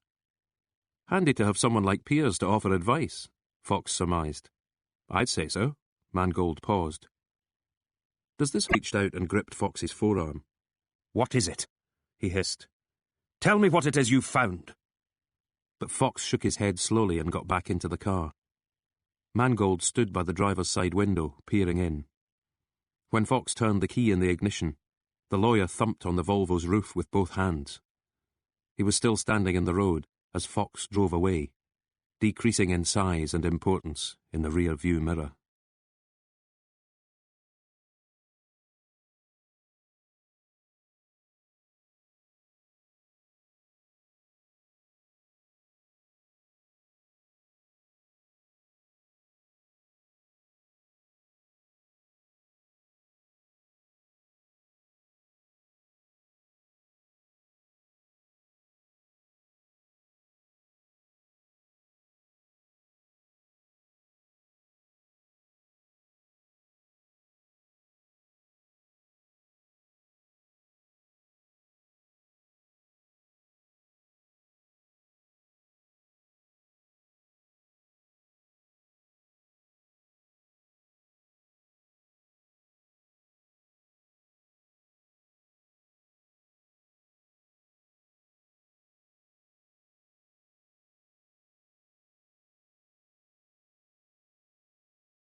Part 13.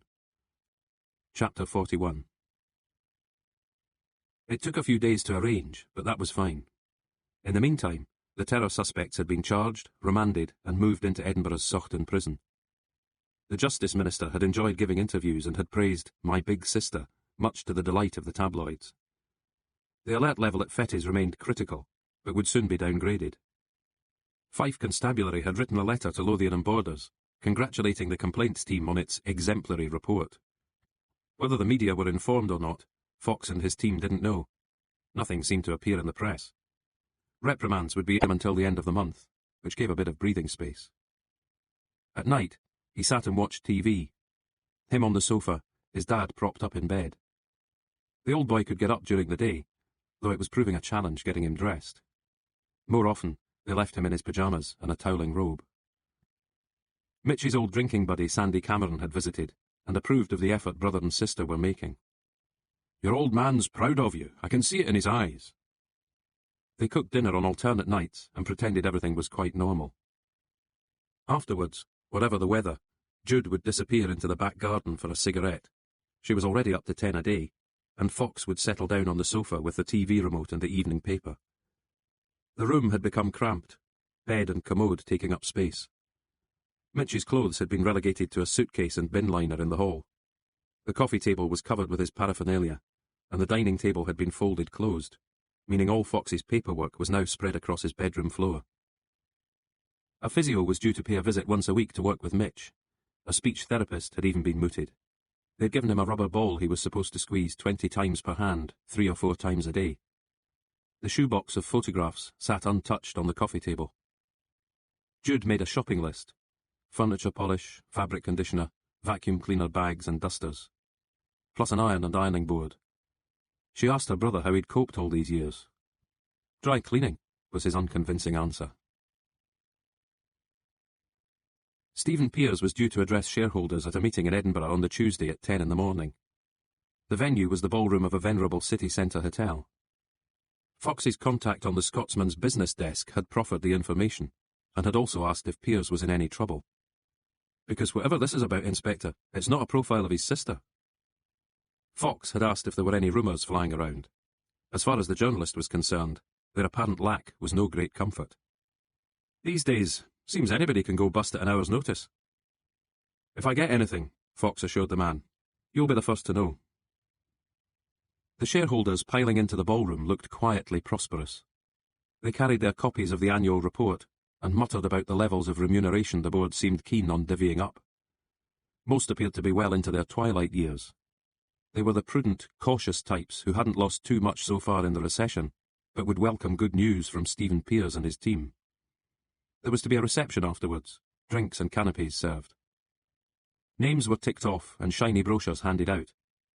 On the front of the brochure, a smiling couple held hands across a restaurant table. "Future-proofing your dreams," the headline announced. Fox took a copy, then admitted that his name wasn't on the acceptance list. He showed the staff behind the makeshift desk his warrant card, then pointed to the 3 men behind him. "They're with me," he announced. The attendants from Carstairs stood either side of Donald McIver. Fox had picked them up at 8:15. Gretchen Hughes had repeated that McIver shouldn't get too much stimulus. Fox had signed his name to the paperwork, knowing that if his bosses at Fettes HQ ever got wind of this, he would be on a charge. He had lied and lied again in order to convince Hughes and her colleagues that he was fully authorised in his actions, and that a murder inquiry might be stymied without Donald McIver's help. McIver himself looked presentable, as though making an effort for the occasion. Fox asked him when he'd last set foot outside the compound. "A hospital visit," he eventually remembered. "Suspected appendicitis. That was probably 4 or 5 years back." They'd all decided that restraints would not be needed in the first instance. The attendants looked like they worked out in what spare time they had, and could probably handle their charge whatever happened. During the drive, they'd kept up a dialogue about various martial arts and dietary supplements, while McIver stared at the passing scenery, answering Fox's questions with a series of grunts, punctuated by the occasional yes and no. "Not too many changes," he'd muttered as they entered the city. "A few new roads and buildings." "I could take a detour past the Parliament," Fox had offered. Why bother? Had been McIvor's response. Bought and sold for English gold, Fox had quoted, receiving a slow, determined nod of the head in return. So they'd headed for George Street instead, parking on a meter and entering the hotel. The ballroom was larger than necessary. There were 80 or 90 chairs, laid out in rows of 10. Piers's team seemed to comprise sharply dressed young men and women who scanned the room for possible dissenters and handed out notepads and pens to anyone who needed them. It didn't take them long to spot Fox and his guests. They remained standing at the back of the room and wouldn't budge when offered seats. McIvor seemed slightly agitated, but the attendants didn't look worried. His facial colouring was what Fox would call prison grey, but he didn't suppose his own was much better. He hadn't slept well the past few nights, and not just because of his father's presence in the house. The stage beyond the front row of seats didn't look permanent. It supported a long table with a blue velvet cloth draped over it. 4 place cards with names on them, but too far away for Fox to make out the actual names themselves. Carafes of water and pre-filled tumblers. Microphones. There were loudspeakers stage right and left. People in the audience greeted each other with curt nods. A young man stopped in front of Fox, but Fox was ready for him. He held his warrant card an inch from the lackey's nose and identified himself as a police officer. "I can say it louder, if you want everyone else to hear," he offered. McIvor gave a little growl, and the young man took a step back, then turned and fled. He went into a confab with others in the team. Someone punched a number into their phone and started a whispered conversation, holding their hand over their mouth as if fearing lip readers. Good. Fox hoped the news would get backstage. Maybe the call had come too late, though, for now 4 men were arriving by way of a side door. They strode purposefully towards the stage, climbed the steps, and settled themselves behind the table. Stephen Piers tugged at the cuffs of his shirt and checked the straightness of his tie. When introduced, he nodded and smiled, taking in the whole room. There were others standing at the back now, not just Fox, McIvor, and the 2 attendants, but the team working for Piers, plus some latecomers. One person in the 3rd row started having a coughing fit, and a staffer was quick to take them some water. The 4 men on the stage tried not to let this distract them. A statement of the company's achievements during the previous 12 months was being recited. Fox had eyes only for Stephen Piers, though Piers appeared focused on the rows of seats.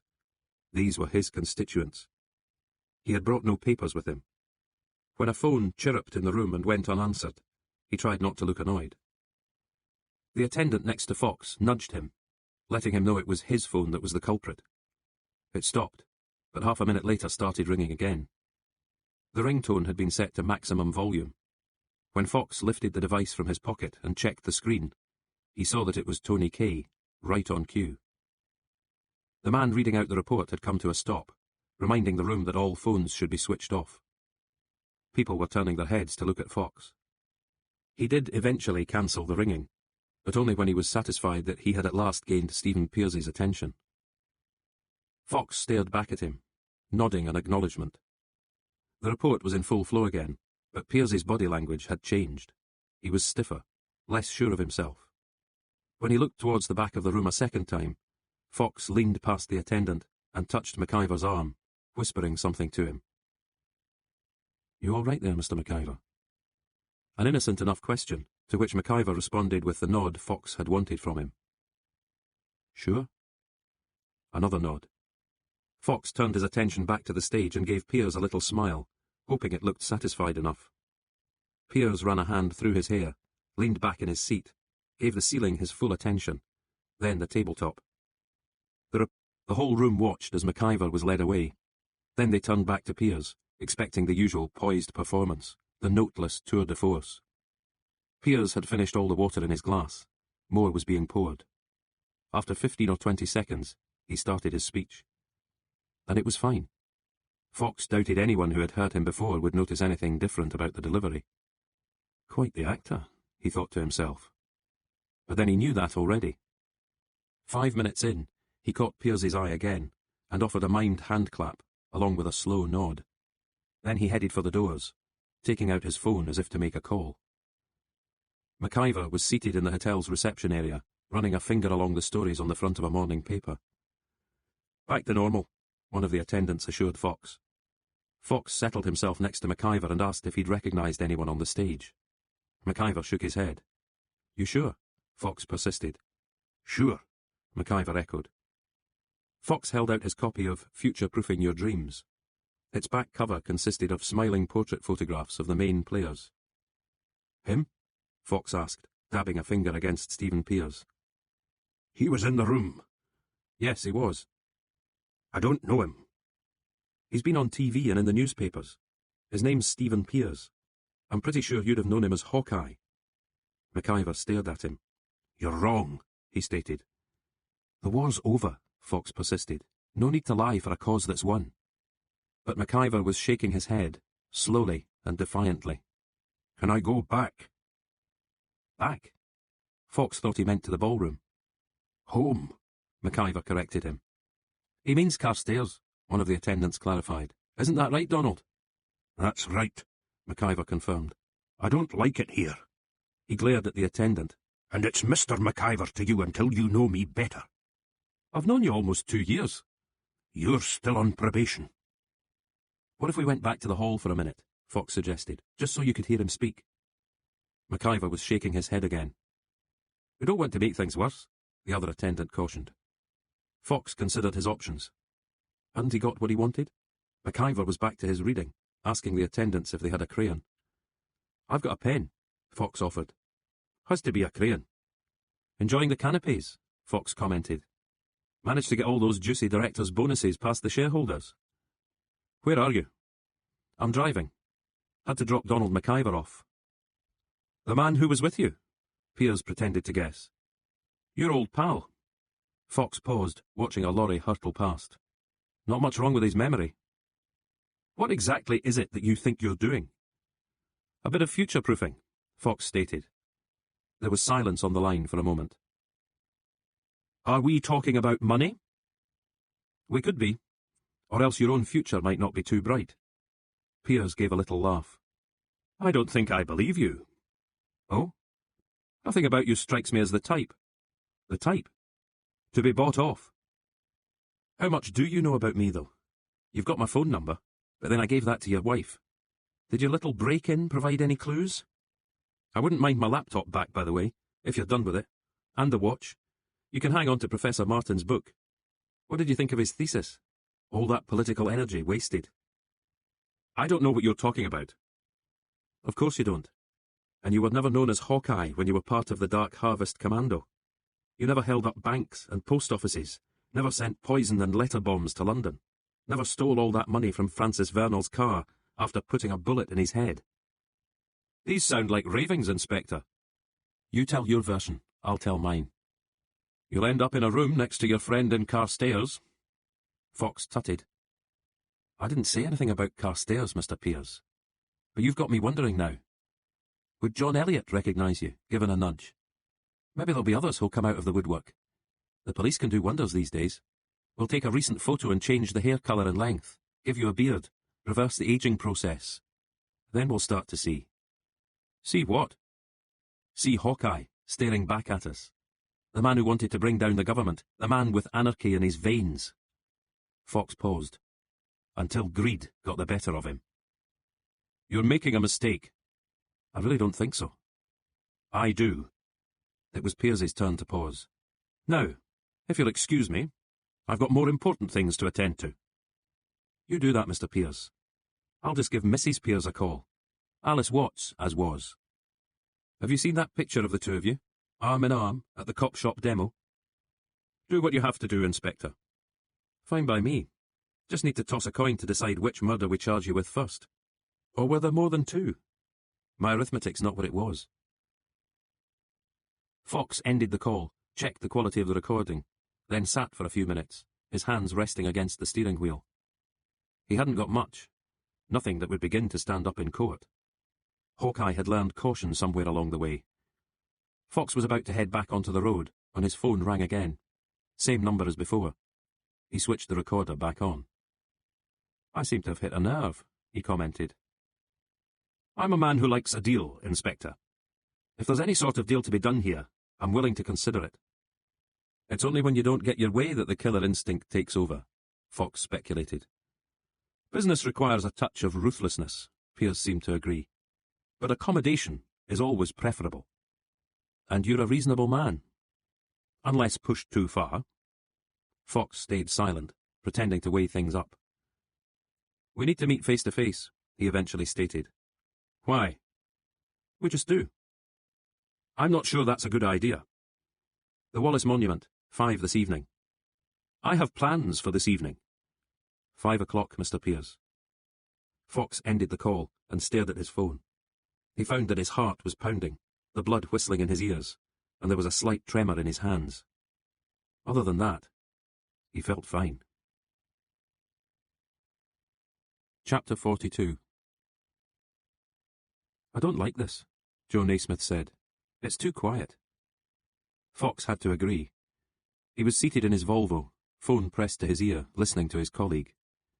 He looked out at the car park. The last time he'd been here, it had been the middle of the day, and there had been a few tourists about. Now the place was almost deserted. 2 other cars, belonging to the staff most probably, plus, at the far end of the car park, the unmarked white van with Naismith and Tony Kay hidden in the back. It was their surveillance hub, filled with listening and monitoring equipment. Mostly, it didn't stand out from the crowd, but there was no crowd here. Could we park further away? Fox heard Tony Kay ask. Signal's not brilliant as it is, Naismith answered. Fox pressed his free hand to his chest. Beneath his shirt, a sticking plaster fixed the tiny microphone to his skin. Naismith preferred plasters to ordinary tape. Sweat was less likely to affect them. The microphone wire ran to the battery pack in Fox's back trouser pocket. Is he sitting on the aerial? Kay was asking. Tell him I'll strap it to my head if that'll help, Fox commented. Joe Naismith passed the message along. It had taken an hour's paperwork before they were over. A rearview mirror showed him that the tables were being wiped down in legends, the lights turned off at the end of another working day. It was 10 minutes to the top of the hour. They'd been in position since 4:30. Fox was trying to guess which car Piers would arrive in, the Maserati or the Lexus.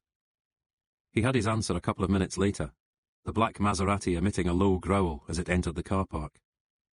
He's early, he said, ending the call. He watched as Piers passed the van without seeming to pause.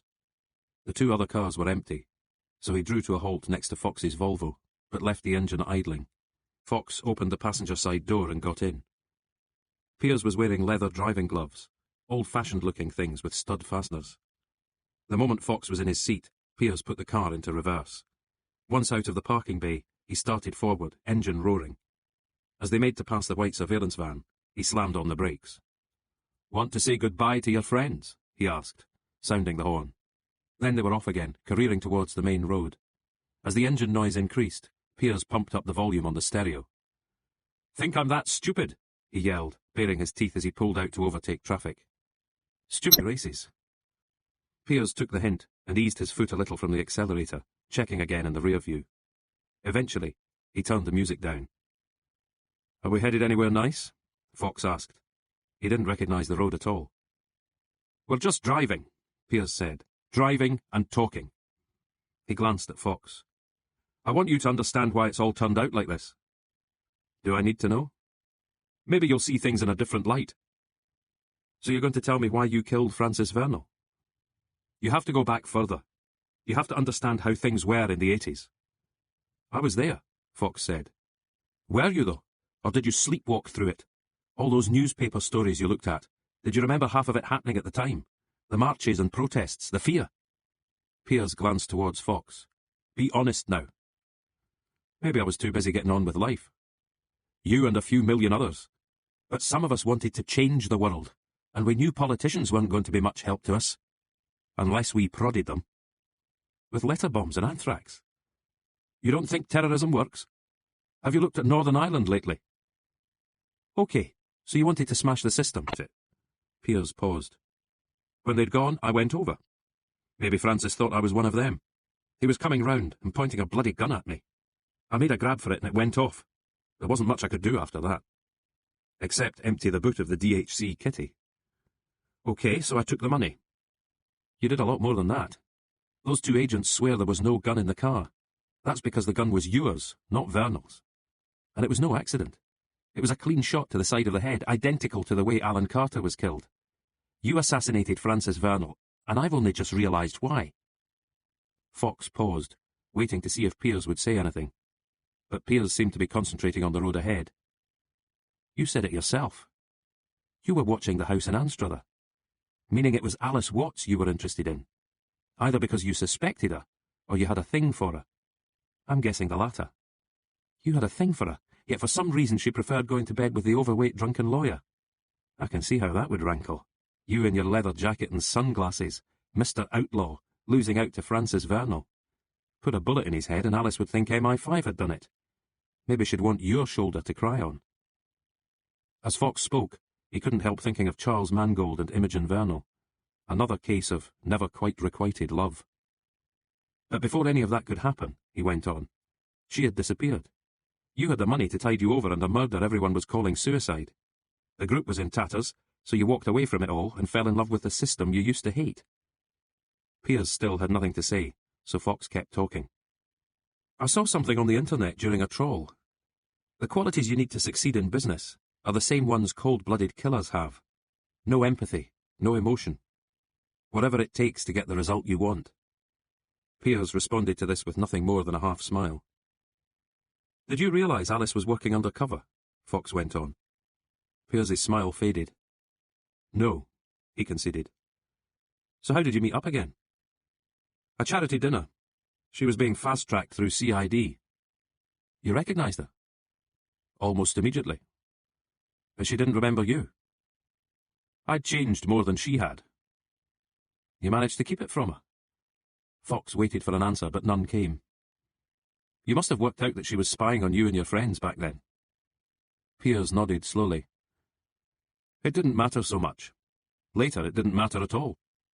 Piers glanced at Fox again. "I'd fallen in love." "Again," Fox commented. "Properly," Piers corrected him, "for the first time." "You must have known someone would eventually place you." Piers gave a shrug. "Did McIver really recognise me on that stage?" "Yes." "I don't think I believe you." "He wasn't sure where he knew you from," Fox lied glibly. "That's what got him upset. But on the way back to Carstairs, with some prodding from you, maybe a bit. He's not going to make the most reliable witness in court. Not that you think this is going to court." "You're right," Piers paused. "I'm not even sure that's what you want." "Then what do I want?" "You want the truth known more widely, destroying my life and Alison's reputation in the process. You think I'm a cold-blooded assassin who has been trying to protect his own back, when in fact you've been your wife's shining knight." "That's right." "Alan Carter had nothing on you?" "It was Alison's name he had. His colleague had been put in charge of the Vernal suicide." "That was Gavin Willis, a man who'd had a nice little sideline selling guns to you and your kind. MI5 got to him pretty damned sharp and said he had to keep the name of Alice Watts out of it. They told him she was actually a police officer, not long out of college and working undercover. If they'd bothered to give her an alias that wasn't so bloody similar to her real name." Piers shook his head, the mistake annoying him even now. "Carter found some stuff hidden in Willis's cottage, a little insurance policy of a confession, including the name Alice Watts, and the information that she'd been an undercover cop, as well as Vernal's lover. He put two and two together and tried blackmailing you," Fox guessed. "I'm the one with the money. He knew what the tabloids would do with the story. Nasty little man, not the sort that can be reasoned with. I thought he was all right when I met him." "You saw what he wanted you to see." "He invited you to Gallow Hill Cottage, so you could pay him for his silence?" "Yes." "The door was unlocked, so you just walked in. He was seated at the table, a sitting duck, as it were. You didn't kill the dog, though. It's humans you had trouble with." Fox paused. "Francis Vernal might have been a spur-of-the-moment thing, but Alan Carter took a bit of preparation. First you asked a favour of your friend Sheriff Cardonald. You'd checked up on the blackmailer and you knew his history with the nephew. With Paul Carter out, you just had to set the scene, phoning his mobile a couple of times, luring him to the cottage. Then you went back home and snuggled up next to your wife." Fox paused. "How am I doing?" "Does it matter? I'm not hearing anything a court would consider damning." "That's because you're good." Fox paused again. "Cardonald must have been livid when the prisoner he'd just released from custody was suddenly in the frame for murder. Won't do his reputation any favours." Cardonald knows his place. In mind, Fox commented. Maybe I do. Piers was checking in his mirror again. No sign of any headlights behind him. His mobile rang, and he checked the display without answering. Chief Constable wondering where you've got to? Fox guessed. I'm beginning to wonder if you're jealous. Jealous? It's a normal enough emotion, Piers said. When you see someone with something you've not got and probably can't get. It's what drove Alan Carter. Doesn't matter if it's money, status, or love. It can make you a bit crazy. Piers paused. How's your father doing? Fox glared at him. I know your own marriage didn't last long, Piers continued. You've got a sister who's seen some trouble in the past, and now your father's been in hospital. He's home though, right? Not at that care home, but home with you. Fox was still staring. Without looking, Piers knew it. Private care costs money, he went on. A sister with no job can be a bit of a drain. Then you look at what Alison and I have got. Not that we didn't work hard for it, but sometimes there's luck involved too. He paused again. I know you're not after money, but that doesn't mean you can't feel bitterness at others' good fortune. Another handgun. A pistol this time. Kept a few souvenirs of the old days, he explained, aiming the barrel at Fox's chest. You're forgetting the witnesses, Fox stated. The surveillance van, for one thing. As plans go, it's by no means perfect, Piers allowed. So am I shooting myself in the head, or what? You're going to hang yourself. Am I? At the scene of your obsession. I saw proof enough of it at your house. All those papers. A computer filled with guesswork. Francis Vernal got beneath your skin. Add that to your recent problems at work and an ailing parent. I decide to end it all. Fox watched Piers nod. And what are you doing all this time? We drove here together. You proposed some crazy theories. You directed me to this place, thinking it would mean something to me. Then madness got the better of you and you ran into the woods. I left you to it and drove home. It'll all still come out. You and Alice, Vernal and Alan Carter. There'll be hearsay, Piers agreed, but I doubt the media will make much of it. He paused. I have a battery of lawyers at my disposal, and I believe injunctions are all the rage. Trust me, precious little will be allowed to emerge. Why not toss your mobile phone onto the back seat? You won't be needing it. Fox hesitated, and Piers dug the tip of the gun into his ribs. He winced and removed his phone, threw it into the gap between the two seats. Out, Piers ordered. He had opened his own door, keeping the pistol pointed at Fox. Fox undid his seatbelt and got out of the car. The air was cold and clear. Country air. They were next to the small cairn commemorating Francis Vernal's life. A patriot. It was a silent rural road. There would maybe be another car passing in half an hour or so. Plenty of time for Piers to carry out the execution. And no witnesses. There was a barking in the distance. A farm dog. Or maybe a fox. Fox wished he was more like his animal namesake, swift and lean and nimble. Cunning, though. There was always cunning. Piers had closed the driver's side door and come around to Fox's side of the Maserati. He slammed shut the passenger door. Not often you see an expensive sports car parked here, Fox speculated. Sure you don't want to leave it somewhere less visible? I'll just have to risk it, Piers responded. Let's get going. No rope, Fox told him. It's waiting for us.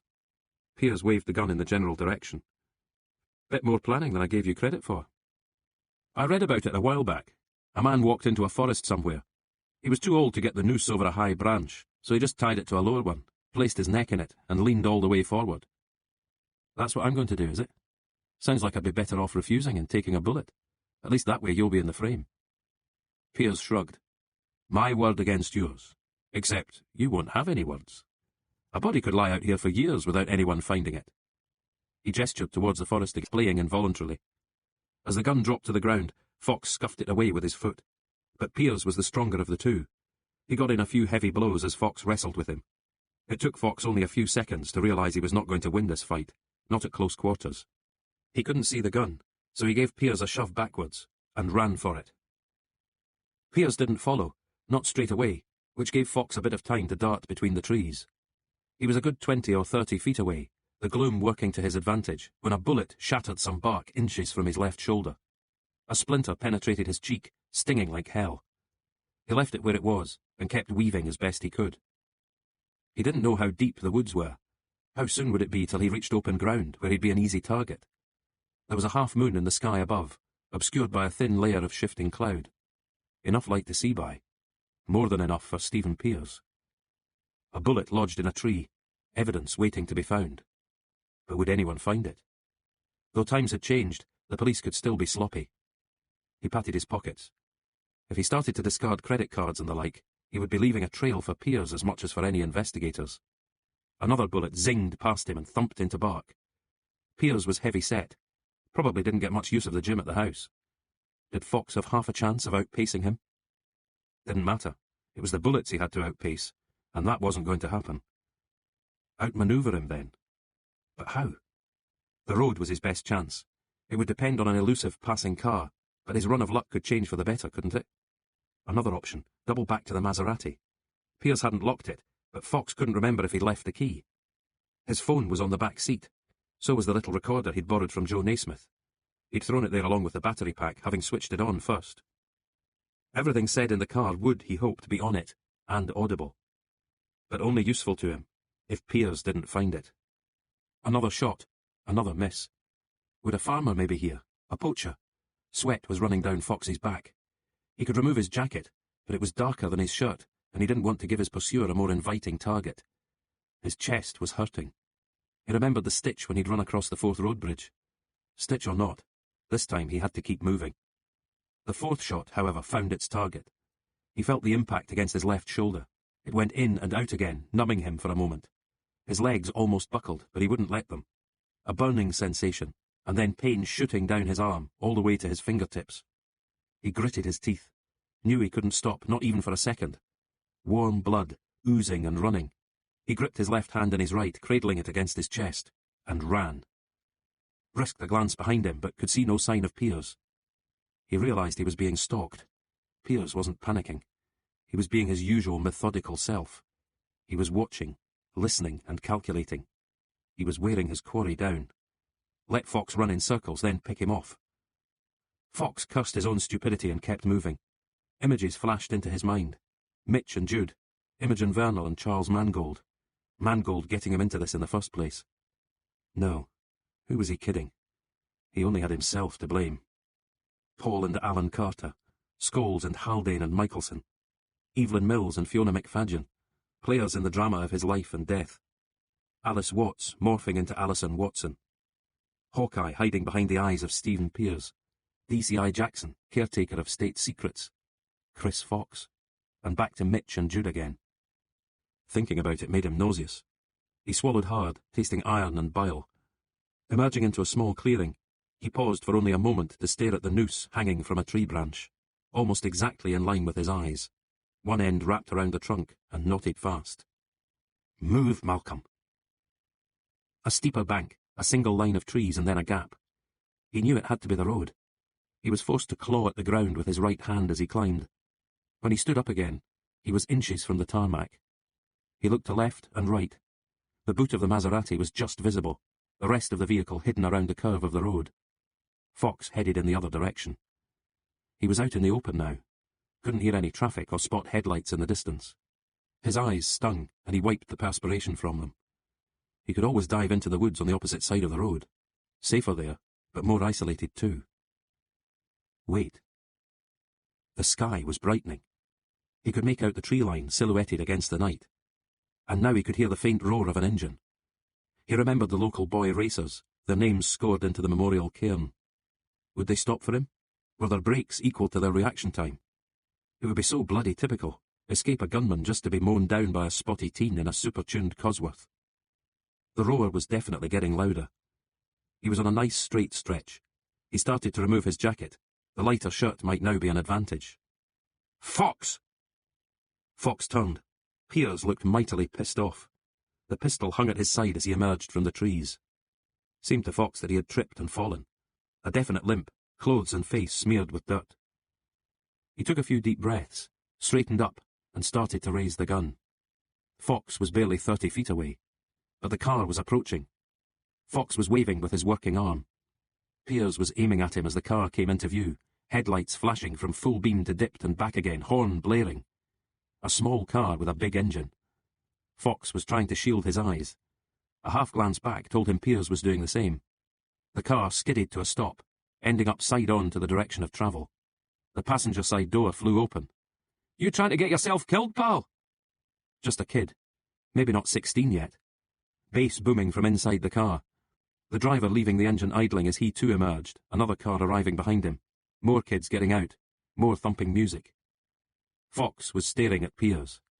The gun was no longer visible, hidden behind him. He was making to retreat, backing away. "Is that blood?" someone was asking Fox. "You crashed your motor or something?" Piers was no longer visible. Fox asked the passenger if he could borrow his phone. "Aye, sure."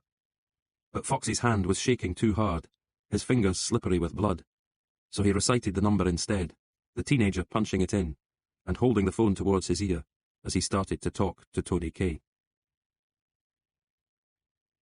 The Mondeo turned up a couple of minutes after the armed response unit. Fox had given the 4 officers the lowdown: type of weapon, rounds already fired, direction taken by assailant. The teenagers had stuck around, slightly nervous that there might be some hidden agenda, despite Fox's assurances. They leaned against their cars, smoking cigarettes and staring at the weaponry. When one tried to take a photo, a wagged finger was enough to deter him. Tony Kay was first out of the Mondeo, followed by Joe Naismith.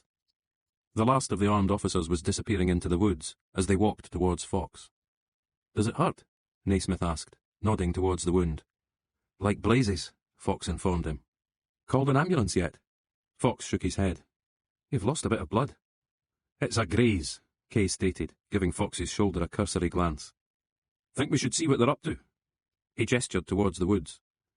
After a moment's hesitation, Fox nodded his agreement. "You lot stay here," he ordered the teenagers, "and no phones or texting. Got that?" It was quiet in the woods. No voices, no gunfire. Just the crackling of twigs underfoot. "You got here quick," Fox said. "Maniac at the wheel," Naismith responded. "What did he have in mind for you?" Kay asked, pushing his way past the encroaching branches. "Suicide by hanging." Kay shook his head. "I thought this guy was supposed to be a pro." "He's got away with it in the past." "Overconfidence?" Naismith guessed. Then, "What if we get to him before the ARU?" "There's 3 of us," Kay growled. "Mood amen, shooter or no shooter, he's getting a doing." "You sure you're all right?" Naismith asked, noticing that Fox was faltering. "Just a bit dizzy." Naismith steadied him. "I'll be fine, Joe. Honest." Fox wiped sweat from his face with his unbloodied sleeve. When Kay looked to Fox for guidance on the direction they should be taking, Fox started to shrug with his one good shoulder, but then stopped as a yell rang out. Sounded like the ARU giving due warning. "Maybe that way," he suggested. The 3 men pushed on at a brisker pace, more voices ahead of them but appearing to be in movement. It felt to Fox as though he were retracing his steps almost exactly. Part of his brain was telling him to stop, but he kept going, the sweat pouring from him. They all heard the car engine when it kicked into life, a low growl turning into a roar. "Maserati," Naismith guessed. Sure enough, the armed response unit stood with pistols trained on the car's windscreen. Not that this was enough to dissuade the figure in the driving seat. The Maserati skidded backwards onto the road, spun, and started to speed away, its headlights switched off. "Back to the patrol car," one of the ARU men barked to his colleagues. "Ronnie, call it in." "What do you reckon?" Kay was asking Fox. "Mondeo might be up to the job." "Malcolm needs patching up," Naismith warned. Kay ignored him, awaiting Fox's decision. Then came the sound of squealing tyres, followed by the thump of impact. Chapter 43. The Victoria Hospital again. Fox didn't doubt that the reporter Brian Jameson would be on the prowl somewhere in the vicinity. Fox's wound had been cleaned and stitched. Painkillers were swooshing around inside him, and he had a prescription for more in his pocket. His shoulder was strapped, and there was a dull ache if he tried moving his left hand. His jacket and shirt had been bagged as evidence. Forensics would head to the scene once it was light, seeking out bullet casings and the pistol and the noose. No weapon had been found in the car. "Died. I panicked, thinking you had a similar fate in mind for me." He was staring hard at Fox. "And that's all you've got to play with?" "It's all you're going to get from me." Fox watched as Piers slowly turned his head away from him. There was just the tiniest gasp of pain as he did so. Fox bided his time, knowing another visitor would be arriving soon. On cue, the door behind him flew open. Alison Pearce ignored Fox and strode towards the bed. "Stephen!" She leaned over her husband, planting a hard kiss on his cheek. "What in God's name happened?" "Can you believe they left me here alone with that madman?" Pearce replied. She straightened up and turned towards Fox. "Your husband had plans to kill me," Fox informed her. "Same as Francis Vernal and Alan Carter. When a noose wouldn't do the job, he tried using a gun instead." "Get out," she commanded. Fox shook his head slowly. Alison Pearce's eyes narrowed. "That's an order, Inspector." Fox held her stare. "I'm wondering how long you've known. You do know, don't you?" "Know what?" "That you married Hawkeye Reed," her voice dropping a little. "Obsessed and paranoid, seeing conspiracies everywhere." "Everywhere," her husband echoed. Silence descended on the room. Fox stood his ground, then nodded slowly. "You're going to fight this?" he asked. "Whatever it takes," Alison Pearce replied. Fox nodded again and reached into his pocket, removing the little digital recorder and pressing the play button. The speaker was tiny, but with the volume all the way up, the conversation was clear enough. "So you're going to tell me why you killed Francis Vernal?" "You have to go back further. You have to understand how things were." Fox fast-forwarded a little and hit play again. "Okay, so I took the money." "It was Alice Watts you were interested in." His eyes fixed on those of Alison Pearce. He moved the recording forward a little further. "Alan Carter had nothing on you." "It was Alison's name he had." And forward again. "Nasty little man, not the sort that can be reasoned with." Fox switched the machine off and held it between thumb and forefinger. Alison Pearce seemed frozen for a moment, then inhaled and exhaled before turning towards the bed. "You're a fool, Stephen, and it's beginning to look like you always were." Pearce had squeezed shut his eyes, as if every word was a fresh affliction. She loomed over him, hands gripping the metal side rail as she started to get her breathing back under control. Blood had risen to her cheeks, and she rubbed her fingers down them, as if to erase the colouring. She ran her tongue across her lips and faced Fox again. "I knew nothing about any of this," she declared. "It's all come as a complete and utter shock." She straightened her jacket and brushed a few stray strands of hair back into place. Fox was reminded of the transformation that had taken place in her study, when she'd answered her telephone. "The pair of you are well matched," he commented. "Hard to know which one is the colder, actually." He gave a twitch of the mouth, maintaining eye contact with Alison Pearce. "Fine then. You'll tell your story and I'll tell mine. Whichever way it works out. You've ended up married to a killer, and I doubt that'll sit too well with the position of chief constable. I'm guessing it might even be a matter for the complaints." The recorder was back in his pocket. He used his good hand to open the door. The officer on duty was trying not to look too interested in the commotion he'd just heard. As Fox stepped into the corridor, he turned his head towards Stephen Pearce.